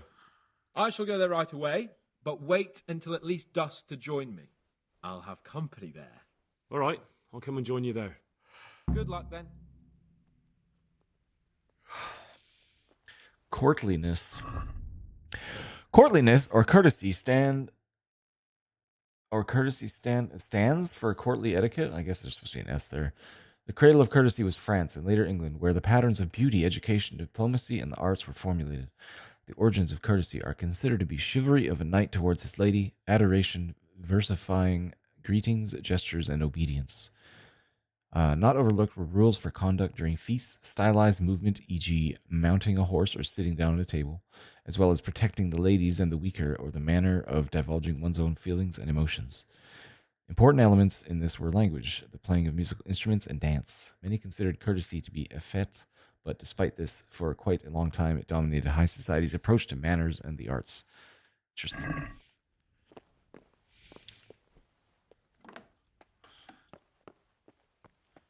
Bitch.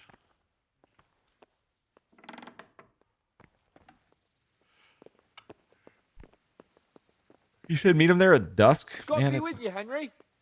it's fucking morning. God dang it. He's going to sit there all day? Well, we'll go check these other quest givers and see what else is crack-a-lackin'.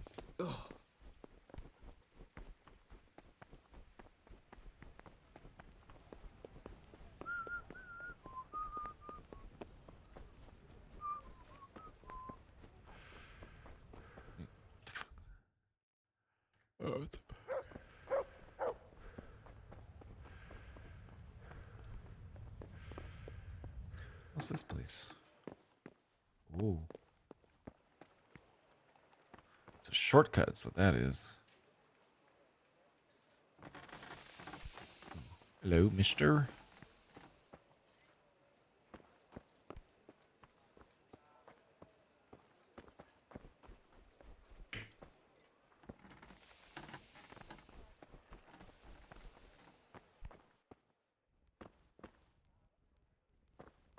Hello, random pot of food.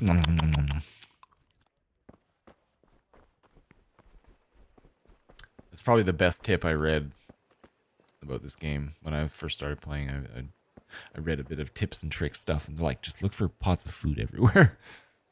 Garlic, onions, mushrooms, and asparagus. Come right up. No need to be shy. Asparagus. Oh, that's not open yet. Okay. Oh. Be merciful. What am I to do, a poor wretch whose home was burnt to ashes by Sigismund's hordes? Sigismund's hordes. What time is it? Oh, it's... Oh. Okay, it is nighttime. I thought it was morning. Fuck. I guess we didn't sleep. We just boned, and then I left. So... Where's the bathhouse?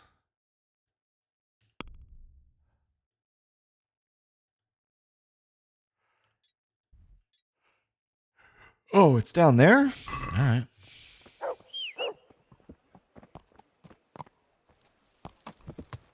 Yeah. Good. Good to be out of this laggy ass city. Yeah.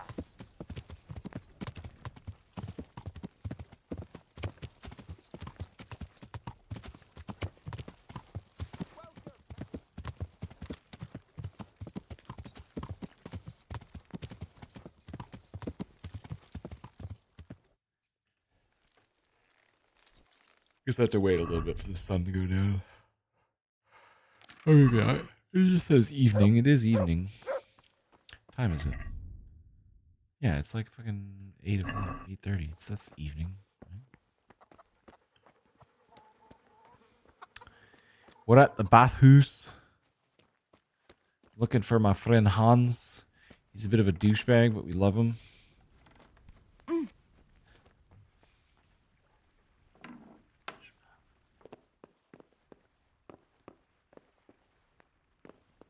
Hans, hello? Am I here too early?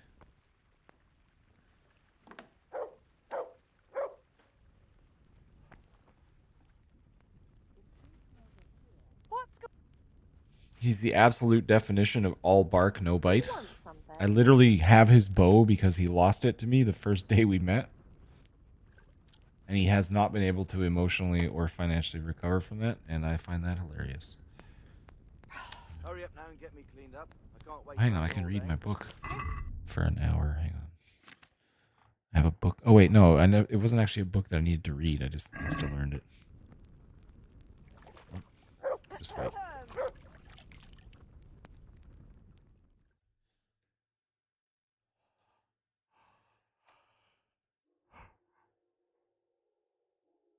Oh. Lighten your soul. You should come more often.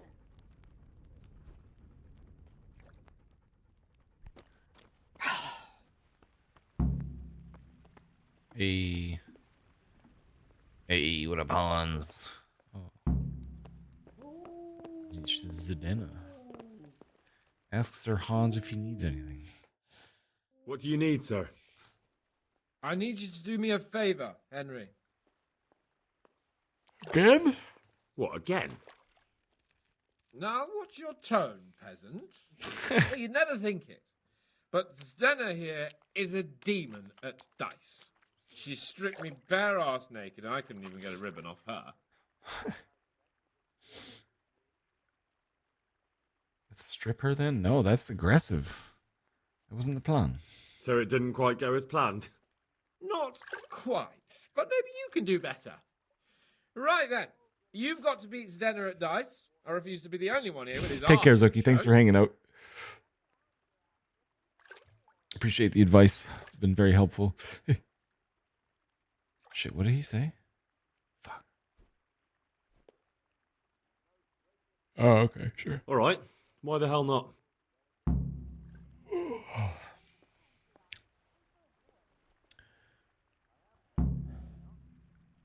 Play dice with Zdena.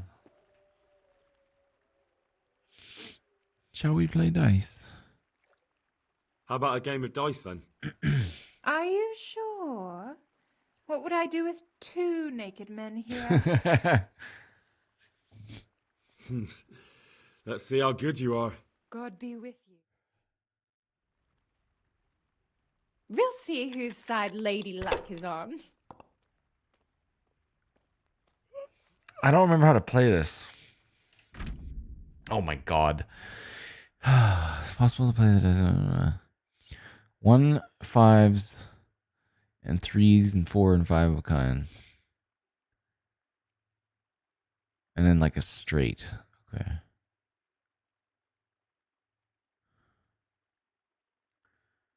Select and set aside scoring dice. At least one dice must always be set aside.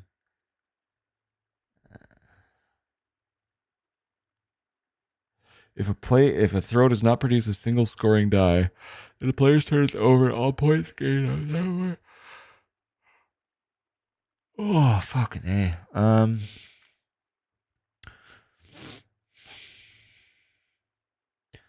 Hang on to the 2 5s, I guess.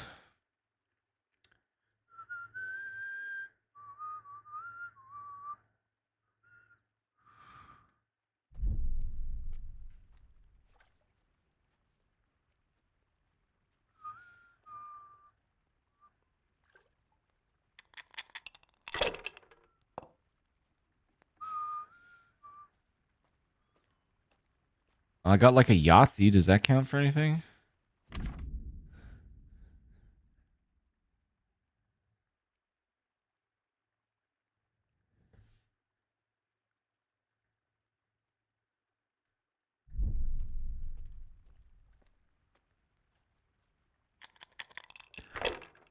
Take care, Barry. Thanks, homie. I will do my best.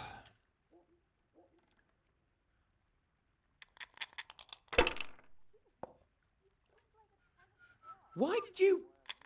Jeez, Oh, I should have. better watch. I should have passed. That's it. Now I'm finished. Good. Ooh, 4 right out of the gate. Score and pass. Bad move, but I'm proud of you anyway. How is that a bad move?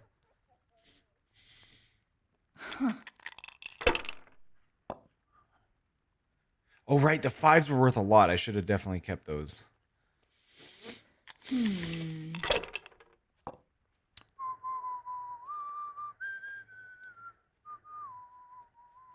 Now you.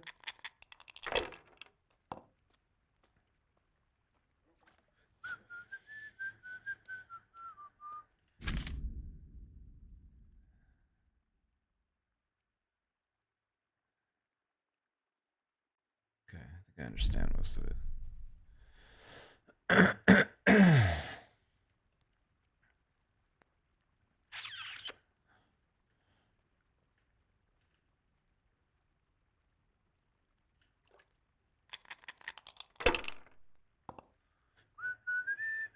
Are you afraid of wearing the spots off them?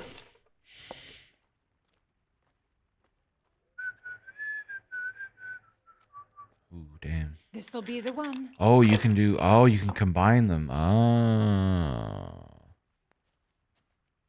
That's all. Man, I should call it right back up. We're tied. Ooh, 4, 4, 4, 4. Another easy. That's just a win, right? My. Some real competition at last. You know I'll let you win. Oh, she got her hat off. All right, I guess we're playing strip dice. Oh, that's 1, 2, 4, 5, 6.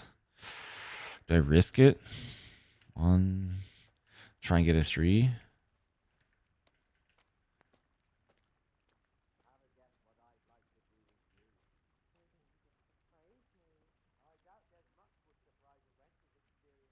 Oh, I can't hold 5 at once. Okay.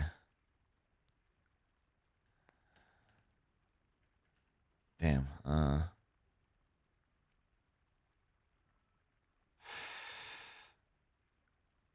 Can I only hold? Why can't I hold? Oh, I guess it doesn't. Okay.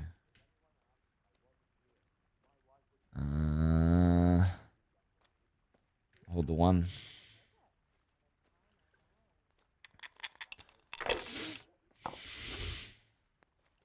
Are you afraid of wearing the spots off them?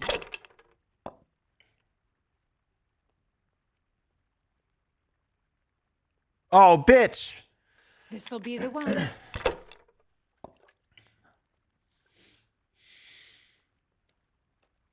We'll see. Bust. Damn. Good. This bitch.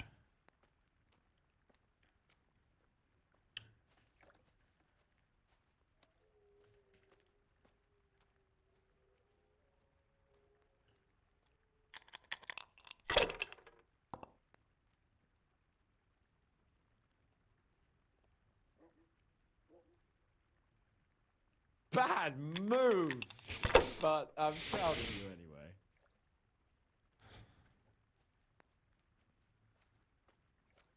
Oof, That's all. 650, you biatch. Damn.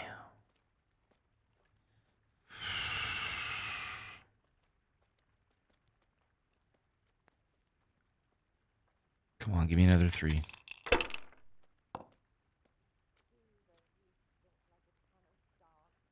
Okay. Take that. Pass. Bad move. Tied it up. But I'm proud of you anyway. 4 6s and 2 1s. Fuck. Damn. You haven't exactly gotten off to a good start, have you?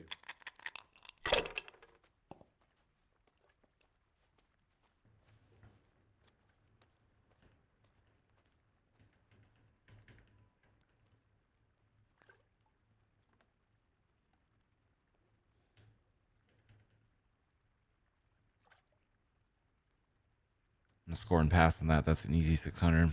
It seems there's method in your madness. This'll be the one.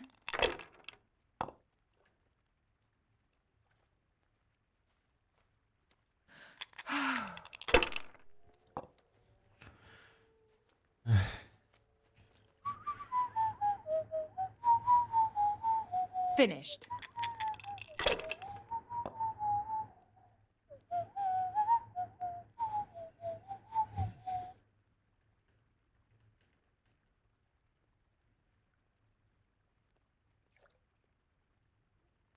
Bad move! But I'm proud of you anyway. We'll see. Why is she only taking out a single one sometimes? Ooh, fuck. Greasy. Now you. Damn. Alright, I need like 500. Come on, come on, dice. Fuck. I'm doing what she did. I'm gonna score and roll again with a single one.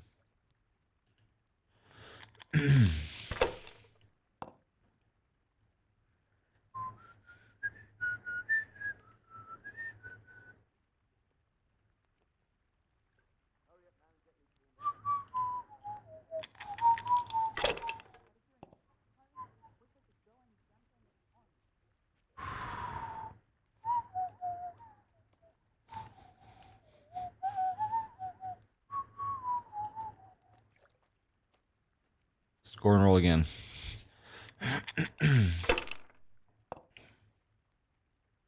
Are you afraid of wearing the spots off them? Bust. This'll be the one. Bitch. Bust. Fuck. Bust. Fuck. Damn it. Oh no! Bad luck, gentlemen. I suppose now you'll want me to strip as well to keep you company. Well, now that you mention it. Sorry to disappoint you. I have to sleep sometime too. Man. Let's play dice again. Oh, that was God fun. be with you. Hold up, can I reload the game? Play again. Oh, it like auto saved. Damn. Oh, hang on. Yes, I'm save scumming a dice game because I want to see her titties. What in... Is there something you need? Oh wait, I gotta wait an hour.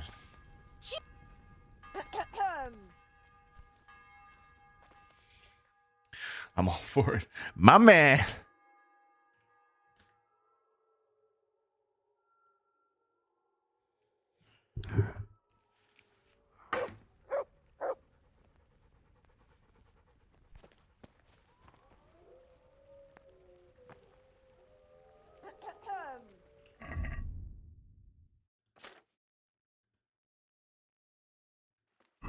Oh, he's already in here. What do you need, sir? I need you to do me a favor, Henry. What, again? No. Again. You never... Just gonna select all the same things. So it didn't... Not... Alright. Alright. Let's do this, Zdena. How about a game of dice, then? Are you sure? Let's see how... God be with I understand a little bit better the game. I've heard all about you, but you won't get the better of me. Baby, you ain't earning nothing yet. Boom, 700 out of the gate. It seems there's method in your madness. Ooh, she's got 700 out of the gate too. Fuck. That'll do me. Damn. She matched it just like that. Ooh, I see. Fuck. All right. Score and roll again.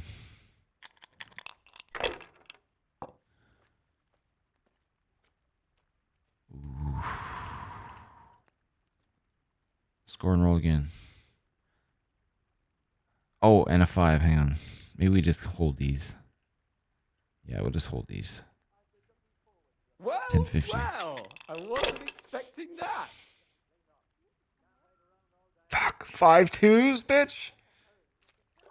What? She just wins like that? You haven't exactly gotten off to a good start. Ah. Damn, she cleared me. Ugh.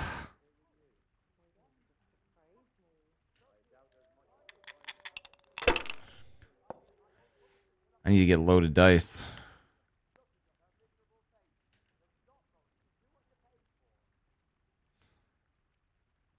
Fuck, I meant to pass. Oh well. Guess we're busting here. Are you afraid of wearing the spots off them?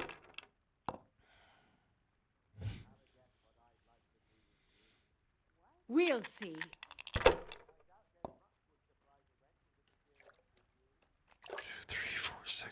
This'll be the one. Bust. Damn it. Huh. Bitch.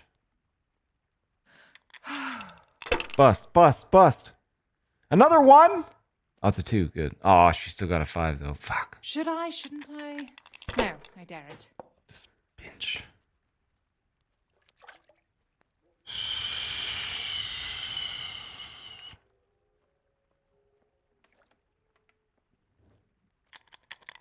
Dude, she's kicking my ass.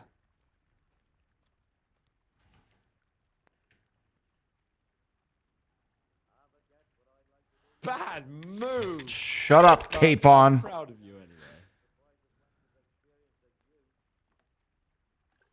anyway. The one single one pick is interesting. We'll see. Bust. I shouldn't have pushed it.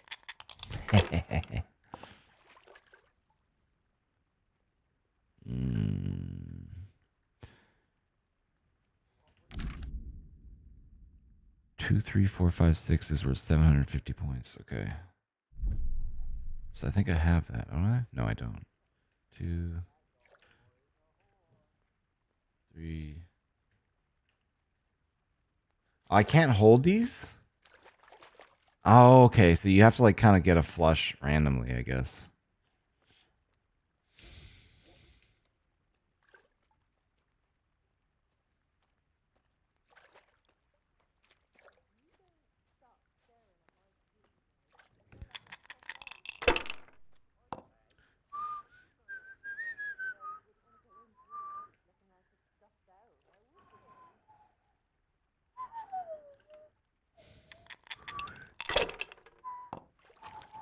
Bust. Why did you... Jesus, I can't bear to watch. This'll be the one. I don't believe it!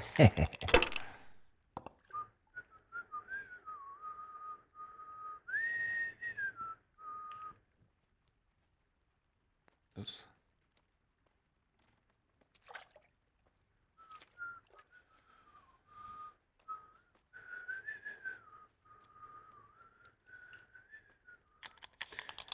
Come on. Got a 1 and a 5. I'll take those. It seems there's method in your madness. Insta bust? Damn, I didn't know that was possible. Why did you... Jesus, I can't bear to watch.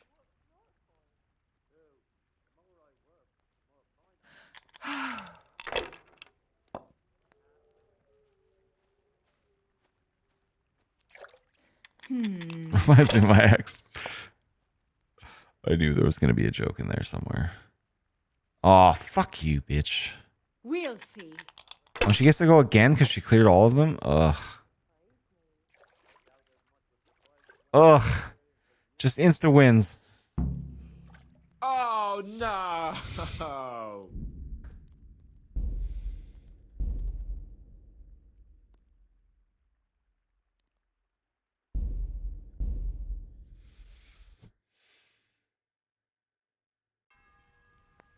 Hey! Do you want something? What do you need? I need you to... What, again? No, what? You know... So it didn't... Not... All right.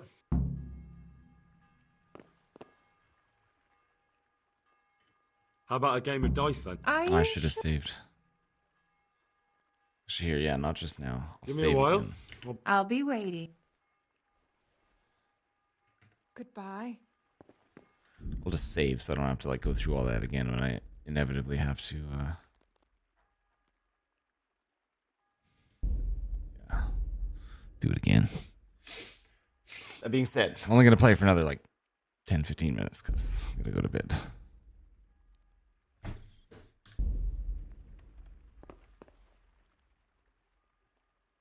How about Are you? God be with you.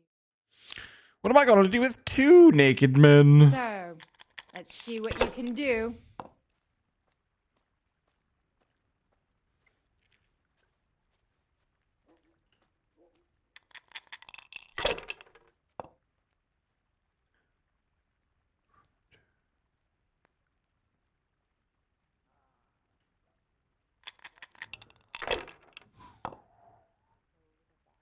Why did you... Damn.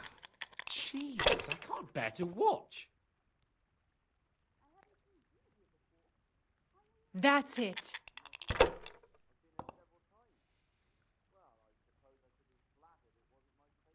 She kept them both. Bust, bust, bust, bust, bust. Damn, another 1. And 2 6s. Fuck. Oh no, those don't count. Oh, okay, now she's treading dangerously. Bust. I don't Yeah. believe it.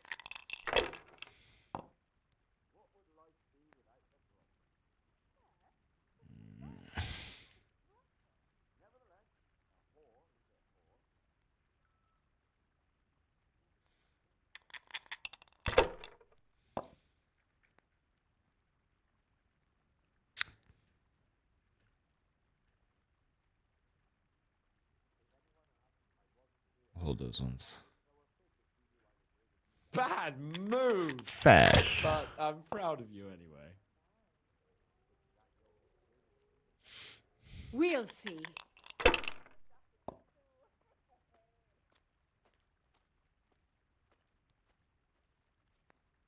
Should I? Shouldn't I? No, I daren't. I daren't.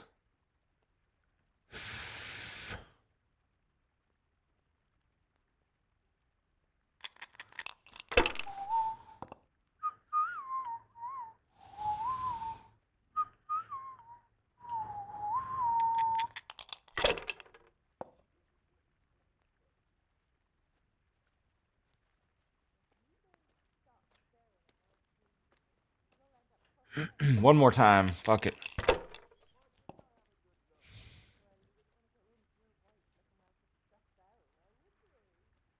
Well, well, I wasn't expecting that.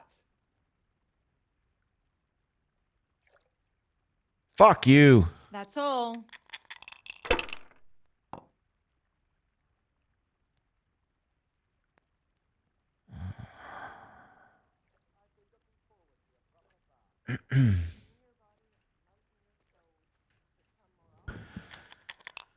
This wench.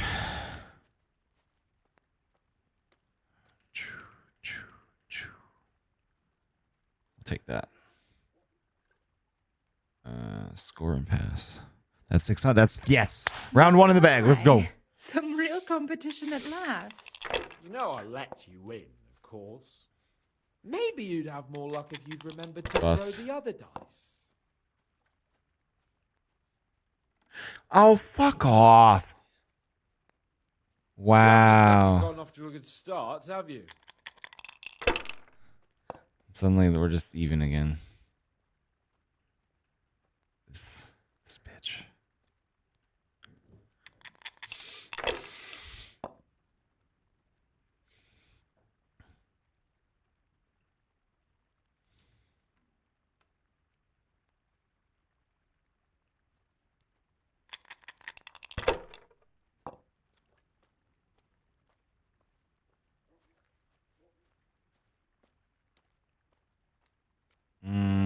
One more. That'll do. Well, well, I wasn't expecting that. This'll be the one.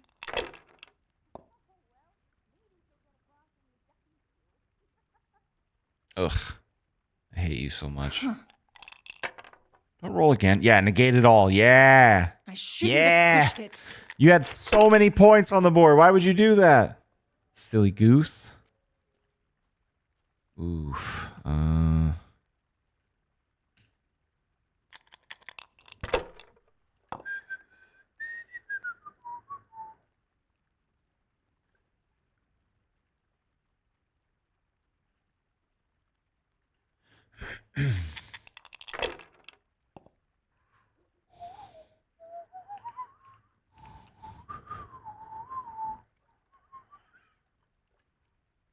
Well, well. All right, got 650 left.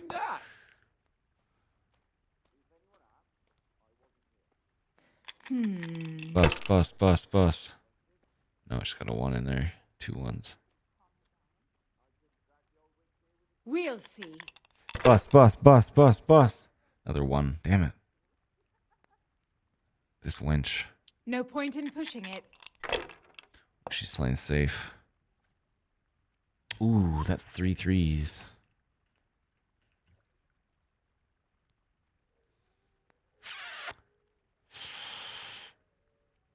Roll again. Give me a 1. Oh, I fucked. Oh, I got another 3. Hell yeah. Are you afraid No, I of didn't. wearing the spots off them? Oh, they don't add up. Okay, damn.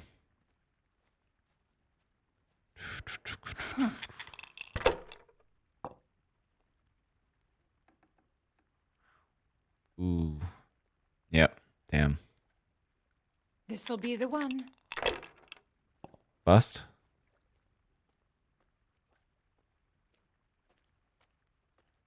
That's so many points. Brother, this bitch, dude. Oh, no.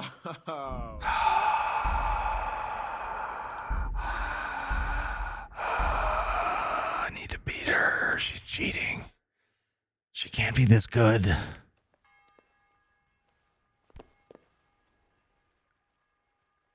God be with you. I could do with a good soak too. Oh, no. All right. Put your clothes in the... No.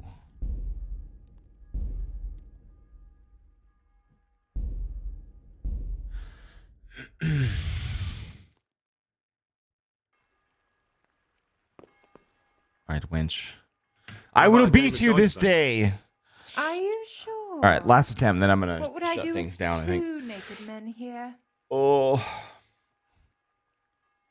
I'm sure. Let's see how good you are. Goodbye.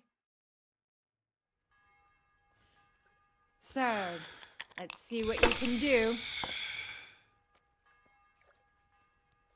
Can't believe she clowned me like that so hard in the last one.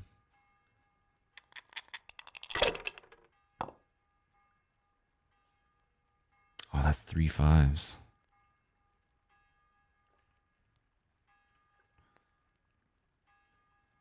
Well, well. I wasn't expecting that.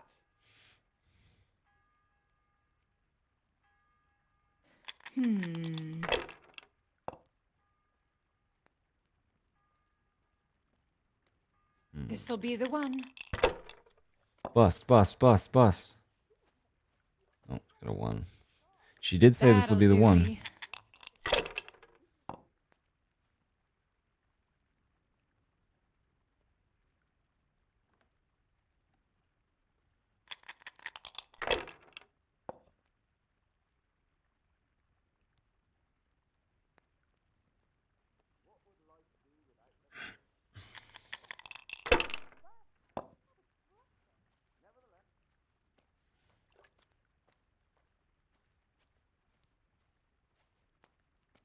Well, well. I wasn't expecting that. Damn. Your turn. You bastard.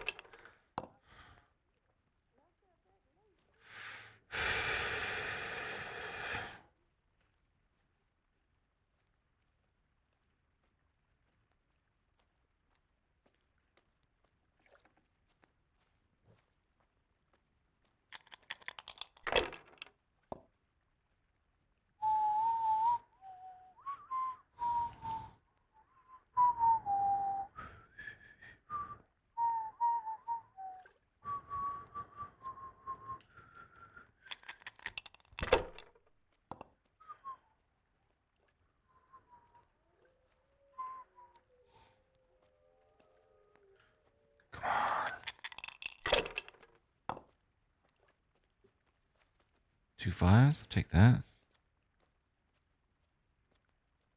Bad Oh, move. 50 off. But, No, she needs to bust.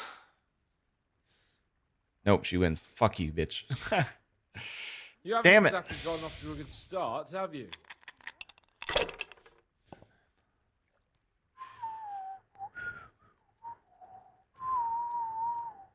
Damn, that's almost a full house. Or whatever.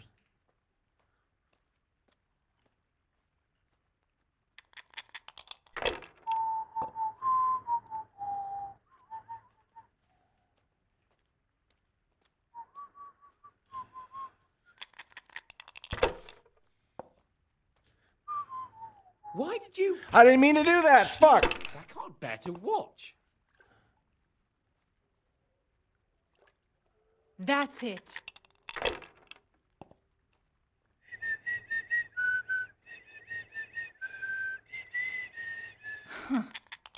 Bust, bust, bust, bust. Now I'm finished. No, your check. Why did you... Jesus, I can't bear to watch.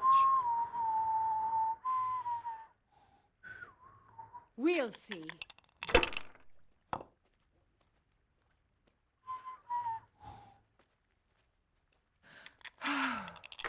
This winch.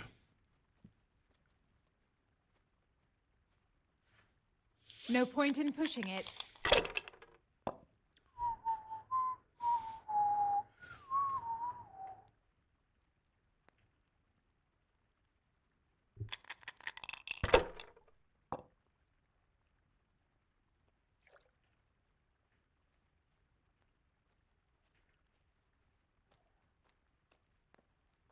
Bad move. But I'm proud of you anyway.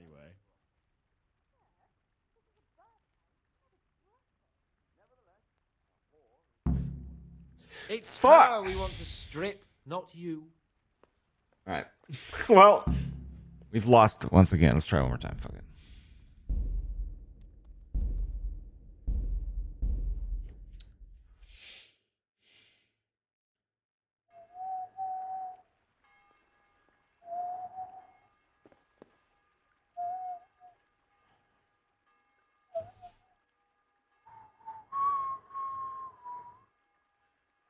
Alright, one How last about a time. game of dice then? Are you sure? Sure. God be with you. I can't wait to see what you throw.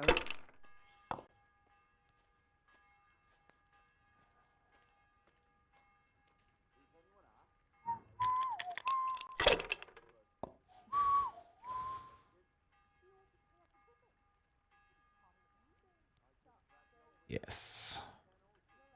It seems there's method in your madness.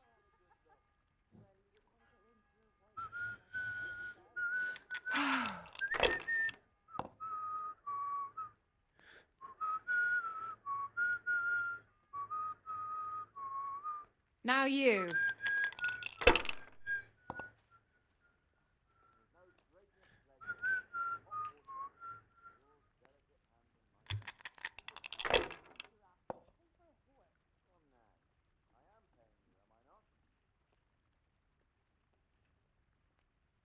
That's a win right there.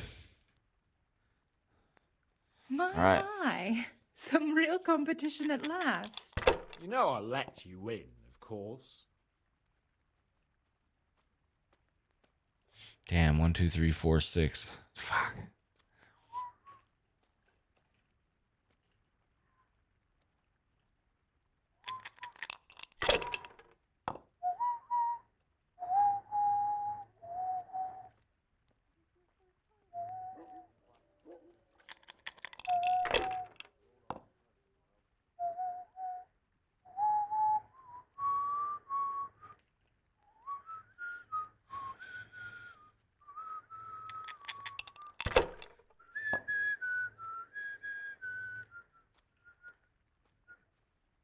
Bad move.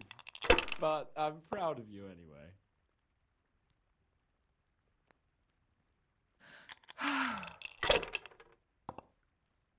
Bust. No Yes. luck tonight.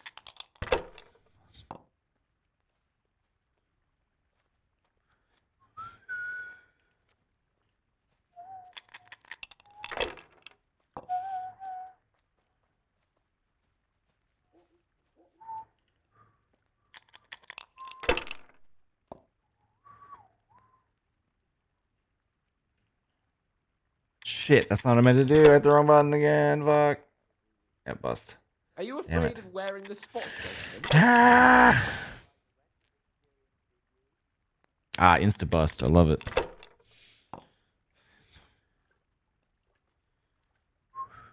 Ooh, that's gonna be just a.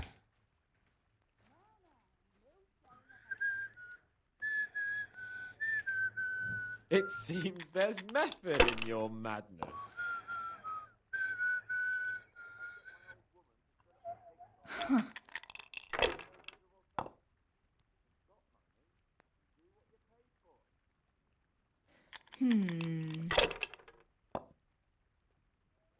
I shouldn't have pushed it. Yeah, let's go. Come on.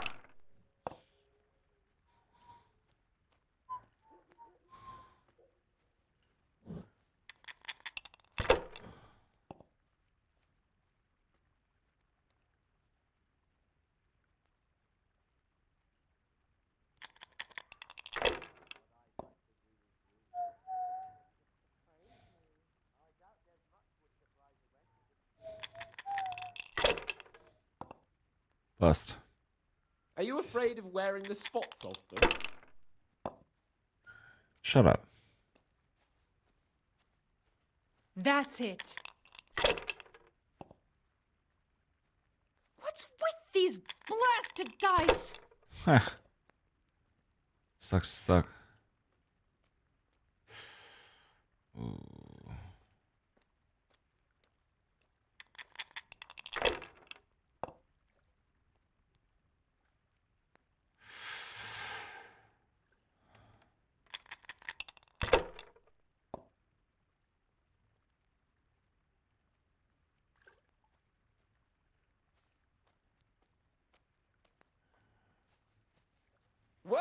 Well, I wasn't expecting that. Fuck off. 1,000 This'll points. be Eat the my one. shit. Bust. You better bust. What? Are you kidding me? You haven't exactly gotten off to a good start, have you?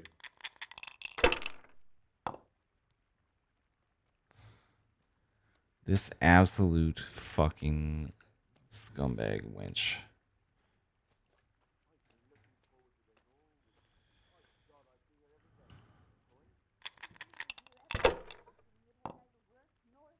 Us.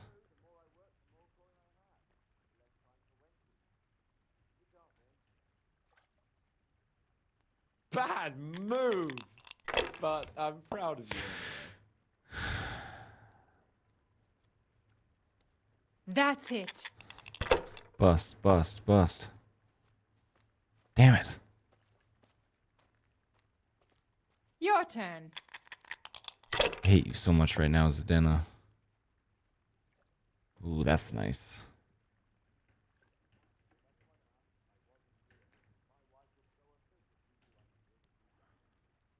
Score and pass.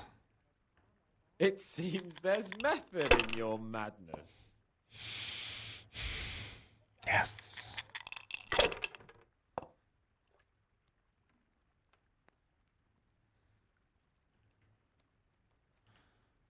Nothing like seeing a lady bust.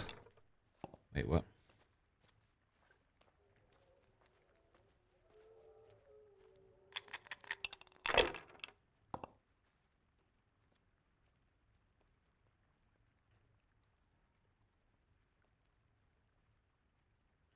I'm going for it and living dangerously. One more roll. Bust. Nope, one. Got a one. Bad 1250. move. But I'm proud of you. Come on, bust, bust, bust, bust, bust, bust, bust, bust, bust, bust, bust, bust, bust. She comes out with some bullshit right now. I'm flipping this table over.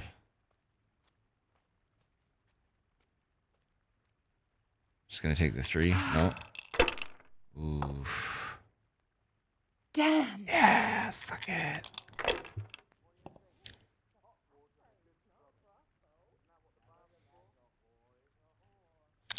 All right. We only need 50 more to win. So, oh, there we go. That's it. That's in the bag, boys. You ready for this? That's the way. You show her, Henry. Looks like I'm the one who will be doing the showing. Let's close this door.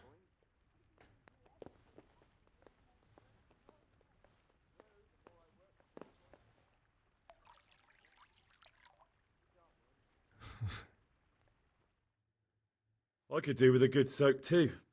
Then strip off and hop in here. Sure. All right, why not?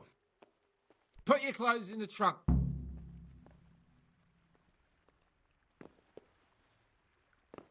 Where's the trunk?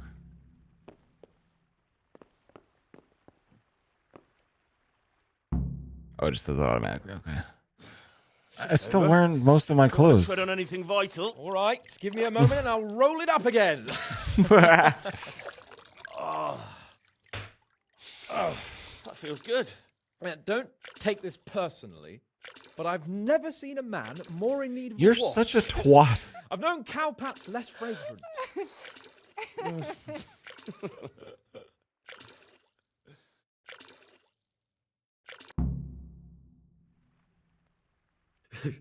You certainly know how to have a good time. Yeah, drink. It's not terribly high quality, but it should do the job. Don't mind if I do. I don't mind if I do. Give me that. That's the spirit. So this is how you recuperate from your injuries? Booze and wenches? Of course. Is there any other way? So, what news, Henry? Never mind about me. What about you? Have you recovered from our hunting adventure? Bro, I've killed well so many enough, people Henry. since then. These baths are just the thing, and Zdena here is very healing. Clara, bring some wine for the gents before they get cross. You know what, Henry? We really can't drink this local piss. If you make me go get wine, I'm gonna Clara, punch you in the my throat. most favouriteest bathmate. But admit it, my dear, the wine you have here is pitiful.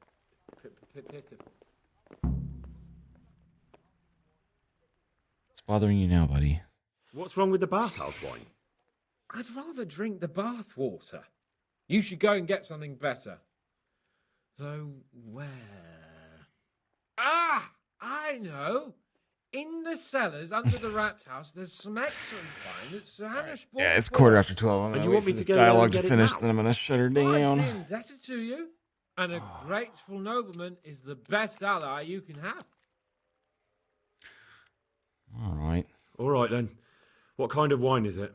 A Sylvan Red, in the cellar under the rat house. It's the last barrel at the end on the right-hand side. Get a picture somewhere and take it with you. I have a question about this I'd wine. like to ask you something about this wine. What is it? They let me in. So I can just go there and take whatever I want? Yeah. No, not exactly. It would be best if no one saw you. Ah, I see. Any locked doors? And this wine wouldn't be kept under lock and key by any chance? Yes, probably. But that won't stop a clever fella like you, will it?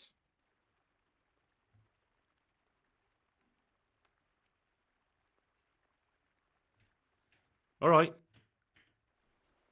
Bring it. All right then. Good man. Oops. So, about that wine. Well? Not yet. I need a little more. Jesus, Henry. Yeah, he's a bit of a wanker. All right, save. I've saved 170 times. 173 times, apparently.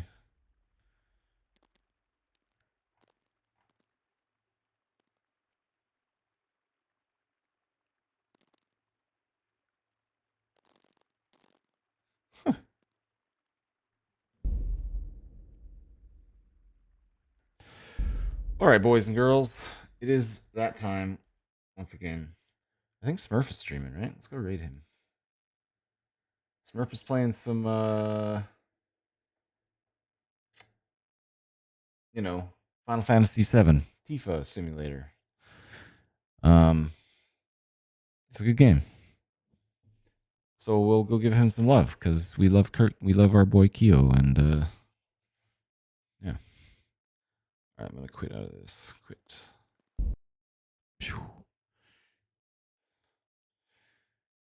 I hope you all have a fantastic evening. I will hopefully stream tomorrow from Mission Raceway. I'm gonna, since I get off of here, I'm gonna locate all my GoPro bits and bobs and make sure everything's all charged up and good to go. And yeah, do a GoPro stream from Mission Raceway, hopefully. Some cool ass drift cars. I've only ever been in a drift car in the rain, and so hopefully it'll be sick. All right.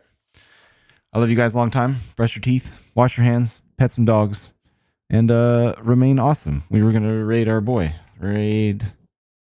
Oops. /raid Katashi Kyo. Oh, have a good night, everybody. Love you.